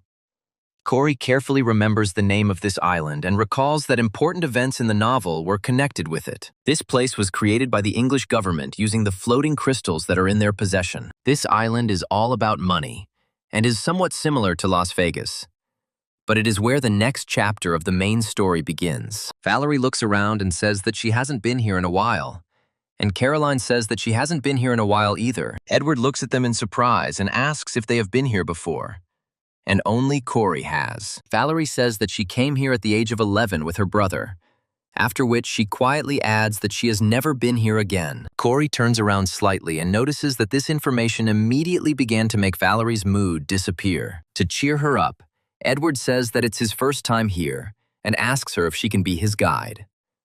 Valerie immediately becomes enthusiastic and says that she will happily carry out the task assigned to her. Derringer says there will be a big event on the island at 7 p.m. where cadets will be very welcome. Immediately after this, he asks the cadet if they have any questions. Valerie immediately asks him if they can go to the casino, but he replies that the Cuban cadets are considered adults, so they can go there. Valerie immediately rejoices and pushes all her friends on the way to the casino in order to strike gold.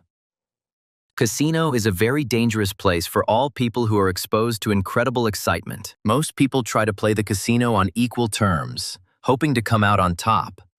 But the simple truth is that the house always wins. Corey, it turns out, was talking to himself, imagining it in his wildest dreams. Corey approaches one of the dealers, who asks him to show his ID. Taking a closer look at this girl, he easily recognizes her as Jane Ballerin, who has entered here in order to steal an important artifact. Corey doesn't show it and asks her how long she's been working here, to which she replies with a smile that it's been 6 years since she started here. Immediately after this, she welcomes him to this casino with a smile. But Corey reflects on the fact that he is not surprised by her infiltration into this place. The event everyone has been talking about will start at 7 p.m., which is a big problem because it will be a really big event. Corey realizes that animals are always drawn from all corners of the world to get their hands on something important, which makes him nervous despite his previous composure. Besides this, the thought that he could become incredibly rich thanks to his pumped-up luck skill makes him nervous. A smile crosses his face and he reflects that the incident will happen in the evening, and therefore he still has plenty of time. To begin, he exchanges some slot machine tokens and tosses them in his hand. After just a few tries, he hits jackpot after jackpot, thereby winning huge amounts of money. After this, he decides on the choice of the next target, when suddenly he hears Valerie's indignation that all this is unfair. Looking around, he notices Valerie sitting at the poker table and another person next to her. Looking at him, he quickly recognizes a man named Bert, who is one of the best players in this casino. Valerie gets up from the table in irritation and says that she has played enough. Bert says that it is rather bad to beat a child, and offers her chips equal to 25% of her losses. Valerie looks at him in surprise and tries to understand what she should do in this difficult situation. Unable to control her own emotions, she returns to the table and says that she can easily fleece everyone like real fools. Corey realizes that in 2 hours, Valerie will be crying in the hotel, because she will have lost all the money she took with her. The reason for this is that all the players who are here are scammers. Their leader is Bert, who is one of the important characters in Corey's original novel. The protagonist watches as Valerie loses a ton of money, but still doesn't give up, and reflects on how she needs to learn self-control. Valerie comes from a wealthy family, 4th generation, and for her, losing a lot of money is not such a tragedy. But Corey notices a very interesting artifact. Coming closer, he asks Valerie to stand up so that she can make room for him. With incredible confidence, he says that he will take her place in order to win back all her money. One of the scammers pretends to have received a call and says that he needs to leave, after which Valerie asks him if he will have money to place a bet. Corey sits down and Bert says that they are playing SIM card stud, which is a variant of poker. The scammers receive the cards and look at them carefully, then glance at each other. Bert says it's time to look at the cards, after which one of the scammers turns his gaze to the newbie to figure out how to work him. Seeing that Corey doesn't even pick up his cards, he asks him if he's not going to look at them. Corey says that he won't show the cards for now, and the reason for this is that he can see them without turning them over. One of the scammers says that Corey is a real psycho, while the main character says that he is not actually playing blind. After a while, he picks up one of the cards, which is a pretty good start. The scammer snaps at Corey and asks him how he dares to speak to him so rudely.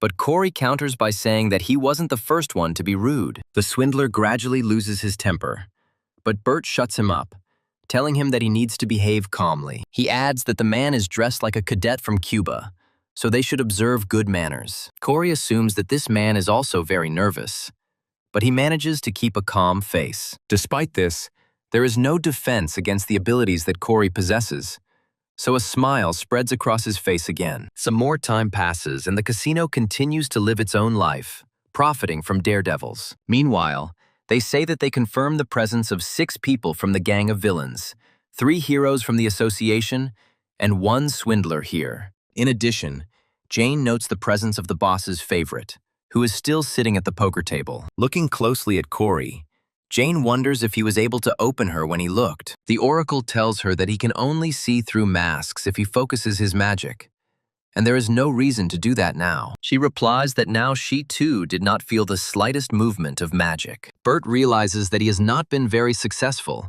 and then decides to deal a 6th card. Corey looks closely at Bert's card and realizes that he has the Ace of Hearts, giving him a full house. After thinking for a moment, Bert says that he is calling his opponent's bet, and Corey mentally praises him for his coolness. Valerie raises, the other cheater calls, and then Corey also raises. He understands that Bert now has a full house, and in order to beat this combination, he needs to collect 4 cards of the same rank. Corey admits that he usually wouldn't go for something like this, since after a full house there is a very low chance of getting 4 of a kind. Bert looks at Corey with a smile and says that he doesn't have much money. After that, he points to the ring that had been dangling under his shirt all this time and asks him if he wants to put it on. Corey calmly takes the ring out of his shirt and examines it briefly. Bert says that the ring is an artifact, and then asks him why he wears it around his neck. Corey removes the ring, then says that he has his own personal reasons for doing so. Valerie looks closely at the main character and understands that there is some important story with this ring. In order to prevent something irreparable, Valerie says that they just need to leave and not put such a valuable thing into cards. Corey asks her what she is doing, to which Valerie replies that she will give him back everything he lost, adding that the game is not worth betting something valuable on. Corey grabs her hand and tells her that she should just sit back and trust him. After this, he moves slightly closer to her and whispers that he definitely won't lose, so she should sit still. Without thinking twice, he turns around and says that this ring is very expensive, so he is only willing to put it up if Bert risks his bracelet. An unsuspecting Bert takes the valuable bracelet off his wrist and says that he would be willing to take such a risk. After some time, Bert's magic ring and bracelet end up on the poker table as side bets. The satisfied con man wonders if it's time for them to show their cards, saying that he will start. As soon as Bert opens his cards,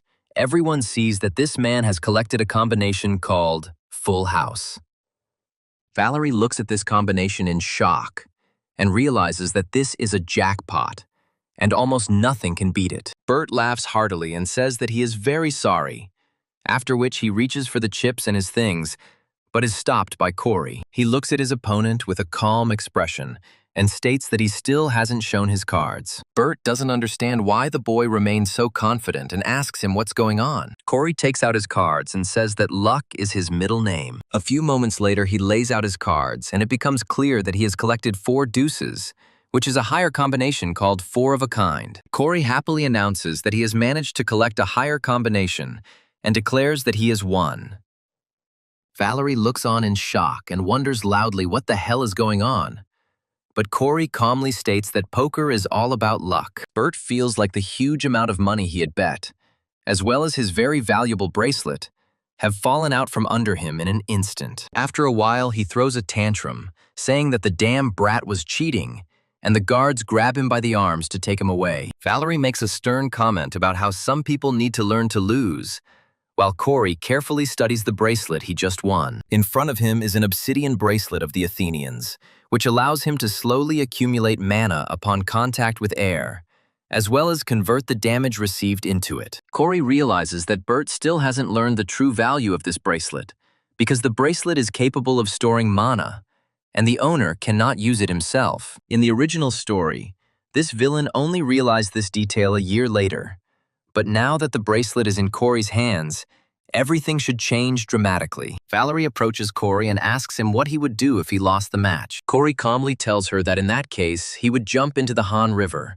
which is synonymous with committing suicide. Corey asks Valerie if she wants her money back, to which she replies that he can keep it for last, stating that he was really cool. After some time, Corey and Valerie meet Edward and Caroline. Caroline yells menacingly at Corey that if any more time had passed, they would have been late for the event. Caroline looks in surprise at the protagonist's unexpectedly updated outfit and asks him why he dressed like that. Corey mentions that he stopped at an antique store on the way to do some shopping, and Caroline asks him where he got all that money from. Valerie immediately begins to describe in vivid detail how cool Corey proved himself to be by winning at roulette, blackjack, and even poker. After some time, an unknown person approaches the group of friends, who, with a smile on his face, calls Valerie a beautiful baby. Valerie immediately makes it clear that she knows this man, and menacingly asks him what the hell he is doing here, to which he replies that he just came to have fun. Looking at Corey, he asks Valerie if he is her boyfriend, but then he starts babbling that it is all a lie and they are just friends. Caroline takes a closer look at the man and recognizes him as a hunter named Gallagher from Lightsource. Gallagher smiles and says that it is indeed him, noting that he is apparently still popular. Caroline immediately becomes more pleased and introduces herself, adding that she is very glad to meet him. They continue to peacefully converse about this and that, while they continue to be followed by the group that is already well known to us. In addition to Jane Ballerina, the boss also arrived at this place and closely monitored everything that was happening. The boss turns to Jane to make her appear before him and answer a couple of questions. A few moments later, a mysterious clot appears behind her and quickly falls to the floor. A moment later, Jane emerges from this clot, looks at her boss with a smile and informs her that everything is ready. One of the reporters says that he is now at the portal to the River Thames, which leads to Clancy Island. He also states that all the people gather here to take part in events organized by the international corporation Leighton. The news of the demonstration of the white crystal was shocking and attracted the attention of the whole world. He also says that everyone is looking forward to CEO Zellen's speech. Seeing the approaching car, the correspondent says that Princess R has finally arrived here. A girl dressed in a luxurious dress gets out of the car and looks around, after which she continues walking along the red carpet. She passes by journalists who ask her to give a few words about today's event, and also shares some rumors about losing first place. The security quickly drives all the journalists away from the unfortunate girl, who does not utter a single word and approaches. Coming closer to the doors, she notes that this time they seem much heavier to her. After some time, she finds herself on the other side of the doors, looking closely at the portal that is here. She closes her eyes and is glad that she has finally found a quiet place where she can rest a little. A few moments later, she is approached by another man who is the CEO of the corporation. He thanks her for coming here, noting that this is a very important event for him. Rachel looks at Sir Zealand with distrust and tries to understand what this man wants from her. After a short pause, she asks him if he has set up a good defense against the fallen, to which he replies that there is no need to worry about that. He says it's safe to say that Clancy Island is the safest place in Europe because they've recruited a huge number of heroes. Finally, he states that, as the largest sponsor of the Royal Guild, he promises to support reputation levels worthy of the royal family. Rachel listens attentively to these sweet words, but her face does not change for a second and continues to show doubt. However, a strange, creepy smile appears on Zellen's face, and he advises her to wait until the banquet begins. A few hours later, a huge number of aristocrats and simply rich people gather in the auditorium. Among the ordinary people, Corey also infiltrated there, sitting comfortably at a table and looking around. He also decides to use his watch to check the time and calculate everything carefully. He reflects that there are 30 minutes left before the event starts.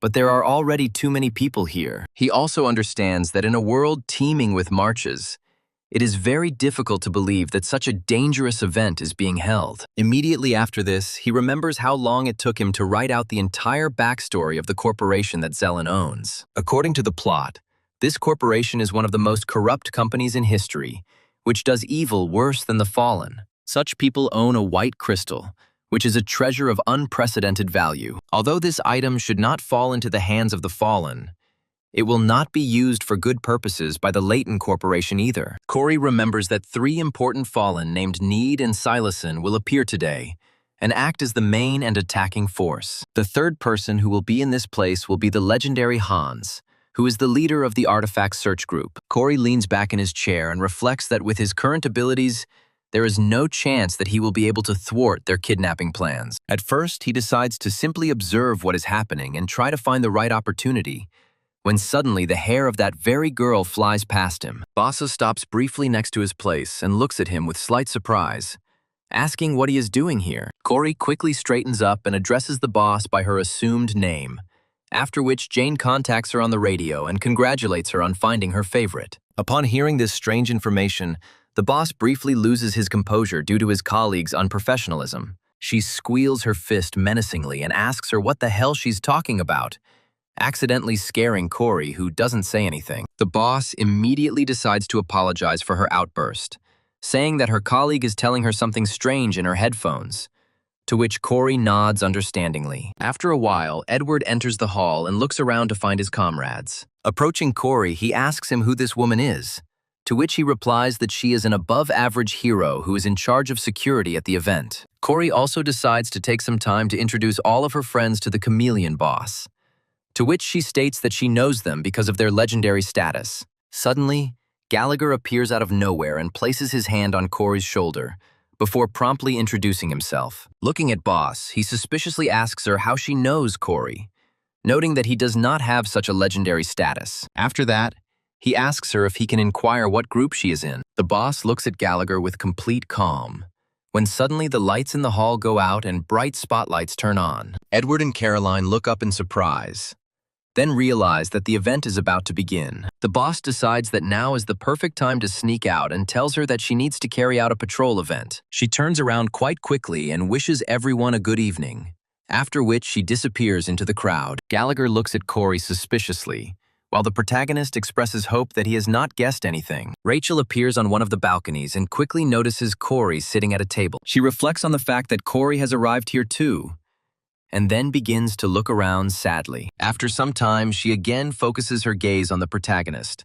and discovers that she is wearing the artifact that she gave him. The news that he is wearing an expensive gift that she gave him from the bottom of her heart warms the young girl. The curtain rises and Zelen takes the stage, quickly establishing himself as a leader in innovation. The spotlights come down on him and he takes a theatrical bow to make an impression. He asks them what power is the source of all creations, and then waits for some time. After a few seconds, he states that this power is known to everyone, and it is called mana, which flows into almost everything. From his point of view, as mine naturally accumulated, it would be able to become a treasure with incredible power and great potential. In his opinion, white crystals are the rarest and most valuable treasure among all similar artifacts, due to their incredible potential energy reserves. He states that 480 crystals have been discovered so far, and the proper way to use them has not yet been discovered. After another solemn pause, he tears the covers off the closed exhibits and says that they will show the whole world how to use these crystals. Seeing something bizarre,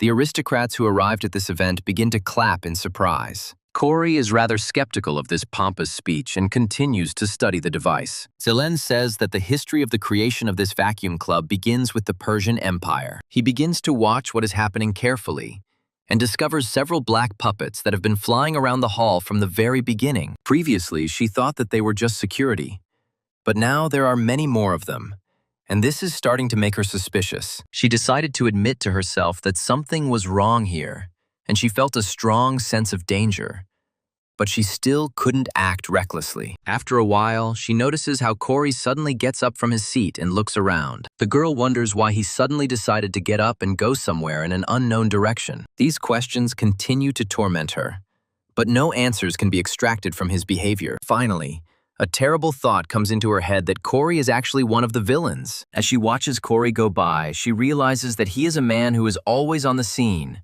and who is always surrounded by an unusual atmosphere and suspicious coincidences. Rachel turns to her security and tells them that she can stand up for herself, then asks them to keep an eye on any suspicious individuals in the room. The guards say that they will gladly carry out the princess's order, and then immediately take off. The princess herself quietly takes out a ring from her dress, which had been on a small chain all this time. She touches it with her hand in order to use the shadow expansion skill. This skill grants her incredible abilities, and also significantly increases her physical performance, as well as invisibility. Thanks to her enhanced form, the girl immediately jumps off the balcony in order to go after her target. Before anyone even notices, she makes several jumps past ordinary people, trying not to hit anyone. Princess Rachel tells herself that from now on she will follow Corey relentlessly in order to find out what his secret is. Zelen continues his speech, not at all worried that he might drag out the event longer than it should. Rachel continues her search.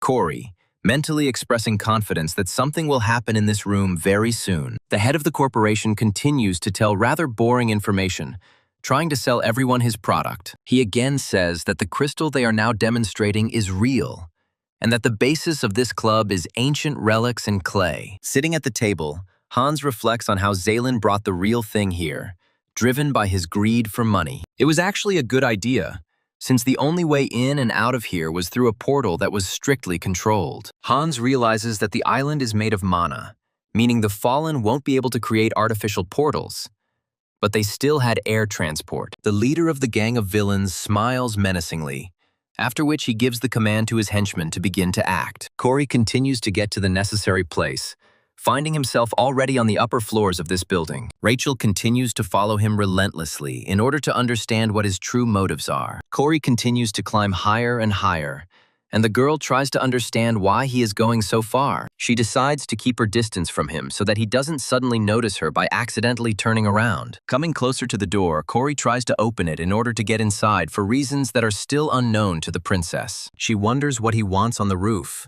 remembering that it is a restricted area and should be closed. The girl understands that there is no way for him to get in there, since the only way out would be to use the key, which he does not have. However, Corey is a rather simple person who decides to break down the door in case he cannot open it using the traditional method. Princess Rachel temporarily reconsiders her opinion of Corey's intellectual skills and freezes in shock.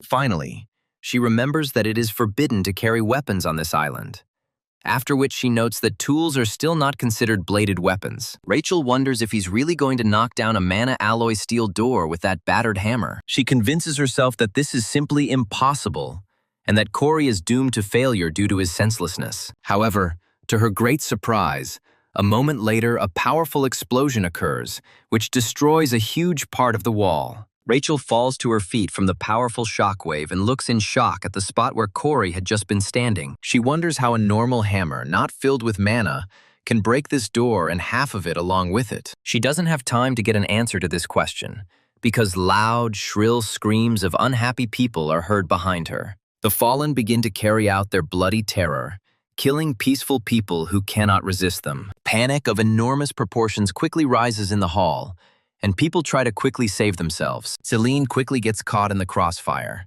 grabbed by the face and finally forced to shut up. One of the fallen holds a white crystal in his hands and says that they have finally hit the jackpot. He immediately declares that he will borrow it for himself, after which another person appears behind him, preparing to carry out a powerful attack. A moment later, a powerful explosion occurs in this place, from which large clouds of smoke rise, through which nothing can be seen at all. The young man looks closely at his opponent and says that he did not expect that his attack could be dodged so easily. The fallen pulls another trick out of his sleeve and, in addition, creates an entire army of clones in order to confuse his capture. Before the heroes can introduce themselves, the fallen scatter to the sides in order to confuse their opponent. The clueless hero calls his opponent a coward, ordering him to return immediately and fight him like a real man. The boss of the chameleons continues to observe everything that is happening in order to understand who it is better for him to hunt. In addition to the fallen, simple monsters also drop in at this party.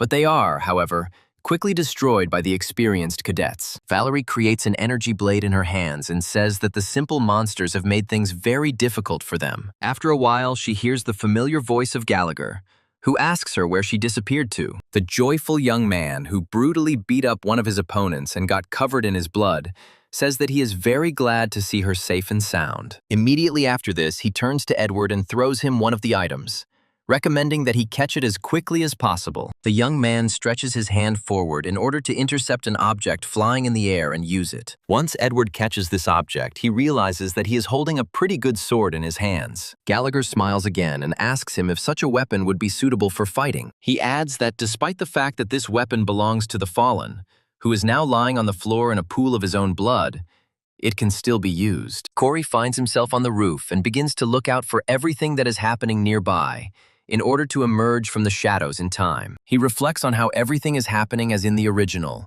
when Need created 8 clones and allowed them to escape. Watching what is happening, he notes that the first enemy rushed to the east, and one of the heroes is pursuing him. Because he wrote the original story, Corey remembers exactly which of the Needs is the real one, and which one doesn't have the crystal. In her fallen form, Jane pursues one of them to the south in order to intercept him. But this Need also does not have the crystal. Crossing to the other side of the roof, Corey discovers that Boss is chasing another Nade, who just happens to have the crystal. The Boss herself continues the pursuit absolutely calmly, not worrying about the fact that someone might interfere. However, several representatives of the Fallen jump out at her in order to knock her off course. Their attempts are doomed from the start, as the boss possesses an unimaginable amount of potential that they could never even dream of. With a slight movement of her hand, she throws out a small grain of sand, which then quickly begins to turn into a black hole. One of the fallen thinks it's just a ball of mana and attacks it, saying it's useless. However, in the very next moment, it turns out that his hand disintegrates and is sucked into this hungry cosmic entity. The fallen one has too much difficulty realizing what a trap he has led himself into thanks to his stupid arrogance. The unfortunate man begins to scream hysterically, saying that his body is dissolving, instilling fear in his allies. His comrades in arms also try to escape from the absorption area of this black hole, but they fail. A hungry cosmic entity tears apart, sucking into its abysses everyone who dares to get into its zone of attraction. A frightened Need turns around and tries to understand whether he really has no other choice but to break through with a fight. However, before he can do anything, a dark energy resembling lightning is sent flying towards him. The fallen one does not even have time to understand what to do, and immediately dies, finding himself under this monstrous force. Corey, who spent the entire time watching Boss fight his opponents, notes that despite the fact that he created her character, he went overboard in places. After this, he says that now, according to the original plot, the white crystal should be in the hands of a group of chameleons. Unfortunately, it turns out that the main character was a simple clone who did not have the crystal with him. Corey quickly opens his laptop to see how history has changed this time. The laptop turns out to be turned off, meaning it didn't receive any notifications about the plot change. All this leads him to the idea that history has remained unchanged, but the current situation has become completely different. Corey asks himself what he should do to emerge victorious from these circumstances.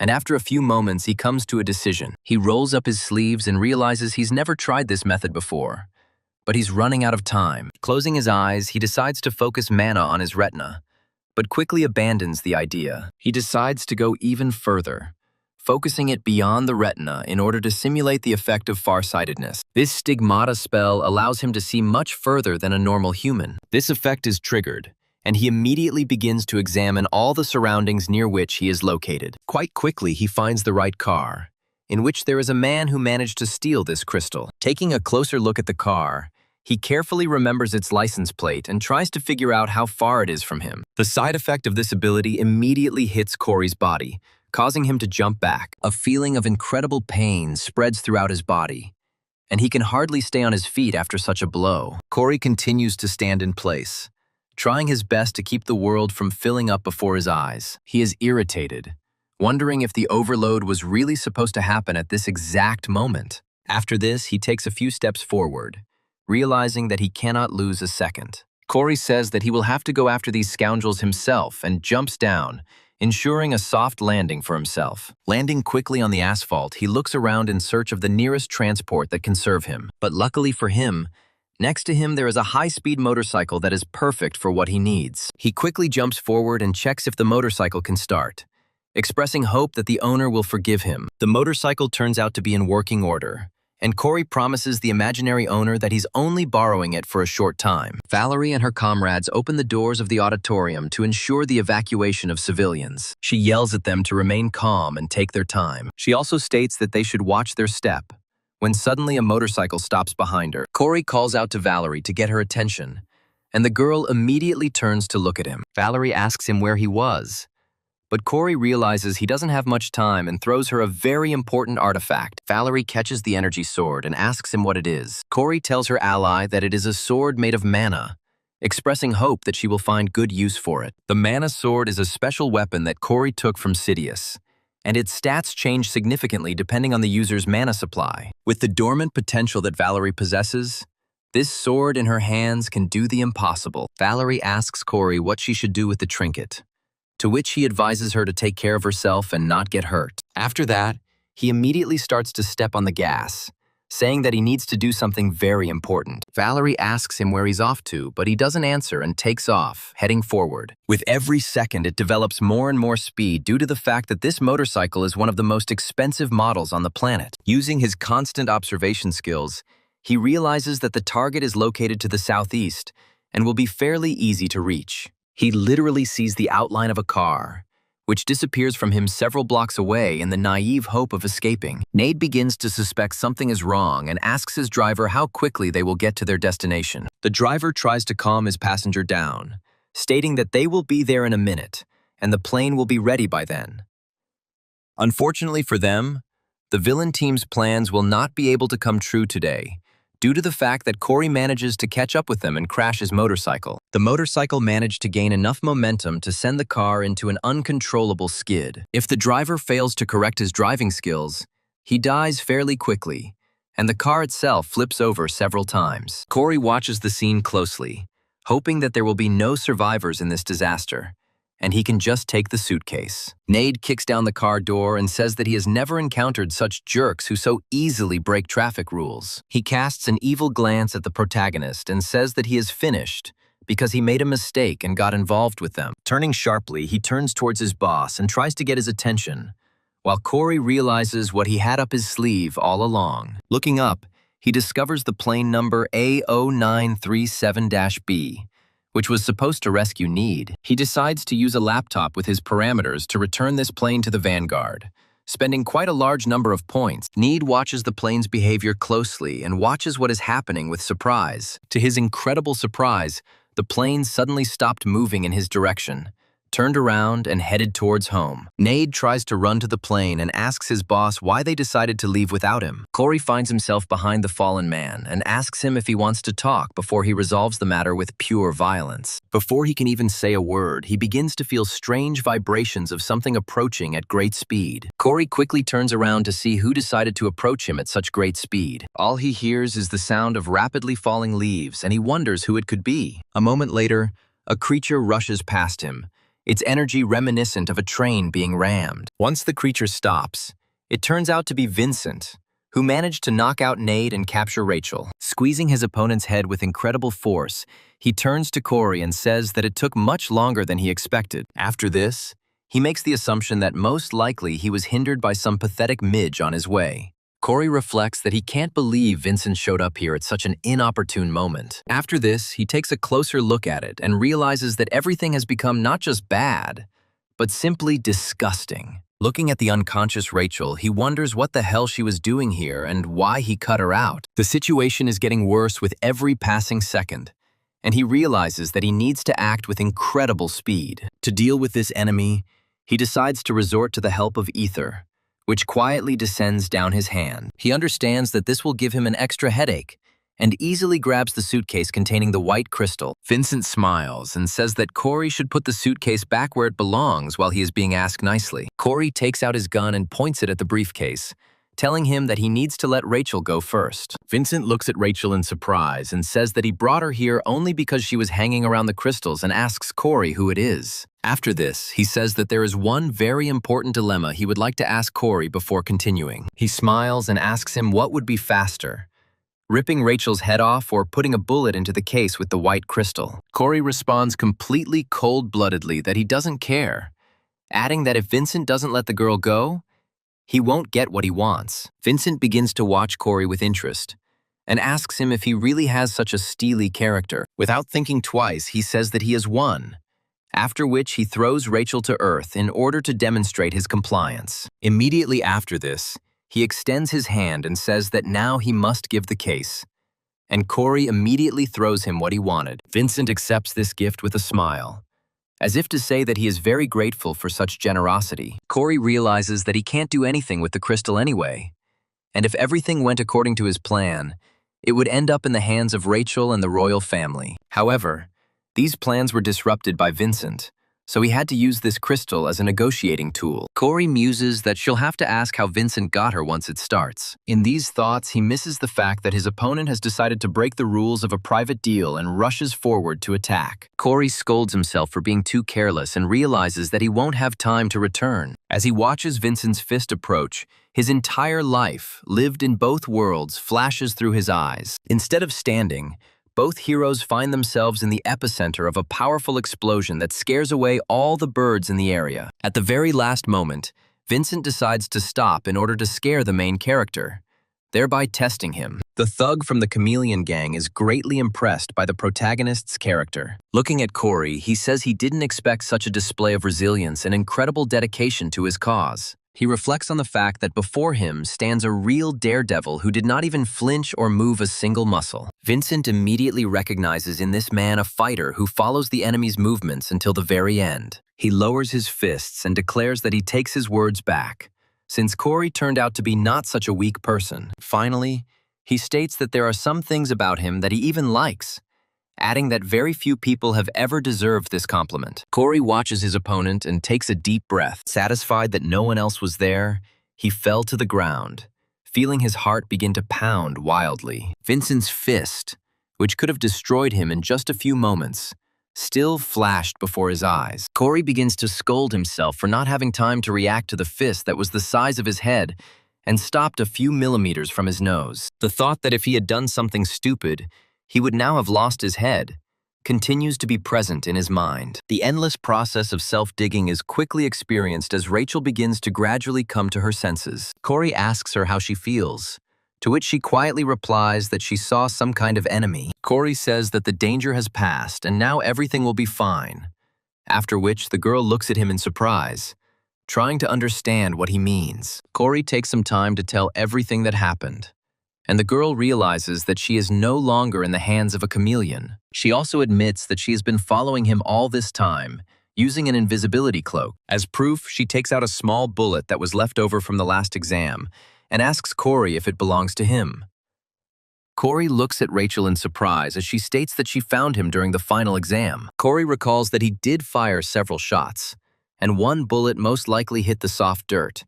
Everything did not deform. Corey tries to take the bullet from Rachel, but she quickly takes the bullet for herself, creating an awkward pause for following him in case the situation repeated itself from the other side. She immediately expresses regret that she could not help him in this situation, since the enemy was too strong. Not wanting to waste any more time, she decides to ask Corey why he decided to come to her aid when it was completely unnecessary. It suggests that it could easily have been written off as a coincidence during the midterm exam, because they were all in danger then. The girl continues her thought and says that during the second exam, nothing obliged him to try to save him from the monster. Corey understands that he has found himself in a very difficult situation, in which he will have to get out of it in completely unknown ways, that she still can't get rid of the thought that he's been following her all this time for some strange reason. Corey exhales tensely and decides that in this situation, he needs to act in the most creative way possible. He states that the truth is that he is one of her very ardent fans. Rachel looks at him with eyes full of confusion,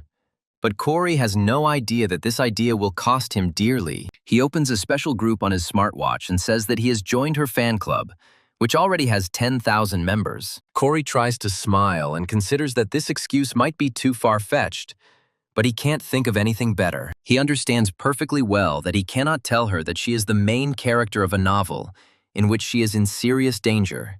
If she dies, the plot will become completely confused. Rachel puts together completely logical facts and says that all this can only mean one thing. Looking up at him in surprise, she asks Corey if he means by this that he likes her very much. The genius hero, who had just laid out an absolutely similar theory to the girl, looks at her in surprise, trying to understand why she suddenly came to such conclusions. After some time, several ambulances arrive at the entrance to the portal, requesting additional transport to transport the wounded. Caroline looks closely at her hair and realizes that the tip of her ponytail is completely disheveled and even slightly charred. The girl is upset, sits down on what was once a fountain, and understands that she definitely hasn't given up. After a while, Valerie runs up to her and asks her if she saw what happened just recently. Caroline asks her friend what she means, not hiding her genuine irritation. She also realizes that she has seen quite a lot of interesting things this evening, besides bloodthirsty monsters. She also noticed the one who left the deepest impression in all this chaos and confusion. This man was a hero who destroyed huge creatures, scattering them as if they were just pathetic children. That man was Gallagher, who is a straight-of-essence hunter and is destroying everyone left and right. Thanks to his incredible strength, he was able to defeat the monsters and evacuate a huge number of civilians. Caroline also saw Edward in battle, who has the talent of the holy ball and can destroy everything. The young heroes fought at the peak of their abilities in order to save as many civilians as possible. Even armed with a simple sword that belonged to a modified thug, he was able to achieve outstanding results. Valerie also got a chance to prove herself thanks to her now holding the legendary Mana sword. With incredible potential, the power of this ball has been unleashed to its most outstanding level. The girl immediately decided to try it out in battle to check how much damage this weapon inflicts. The results were simply amazing, as she killed dozens of opponents with one swing. With practice, this weapon can become so powerful that with just a few swings, an entire army can be destroyed. Valerie was delighted with this weapon, as it gave her an incredible boost in range and attack. Valerie interrupts Caroline's memories and says that Corey went somewhere on his motorcycle. Caroline mentions that she caught a glimpse of him,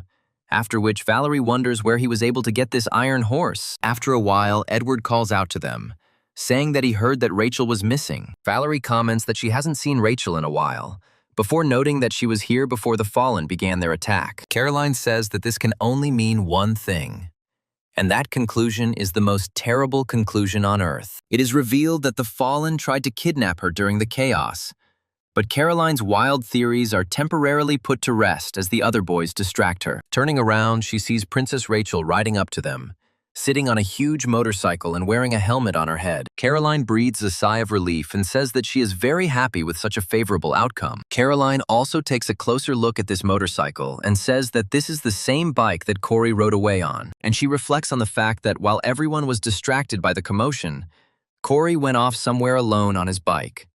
But only Rachel returned back. Caroline suggests that Corey dealt with all the Fallen on his own and saved the English princess. Caroline finds this argument absurd and admits that she doesn't believe this conclusion at all. From her point of view, even such an extraordinary person as Corey is not capable of doing the impossible. The event ends and all the cadets go home to finally have some rest. Valerie is still hanging out on the street, looking at her smartwatch, when she suddenly hears Corey's voice next to her. The protagonist approaches his ally and asks her why she is sitting here alone. Because of this question about where the others from the travel club went, Valerie turns around and asks the protagonist to be faster, saying that she is paying for dinner today. Corey says that he is very surprised by this turn of events, since he has never received such kindness from her. Corey watches Valerie's walk closely and wonders why she is acting so strangely. Meanwhile, Valerie continues to struggle with her awkwardness, which constrains her every step and makes her existence simply unbearable. After some time, she realizes that this cannot continue any longer and that she needs to try her luck.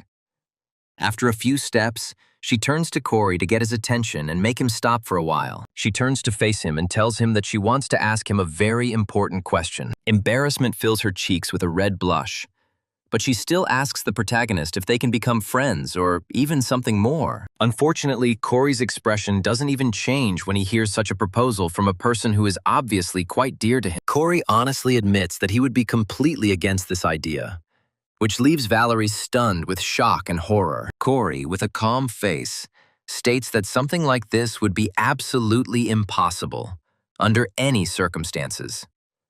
Valerie begins to feel very angry and says that now she understands everything perfectly. She quickly turns around and says it was just a joke, then calls Corey a dumbass for making her feel embarrassed. She continues to walk away and says that Corey should pretend that she didn't say anything and that this conversation never happened. Corey watches her go sadly and reflects on how they can't possibly be friends, because he will eventually go to another world. Another important reason is that he is the one who will one day have to kill the most important person in her life. Corey stands there on the cold pavement, wondering if that's why they can't be friends, despite his desire. After some time, he returns to the hostel to visit his so-called chump. He opens the door to his room and says that he is finally back, after which he hears the sound of children's feet. Evangel puts his hands out in front of him and shouts Corey's name loudly before continuing to walk towards him at a rapid pace. Noticing the bag in his hands, she asks him if he brought fried chicken, to which he replies that he took 2 portions. Evangel takes his portion and runs off happily, causing Corey to reflect on how he feels strangely satisfied after doing so. He realizes that he was able to keep Evangel busy for a while, and decides to sit down on a chair and do important things. To begin with, He decides to start by connecting the smartwatch to the laptop in order to use important functions at any time. It was quite inconvenient for him to use his laptop every time something happened, so he gradually decided to save up points. The moment Vincent launched a powerful attack towards him, the system notified him that, thanks to incredible luck, he had escaped certain death and activated the skill. This skill was called cumulative luck, and in just one activation, it brought the main character a whopping 193 points. Luckily, Corey's laptop and smartwatch sync costs just 190 points, which is a pretty good deal. After pressing the confirm button, Corey begins to feel the watch on his hand begin to change slightly, after which he receives a notification that the connection has been established. As soon as he presses a special button,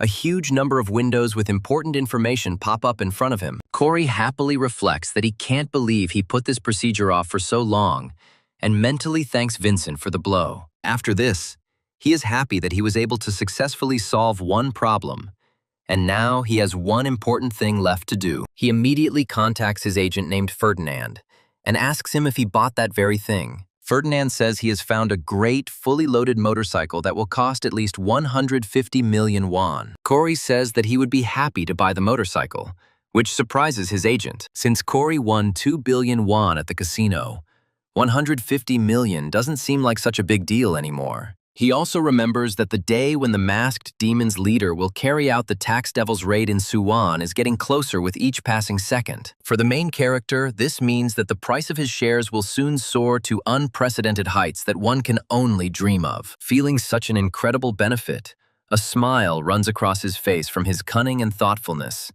which provided him with such benefits. After 3 days, the holidays end and all students return to the club academy to continue their lessons. Corey walks calmly down the hallway, occasionally looking around and thinking about abstract topics. He hopes that everything will be fine, as the atmosphere in the club is at its highest level. He also recalls that he hasn't checked the main character's social networks for a long time, even though they need to be constantly monitored anyway. The first thing he does is decide to open a local social network, and immediately stumbles upon a photo of Howard, in which he states that he is struggling with himself. In the next photo, he notices a caption that says he loves activities that require him to push himself to the limit. In the last photo, Howard also continues his sessions of self-admiration and says that he wants to live today for a better tomorrow. Corey can hardly contain his Spanish shame and says that this man is simply crazy. Unfortunately for the protagonist, Edward and Caroline don't really have much social media presence, and Rachel's account is run by the royal family. After some time, he stumbles upon Valerie's account, who posted a strange photo and wrote that she had mixed feelings. Corey concludes that she was in severe shock, and then expresses hope that she will cope with it. Entering his classroom, he is glad that none of the main characters have any serious problems that they would have to struggle with for a long time. Instructor Jonathan announces that today marks the start of their second semester. He says that the second semester will be significantly different from the first, and not only will the ranks change, but new cadets will also arrive. Jonathan says that some of them saw the enrollment ceremony yesterday and might have noticed something. Corey that at this time, magicians who want to become heroes are given the opportunity to transfer to the 10 Magic Academies Club. A total of 200 cadets transferred, and the main character had already memorized the faces of the magicians who were important to the plot. Instructor Jonathan says that these transfer students will start classes today, and then asks them to pass. The doors open, and the magicians begin to slowly file into the auditorium as Corey counts their numbers and memorizes their faces. After some time, one girl begins to seem very familiar to him. He decides to take a closer look at her. He wonders if this girl was one of the ones he remembered, or if it was someone completely new. After some time, he fully recognizes this girl, and horror penetrates his entire body to the depths of his soul. The girl takes off her hood, and Corey realizes that it is none other than Tomer, who played a completely different role in the original. He understands that this girl here has a different skin and hair color, but he will not be able to confuse this face with anyone else. The system notifies him that the plot has been partially changed, and now Tomer will not appear too unexpectedly, but will try to establish contact from the very beginning. The last line of the plot change hits the main character the hardest, and he realizes that he's in big trouble. Corey curses mentally and successfully tries to make plans for interacting with this person in the near future. He understands that her appearance is yet another pile of problems that he will have to solve in an emergency mode. The reasons for this are that Tomer has quite a strong influence on the plot, as he is a very experienced magician. After some time, Corey spends a lot of money to buy himself a very high-quality apartment. This apartment has already undergone a very prestigious renovation and has all the necessary kitchen furniture. Corey unpacks the last of his boxes while Evangel decides to run around the apartment looking around. She happily looks around and asks Corey if this is really the place where they will now live. Corey says that it is quite spacious here, asks her if she likes this apartment, to which the girl replies that she really likes being here. The situation changed a little. He was given new housing, since his rank had increased significantly. Not only did he jump 600 positions up, but he also placed above average, which is a very good result. However, in addition to the advantages, he also had new problems, since Tomer suddenly burst into the plot, and now he needs to come up with something. Corey turns to his dear daughter Evangel and tells her that he will be returning home after school, to which the child responds with a joyful farewell. The first lesson after the holidays was outdoor training, which was a very important part of the training. The purpose of this lesson was to help the cadets get to know each other better, and there could not have been a more appropriate place to hold it. This place turned out to be a dangerous mountain, which was a rather specific area. Instructor Jonathan said that there are no dangerous monsters on this mountain, but there is a very important nuance that should be taken into account. Jonathan noted that there were dangerous traps lurking everywhere, which were created in the image and likeness of those used by the fallen. He adds that if they are caught due to carelessness, they will be sent to hospital, so it is necessary to be careful. Valerie approaches Edward and asks him what group he is in, which quickly reveals that they are supposed to fight together. Rachel also returns to the academy to continue her studies and achieve incredible heights. Corey looks around calmly, after which Instructor Jonathan says that the team debriefing is complete. After making sure that everything went well, he gives them the command to disperse, after which the students head into the forest. The cadets continue moving through the forest and very quickly discover that the sun has set and strange monsters have appeared around them. One of the cadets asks a question about what it is now, to which he receives the answer that it is already very dark and cold here, so it all does not matter. Edward turns to his comrades and states that the instructor said that no one knows where these traps are hidden. One of the magicians continues to move blindly across the ground and says that it is necessary to be very careful. A moment later, he steps on strange roots and activates a powerful trap that throws him into the air. The matter is not limited to one magician, since the burning attempts to capture other victims as well. After a few minutes, only Valerie and Edward, who is next to her, remain standing. As soon as they get out of this trap, fire traps immediately fall on their heads. After a series of fire traps, another obstacle appears in front of the cadets, which consists of strange ghosts. The mysterious creature reaches out its paws to the unfortunate young people and asks them to play with it, but they quickly run away. After escaping this hell, they wonder what the hell happened here. But Edward remains relatively optimistic. Smiling, he says that Valerie did just fine, to which she responds with mutual praise. After a while, rather sad thoughts enter her head, causing her to become silent for a while. Trying to gather her strength, she asks Edward if they are friends, much to his surprise. Smiling, he says that this issue is not up for discussion, since they are naturally good friends. Edward asks her why she suddenly asked him about this, to which Valerie finds it difficult to answer. Immediately after this, she remembers Corey's words about how they could never be friends under any circumstances. However, the girl draws very contradictory conclusions from this, which may seem quite strange to others. After thinking for a moment, Valerie wonders if this means he wants to be much more than just a friend. Before she can think this through, the bushes near them begin to rustle, signaling the approach of people. A few moments later, Corey's face appears from the bushes, asking Edward's group what they are doing there. A group of cadets decides to unite in order to overcome the incredible difficulties of survival in these mountains together. Also, some of them decide to determine where they are, so as not to get lost in circles. One of the cadets points at Corey and says that this grumpy guy constantly asks them not to get in the way on the road. She also states that at first they did not understand his intentions, but then he very quickly found the entrance to the cave. After this, they ask each other when the period will begin during which they will have to work in teams. The cadets decide to ask each other if they have already decided on the team composition, but no one comes to a common decision. One of the girls states that she would like to team up with Corey as he is a very experienced fighter. Valerie and another cadet ask her if she really wants to team up with him, to which the girl replies that team members must be of different ranks.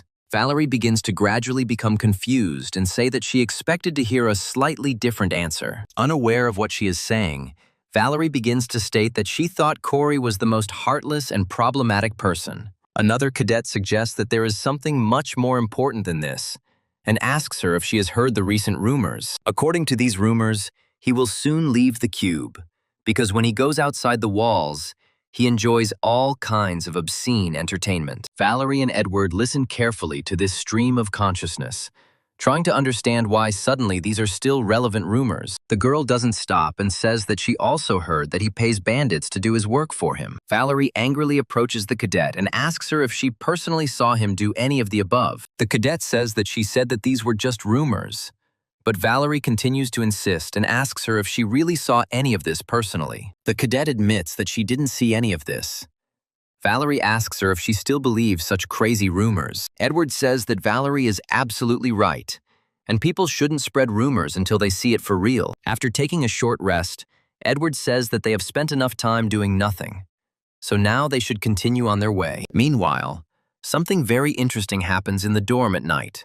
As Caroline wasted no time, this time she decided to use the help of fancy programs that can influence voice themes. After passing a simple test, she notes that her voice has been changed perfectly and decides to continue her special operation. Putting on the hood, she understands that this is their first meeting, and here not a single mistake can be made, so as not to get caught. We are, of course, talking about the information guild called Falling Flowers, which is independent of the Essence Strait and is part of the intelligence agency. These intelligence agencies work for Caroline, but she still needs to be careful. Wearing a mysterious mask and covering her face with a hood, Caroline says that she is very happy to greet all the other employees. Several people immediately contact her through holograms on the screens and say that it is an honor for them to meet your master. These people wear a variety of sizes, but all of this could be a complete fake in order not to reveal their true face. Caroline smiles slightly behind her mask and thinks that this is a very good start. The girl divided the Falling Flowers Guild into 3 groups, and then sent the first squad to gather information and plans from the already created guilds. This group is called the Moles, and Caroline gives them orders to take on the Creator's Fortress, Dark Moon, and other guilds. The second group's job is to report on new dungeons and repairs that are above average in level. This group is called the Watchers and must constantly monitor important changes in the monster system. It's time to move on to the third and final group, which performs an equally important task. This group is supposed to operate in the shadows and conduct investigations, spy on other people, kidnap people, and engage in blackmail. If necessary, this group has permission to kill people who could affect the entity's reputation. Caroline gives orders to the third group to find out everything about the past of the petition that is in front of their screen. She also says that they are strictly forbidden to be seen or to engage in confrontation with them. Caroline on how 4 out of 5 targets are just decoys that don't actually provide any value. All this time, Caroline was interested in only one goal, for which this event was started. Of course, this target is none other than the protagonist, whose past is still covered in cancer. Morning comes and the main character's alarm goes off at 6:30 a.m. Corey slowly climbs onto the bed and wonders if it's already morning. Looking down, he finds Evangel sleeping next to him and wonders when she managed to run over to him. He carefully gets out of bed and carries her to the crib, then strokes her head and replies that she is very cute. After some time, he hears a strange meowing and decides to leave the room to calm the cat down. As he walks out the door, he discovers a mysterious cat that leaves behind glowing sparkles. Corey reaches down to pet the cat and muses that the witch can create spirits, and this cat is not an illusion or a temporary form. In fact, this real being, created with the help of Evangel's power, is the embodiment of her kindness. Corey, realizing that now he is just a cute cat, but in the future, he will become much stronger. With thoughts of going to the store to get some food, he goes outside and enjoys the cool air. While walking in the park, he suddenly hears a familiar voice that greets him and wishes him good morning. Looking up, he finds Caroline looking at him in surprise and asking where he is rushing to so early in the morning. Corey honestly admits to her that he is heading to the cafeteria to get some proper food. Caroline decides to keep him company and tells him that she heard that he has risen quite high in the rankings this semester. Corey says that this is indeed the case, but he plans to stay at about this level in the future. Caroline, saying that it would be difficult because they would be starting their hero training in their 3rd year, making it difficult to just come to the academy. After that, she takes a few steps forward and asks him what he thinks about joining their guild. Corey says that this is essentially a guild that Caroline will lead in the future, and for him, this is a guaranteed path to success. However, the protagonist likes the Light Source Guild more, and he says that everything depends on whether he is accepted. Corey also notes that there are no clear rules there, since most of the guild consists of mercenaries. Caroline listens attentively to the protagonist's complaints and says that she will make him change his views. Caroline looks at Corey closely and asks him if he would change his mind if she gave him what he had been looking for so long. Corey looks at Caroline in surprise and tries to understand what game she is playing and why she wants to lure him away. He asks her what she means, but the playful girl replies that she cannot reveal all her secrets. She also says that she recently heard that Catherine, who treated him with disdain, was punished for her restraint. After some time, lectures begin at the academy, and Corey hurries to get there in order to avoid getting a reprimand. He takes a seat somewhere in the middle of the audience and watches Edward closely. Watching the main character of this novel, he understands that he should already be preparing to clear the dungeon. He recalls that in the original story, after the end of summer vacation, Edward climbed Hammock Mountain. At the same time, the resonance of energy led him to a hidden dungeon that was impossible to clear without possessing great power. However,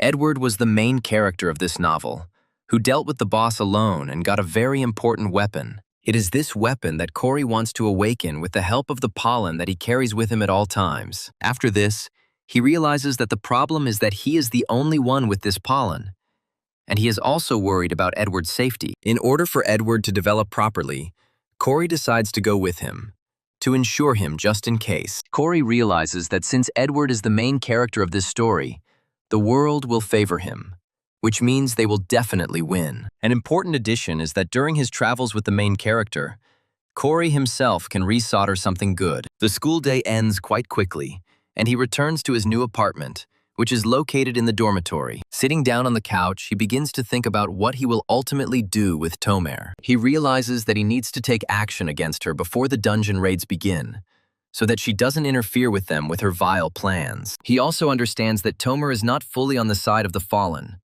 and so if he finds her father, he might even be able to win her over to the side of good. The reason for this confidence is that Corey, like no one else, knows that Tomer only wants to find his father and kill him with his own hands. This man has done an impossible evil against her, so she has every reason to treat him with such anger. The main problem with this plan is that Corey has no idea where this man is. He had previously tried to use the Book of Truth, but he didn't have enough mana, causing the information he received to be too vague. Detective Barry Stiff only works on the Korean peninsula, so contacting him would also be pointless. Corey wonders who he can turn to for help, and then he remembers the same boy who approached him when he first got here. Corey realizes that this could be his lead, as he may not have another chance. The reason for the joy is that this boy is a graduate of the intelligence course of the Military Academy of Agents named Patrick. Corey greets Patrick, after which he introduces his real name, which has already thundered throughout the academy. Patrick comments that it has been a long time since the last conversation at the induction ceremony,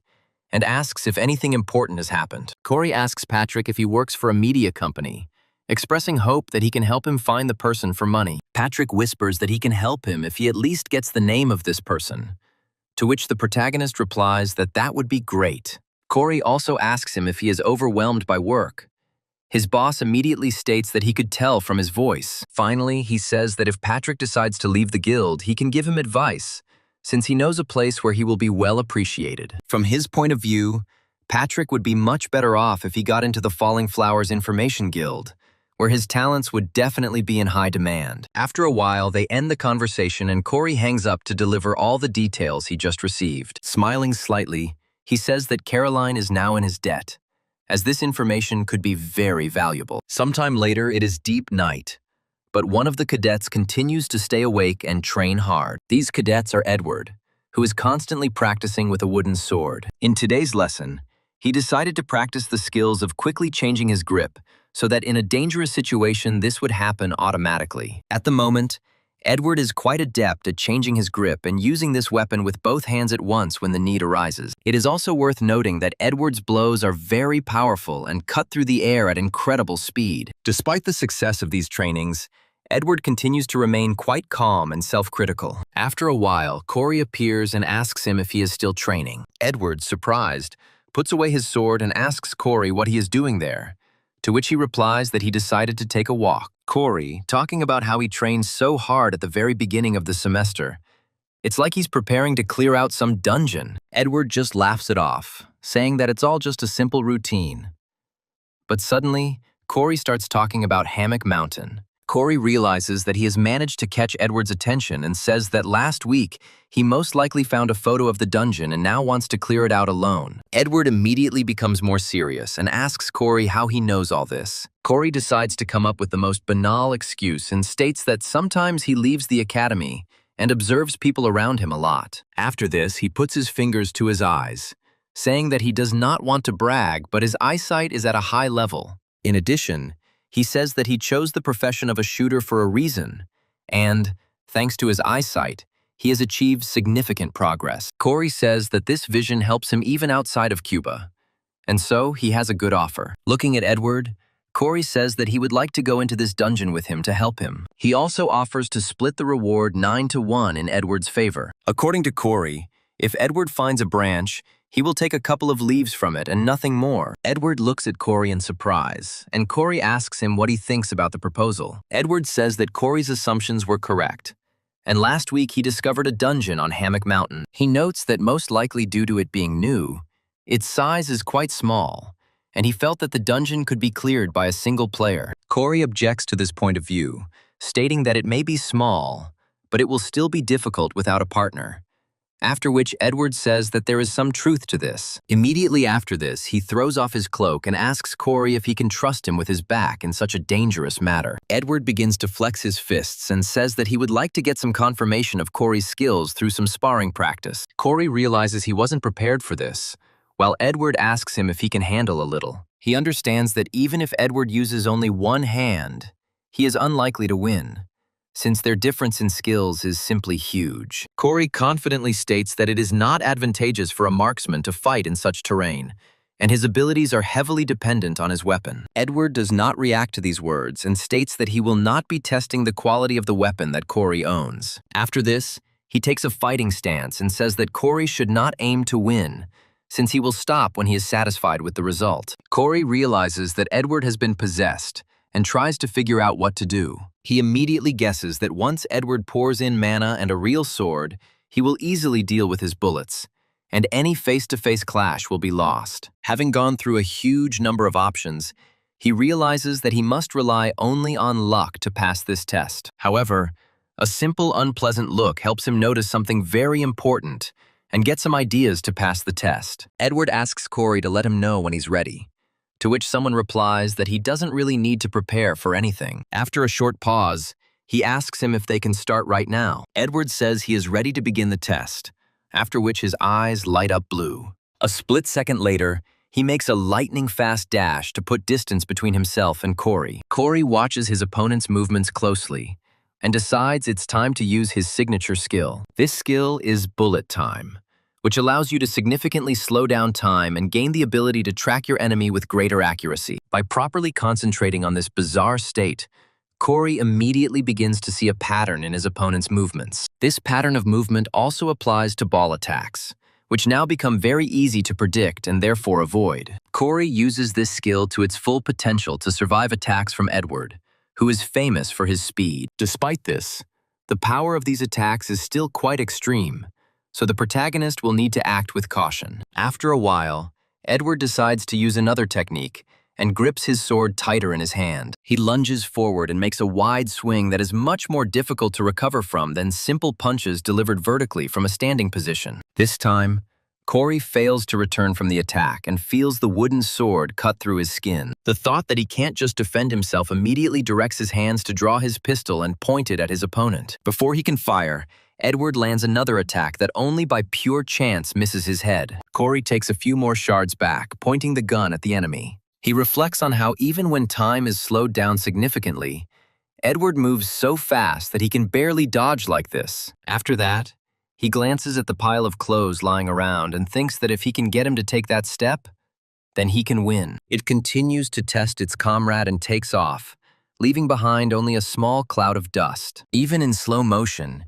he moves almost instantly behind Corey, leaving. Corey turns back and wonders when Edward managed to move behind him. In a desperate attempt to escape this maneuver, he throws his hand forward, from which ether immediately flies out. A mysterious substance tightly grips the tree trunk and begins to pull the protagonist away from the incredible danger. This came in very handy, as Edward showed no restraint in the force of his blows. Corey looks at the rather large hole that was left behind even by the wooden sword, and understands that if the blow had hit him, he would definitely not have been able to walk for a couple of days. Edward looks at Corey in surprise and asks him how he was able to come back from an attack of that level. However, he decides not to give up and takes a step forward to properly prepare for a powerful push.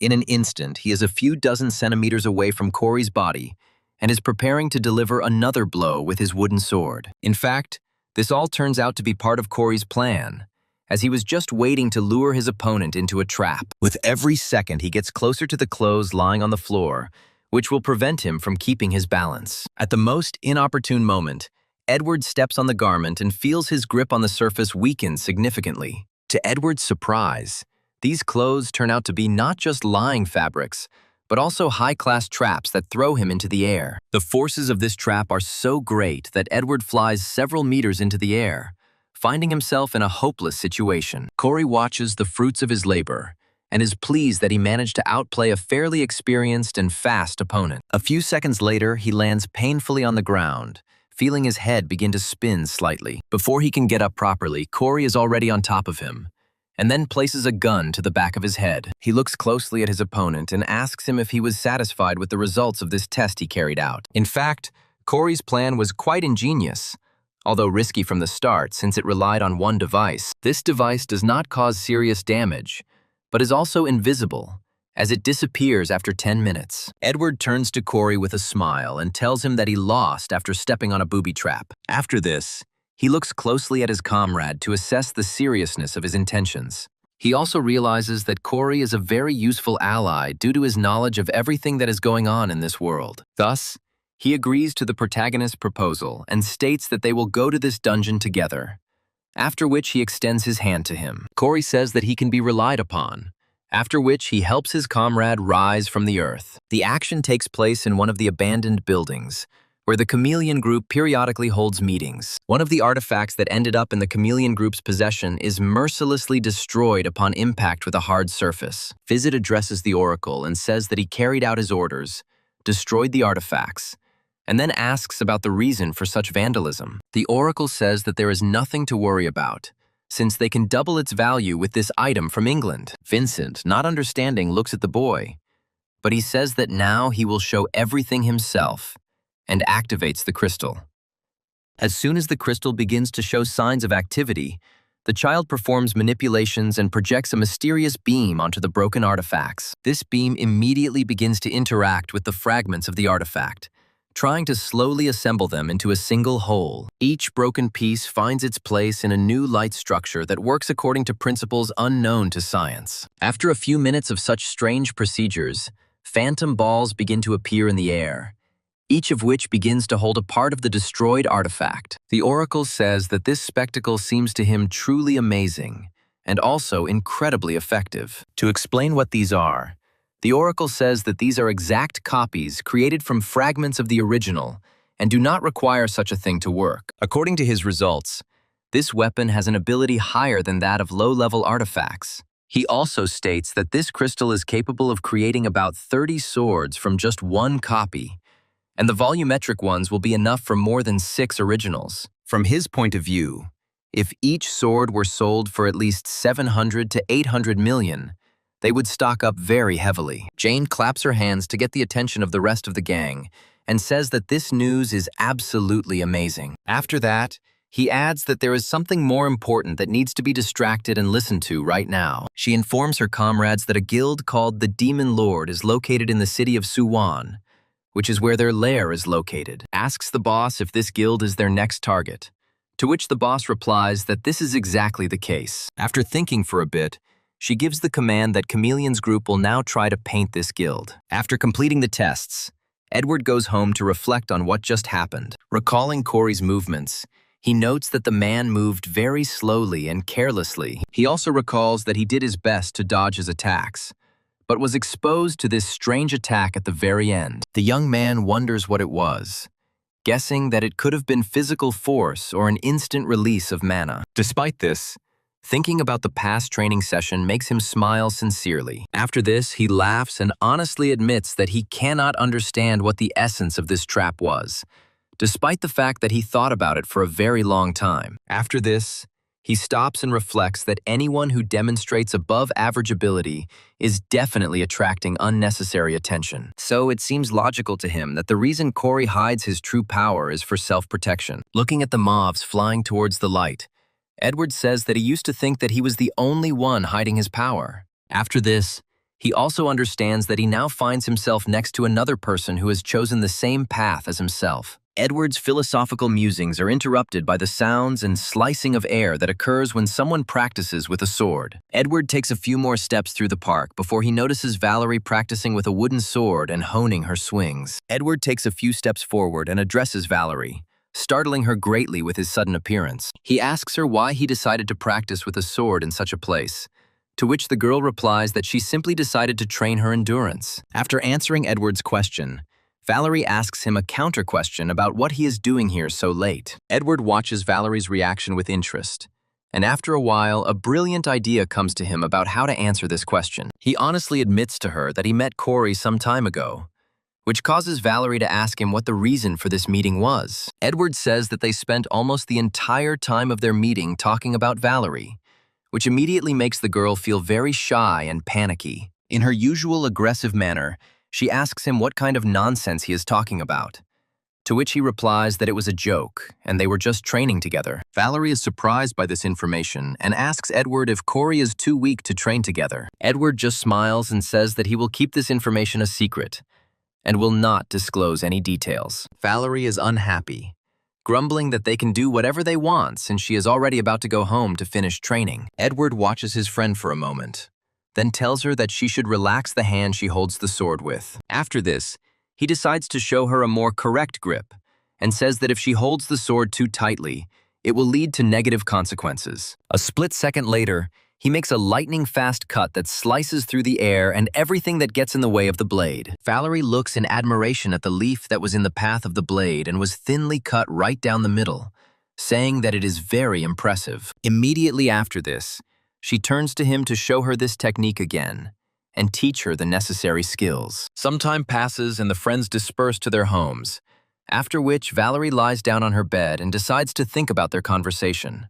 The girl looks at her hand intently, after which Edward's words, which he told her just recently, come into her head. During their training, he stated that he could help her with practice in case she wanted to become even stronger than she already was. Trying to replicate Edward's advice, Valerie comes to the conclusion that if she does it differently, the grip will be much better and more comfortable. Immediately after this, she quickly jumps out of bed and says that she is now experiencing complete stress. She also quickly turns around and says that there is only one way to get rid of such stress in the dark. This method is to try to play the game using a virtual reality helmet, which at this point has become widely available. Many heroes use this device to conduct imaginary training and hone their skills without having to leave their homes. Typically, people practice a virtual game that is popular all over the world and is called Gladiator of the Century. The game has ranked modes, and each league that opens the season is broadcast on streaming platforms. This game is so popular that it even makes the news,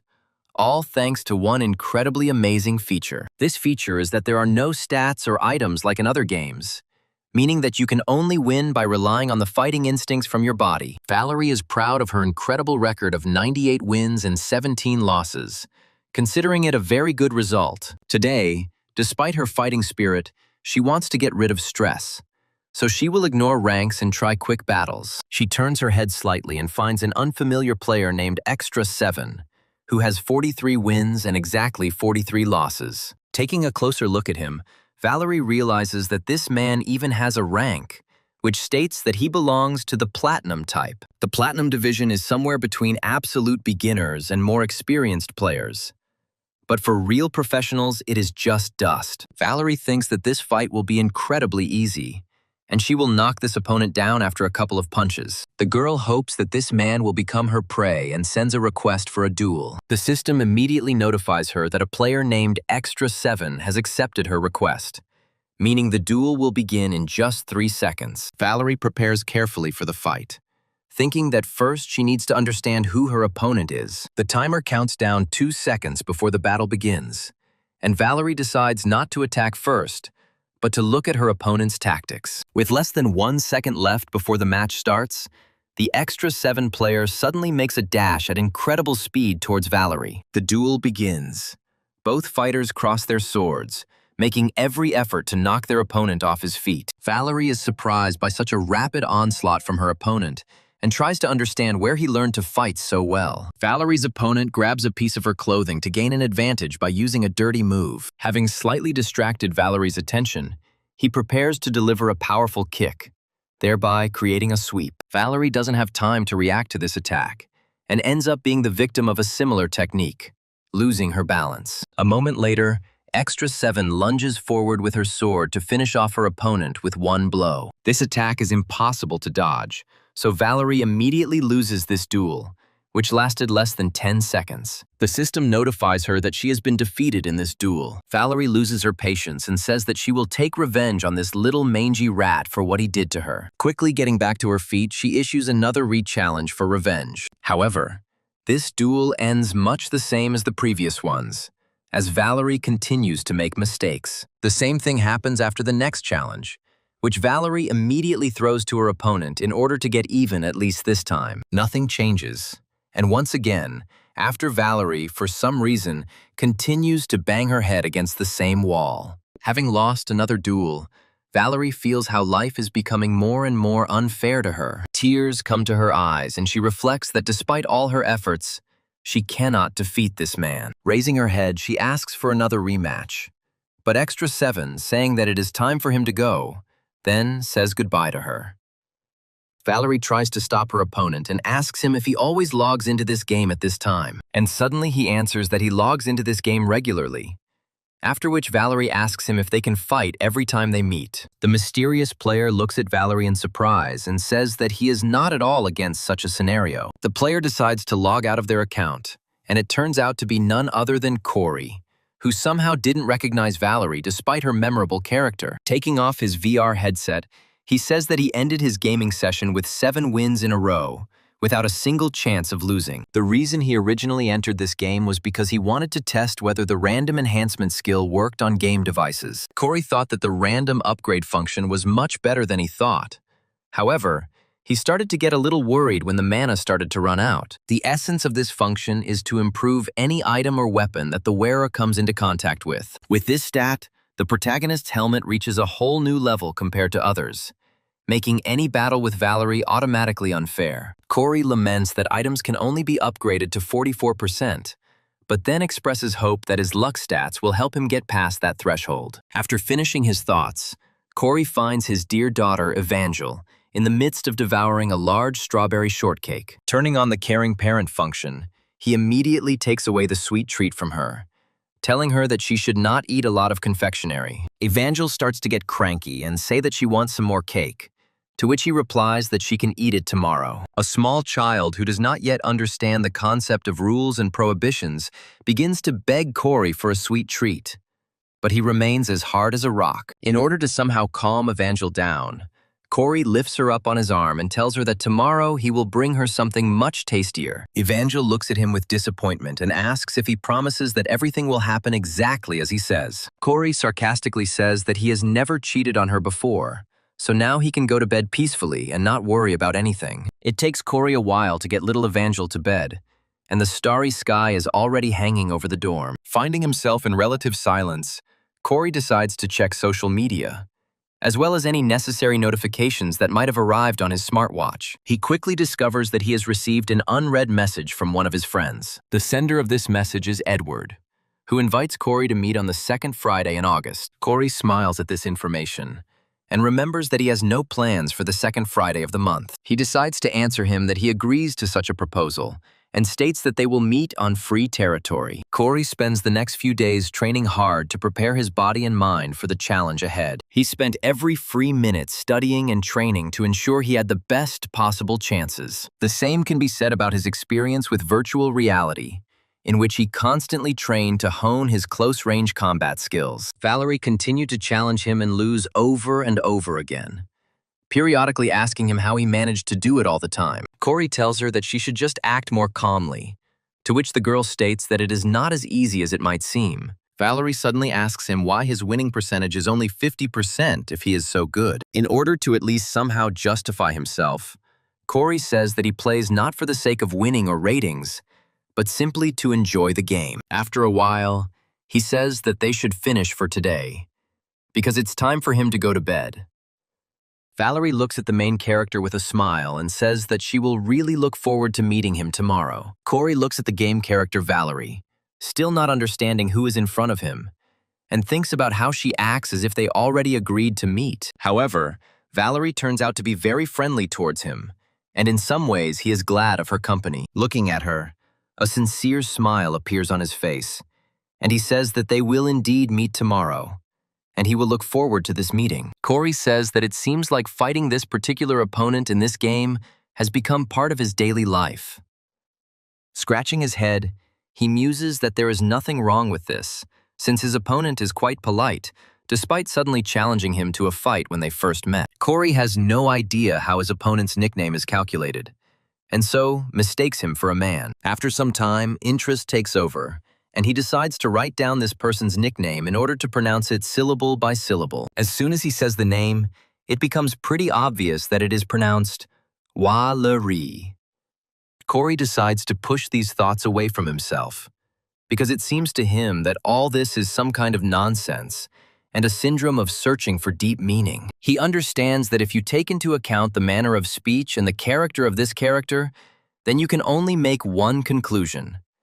This is a guy. Meanwhile, Valerie continues her diligent training in the park, practicing the precision and power of her punches, charged with an extra amount of energy. After a while, she asks Edward if she has made any progress, to which he replies that her movement is now more natural. Valerie says that she started playing the game, and that the gaming sessions seem to help her a lot. Edward asks her if she means Gladiator of the Century, to which Valerie replies yes, and asks him if he plays himself. Edward says that he has heard a lot about her, but has not tried it himself, after which Valerie states that she has met someone truly skilled with a calm character. Valerie says that since everyone wants to win in a ranked match, they will eventually go on the defensive, which makes the battle boring. She enthusiastically declares that this man, the player, is an exception and always attacks first, making a furious attack like a raging storm. Edward says that apparently this person really does have high skills, since she says so.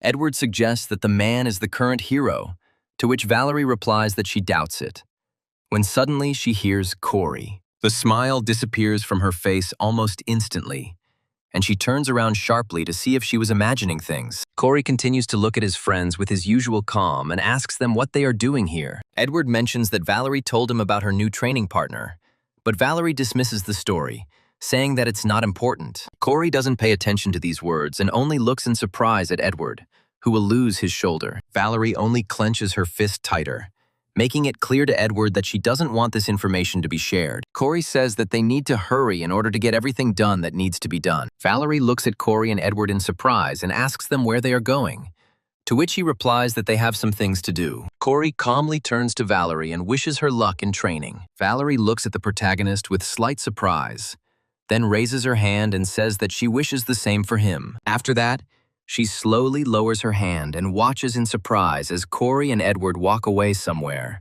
animatedly discussing something. She's still trying to figure out what Corey's strategy is, constantly keeping his distance from his friends, but occasionally getting closer to them. She also wonders when the two became so close, and recalls Edward's words about how they had been discussing her all this time. However, she immediately remembers that unpleasant conversation during which Corey said that they could never be friends. Valerie says that she is wasting her time and convinces herself that some kind of relationship is possible between them, but continues to follow them. Hiding behind a tree, she listens carefully to understand what they are talking about. After a while, she finally tunes in to the required strength of her eavesdropping skill and gradually makes out some words. She begins to clearly hear Corey asking Edward how Valerie has been feeling lately. At first, she doesn't believe that she heard these words, but it quickly becomes obvious that she didn't hear them. Confusion and rapid heartbeat once again begin to be her constant companions on her difficult life path. After finishing their conversation in the park,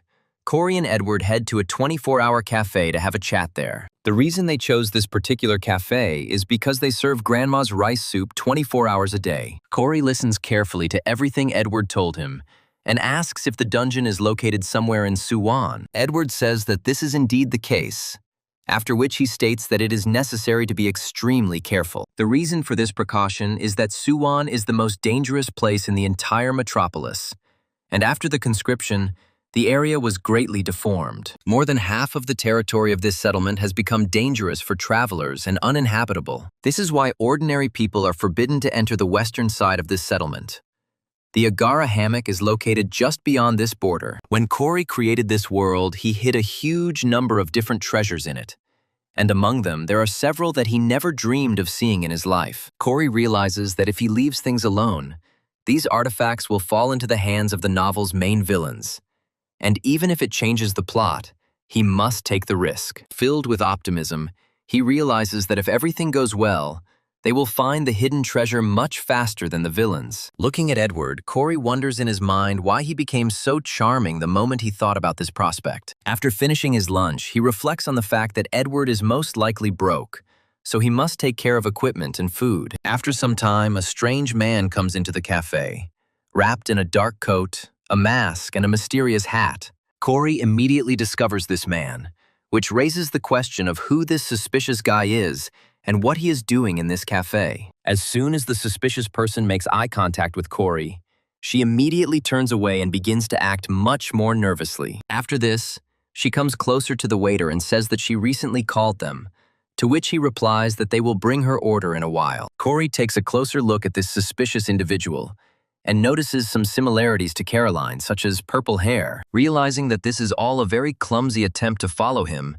he begins to smile sincerely. After thinking for a bit, he decides to play a little with his victim and loudly asks from the person who it is. Smiling, he asks this question: "Did Caroline really come here to visit them?" Corey recalls that Caroline loves simple food, but cannot afford to go to fast food places because of her status. Corey continues to chat with Caroline and invites her to sit at their table to have some food. Caroline feels incredibly awkward and tears are slowly starting to well up in her eyes because of this ridiculous situation. She starts muttering something under her breath to calm herself down and tell herself that there is nothing to worry about. The saleswoman brings out the rice soup that Caroline had ordered some time ago, and the girl quickly grabs it before turning away. It is difficult to imagine the incredible speed that Caroline developed to avoid this establishment and not become the object of ridicule from her friends. The saleswoman watches in amazement as the customer, who didn't even have time to pay for the food he ordered, runs off in an unknown direction. Corey exchanges glances with the stunned saleswoman and,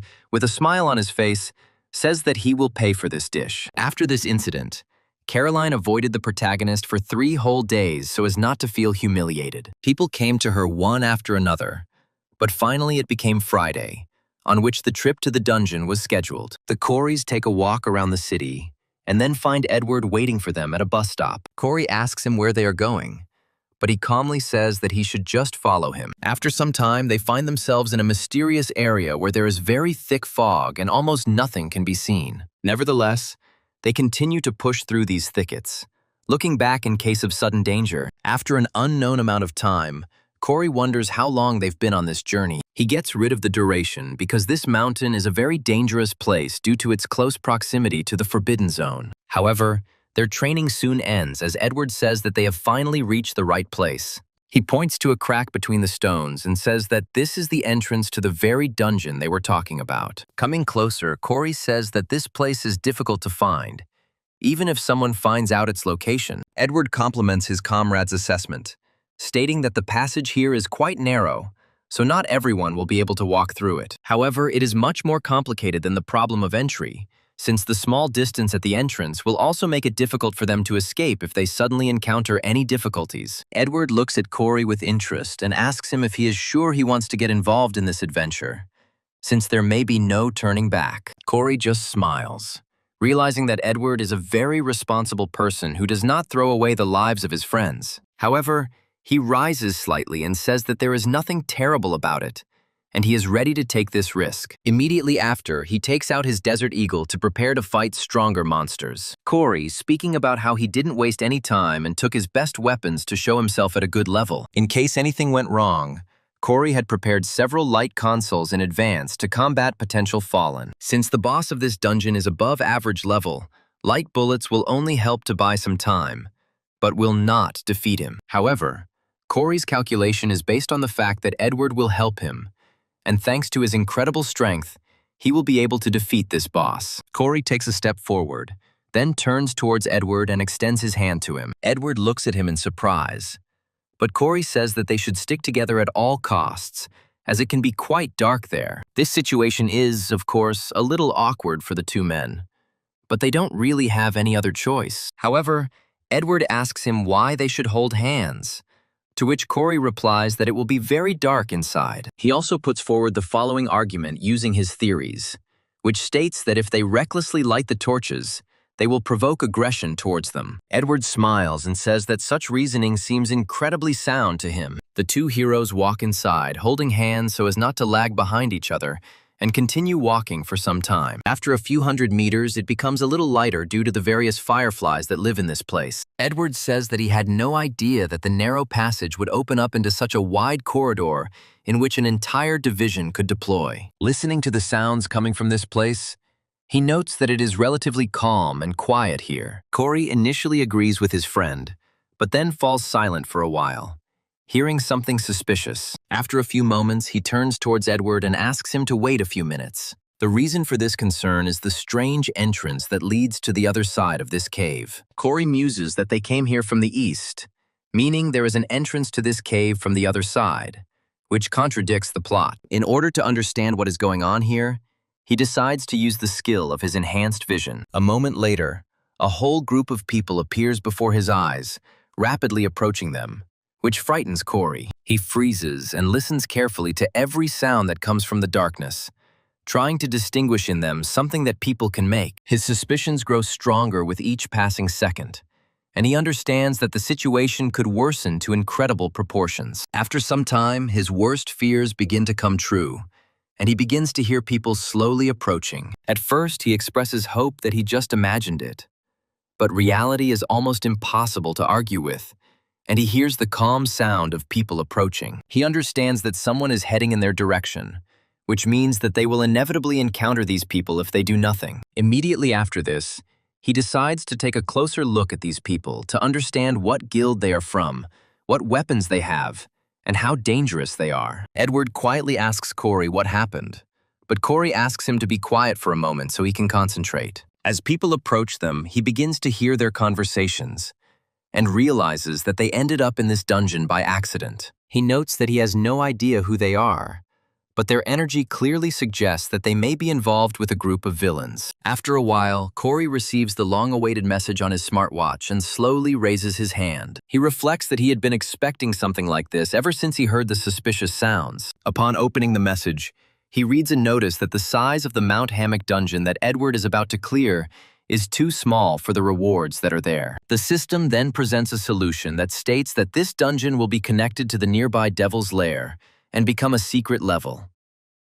All this means is that the Devil's Lair, which was a separate dungeon, is now connected to the Hammock Mountain dungeon. There was a relatively small distance between them, so this decision seems logical but very unfortunate for the main character. Corey quietly approaches Edward and asks him what date it is, to which he replies that it is August 14th. Corey remembers that something very important was scheduled for that date and curses himself for not thinking of it sooner. The problem is that today, The guild that was created by the Fallen is raiding the Devil's Lair. Thus, the people approaching them are definitely fallen from the Villain Guild, who are also just scouts. This also means that there may be many more enemies here that you can no longer handle. Corey decides not to drag his feet and warns his friend that people are approaching them. The guild they are dealing with is one of the strongest organizations created by the Fallen nearby. Corey, realizing that it would not be easy to deal with these kinds of fighters, even with Edward on his side. Despite the increasingly doomed situation,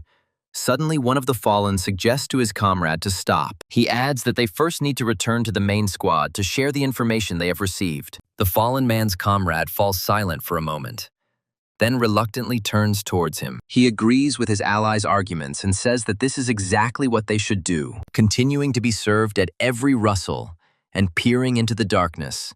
Corey, realizing that the danger had at least passed for a while. With each passing second, the opponents move away from them, thereby giving them time to prepare for a possible meeting later. Corey breathes a sigh of relief, meaning that the fallen scouts are finally gone, and now he can focus on coming up with a plan. The plan is that they need to finish off the boss before they can get back, and that might require the stigmata. Corey uses the magical stigmata to increase his sight attack and gain maximum information about the creatures present here. Besides this, he tries to find out the boss's waist in order to go straight to him. The protagonist's improved vision immediately guides him through the winding corridors, allowing him to better understand where to go next. It should be noted that these corridors are quite winding and difficult to navigate, as the local architecture is quite confusing. After a while, Corey's gaze turns to one of the stone walls on which there are hieroglyphs. Corey says that if they go straight ahead and turn left twice, they will come across a room that contains what they are looking for. Corey turns to Edward and says that they don't have much time to find and destroy this boss. He reiterates that the opponents they may face will be far stronger than anything they have faced, so they need to hurry. Meanwhile, on the other side of these connected dungeons,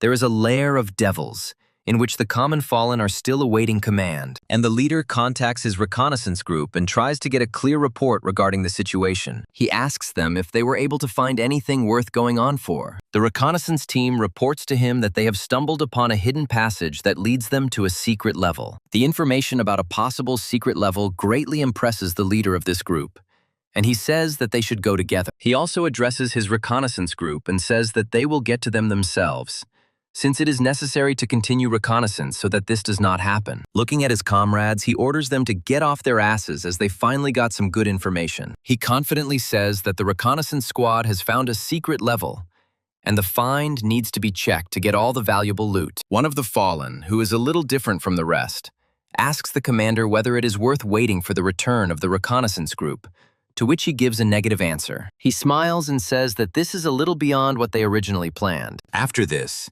he asks them if there are really only 2 missing, after which he carefully counts all the fallen who are here.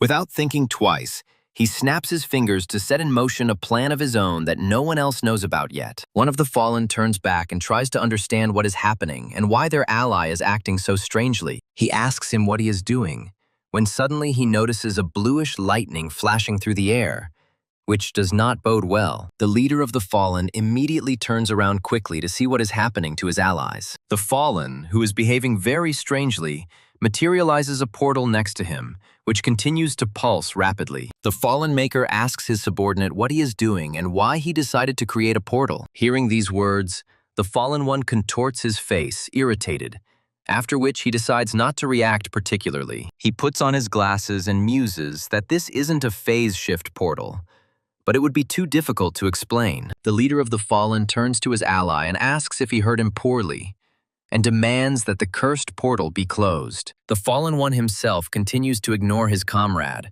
and takes out wireless headphones to listen to quality music. Such an act of complete violation of subordination and disobedience to one's commander greatly infuriates the commander of this detachment. The fallen maker calls his subordinate a pathetic little bug and asks him what the hell he's doing. Despite this, the fallen one does not react to the approach of his superior, and only joyfully puts forward one of his fingers. A moment later, something terrible happens, and a few drops of blood spill across the stone floor. The nearby fallen look in surprise at what happened to their commander, who froze in place. A shadow spike emerges from the portal that was materialized by the mysterious fallen and pierces his head. A moment later, the body of the fallen maker begins to split into two parts, bleeding profusely. The other fallen, who have no idea what is happening here, only watch in horror as their leader dies. After a few moments, the body of the leader of this detachment begins to evaporate, turning into a mysterious black liquid. Such a brutal reprisal does not inspire any confidence or optimism in other fallen ones,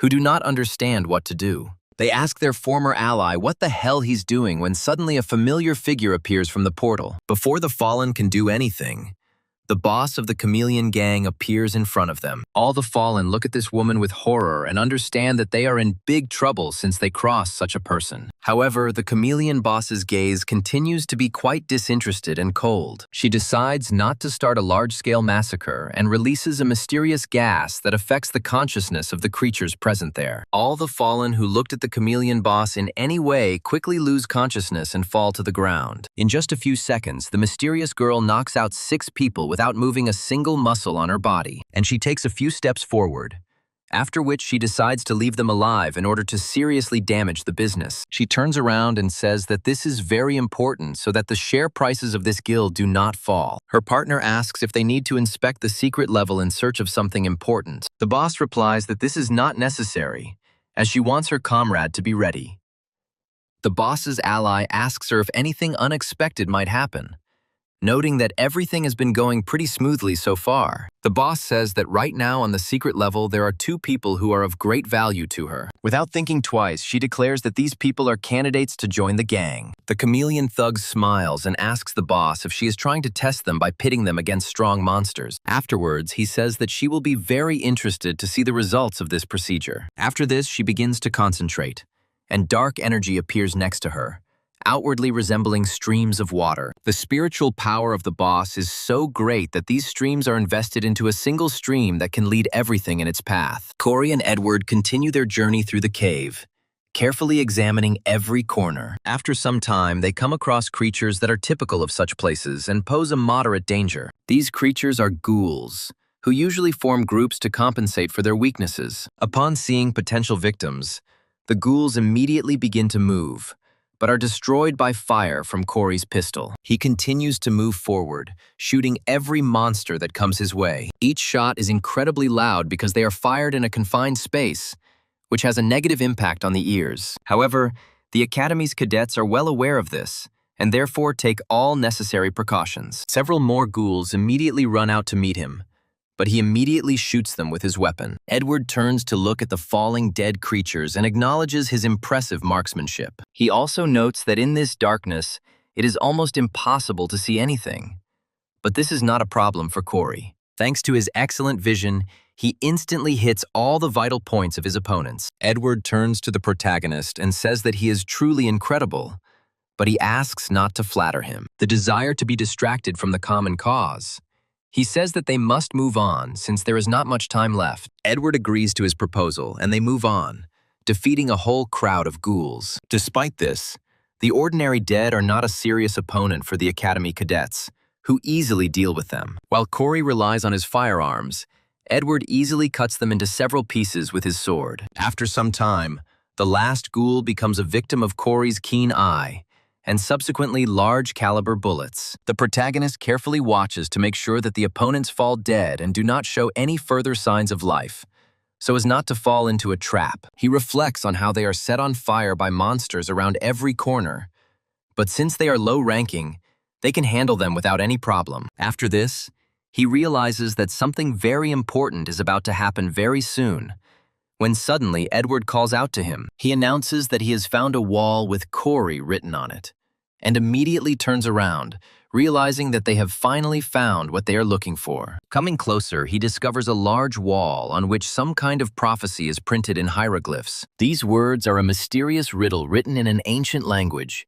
making them difficult for modern people to read. Edward asks the question, and then, will their smartwatch be able to handle this task and translate the text for them? Corey says that this will be an interesting test, after which he activates the corresponding program on his device. Immediately after this, He uses a scanner to scan each hieroglyph and understand its meaning. If we decipher this message, it is a bizarre riddle that will be quite difficult to solve. This matches the decrypted text that appears on Corey's smartwatch, which says that there are always rooms like this in the dungeons. In the original story that Corey wrote a long time ago, Edward was unable to solve this mystery on his own. However, he asked Caroline for help, who in turn asked the Intelligence Guild for help and received a response within 5 minutes. Corey, realizing that this option might otherwise be an option, but they are currently in a time crunch. Deciding not to waste time, he uses the light skill to illuminate the necessary hieroglyphs. The symbols gradually begin to move with each other,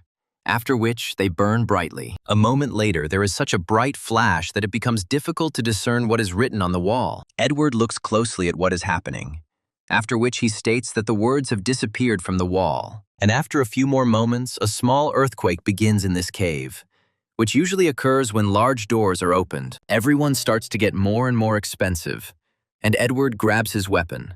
But Corey remains calm and has a smile on his face. The heavy stone doors, under the influence of an unknown magical force, begin to gradually descend. The crack is getting stronger and stronger, and in just a few minutes, the heroes will be able to move on. Edward understands the reason for the tremors and calms down a little, but still continues to keep his hand on the handle of the ball. Some time passes, and the door finally closes, opening the way into the unknown for the main characters. Edward looks closely at Corey and asks him if the answer to this riddle was light, to which he replies that it is exactly that. In fact, this riddle does not belong to Corey, since he simply saw it somewhere and decided to insert it into his work. The text of the riddle speaks of two things that are always together. For others, they will always be separate, which is perfectly explained by the words light and thunder. Each time he says that Corey is a real genius who can solve any problem, which confuses him a little. He then asks him what led him to the answer to their riddle, to which he states that he will tell him about it later, after which he checks for a round in the chamber of his pistol. After this, he says that first they should clear the dungeon, and Edward agrees with this idea. The heroes gradually move on, when suddenly a figure appears behind them, watching them closely. It's not hard to guess that this figure belongs to the boss, who is reflecting on the fact that, unlike ordinary cadets, Corey is on a completely different level. She notes his common sense, quick thinking, determination, and, as the icing on the cake, his exceptional intelligence. The boss says that this is a secret level, but Corey was able to get here in only 10 minutes. As soon as she finishes her speech, a genuine smile immediately appears on her face. She watches as the main characters move on and says that this will be enough, and now she must force him to join the group. However, she quickly runs out of steam and reflects on the fact that there is one last question that confuses her about Corey. This question concerns whether he would be able to kill a person without hesitation if circumstances required it. After a while,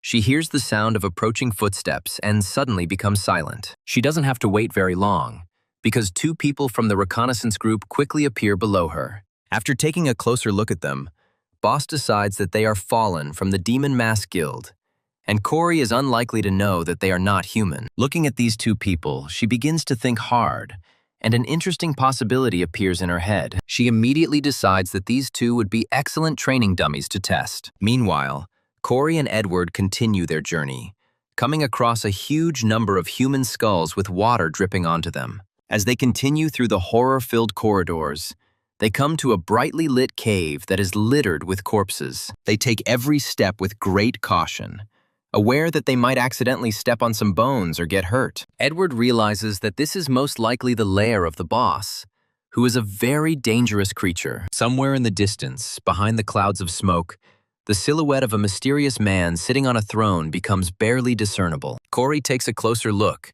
and realizes that they have finally reached the monster that is the boss of this dungeon. This boss is called the Warrior of Destruction, and he is a very dangerous opponent that is not so easy to defeat. For some time, the man is in a state of semi-sleep, but any observer can immediately tell that this man is definitely alive. As they take a few more steps, the man opens his eyes and fixes his eerie gaze on Edward. The energy flows are immediately distorted, and this feels like an otherworldly entity approaching at incredible speed. The creepy face of the Warrior of Destruction appears with him, pointing at him and saying that he looks very interesting. Panic runs through Edward's body, and he realizes that he didn't even notice how he got closer.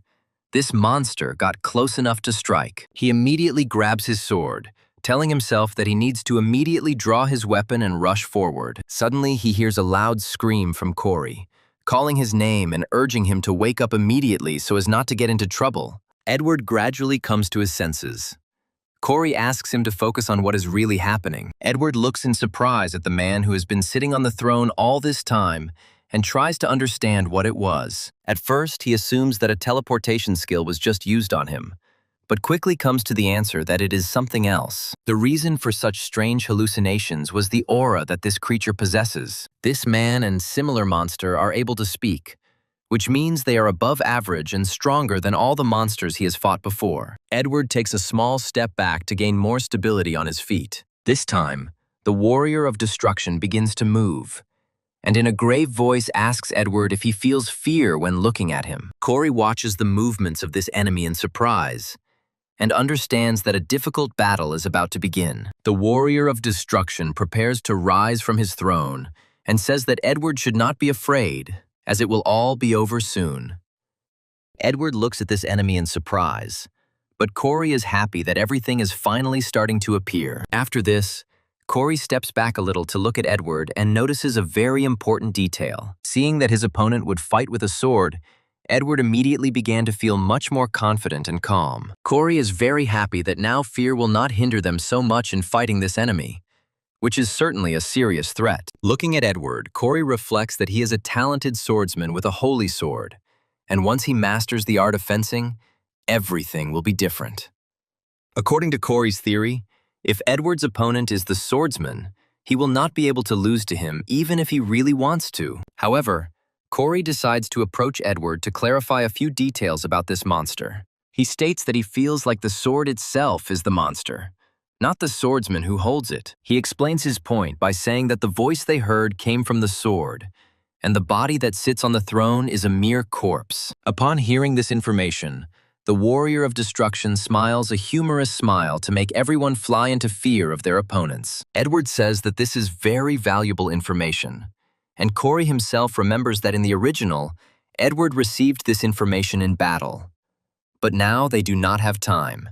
He then places his hand on the slide of his gun and advises Edward to focus on the ball. He also says that he will not stand aside and will always cover for him, no matter what. Edward says that he agrees to such conditions, adding that he will always believe that Corey will not abandon him. However, the warrior of destruction decides to break this dialogue and rushes forward to strike first. Corey looks at what is happening in surprise and realizes that such attacks should not have been written into the plot. He tries to warn Edward that the warrior of destruction has jumped on him, but a moment later there is a powerful explosion. Corey tries to shield himself from the huge clouds of dust so that they don't damage his eyes or nose. However, the smoke clears very slowly, and for a long time, Corey cannot understand what actually happened at that moment. After a while, he gets an auditory clue as he hears the grinding sound of two metal swords pressing against each other. The warrior of destruction looks at his opponent with a smile, continuing to press with all his mass. Edward, however,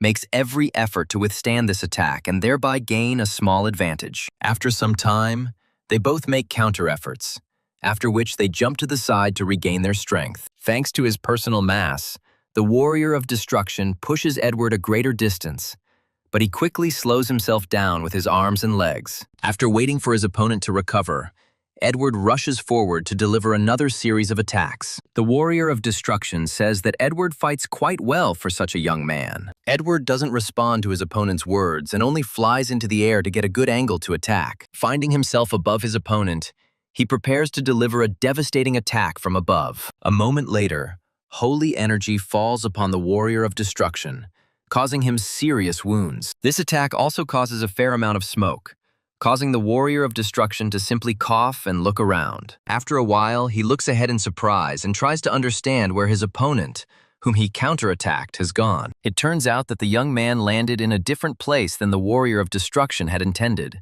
and completely escaped his countermeasures. Basking, he already looks around smugly and wonders where the damned boy went, while Edward confidently jumped back to the wall. The warrior of destruction looks up to get his bearings, But it is too late as Edward has already begun his attack. All the warrior of destruction manages to see is Edward flying towards him, preparing to deliver another attack from above. Edward looks closely at the warrior of destruction and realizes that he needs to aim at a specific part of his body. To be more precise, he needs to aim not even at a body part, but at the devil's sword that controls this corpse, which does not know what it is doing. Corey watches as Edward descends upon his opponent, but quickly realizes that the fight is far from over. Edward was indeed able to hit his opponent, but it all came down to where he hit his sword. The warrior of destruction smiles and laughs slightly, realizing that he managed to disrupt his opponent's plans and prevent himself from being destroyed. Looking at Edward, who is trying to push his opponent with his physical strength,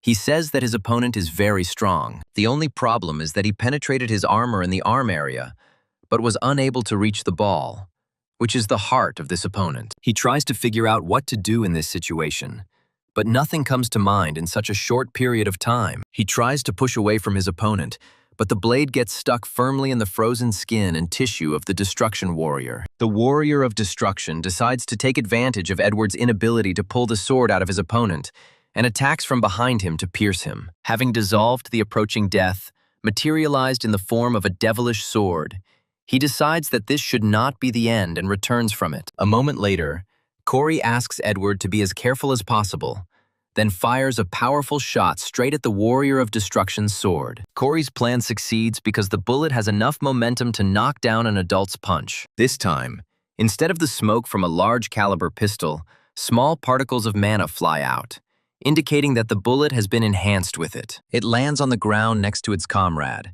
who thanks it for coming to its aid in time in a difficult situation. Corey calls out to Edward and tells him to pay attention to something very important. Once Edward pays attention, Corey tells him that the monster knew from the start that they would target his real body. Corey boldly suggests that this monster deliberately lured them into a trap in order to win on his own desire. He adds that it was a very cheap trick, but it almost worked because they didn't stop long enough. I even listened carefully to my comrade, after which I close my eyes to concentrate on the upcoming fight. After that, I raise my sword again and say that in this case, they need to fight more carefully, taking into account this information that they just found out. The warrior continues to watch Edward's movements with interest and hopes that this man will become his new vessel. Edward will hesitate for a moment, after which he will gradually begin to charge his weapon with holy power, which will allow him to deal more damage to such a monster. The warrior of destruction says that he did not expect that some youth would be able to use such an explosive potential of his power. Thinking about this brings a creepy smile to his face,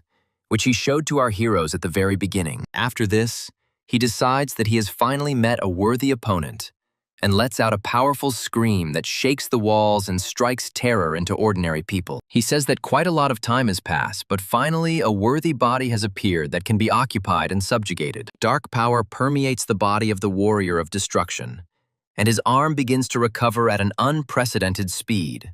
Edward looks at this procedure in surprise, but Corey says that the sword is the real body, so it is useless to attack the human form. Edward takes a few steps forward to prepare for a swift attack and says that in that case, the sword must be destroyed. Having prepared himself properly, he pushes off the ground with the incredible strength concentrated in his legs, allowing himself to develop incredible speed. The warrior of destruction decides to take a defensive position to allow the enemy to get within striking distance of him. Edward jumps slightly to gain an advantage over his opponent, and they prepare to cross weapons. A moment later, both of their swords clashed with each other, creating a huge amount of sparks from the mere contact. The light from the collision becomes so bright that Corey covers his face with his hand to protect his sensitive eyes. Quickly coming to his senses, he finds Edward and the warrior of destruction continuing a brutal life-and-death duel that could end at any second. Corey remembers that he can't fire a shotgun because it might hit his friend,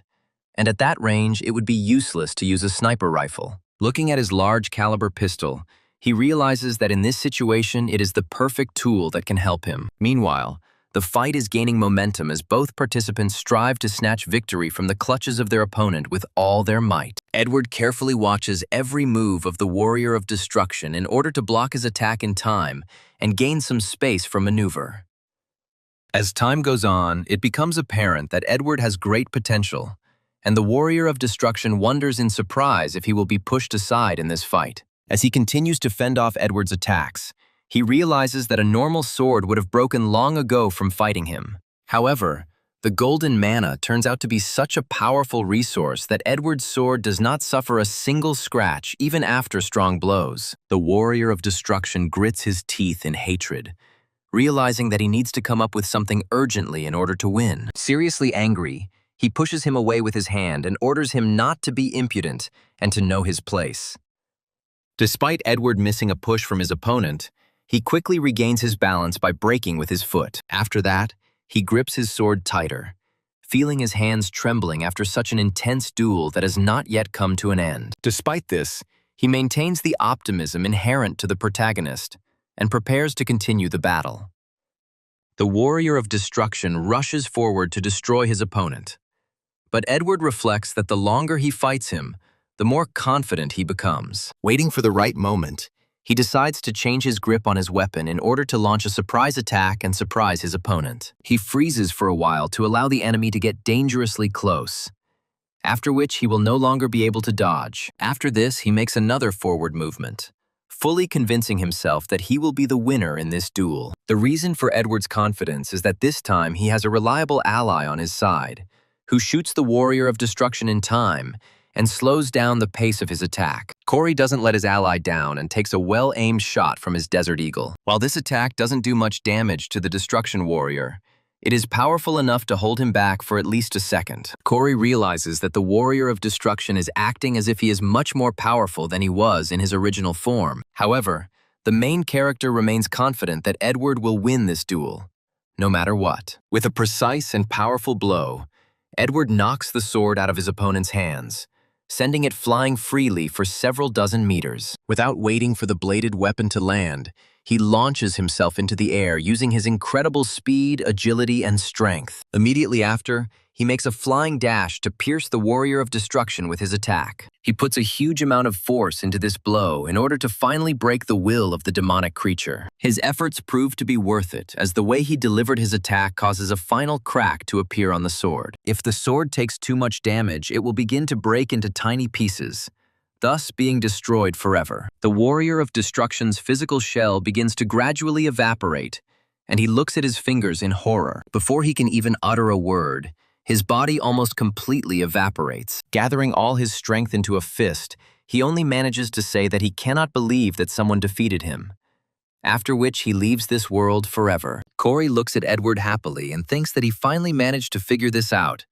and all that's left is to get the reward. Edward feels incredibly tired after such an intense fight with a mythical opponent. Corey comes closer to him and asks him what happened and why he suddenly looked down. Edward takes a closer look at the reward his opponent left behind, and discovers that he left behind a strange twig. Edward doesn't believe that everything will be so trivial, and quickly looks around in the other direction to find the treasure there. Finding nothing there, he looks around to see where the reward for this victory is hidden. The young hero's gaze is fixed on nothing, and this leaves him alone with the thought that he has received a reward, a magnificent twig. Edward's optimism immediately evaporates, and he says that the last thing he expected was that he would receive such a twig as a reward for such a strong opponent. Unable to cope with the weight of the circumstances, he falls to his knees, and Corey asks him if this will make him depressed. Corey tries to cheer his friend up by saying that this branch is unusual, when suddenly the same fallen appear behind him,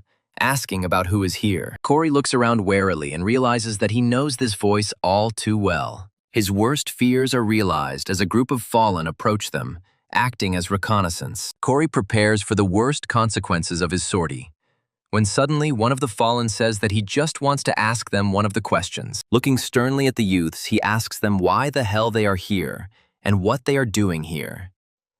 The blonde fallen states that their guild sent a request to clear this dungeon, and then asks them who they are. Corey tries to resolve the issue peacefully, saying that they knew nothing about it and were academy cadets who were exploring along the path. Corey also manages to hide the twig in time so that it disappears from the eyes of the fallen, saying that there was a monster here and they killed it. The fair-haired fallen continues to listen to them attentively, after which he asks them what they received as a reward for defeating the monster. Corey smiles and says that, as they can see for themselves, They did not receive a single penny as a reward. The fair-haired fallen contacts the guild leader, introducing himself as James, and saying that they have an emergency. He immediately states that they found 2 cadets who were wandering around this dungeon and killed the monster. James asks the chief what he should do with these cadets.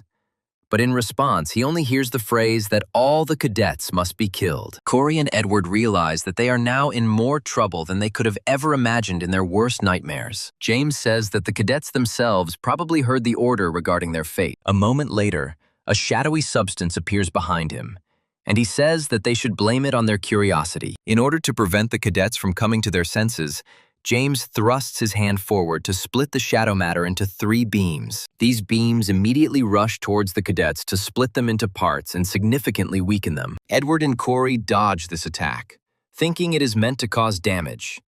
But they are proven wrong. Edward looks around and asks Corey what the hell is going on, but gets no answer. After a few seconds, Corey looks around and discovers that he has entered the area of the blocking barrier. He easily determines that this is a special spell that is needed to isolate its target, who will not see anything that happens outside the sphere. He wonders if Edward will be okay when suddenly one of the Fallen appears in front of him. This Fallen is armed with an axe and speaks wistfully about how he always gets the most boring opponents. Corey takes a closer look at his opponent and discovers an emblem with 2 golden axes on his clothes, which marks this Fallen as a hero. Corey looks at him and says that in front of him stands an advanced-level hero who once took oaths. He also asks him why he goes so far with simple cadets who don't pose much of a threat. Corey's opponent tightens his grip on his axe and asks him if he really needs to answer these stupid questions. After this, he takes a fighting stance and says that Corey will remain lying here forever in any case. Studying his opponent, Corey realizes that he is facing a person with incredible mana values. It becomes obvious that the difference in their characteristics is too great,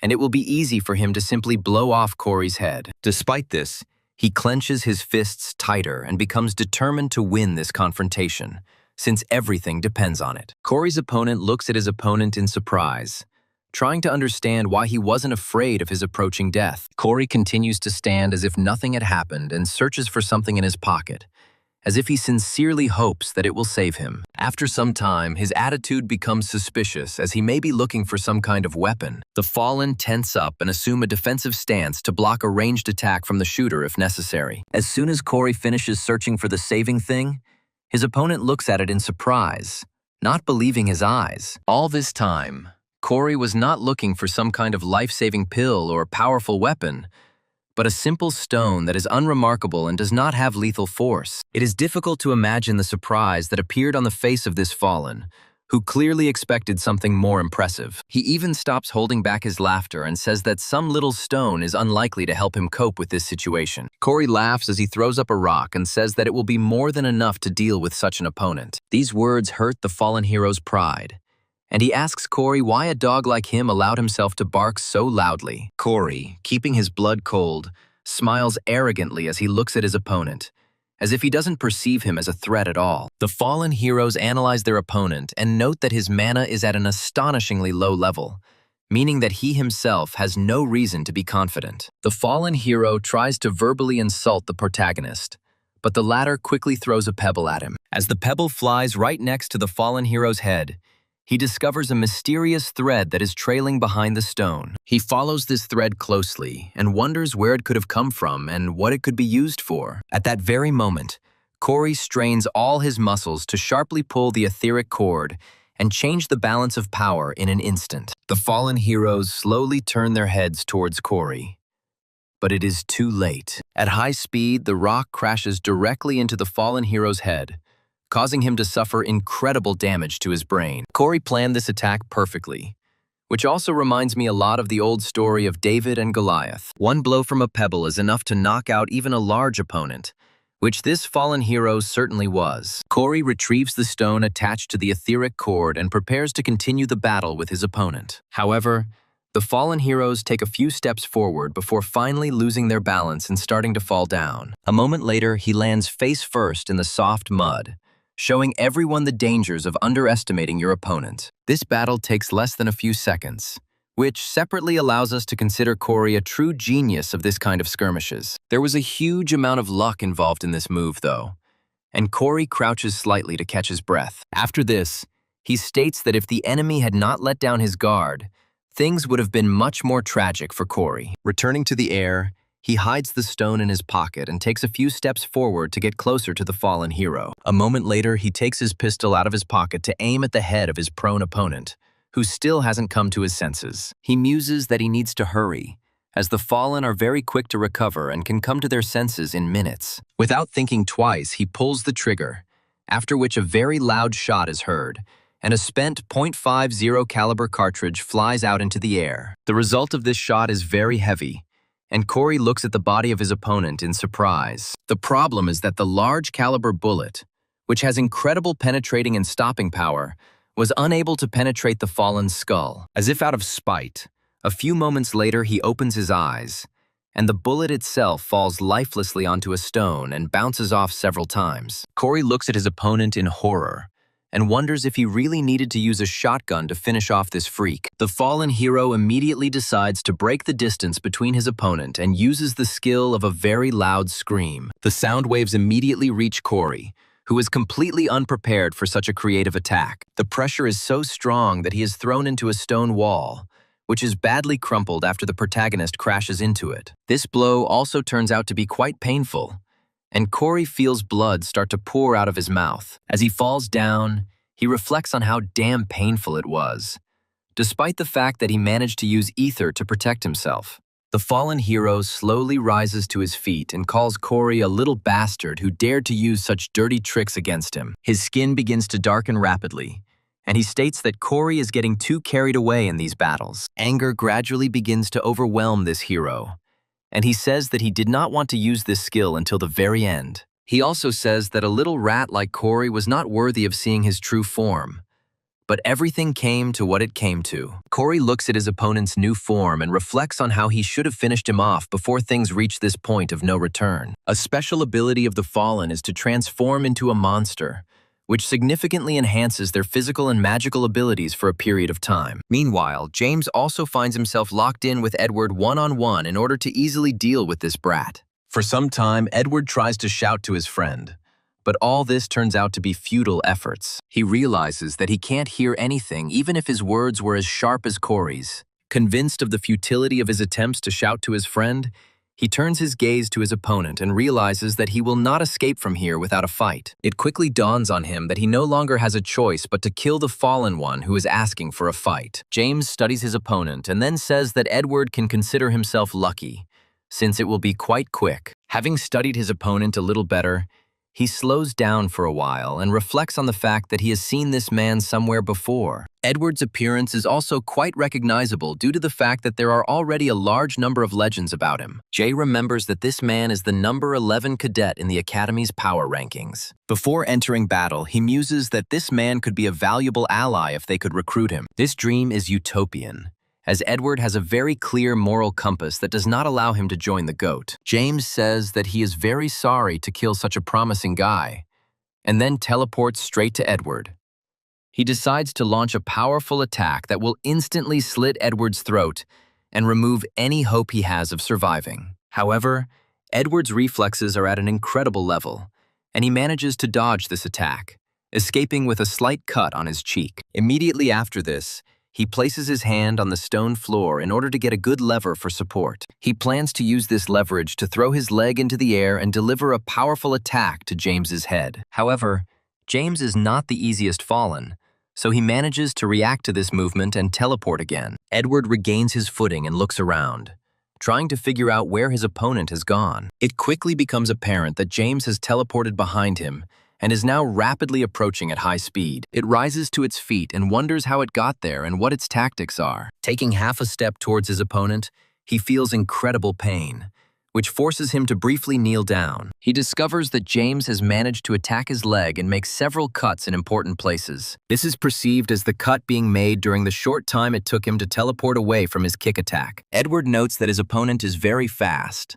so he needs to adapt to such tactics. He decides to concentrate as much as possible and asks himself what he can do to counter this man's speed. The only thing that can counter superior speed is a more advanced combat mindset that allows you to read your opponent. James decides not to approve you and rushes forward again to catch Edward off guard. He unleashes a powerful attack charged with dark energy, but Edward manages to block it with his sword. The young man looks at his opponent's movement in surprise and realizes that this time he managed to block this attack. However, James lands another attack, which leads to a flurry of blows. At a certain point, he decides to trick his opponent and makes a forward thrust, but Edward turns away from it and gets away with another cut. Looking at what is happening, the infected James understands that he needs to do something more effective. Carried away by this thought, he misses a very important moment that could cost him victory in this duel. Too late, he discovers that Edward is not afraid of such closeness of the blade and counterattacks with his own sword. This time, I put a lot more effort into this attack in order to deal maximum damage if it managed to hit. James tries to teleport away, but Edward still manages to strike his almost ephemeral body. Teleporting to a safe distance, James sees that a serious wound has appeared on his leg that does not require bandaging. This time, James does not decide to rush into battle right away in order to try his luck, and freezes for a while, as if thinking about something. Edward watches him closely and is surprised to see that he still isn't getting any closer. After analyzing his opponent, he realizes that he is much weaker than the warrior of destruction, but he cannot find the right time to repel the attacks. Gripping his sword tighter, he wonders what his friend Corey, who is his role model, would do in such a situation. Edward quickly decides that this is not something to think about, as it could prevent him from being himself in a fight in which his life depends on the outcome. Edward talks about how he bragged about fighting alone when his skills were far from the highest level. His talent was to wield a sword and protect this world from any threat. Edward realizes that as long as his opponent is a swordsman, he will always be able to defeat him, since the sword is his element. The only way out in this situation is to try your best and surpass your opponent at any cost. Edward enters a concentration mode and begins to emit streams of golden energy, which is very rare. James watches this in amazement and acknowledges the incredible amount of magical power that Edward has been given. The Fallen realizes that he initially mistook this man for a child who is leading the cadets, but now everything is becoming much more serious. Looking at his opponent, he understands that the next attack will be the last one. He needs it not to kill him. However, Edward is already prepared for this turn of events and has completed his preparations for the final blow that will put an end to this duel. Edward initially wants to rush into the attack, but he begins to feel something very strange, and it does not give him peace. Deepening the holy feeling, he realizes that this feeling does not come from his opponent, but from something completely different. And after thinking a lot, he remembers that he experienced a similar feeling when they first entered this dungeon. This feeling is very similar to that of some object reaching out to him, intricately calling him to itself in order to share power. This object is undoubtedly that very branch, which at first glance seems like an inconspicuous trinket. In fact, this simple twig contains great power that can improve Edward's potential to unprecedented levels. Corey continues to look in horror at the Fallen approaching him, calling him a little bastard. He says that he hasn't met such an annoying and clever little bastard for a long time. After this, he says that Corey can be sure that he will do everything to leave him here forever and bury him under piles of stones. Corey realizes that he has run out of absolutely all the tricks he can use to save his life. He thinks that this is the end. He will not be able to defeat this opponent, which is why he clenches his teeth with hatred and his own helplessness. The Fallen rushes forward and says that right now, Corey will die the most terrible death. Corey decides not to fight for her life and accepts her fate, closing her eyes so as not to see the one who will kill her. A few seconds pass, but he still feels quite alive and begins to hear strange dripping sounds, as if someone was being pierced through. As soon as he opens his eyes, he discovers a shadow spike that has stopped just a few millimeters from his forehead. Raising his eyes a little higher, he realizes that his opponent has just been killed by someone very powerful. The Fallen didn't even have time to realize that he had killed him. But this is a power that is only inherent to some of the most deadly fighters that can be found in the world. A familiar shadow of a woman appears before Corey, who will play perhaps the most important role in his life. The boss approaches the main character and again gives him his signature absolutely calm, but at the same time interested look. Corey still can't believe that he was saved again by the boss, who appeared out of nowhere for even more incomprehensible reasons. As she gets closer, the question of why she is here occupies his mind more and more, and he can't find an answer to it. Corey tries to quickly get up, but his strength fails him, and he realizes that the situation is becoming more and more tense. The sad reality is that Corey would have absolutely no chance of defeating the boss if she attacked him now, especially if he was injured in the future. Recalling the original story, he notes that the chameleon group joined the Demon Mask Guild in order to pursue their goals. However, the plot has changed significantly, and for some reason that Corey can't figure out, he is standing right in front of him and saving him from the guild members. Finding himself a dozen steps away from Corey, he freezes in place and continues to stare at him without saying a single word. After a few seconds of tense silence, she begins a strange movement with her hand. Corey looks at her warily, trying to understand what she wants to do. The girl extends her hand to help him up and says that she is very glad to meet him. Corey is disarmed by this tactic and continues to look at his savior in surprise. Looking away slightly, he chuckles and says that, apparently, they have started to run into each other too often. But for a while, he focuses on her mysterious hair, while Boss says there is a simple explanation. After a short pause, she says that all this is happening only because she constantly monitors him and all his movements. Corey looks at Boss in surprise and asks her if she's joking about things like that. He still doesn't believe what he just heard and asks her what she means. Their conversation is interrupted by a huge ghoul that jumps out of the darkness and rushes at the boss, who has been standing motionless the entire time. Corey tries to warn her friend to come back and deal with the danger that jumped out at her from the darkness. Without moving a single muscle on his face, the boss destroys the threat behind him with mysterious shadow magic. A creature struck by this magic instantly disintegrates, leaving behind only some fluttering, burnt pieces. The boss takes it one step further and says that she was looking for him to talk about something. Corey stares at Boss in surprise and asks her why she wanted to talk to him, to which she replies that there is a reason. In order to discuss this important reason, she takes a few more steps forward and sits down so that no one can overhear them. Corey listens in amazement to what Boss has been wanting to tell him for a long time and cannot believe his ears.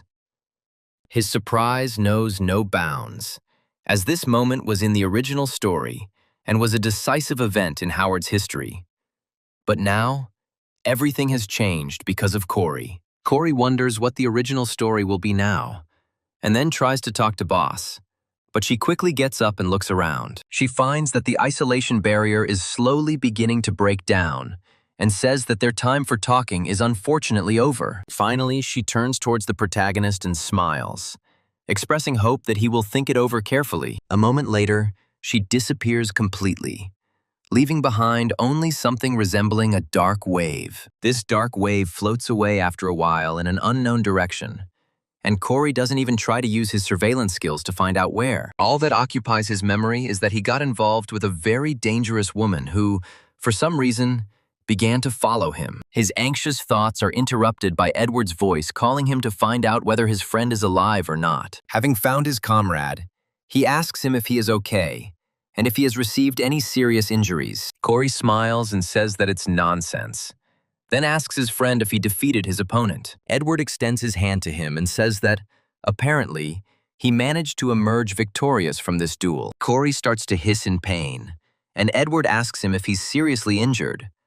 Corey says it's nothing. Edward pauses briefly and asks his friend what they will do with the remaining fallen. Corey turns around to find James unconscious, and is surprised that he survived his fight with Edward. Edward asks him if they should report that they found a fallen here and fought him. Corey tries to stop his very moral friend from making such a mistake, saying that they went into this dungeon secretly, which will lead to problems. Corey also reflects on the fact that he has put all his savings into this guild, so it would be very bad if its true nature were found out. Edward slows down again briefly and asks Corey what happened to the enemy he was supposed to fight in that isolated sphere. Corey decides not to go into details so as not to reveal the fact that he knows the boss. A gang of chameleons. Unable to come up with anything better, he claims that his opponent simply ran away after receiving serious damage and decided not to tempt fate.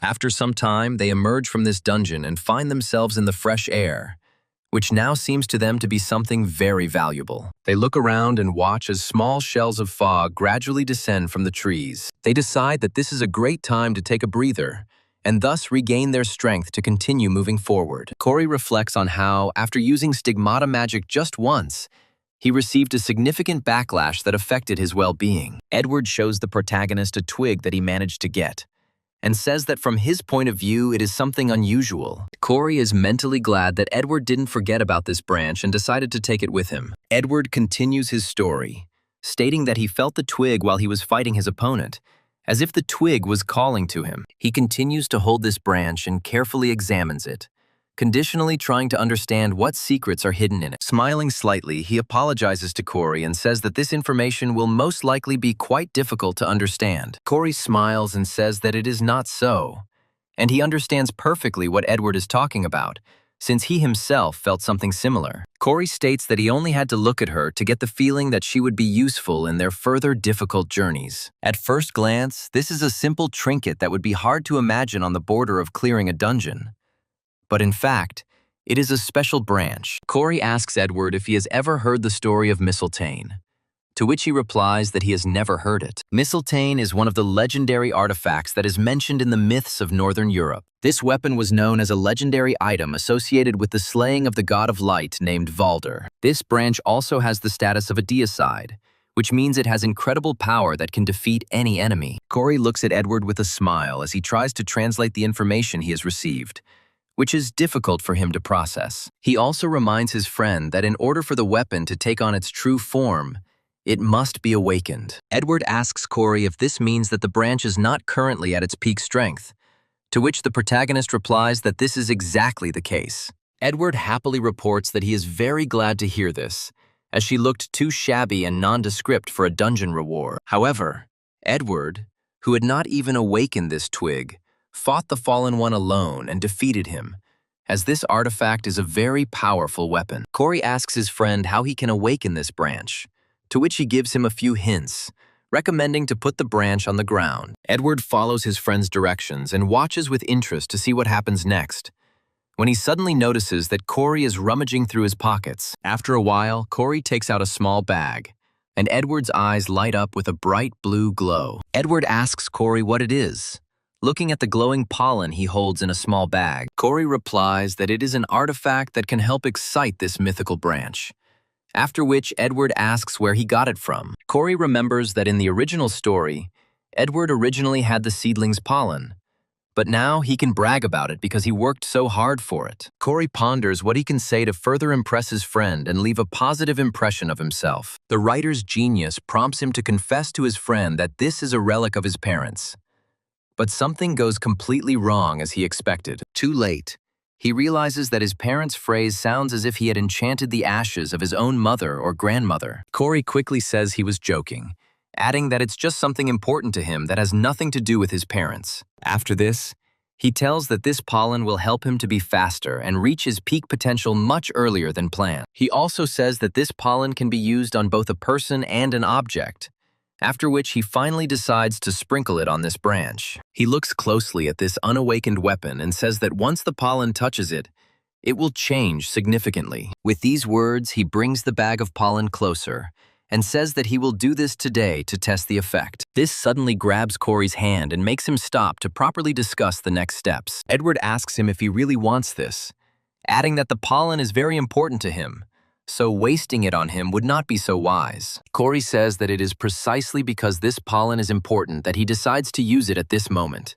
since he may not have another opportunity. He states that mystical items like this are very rare, and some people can go their entire lives without receiving one. Edward continues to express doubts, but Corey interrupts him, saying that he should be able to accept gifts and not be capricious. Edward agrees with these arguments, and the protagonist slowly sprinkles this pollen onto the unawakened weapon. After a few moments, the pollen is absorbed into the bark of this artifact, and a bluish light begins to emerge from it. Corey watches closely as the light grows brighter with each passing second. Edward also watches with interest as this branch changes, noting that progress can already be seen right now. Pollen has a very beneficial effect on the unawakened branch, and it gradually begins to bloom, becoming covered with buds, from which stems and leaves blossom. Corey says his plan worked because he knew from the start that the pollen couldn't do anything bad. Edward picks up the wand to look at it with interest, when suddenly one of the stalks breaks off from it and falls down.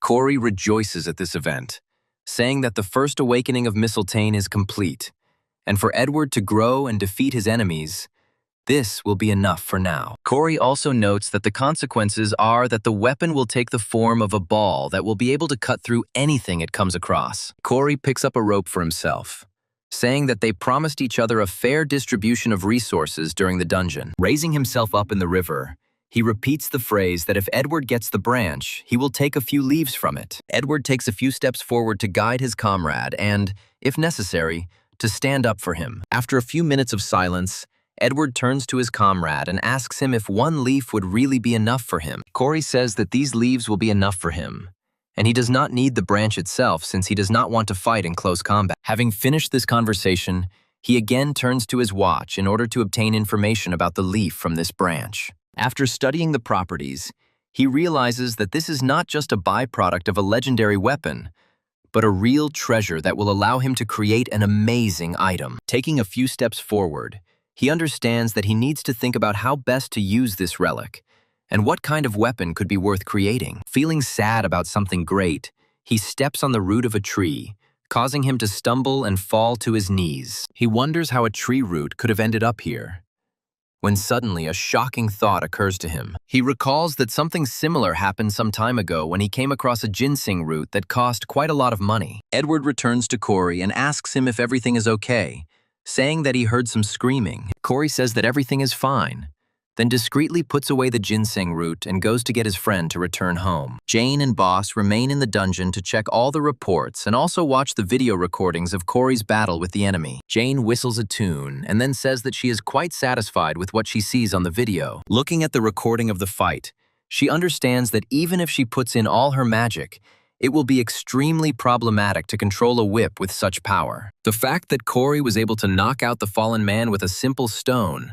albeit for a short time, makes a positive impression on Jane the ballerina. However, this is not what really impressed Jane the ballerina, who is an experienced mercenary who has seen a lot of blood. What interested her most was how coolly Corey made his decision when he had the opportunity to finish off his opponent. She has no way of knowing that Corey initially knew that the person in front of him was a human, and mistakenly assumes that Corey would treat all humans this way. After stopping the video, Jane the ballerina says that the boss was right, and this man is indeed a very suitable candidate. The boss herself was also looking through this information at this time, and she didn't utter a single word and continued to maintain a historic expression on her face. After thinking for a bit, she says that they are done here so she can leave, after which Jane asks her if she doesn't want to watch the video to the end. As he passes Jane, Boss says that she doesn't want to look at what's on the video anymore. Jane asks her boss in surprise what prompted this decision, to which the boss replies that it is simply disgusting. The scene moves to the dormitory,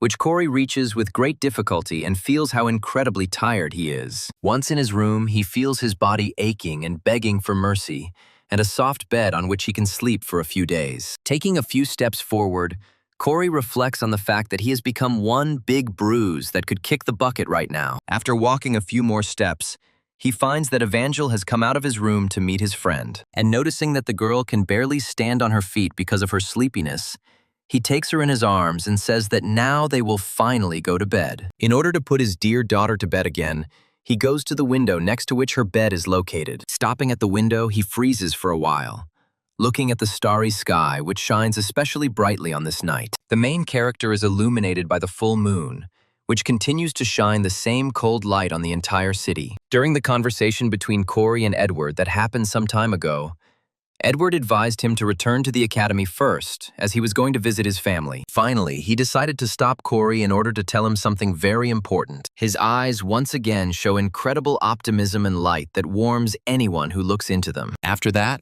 he smiles and thanks him for going with him into this dungeon and covering for him in moments when he himself would not have been able to cope. Corey listens carefully to these words and is genuinely surprised by such simple honesty that Edward possesses. This approach goes deep into his heart, and he feels it begin to beat a little faster, because he hasn't felt such joy in a long time. Edward is the main character of this world.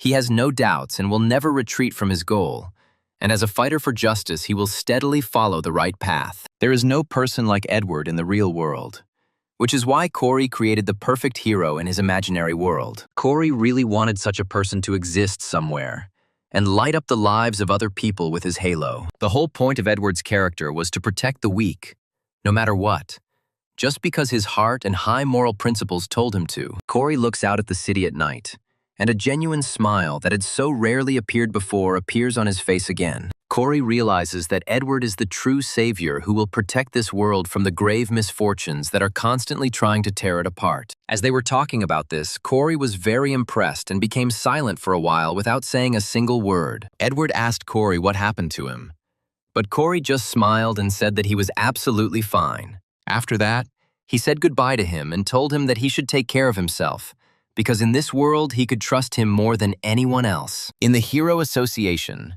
the 9 strongest fallen ones are called the 9 disasters, and it was believed that this nickname was interpreted as the 9 sources of evil. The fallen took this nickname as a compliment and accepted it. And after the 3rd disaster, the nickname of Contempt created a very secret base deep in the mountainous south of Namgung. The base of Contempt is a pretty good headquarters, with a budget that even the most secret military bases would envy. The workers at this base are talking to each other, after which they notice a strange girl who suddenly came into the office. This girl has ash blonde hair, and the other members state that she is usually not interested in missions. The staff members continue to look at her, questioning whether this girl is really a fallen one like everyone else here. After a while, an officer enters the room.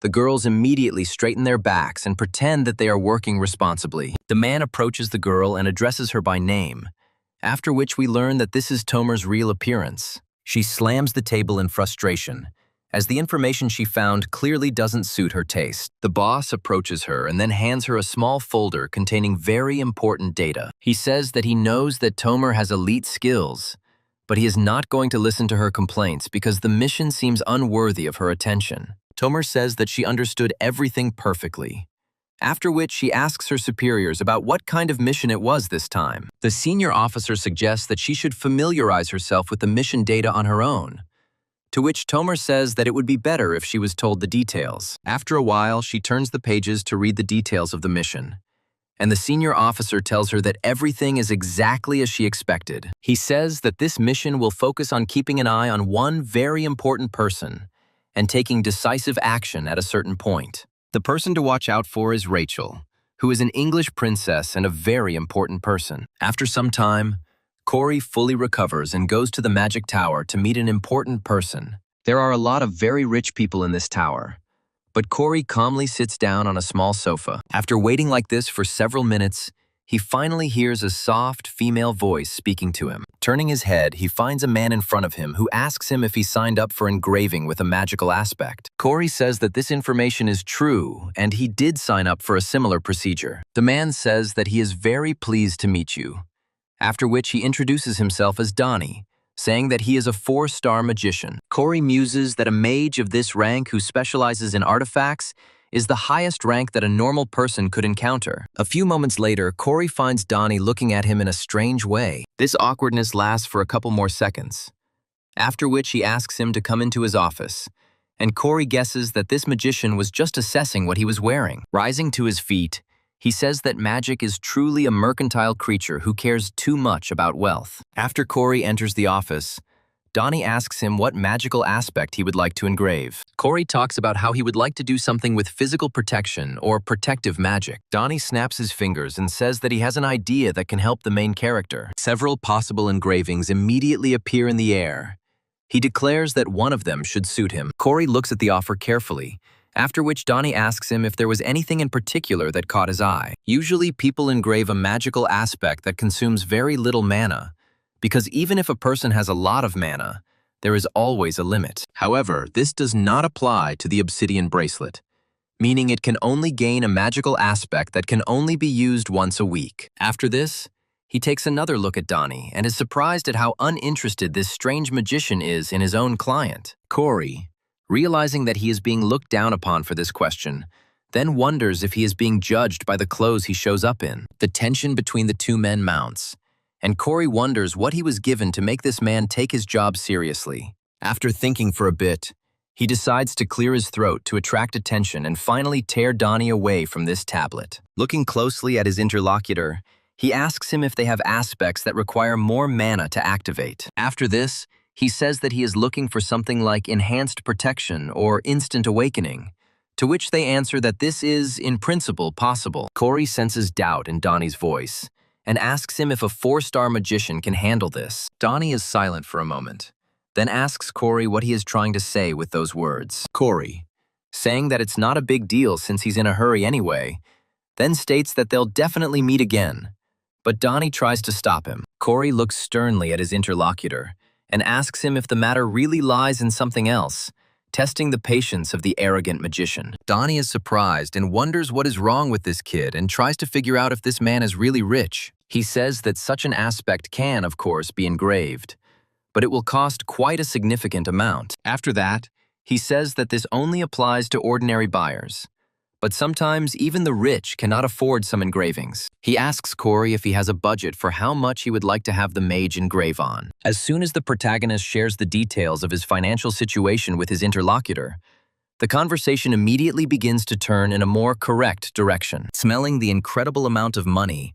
he wonders if Corey's financial situation is really that serious. The high-ranking act immediately starts to fuss and says that he will show him the best offer that he can provide. Having completed the procedure, the protagonist returns to the academy with a clear conscience in order to continue his studies. He sits down in his usual place and watches as ordinary students talk to each other about something completely unimportant. Corey himself reflects on the fact that they cleared the hammock dungeon and Edward safely received his artifact. He is also happy that he figured out the engraving of the magical aspect thanks to Edward's help, as well as his shares. Even though Corey didn't want to go to that much trouble, he had no choice because the man was so materialistic. Instructor Jonathan steps into the center of the room and speaks loudly to the students to get their attention. He states that starting today, they will form groups of 5 and begin working together on various tasks. Corey, bored, looks up and remembers the very part of the plot he just got caught up in. During this team game,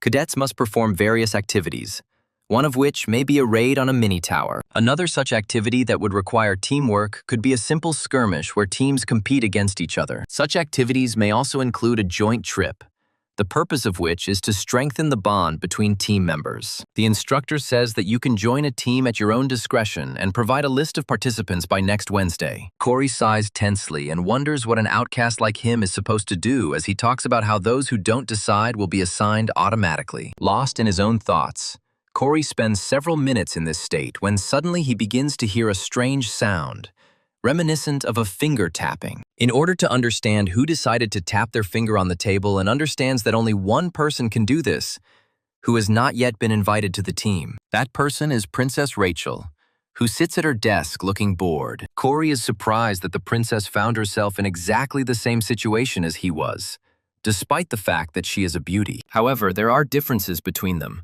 as the princess most likely chose to be alone by her own choice. Corey muses that the idea of operating on her would be quite good, since he has something he can give her. In the original story, she was supposed to get a hint about her future awakening, and if the delay is longer, the difference in characteristics will increase. Corey decides to take immediate action and writes a message to Rachel asking for a team-up. Without doubting his decisions for a second, he confidently presses the send command, and the message disappears from his watch. For a moment, he turns around to look at the princess's reaction, and from that, he can already understand what his chances are. The princess is bored for a while, but suddenly she receives a message that she decides to check. Corey watches what is happening with great intensity and realizes that the princess is currently reading the text he wrote. Seeing the text from Corey, Princess Rachel feels her breath catch briefly, and she falls silent for a moment. A stranger intervenes in this romantic scene and also approaches Princess Rachel to attract her attention. Corey looks at this girl in surprise and realizes that now everything is going completely differently than he originally planned. This person turns out to be Tomer, who approaches Princess Rachel and asks her if she would like to join her. Tomer continues to behave very politely so as not to irritate other people in any way and not to lose trust in them. Usually, many people avoid Princess Rachel because of her coldness. But Tomer is not afraid of such people at all, and talks to them calmly. Students who notice what is happening wonder if Tomer knows Princess Rachel from England. Corey tries to understand why Tomer is making a move now, and why she is asking Rachel for a unification. The protagonist guesses that if the villainous mercenary has started to act, it means that someone is behind her, and her choice seems very specific to him. He doesn't even have to think long to figure out who might be sending the order to spy on Princess Rachel. That person is definitely Alex Lancaster, who has some old scores to settle with the royal family. Princess Rachel says that she still has time, so she asks for a little patience to think about the answer. Tomer continues to behave very correctly and says that she will gladly give her such an opportunity and will not bother her. After this, Princess Rachel remembers that someone wrote her a message and decides to read the text again. Opening the latest message, she begins to read it, this time reaching the name of the sender who sent her this letter. She slightly shifts her gaze to the main character and asks whether it was he who wrote the proposal to unite. Corey smiles, looking her straight in the eyes, making it clear with his whole appearance that he is the author of this message, and that it itself is not some kind of prank. Princess Rachel immediately turns away in surprise, after which an interested smile appears on her face, which Corey immediately notices. Only 10 seconds pass before he receives a response on his smartwatch, which he decides to check right away, afraid that he is about to be rejected. Princess Rachel asks Corey for some time to think, and he immediately realizes that this is another trick. English aristocrats are very gentle creatures who do not often give specific answers to such questions point blank. In fact, it's pretty obvious that Rachel would be very open to teaming up with Corey, since she obviously likes him. Evidence for this hypothesis is that the girl smiles whenever the conversation turns to Corey and interacting with him in one way or another. Valerie continues to think about who to invite to the team, drawing circles on her notebook, which still does not help her concentrate. She spends several minutes in this state until she comes to the obvious conclusion that she is having trouble making a choice. She had already enrolled cadets like Hazuki and Raymond into her team, but there was still a decent amount of room left for 2 people. The girl did not even consider cadets who were not in the top 100, since her goal was to take the highest possible place in this competition. She asks if she can find someone who is truly skilled, and then only one person comes to mind. Suddenly, a girl approaches Corey and asks him what he does after school and if he wants to join the team. Immediately after this, another cadet approaches him and says that he has an extra ticket to visit the Firearms Museum. The main character is literally showered with gifts, trying to bribe him and force him to join their team, thereby ensuring victory. Valerie reflects that given that the theoretical course is one of the important criteria when creating a team, Corey is the ideal candidate. Valerie begins to convince herself that it will be very easy to cooperate with this person if she wants to, since Corey is always willing to join her. However, something stops her because her heart continues to worry and prevent her from concentrating. Valerie worries that Corey might think she has romantic feelings for him, and out of worry, she breaks her pen in half. However, she finds the courage to admit that she really wants Corey to team up with them. Out of the blue, Howard interrupts her thoughts and asks her if she has decided on the team. He adds that it doesn't matter who she chooses, so she should pick a team of someone like him and motivate them to do their best. Valerie sticks her tongue out at him, saying that she has her own plan for what her team should be like in order to achieve first place. Howard quickly snatches Valerie's personal diary and says that in that case he wouldn't mind reading her notes. Immediately after this, he sits down in his place and says that he will carefully look at who she has chosen, while Valerie tries to take her thing back. The girl demands that he return his diary, but Howard tries to push her away by carefully reading the names she has included on the list. After a while, he comes across a name he didn't expect to come across, and for a while he freezes in surprise, not uttering a single word. Immediately after this, he loudly pronounces Corey's name with such an intonation that absolutely everyone in this audience pays attention. It's hard to imagine the level of embarrassment Valerie felt when she found herself in such an absurd situation where people might think God knows what. Corey also notices the argument that is breaking out between Valerie and Howard, and then turns his gaze to them. The other cadets realize that Valerie has her sights set on Corey and prepare to start spreading romantic gossip about her feelings. Howard looks at the confused girl with confusion and asks her why she decided to choose a slug like Corey. The next second, she closes the distance between herself and her new opponent and orders him to shut up immediately, after which she delivers a monstrous blow to the solar plexus. Howard ends up in a state close to losing consciousness,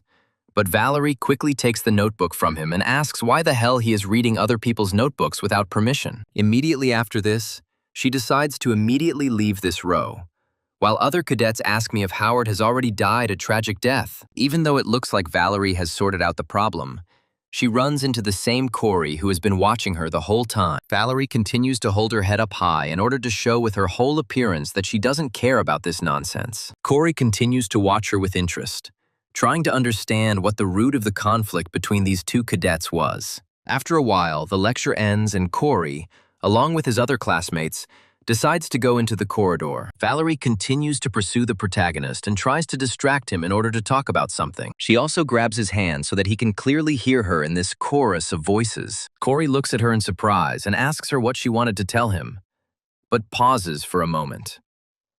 Valerie starts to get nervous and says that Corey has probably already heard everything from their conversation with Howard. She asks him if he would like to team up with her, but their conversation is interrupted by Rachel's processor, who says that she sent the list. Valerie turns around and wonders what list they are talking about, but the processor still ignores her and moves closer to Corey. After this, she calmly states that Corey is on her team because they decided that they would be much better off together. Valerie takes a moment to comprehend the depth of the problem that has just appeared before her. After that, she looks at Corey and tries to figure out if this is really true or if Rachel is trying to deceive her. Corey calmly says that this is indeed the case, and he decided to team up with a woman in order to increase his chances of winning. Valerie begins to stutter, after which she finds it a little difficult to breathe and takes a few steps back. She says that she was worried that no one would want to team up with him and decided to keep an eye on him since they were in the same club. Immediately after this, she smiles and puts her hand on his shoulder, telling him that she was worried about him for nothing, and then wishes him luck. Immediately after this, she quickly turns away, deciding to get away from here as far as possible so as not to be in this terrible situation. Princess Rachel watches her silently, trying to understand what this girl's motives are. Valerie takes a few more steps to the side, but thoughts immediately take over her head, forcing her to go further and further. She realizes that Princess Rachel has a similar build, and she also wields a sword, and they have similar grades in all subjects except theory. However, the fact that Corey chose Princess Rachel as his teammate haunts her and strikes a deep, unsettling throb in her heart. It is not for nothing that they say that even in hell she has as much rage as a rejected woman, and this phrase is very relevant to Valerie's current state. The rest of the cadets continue to calmly go about their business, not noticing at all what had just happened in the corridor. Corey and Rachel continue their walk, but something begins to bother the English princess, and she decides to talk about it with the main character. She stops briefly and calls his name in order to attract his attention. She carefully asks him if he is going to join another team, not taking her sad eyes off him. Corey muses that she most likely began to worry about this because of what happened to Valerie, after which she says that such an outcome is excluded. After some time, two more participants approach him, warmly greet him, and say that they are very grateful to have been invited. They also state that they were really hoping to team up with him, to which the good-natured protagonist says that there is no problem with that. They also ask him about strengthening the team bond and suggest going out for refreshments together. Princess Rachel suddenly says that she would really like to go to some cafe to get some refreshment. Another student asks her what food she likes, to which she replies that she can eat absolutely anything. She has no preferences. Corey remembers that Rachel doesn't have any food preferences, but she would like a Korean restaurant the most, so he invites her there. Upon hearing such an offer, Princess Rachel says that she would not refuse it. Valerie gets home and reflects on the fact that they have two warriors, one marksman, one support player, and one mage on their team. Hazuki says that since Valerie is both a warrior and a marksman, it could be an incredible combination on a team. After this, Hazuki suddenly asks his manufacturer if he should join Corey's team. Valerie again has difficulty admitting defeat, and says that if she wanted to, she could talk him into it in no time. She continues to justify herself by saying that if she had done so, the other team would have been left in a very bad state. Hazuki says that she would still like Corey to join them, and Valerie asks her to stop talking about him. After a while, their call ends, and Valerie is left alone with her thoughts. Quite a lot of time passes, but the girl admits that she still cannot sleep because of all these worries. Looking at the light bulb, she says that if she had known this would happen, She would have invited Corey to the team from the very beginning. Clenching her fist, she realizes that she missed one of her best chances simply because she hesitated without reason. After this, she remembers her defeat in the midterms again, and how it happened again when she started using a sword. Rage and resentment for her own fate overwhelm the body of the young warrior, and she begins to beat the pillow, saying that it is hard for her to accept this. After this, she raises her head and wonders what her excessive passivity might lead to. Valerie expresses concerns that she may lose a much more important battle if she is not more proactive. After some time, the day of the test arrives, and the students find themselves in a cold cave full of icicles. The first lesson in teamwork immediately shows all participants that they will have to work in extremely extreme conditions. During this day, they must explore the dungeon in order to learn how to navigate in very difficult terrain. Usually when a new dungeon appears, the passing squad is sent to scout it.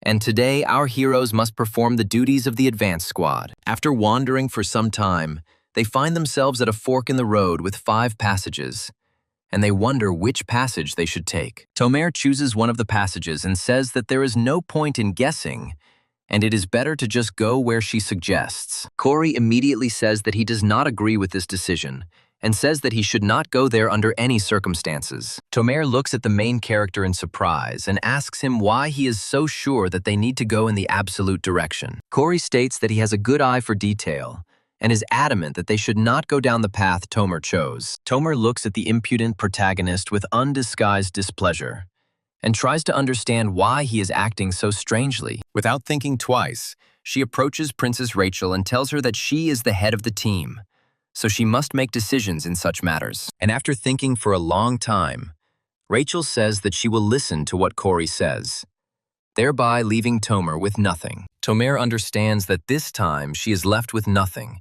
and mumbles that this passage may even look like the right one. After some time, they come across an ancient creature that is peacefully dozing and not bothering anyone, so they decide not to wake it up. The local equivalent of the Yeti is a huge animal that looks somewhat like a monkey. The students say that they have finally found an amazing creature, and it seems that the path that Corey chose was ultimately the right one. Throughout the day, Corey continued to prevent Tomer from luring them into obvious traps in order to keep Princess Rachel safe. While her desperate attempts to get Rachel away from the team were commendable, she was unsuccessful. Other students wondered why Corey was so good at finding the right path, to which he replied that luck was his middle name. Tomer began to get angrier and angrier, realizing that at this rate, her mission would be much more difficult than she had expected. She wonders, and then, is it really that hard to hurt one person and make them all back down? Realizing that he must resort to extreme measures, Tomer approaches Rachel and calls her name. Rachel looks at Tomer in surprise,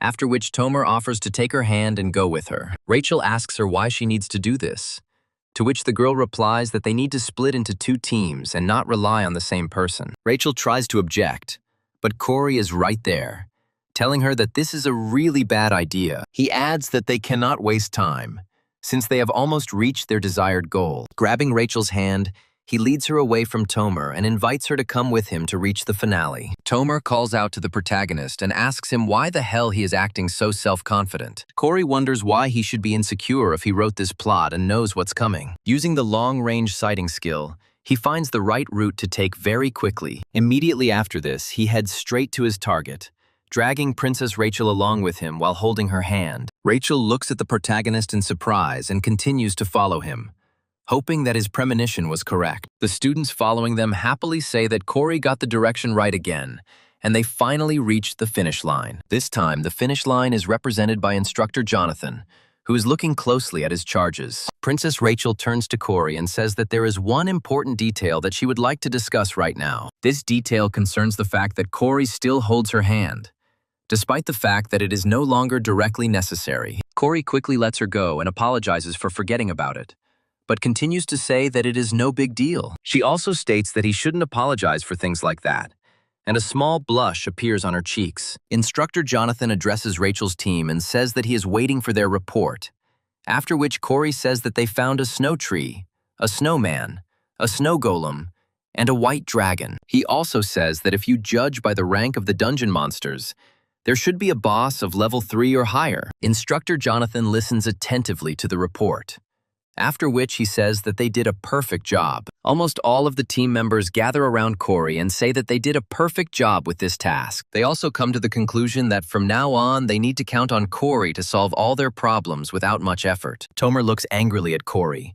not realizing that now she will have to deal not only with Princess Rachel, but also with this unbearable freak. The senior officer told her that her goal was to injure and weaken Rachel's cadets, adding that the Cuban leaders who had become moles had promised to help with this. The officer also says that if Tomer distracts Rachel from her daily affairs for a minute and completes the task, the agent sent will take care of the rest. Tomer read this assignment with surprise and looked at her officer for a long time, trying to understand what the catch was. After this, she closes the folder and says that, in general, the task is extremely clear to her. She also says that this task seems too easy, since she was forced to fight with some children. Once in her room, Tomer looks at the ceiling and says that she shouldn't have thrown around such loud words prematurely. A moment later, she receives a letter from her superior officer, who asks her why the mission is taking so long. The girl freaks out, saying that only a little time has passed since the mission began, and they are already starting to rush her for no apparent reason. After this, she calms down a little in order to put her mind in order and make a new plan of action. She also admits that during the task, something very unexpected did happen, which disrupted her ideas. Tomer recalls that whenever she tried to do something, Corey would appear and stop her, after which he would stick to her like a leopard. During class, this person is also next to her, and Tomer wonders in surprise where the boy with rank 334 gets so much insolence from. Tomer says that she can't believe that this guy believed in the nonsense that if you gather up your courage, you can get a beautiful lady. After a while, a brilliant idea comes to her mind, and she looks at the photos of Corey and Rachel again. Looking at their faces, she makes the assumption that perhaps this man might be interested in this girl. She quickly sits down at her table and realizes that things are a little more complicated than she initially assumed. Without thinking twice, she comes up with a plan where she will simply spread the rumor that Rachel really likes Corey. By plotting out the consequences, she realizes that it will likely increase the distance between them, as reputation is important to the royal family. This way, she can easily complete the mission by catching Rachel in an unknown location and inflicting the necessary damage. Immediately after this, she realizes that in order to achieve this goal, she will need to do one very important thing. Smiling slightly, she says that she needs to get really close to their team to gain their trust. The scene moves to a theoretical class to analyze the second phenomenon, where the lecturer continues to present scientific material with interest. He also says that next week, each team will pick a small dungeon and present the best raid strategy they can come up with. After that, he says that classes are over, and one of the students says that the homework was quite difficult. Immediately afterwards, he is filled with optimism, remembering that on his team there are 2 people who occupy the first 2 places in theory in the written exams. He turns to Corey and says that he is counting on him, but the protagonist states that he is not nearly as good anymore. The student claps his hands and says that he is pleasantly surprised by such incredible modesty on the part of Corey. Phillips decides to make an announcement, saying that there will be a team leaders meeting next Wednesday at 7 p.m., and all leaders must be present in the auditorium. The rest of the students begin to pack their backpacks in order to finally go on a long-awaited vacation. Corey approaches Rachel and suggests that they go to a cafe to split up the roles before they go their separate ways. Rachel agrees to this proposal, when suddenly Tomer intervenes in their dialogue, saying that they can take a cake and get to know each other better. Corey turns around in surprise at the disguised villain and tries to figure out what the hell she's doing. He looks at her in surprise and asks what she has planned this time, not at all embarrassed that she might suspect him of something. Tomer asks him what he means, and then says that she just wants them to become a close-knit team. Immediately after this, she approaches the other team members and starts being nice to them, thereby arousing suspicion on the part of Corey. After this, she takes the initiative and says that they must hurry to order the most delicious cakes. Corey suddenly finds himself behind everyone and realizes that this is all very suspicious and could lead to tragic consequences. After some time, they join a group of students and find themselves in a special cafe,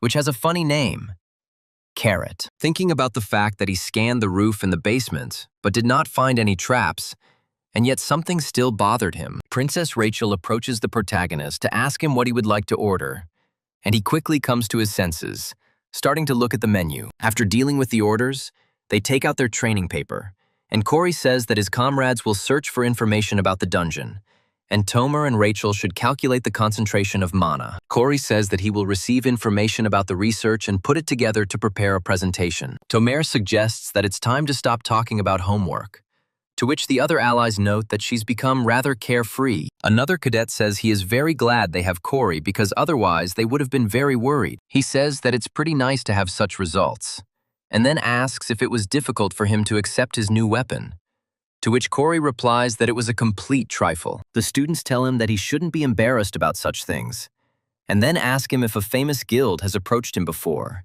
to which he replies that he has. Hearing this, Rachel begins to tug lightly on his sleeve to get his attention without distracting others from the conversation. She whispers to him whether the famous guild really approached him, to which he quietly replies that it was so. Princess Rachel asks, however, if the royal family has approached him, to which he says that he has not received any such messages. Princess Rachel looks at him in surprise, then asks if he hasn't received any messages from the royal family. Corey strains his memory and still cannot recall a single message he might have received from such people. However, he decides to check his mail and finds a letter from the Royal Guild, saying that he doesn't check his mail every day, so he didn't notice it. He also questions why anyone would want to send important requests via email, and suggests opening it right now. The text of the letter contains information that the Royal Guild is looking for him to talk to him. This letter also offers an annual salary of 100 million in commission, which are not the best conditions. Princess Rachel, with the protagonist's permission,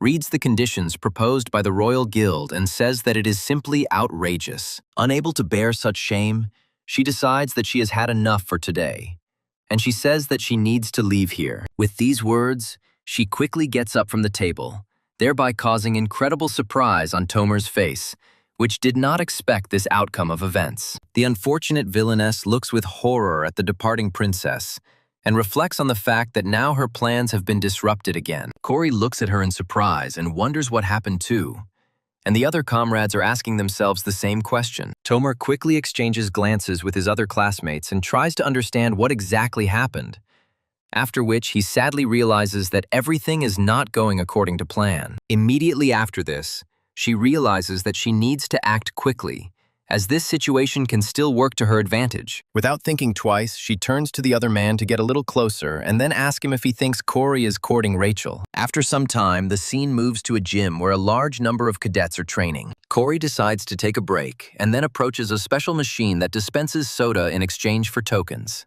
The main character says that there is nothing better than resting after endurance training, which still doesn't come easy to him. He realizes that he barely has the strength left even to open a jar. Despite his futile attempts, he fails to open the can, when suddenly someone's hand reaches down to the can and opens it in the blink of an eye. Corey turns around in surprise and hears a familiar voice behind him, politely greeting him. Valerie looks at the protagonist carefully, after which she says that she would like to talk to him a little. Corey continues to sit on his knees and regain the strength to get to his feet. He also looks closely at his interlocutor, trying to understand what she really wants. Valerie suddenly loses all her confidence and continues to stare at him without saying a word. Corey asks her what she wanted to say, but the girl continues to beat around the bush and struggle with her indecision. She states that her team's presentation is about the dungeon and the mantis, and asks him if he knows anything about the place. Corey asks her how she managed to choose the most difficult dungeon to analyze, to which she replies that she didn't do it on purpose. Valerie says that that nasty magician kept insisting and saying that they had to do it so that it would go away. The student continued to push his ideas until Valerie finally accepted his point of view as her own. Corey easily recognizes in these habits a magician named Arthur,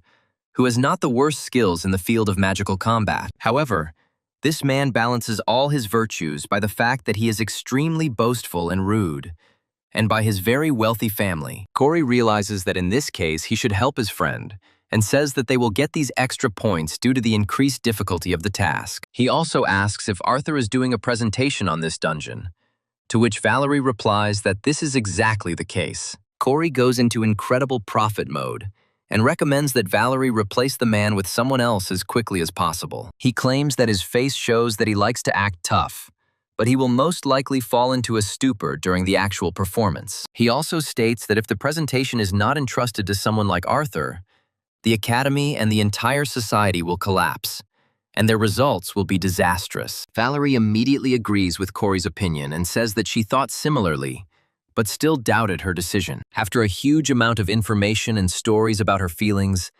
Valerie says that she would never have thought that she would find someone who would agree with her on this issue. Corey says that Hazuki is a great candidate for the role of someone who can perform in front of a crowd. Valerie says that she has thought about something like this, but she is not sure that Arthur will come to terms with such a decision. Corey suddenly wonders in his mind if they are really that close to chat like this, as if nothing happened. After a while, Valerie realizes the awkwardness of the situation they are in.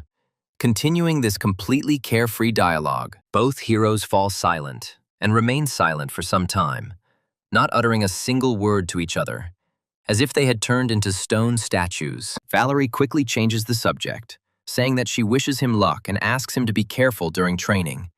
And Corey reciprocates, feeling a little embarrassed. Sometime later, the day of the presentation arrives, and Arthur tries to give a public speech, but he does it very poorly. Every word he says seems very forced, and he speaks from his seat, which also doesn't add any points to his style. Corey watches the proceedings with boredom and waits for the dull performance to finally come to its natural end. Watching Valerie get more and more angry with each passing second, he guesses that for some reason they were unable to replace the speaker. Arthur finishes his presentation and says with a smile on his face that he was simply nervous, which is why he didn't perform as well as he could have. It's worth noting that the girls on his team give him the coldest look he's ever seen in his life. Valerie prepares to bolt like a broken dog and asks him if the man is serious about making such a statement, laughing. And as her fists clench with incredible force, she realizes that as soon as they leave the classroom, she will blow his jaw off. The teacher says that it's the next team's turn, after which Corey says that he's already on his way. A moment later, he puts on stylish glasses to appear smarter and walks past Valerie with a businesslike air. Valerie looks at the protagonist in shock, not expecting him to change his style so abruptly and wear glasses that he had never worn before. Corey goes up to the podium and says that with the permission of the rest of the people, he can begin his presentation and begin his report. After that, he says that their team is responsible for the machine dungeon, and this is a real dungeon that existed at the foot of the mountain. After this, he turns to the slides, carefully articulating each of his words in the proper manner and showing everything with appropriate examples. Valerie continues to watch Corey and can't believe how her heart starts beating even faster with every second. Valerie notes Corey's amazing skills in explaining his presentations and getting his points across. After a while, the teacher stops Corey, saying that he has one very important question about his presentation. He asks him how they were able to estimate the mana flow with the little information they provided. Corey smiles, realizing he was expecting this question and had the perfect answer prepared. He immediately confidently states that this is explained by the following formula, which can be seen on this slide. The other students begin to whisper to each other about how great Corey's public speaking skills are. The one who was most impressed by this presentation was Valerie, who felt incredible warmth in her heart. Looking at Corey in glasses, she admits that he even looks a little cool in this outfit. This image suits him very well. After a while, their team's presentation ends and Princess Rachel praises the protagonist, saying that he did a great job. Valerie turns around sadly and watches their celebrations, realizing that she has found herself behind once again. Her gaze also turns to Princess Rachel, who is currently in almost constant contact with Corey. A feeling of sadness and envy permeates Valerie's entire being, as she would now give a great deal to be on the same team with Corey. After some time, Princess Rachel finishes her intense training in the training room and wipes her head with a towel.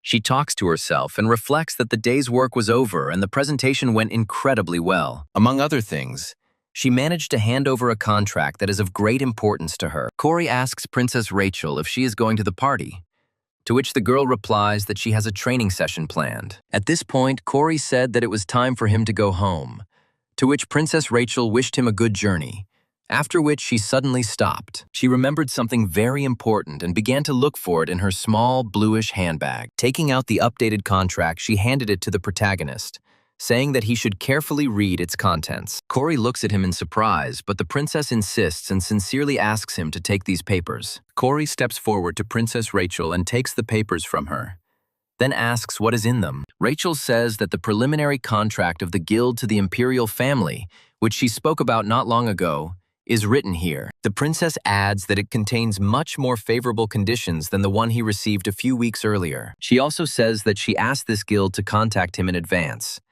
but they had a slight misunderstanding after they saw his rank. Rachel says that this contract is very important to her, so she has a specific request. Without thinking twice, Rachel says that she really wanted Corey to seriously reconsider their proposal again. Remembering this, she praises herself, saying that she finally managed to overcome herself and offer him favorable conditions. Princess Rachel hums a strange tune and says that she needs to quickly change her clothes and go to the dorm in order to finally get some sleep. As soon as she touches the handle of the exit door, she suddenly hears strange voices that start sharing gossip. She hears that according to these rumors, Corey has very sincere and tender feelings towards Princess Rachel and immediately freezes in place. Students say that this simply cannot be, but continue to discuss the topic as if it were a potential possibility. One of the students says that she heard that Corey has already even confessed his sincere feelings to her. Princess Rachel is frozen in surprise and cannot understand what to feel in this situation,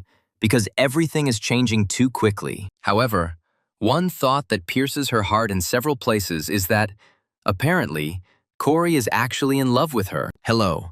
My eyes immediately flash through the huge number of possible love letters and cards that these students can come up with in these gossips. Trying to focus, Rachel wonders about what she just heard and, more importantly, what she should do with this information. The cadets say he was always a little suspicious, and he's been hanging around Rachel a lot in recent days. Hearing this, the princess becomes increasingly angry, realizing that their guesses are based on unverified information. She grips the doorknob tightly and muses that the reason he's so close is simply because they're in the same group. She keeps telling herself that it's all just a consequence of them being on the same team. But then she remembers something else. Her memory returns to the moments when Corey risked his life and came to the rescue, even when there was no benefit in it for him. Rachel says it's natural that he would stick close to her, but deep down she knows it's more complicated than that. She also recalls Corey's words that he is actually her biggest fan and even subscribed to her fan club.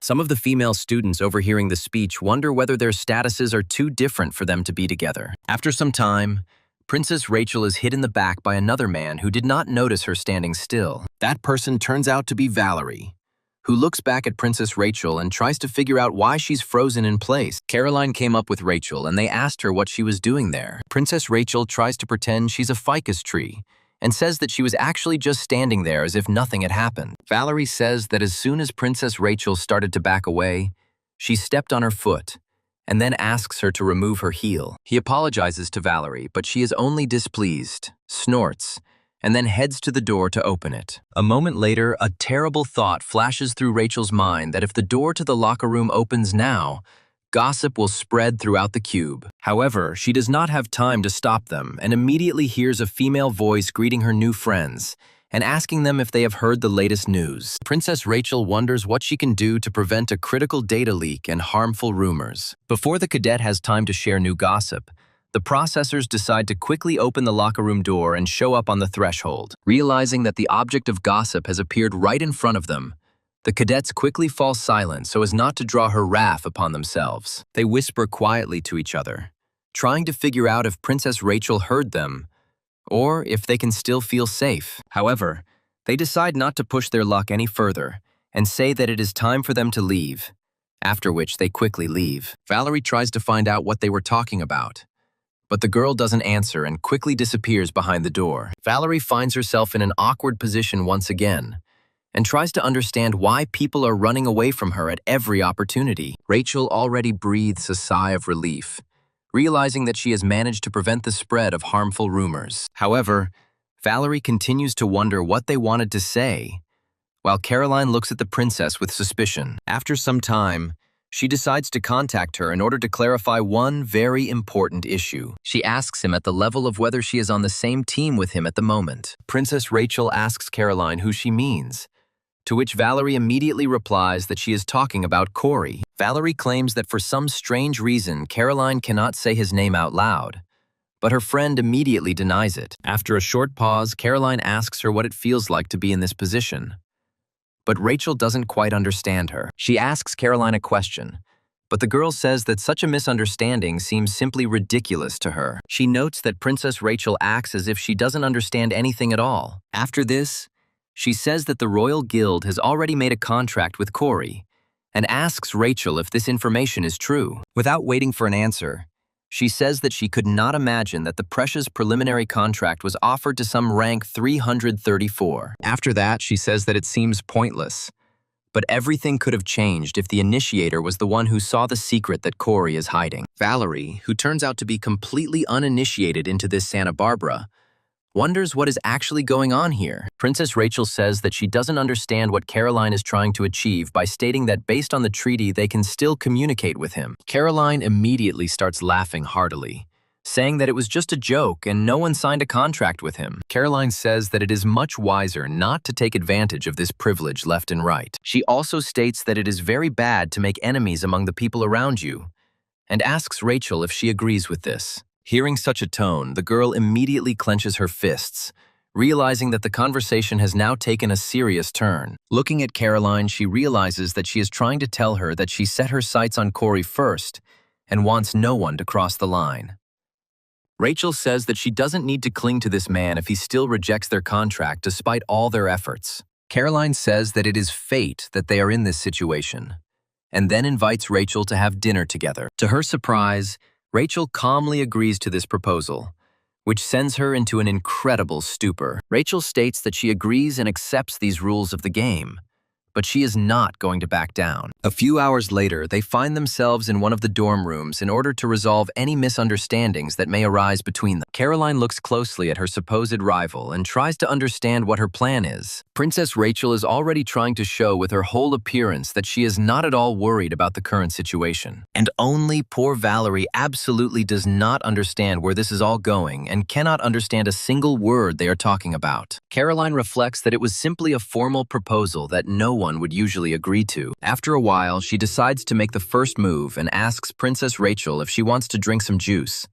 But the princess immediately refuses. The atmosphere between them continues to be extremely tense, which begins to put pressure on Valerie. After a while, Caroline gets up from her couch to do something. Without thinking twice, she heads to the table to grab a bottle of orange juice and a small glass. She decides to pour herself a sweet drink and says that she would like to ask Princess Rachel something. Raising the bottle, she asks Rachel how she found out about Corey and how she met him. Rachel reminisces and says that at some point she just got to know him better. Caroline smiles and pauses for a moment, collecting her thoughts to plan her next move. Taking a step forward, she asks her if she knows the reason why Corey hides his true self. Princess Rachel misunderstands Caroline's hints and begins to try to say something, but her mind fails her. Caroline begins to feel a little superior and says that such information is very difficult to obtain. Rachel mentally agrees that she knows nothing about his past, or the reasons why he hides his true power. Filled with determination, she says that even if she doesn't know anything about it, it still won't change anything. She also states that she will wait patiently for him to open up to her. She also says that it's still better than trying to force information out of him, which shocks Caroline greatly. Without waiting for a response, Rachel gets up from the couch and says that it is already quite late, so she should leave. As she says goodbye, Caroline thanks her for inviting her to dinner, making it clear that she will not lose the fight for a man who does not really care about them. Caroline doesn't turn around and just listens to Rachel's footsteps as they quickly leave and slam the door loudly. After this, she is left alone with her friend, who falls silent for a while and does not say a word. Quite quickly, the feeling returns to Valerie, and she begins to tremble with irritation, after which she turns to her friend. She asks her why they were both talking about some strange things that she doesn't understand at all. She asks them to express themselves more clearly and speak in a common language without any stupid hints. The scene moves again to the Carrot Cafe, where another gathering of Academy students is gathering. Two cadets approach Tomer, asking her if she knows about the latest rumors that Corey has romantic feelings for Princess Rachel. Tomer pretends that she is hearing this information for the first time and feigns genuine surprise. One of the students says that such news passed her by, since she had just transferred. But recently, the Academy was in an uproar over this rumor. Tomer admits that she didn't hear anything, but in fact, she was studying information on how to make friends and communicate with people. Another student says that they have been spending a lot of time together lately, but this may simply be because they are on the same team. The student also says that as soon as Rachel graduates from the academy, she will become the head of the Royal Guild and is making more acquaintances in advance. They also say that Corey recently rose to rank 334, making him a perfect fit for the English Royal Guild. Tomer realizes that things are not going quite according to her plan, which was to spread these rumors and then lead this group in order to spread more rumors. She understands that she cannot allow all her work to go down the drain with one careless move. Tomer realizes that the situation is getting more tense with each passing minute and begins to nervously bite his nails. To add fuel to the fire, Tomer points out that there is a common saying that there is no smoke without fire. The dark-haired student says that this makes some sense, since she recently saw Corey staring at Rachel. Tomer immediately says that his eyes were probably full of love, mentally realizing that all this looks far-fetched. Despite this, female students easily buy into such nonsense, since they are very interested in other people's relationships. Inspired, the student turns to Tomer and asks her if there is anything else she can say, to which she begins to think hard. She notes that when they recently went to a cafe, a very interesting dialogue took place between them. Meanwhile, a message arrives on her watch from an agent, recommending that she take the item with her to class on Wednesday to help her complete her mission. Unfortunately for Tomer, all these messages already end up on the protagonist's laptop, who successfully hacked her device. Corey smiles and says that he knew she came to the academy for completely different reasons. Last night, they met Tomer at a nearby convenience store for a completely random reason. Corey reflects on how he has been running into this girl more often lately, and that she is clearly giving in to her desires. It was at this moment that he noticed her wristwatch and realized that it was somehow strange. After some time, he realized that they were indeed fake, despite the fact that they looked very realistic. Corey continues to study Tomer's hacked correspondence in order to understand who her patron is. Corey happily says that this is the best investment of the points he spent to hack her watch. A new message comes through to Tomer stating that Wednesday's class will be a fake relic competition, and the control center on the lower floor will be in Area B3. Corey realizes that Wednesday is tomorrow, and he needs to get to the bottom floor of the underground area before her. The main character doesn't have much time left, so he needs to hurry. When suddenly his watch starts ringing. He decides to check what happened and receives a message with an embedded image. He assumes that the image was sent to him by Rachel, and that it contains a complex piece of homework that she cannot understand. Upon closer inspection, he realizes that the sender is not Rachel, but a completely different student who is having difficulty with her studies. This student is Valerie, who has been doing homework all day, and now her brain barely works. Despite the fact that she diligently studied the course material, understanding never dawned on her. She looks around and realizes that she has read the workbook carefully, but still can't decide anything. She mentally curses the analysis of the second phenomenon, remembering that the teacher continues to talk about calculations, but she cannot understand anything from them. After a while, she looks up at Rachel, who has been sitting at her notebook the whole time and diligently doing her homework. She also discovers that the girl periodically glances at her smartwatch, as if calculating something. Immediately after this,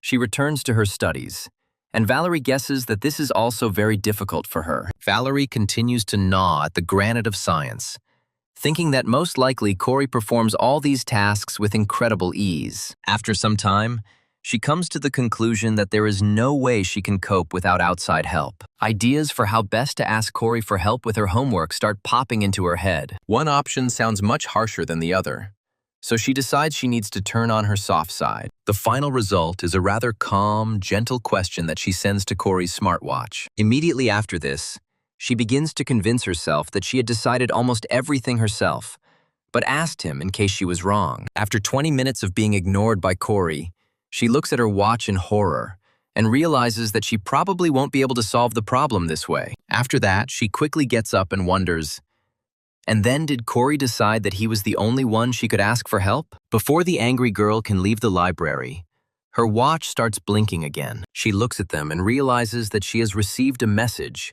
which is most likely a response from Corey. She chuckles and sits back down at the table to continue doing her homework. Corey says it took him a little time to write a response that would help Valerie sort out this difficult issue. Afterwards, he smiles, thinking about how much progress Valerie has made in her recent time at the academy. He notes that she works really hard, and that no matter what she did on the previous presentation, she gave it her all too. Corey talks about how she will become an even better hero than her brother in the future. But after that, his throat seems to dry up. Corey realizes that he has completely forgotten about one very important matter, since he has already gotten used to living here. Valerie's brother Victor is currently in a coma as he has become a host for the demon. But after the incubation period, it will all be over. There are no heroes strong enough to defeat this monster yet. But no one knows how long Victor will remain unconscious. Corey realizes with a heavy heart that he will have to take action to prevent an unimaginable disaster. The main problem is that only he knows why Victor is in such a state, which means no one can help him. The protagonist reflects on the fact that he will not be able to get closer to Victor until he gets some quality disguise. Sparkle immediately flashes through his mind, and he takes out the business card he received from the boss of the Chameleon Gang. He recalls moments from his last meeting with his boss, during which she looked at him intently and addressed him by name. She also invited him to join them in order to carry out very interesting tasks together that could change the world. At that moment, she handed him a business card, by which he could find her at any time he deemed necessary. At the time, Corey didn't attach much importance to such a gift. But now, it came in handy. The business card featured the name of Geronimo's Mercenary Guild, which is another frontman. However, the guild had the status of one of the best mercenaries at the moment, despite the fake status. Corey notes that he has no idea why history took such a strange turn, but the benefits of collaborating with this group still seem obvious to him. Thanks to them, he must destroy Victor in such a way that none of his best friends find out about it. Corey once again finds himself faced with a very difficult choice, in which he must choose between his friends and the life of this world. After a while, he hears a child's voice, which of course belongs to Evangel, who decided to talk to him. It was already late, so the girl came into his room with her toy and asked him why he was still awake. Corey apologizes to his daughter and asks her if the light kept you awake, to which she replies that it was something like this. Seeing how the girl can barely walk because of her sleepiness, he picks her up and says that he will take her to bed and help her fall asleep. After this, he mentally decides to slow down a little, since he still has about a year left. Looking at the closed laptop, he expresses hope that he will still be able to find a way to help him solve all these problems. However, the prospect of working with chameleons continues to loom over his head, and he understands that sooner or later they will meet again. It's Wednesday, and instructor Jonathan announces that today's practical session will be relic hunting. After hearing this information, most of the students start whispering among themselves as this competition mode is quite interesting. Some of them, on the contrary, become disheartened, since the results of this competition may cause their ranking in the academy to fall. In the current situation, relics found in free lands belong to those who discovered them. In order to obtain these relics, guilds and even the fallen fight among themselves. These battles are always some of the bloodiest battles on Earth, as the forces of the parties are roughly equal. It is this imitation of the regime that will be tested today. And in other words, this training will help them feel what real war is like. The instructor is already talking about how the relic excavation site will be extremely vast, and the main concept will be close combat. He also said that the team structure, the way of communication with other team members, and the location of the relics will be unknown. The instructor additionally notes that during the training, the white team will defend and the black team will try to attack. The conditions for exclusion from this regime are a mortal wound or surrender to the mercy of the enemy. Having finished the instructions, he snaps his fingers to activate the mysterious mechanism. Before Corey can even comprehend what's happening, a mysterious dark matter appears before his eyes, blocking his vision. The same thing happens to other cadets, who instantly become blind with the help of special bandages that look quite unusual. Instructor Jonathan asks all the cadets to calm down, saying that he simply used his abilities to make the tests more difficult. He also says that he closed their eyes so that they could randomly distribute them to different locations. Corey reasons that it's not surprising that an advanced hero was able to turn a blind eye to so many cadets. However, he immediately decides to cheat in order to gain an advantage and open his eyes with magic. Thanks to his advanced vision system, he can see through his blindfold and move freely wherever he wants. When it comes to searching for relics, people usually think of pits, but thanks to the technology being transferred, it's more like exploring a bunker. Corey reflects on how people in this world have all sorts of amazing talents, meaning that not many people sent this. As it turns out, he only manages to count 15 cadets who are on this floor. On the second floor of the underground bunker, there are 25 cadets, who are also evenly distributed throughout the area. On the third floor of the underground bunker is Valerie and other very important plot characters. One of these important plot characters is certainly Princess Rachel, who also happens to be there. Corey calmly moves on and understands that there will be a serious duel between these two girls to find out who will be stronger. He continues to walk forward, then pauses for a moment, wondering what he should choose. Having finished his thoughts, he looks around and realizes that he is on the 4th underground floor. And after some time, the color of his clothes changes, and he realizes that he has ended up on the black team. Corey says that he would like to know where Edward and Howard are, but it is unlikely to help him. Looking around with his advanced vision, he realizes that he is in some kind of residential area.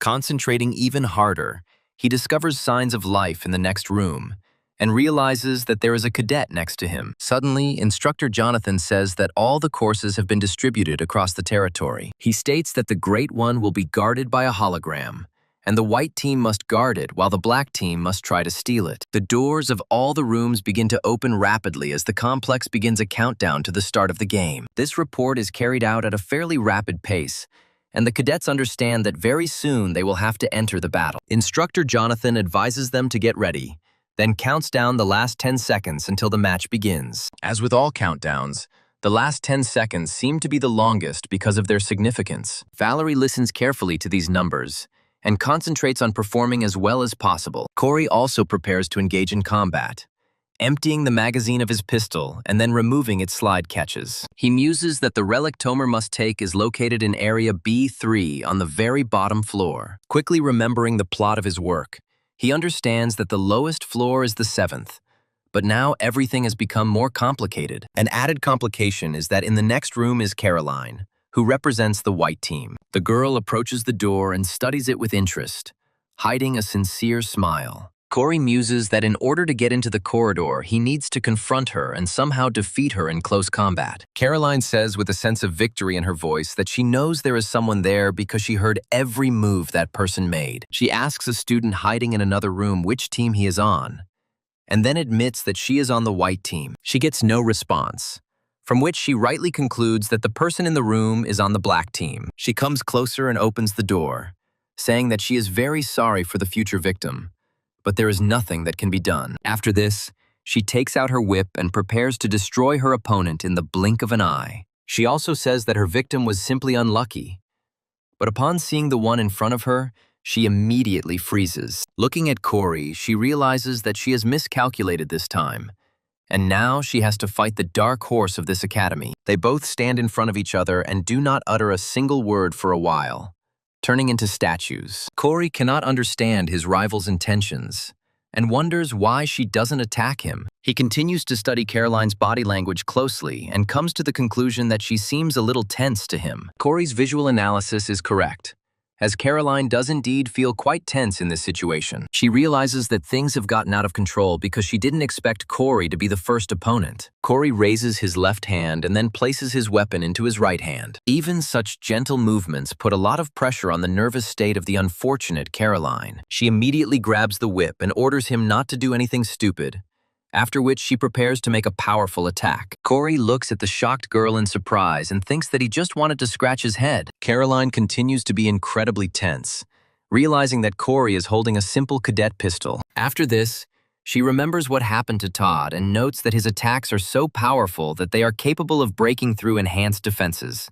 Caroline finds herself in a very difficult dilemma, where she must either fight or try to escape. Taking a quick look back, she realizes that the corridor outside is narrow, leading only one way, meaning she will still be within gun range. The girl tries to concentrate and understands that she has a chance to really find out how good Corey is. The thing is, up until now, Caroline had only assessed the protagonist by observing from the sidelines and had never tested his skills in practice. However, right now, she has an almost unique opportunity to see how Corey fights his opponents. She understands that a personal check is worth much more than 1,000 times more time spent observing from the outside. They continue to stand in front of each other, trying to figure out when to start acting, what actions to start with. Corey turns to Caroline, but she decides to use her clay to take the initiative and not give her opponent a single chance. She lands a precise blow right on his arm to knock the gun out of it and disarm her opponent. Corey screams from the force of the impact and sees his gun jump into the air from the force of the impact. Moments later, she intercepts his weapon to prevent him from picking it up. Before Corey can even blink,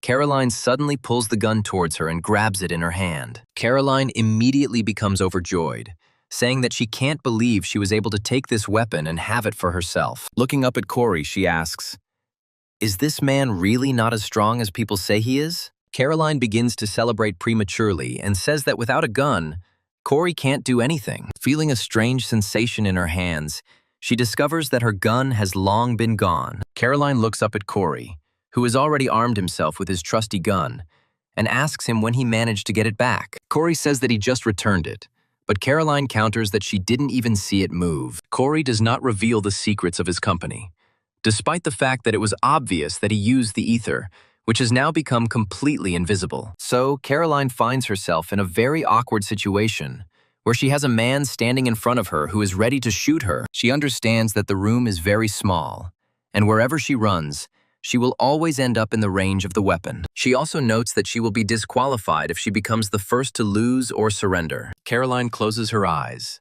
realizing that there is nothing she can do to change her fate, so she must simply accept it. After a while, Corey comes out of the hallway, looking around, and then wipes his hand. There is a huge bruise on her, and he realizes that if the blow had landed just a little higher, his bone would have been broken. He continues to look around and notes that Caroline has incredible strength and high speed. Not finding anyone in such large rooms, he decides to look at the scoreboard and find out if the cadets have gone elsewhere. Each participant in the War for Relics is equipped with a special signaling device that determines the user's health in numbers that can be seen by others. It is worth turning to a special application, which has a built-in application in the smartwatch, and shows whether the cadet is able to continue further. For this reason, Corey, using his laptop to collect location data from these devices, can check where the cadets are currently located using the connected watches. By choosing a specific watch number, he also learns the location of Tomer, who is in the toilet on the 7th underground floor. Corey makes the assumption that if she's not moving, she's there waiting for the item. Corey decides to take his time and first check the location of the other cadets. He realizes that he started it, and Valerie is on the 3rd positive floor, and is most likely fighting now. On the underground 5th floor are Edward and Howard, who, apparently, are also preparing to fight. Corey says that he really wants to watch their battle and connects to one of the cameras. After a while, the image begins to gradually improve, and Corey sees Edward standing in front of his opponent. On the other side, he finds Howard, who has been holding his stick all this time and looking at his opponent. He talks about how he always knew this moment would come. And then Corey realizes he's in for a treat. As both cadets rush into battle, Corey feels incredible goosebumps as the camera strangely turns off. Returning to his activities, he says that the area around this area is becoming too busy. After this, he looks at his watch and realizes that he was too distracted, and now he needs to go to Tomer's location. Looking around, he realizes that there is not a single person standing in his way, and he joyfully moves forward. One of the black team cadets stands in front of his opponent and sincerely says that he surrenders. A moment later, the bandage materializes on his face again, causing him to lose the ability to see in front of him. Valerie exhales tensely and says that this is already her 3rd victory, and she herself hasn't even broken a sweat. She is happy that, having switched to the sword only 3 months ago, she has become so good that she can say that she is quite a talented swordswoman. After a while, one of her friends runs up to her, telling her that she is finally safe. Valerie asks her where she was, to which she replies that she was hiding, but ran into the black team and barely escaped. During close combat, such heroes are not particularly useful, but thanks to her buff skills, she can help in battle. Valerie enthusiastically takes a few steps forward and says that in that case, they should move forward to earn points. Valerie's friend stops her and tells her that Rachel is also on this level. Valerie looks at her friend in surprise and asks her if she really decided to be here. Valerie's interlocutor speaks up, claiming that she barely escaped when she saw her, after which Valerie tells her to wait a minute. The reason for this change in mood is that Valerie heard a strange sound, similar to the approach of other people. After a while, she grips her sword tighter and tells her friend that she should stick with her. After some time, the doors open, and another cadet appears in front of them, who is not eager to rush into battle. Valerie stares at this cadet in surprise and tries to understand why he was so out of breath, and who he was running away from so quickly. This cadet turns out to be Caroline, who looks at her friends with a sad face. Valerie approaches her and tells her that she is sweating a lot, asking her who she was running away from so quickly. Caroline talks about being stalked by a guy, and Valerie assumes it was Corey. Another girl says that if it was Corey, then Caroline probably defeated him since his rank is much lower than hers. Caroline begins to shift from foot to foot and realizes that she is having a very difficult time answering this question. She also flashes back to the moment she realized that Corey was about to pull the trigger and fill her with magic bullets. However, instead of doing what any other cadet would do in her place, Corey calmly punches her on the shoulder. After that, he passes by and says that this is only the beginning of the war, so they will not ruin each other's lives. After doing this, he continues to go about his business, causing Caroline to quickly turn around and try to figure out if he was joking. Corey walked past with complete calm, not doubting for a second that Caroline would let him go. Caroline returns to the present moment and says that she has not yet been able to deal with him. Valerie asks her what he was doing when she met him, to which Caroline replies that he was most likely doing intelligence work. Another cadet asks Caroline if he's been looking for Rachel all this time, and Valerie then asks her why he would do that. Without thinking twice, she says that the reason for this is that he likes her. Valerie perceives this information with incredible difficulty, and it is difficult to imagine the conceivable or inconceivable limits of her surprise. However, the fact remains that the words that Rachel likes Corey continue to throb in her head. Valerie feels her hands begin to shake as she receives this information. Imagining Corey blushing at the sight of Princess Rachel, she immediately begins to feel that it all doesn't add up and refuses to believe it. Valerie asks her where she got this nonsense from, but the girl replies that lately this rumor has been driving everyone in the cube crazy. Caroline listens carefully to these arguments, after which she says that all this is complete nonsense. Caroline realizes that the fake relic war has a huge impact on grades, so there is no time to waste on rumors and changes the subject. Even though they continue to talk about the relic's location, Valerie still has difficulty bringing up past topics. As soon as the conversation ends, Valerie turns to her friend again to find out something. She also says that all of this could really be rumors, since the only reason for this is the fact that they are on the same team. Valerie's interlocutor says that there is no smoke without fire, and Valerie tries to sincerely prove to her that this cannot be true. Caroline is delighted by this attempt to cope with reality, when suddenly she notices something dangerous above. She warns other people to be careful because there are some sparks coming from above. She asks the student who is the class representative to dodge immediately. A moment later, she takes out her whip and delivers several blows, which immediately breaks the arrows flying in their direction. The shells fall lifelessly to the ground, never reaching any of their targets. Caroline and Valerie look at each other and ask if they were hurt by the attack. Valerie immediately grabs her sword and turns around, wondering what kind of idiot attacked them. Quite quickly, she does not detect the man who stood behind them and gave the command to shoot. The person turns out to be Princess Rachel, who has gathered a small team around her. Valerie says that it was a very cowardly ambush for a person like the English princess. Rachel begins to think she is in a real war and pompously raises her weapon to give the command. Looking coldly at her future victims, she tells her people to prepare to rush forward. A moment later, her subordinates attempt to attack Valerie and Caroline, unaware of what awaits them. Caroline is quick to point out that the cheerleading student should keep his distance and not get into trouble. The girl tries to hide, but one of the archers cuts off her path with his shots in order to drive her into a trap. Valerie understands that her comrade is in serious danger, so she cannot hesitate for a second. She continues to fight multiple opponents at once thanks to her incredible potential. Thanks to her powerful strikes and applied energy, she manages to push her opponents back for a short time. However, they remain optimistic, thinking that even a girl like Valerie cannot stand against both of them. Valerie begins to exhale tiredly and orders her opponents to get out of here immediately before she finishes them off. They are amazed at the high morale of a man who finds himself in a numerical minority. The girl says that she has a lot of unfinished business,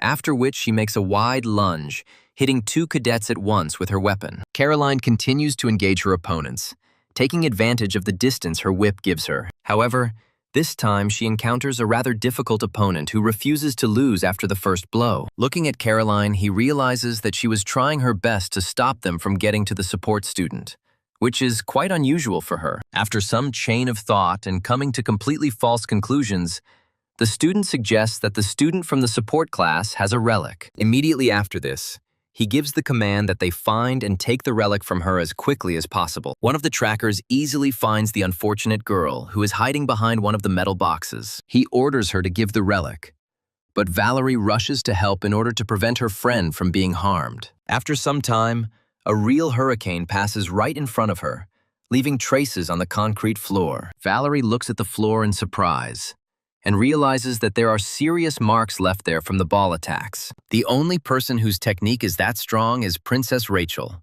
who is preparing to attack from above. Valerie manages to dodge this attack, as her speed and agility are at a much higher level than that of an ordinary student. Rachel is surprised that she was unable to successfully carry out this attack, since after all this time she had already become unaccustomed to fighting worthy opponents. She makes several more dash attacks, but none of them hit their target. Valerie reflects that even this powerful sword, which is suitable for fast combat, is no match for Princess Rachel's brute strength. She also notes that her opponent is very capable, and knowing that she will lack ball handling skills, she only pushes her further into the corner. The thought that even blocking her attacks is becoming more difficult irritates Valerie more and more with each passing second. Taking advantage of her anger, she breaks the distance and says that even in this case, she does not want to lose. Channeling her anger into pure energy, she charges her weapon with an incredible amount of mana. Looking at Princess Rachel, she makes a firm vow to herself not to lose,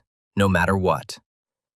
Before the princess can even figure out what's going on, Valerie unleashes a powerful attack that the princess barely manages to dodge. Rachel discovers that her opponent's energy has suddenly changed and reached some completely astronomical values. Valerie goes on the attack, and Rachel realizes that her mother is impressive, but she doesn't know how to use it at all. She decides to simply dodge her attacks and wait for a window of opportunity to counterattack. Unfortunately, everything turns out not to be as good as she would have liked initially, and she stumbles over one step. Valerie watches her opponent's movements closely and sees this as a great opportunity to attack. She jumps into the air to give herself maximum flexibility in using her attacks. After this, she swings and reminds the princess not to get distracted earlier during the fight. A moment later, she unleashes all her power on the spot where Rachel had just stood, in order to cause as much damage as possible. Rachel narrowly escapes the attack and thinks that it was very close and she needs to close the distance between them again. However,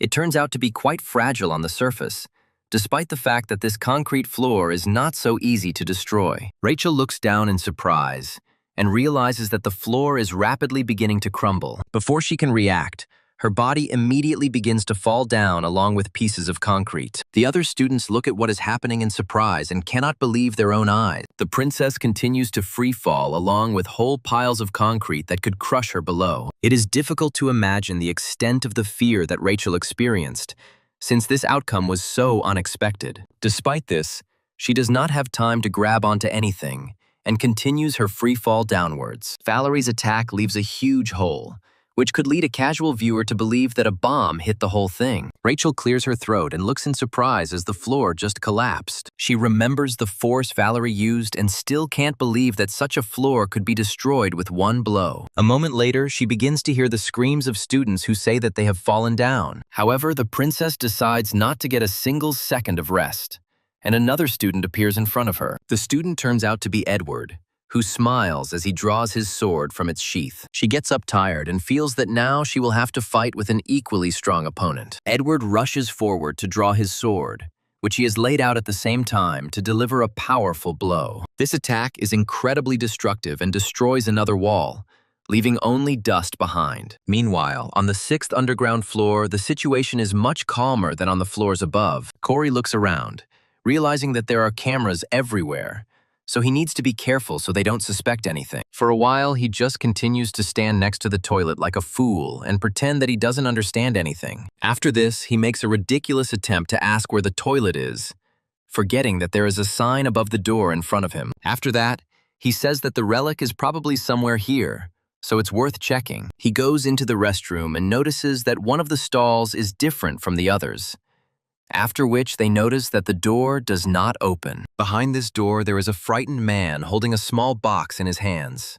Corey takes a few steps forward, then quickly snatches the mysterious box from the hands of a simple man. Among the residents, he immediately jumps to his feet and begs for mercy, after which he runs away rather quickly. Corey notes that these holograms are quite realistic, and it even scares him a little. After that, he closes the door to the booth and reflects on the fact that he accidentally received the relic, and he needs to quickly decide how to bring Tomer to justice. After doing some calculations, he remembers that right now, Tomer is directly below him. The reason for this is that she is waiting in the toilet on the underground floor in order to grab the relic in time. Remembering the message he recently read on her watch, he notes that there are 15 minutes left until 11 a.m. He spends some time thinking about how best to act in this situation. After a while, a perfect idea comes to his mind, and he looks at the ventilation that is in the booth. He notes that this ventilation must be connected to the 7th floor for some reason, meaning he can use stigmata magic. Concentrating on the magic of the stigmata,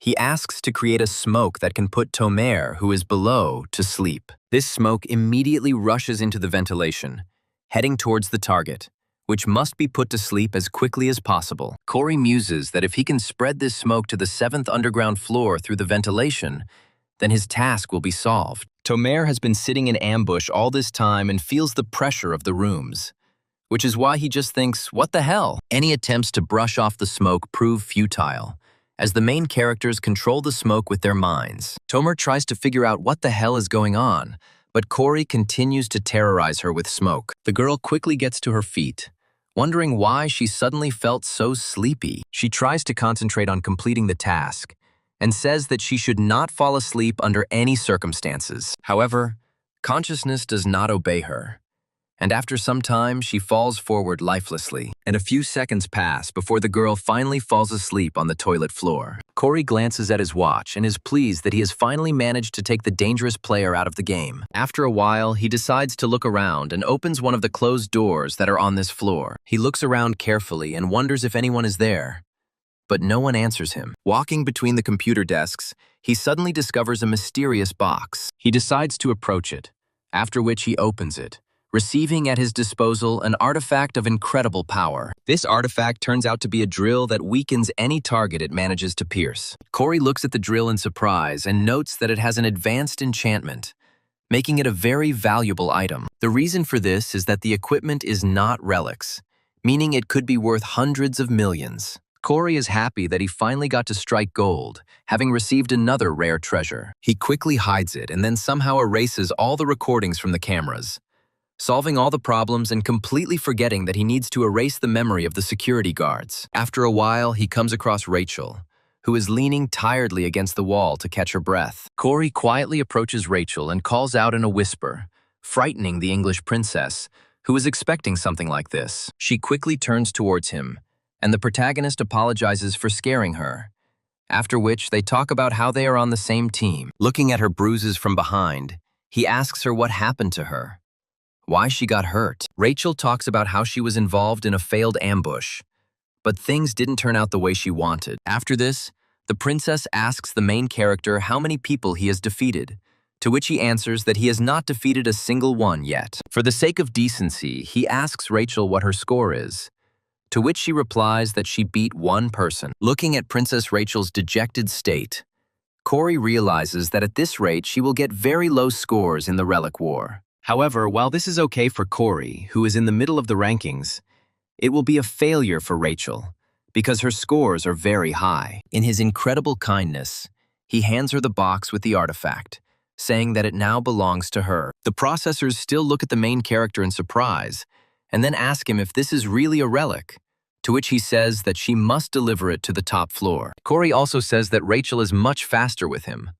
but the princess still does not understand why he gave the relic to her. The protagonist sincerely states that he really wants to help her so that she can get enough points. He continues to look at her attentively in order to convince her of the seriousness and sincerity of his intentions. However, Rachel interprets this as another sign of his sympathy, which leads her down the path of wrong thoughts. Corey says that at the end of the corridor from the entrance he came through, there is an emergency staircase, which is unlikely to have people on it. They continue to doubt and say that she is unlikely to be able to do something like this, knowing that she did not find the relic herself. Suddenly, their touching discussions are interrupted by Valerie's voice, screaming that she has finally found it.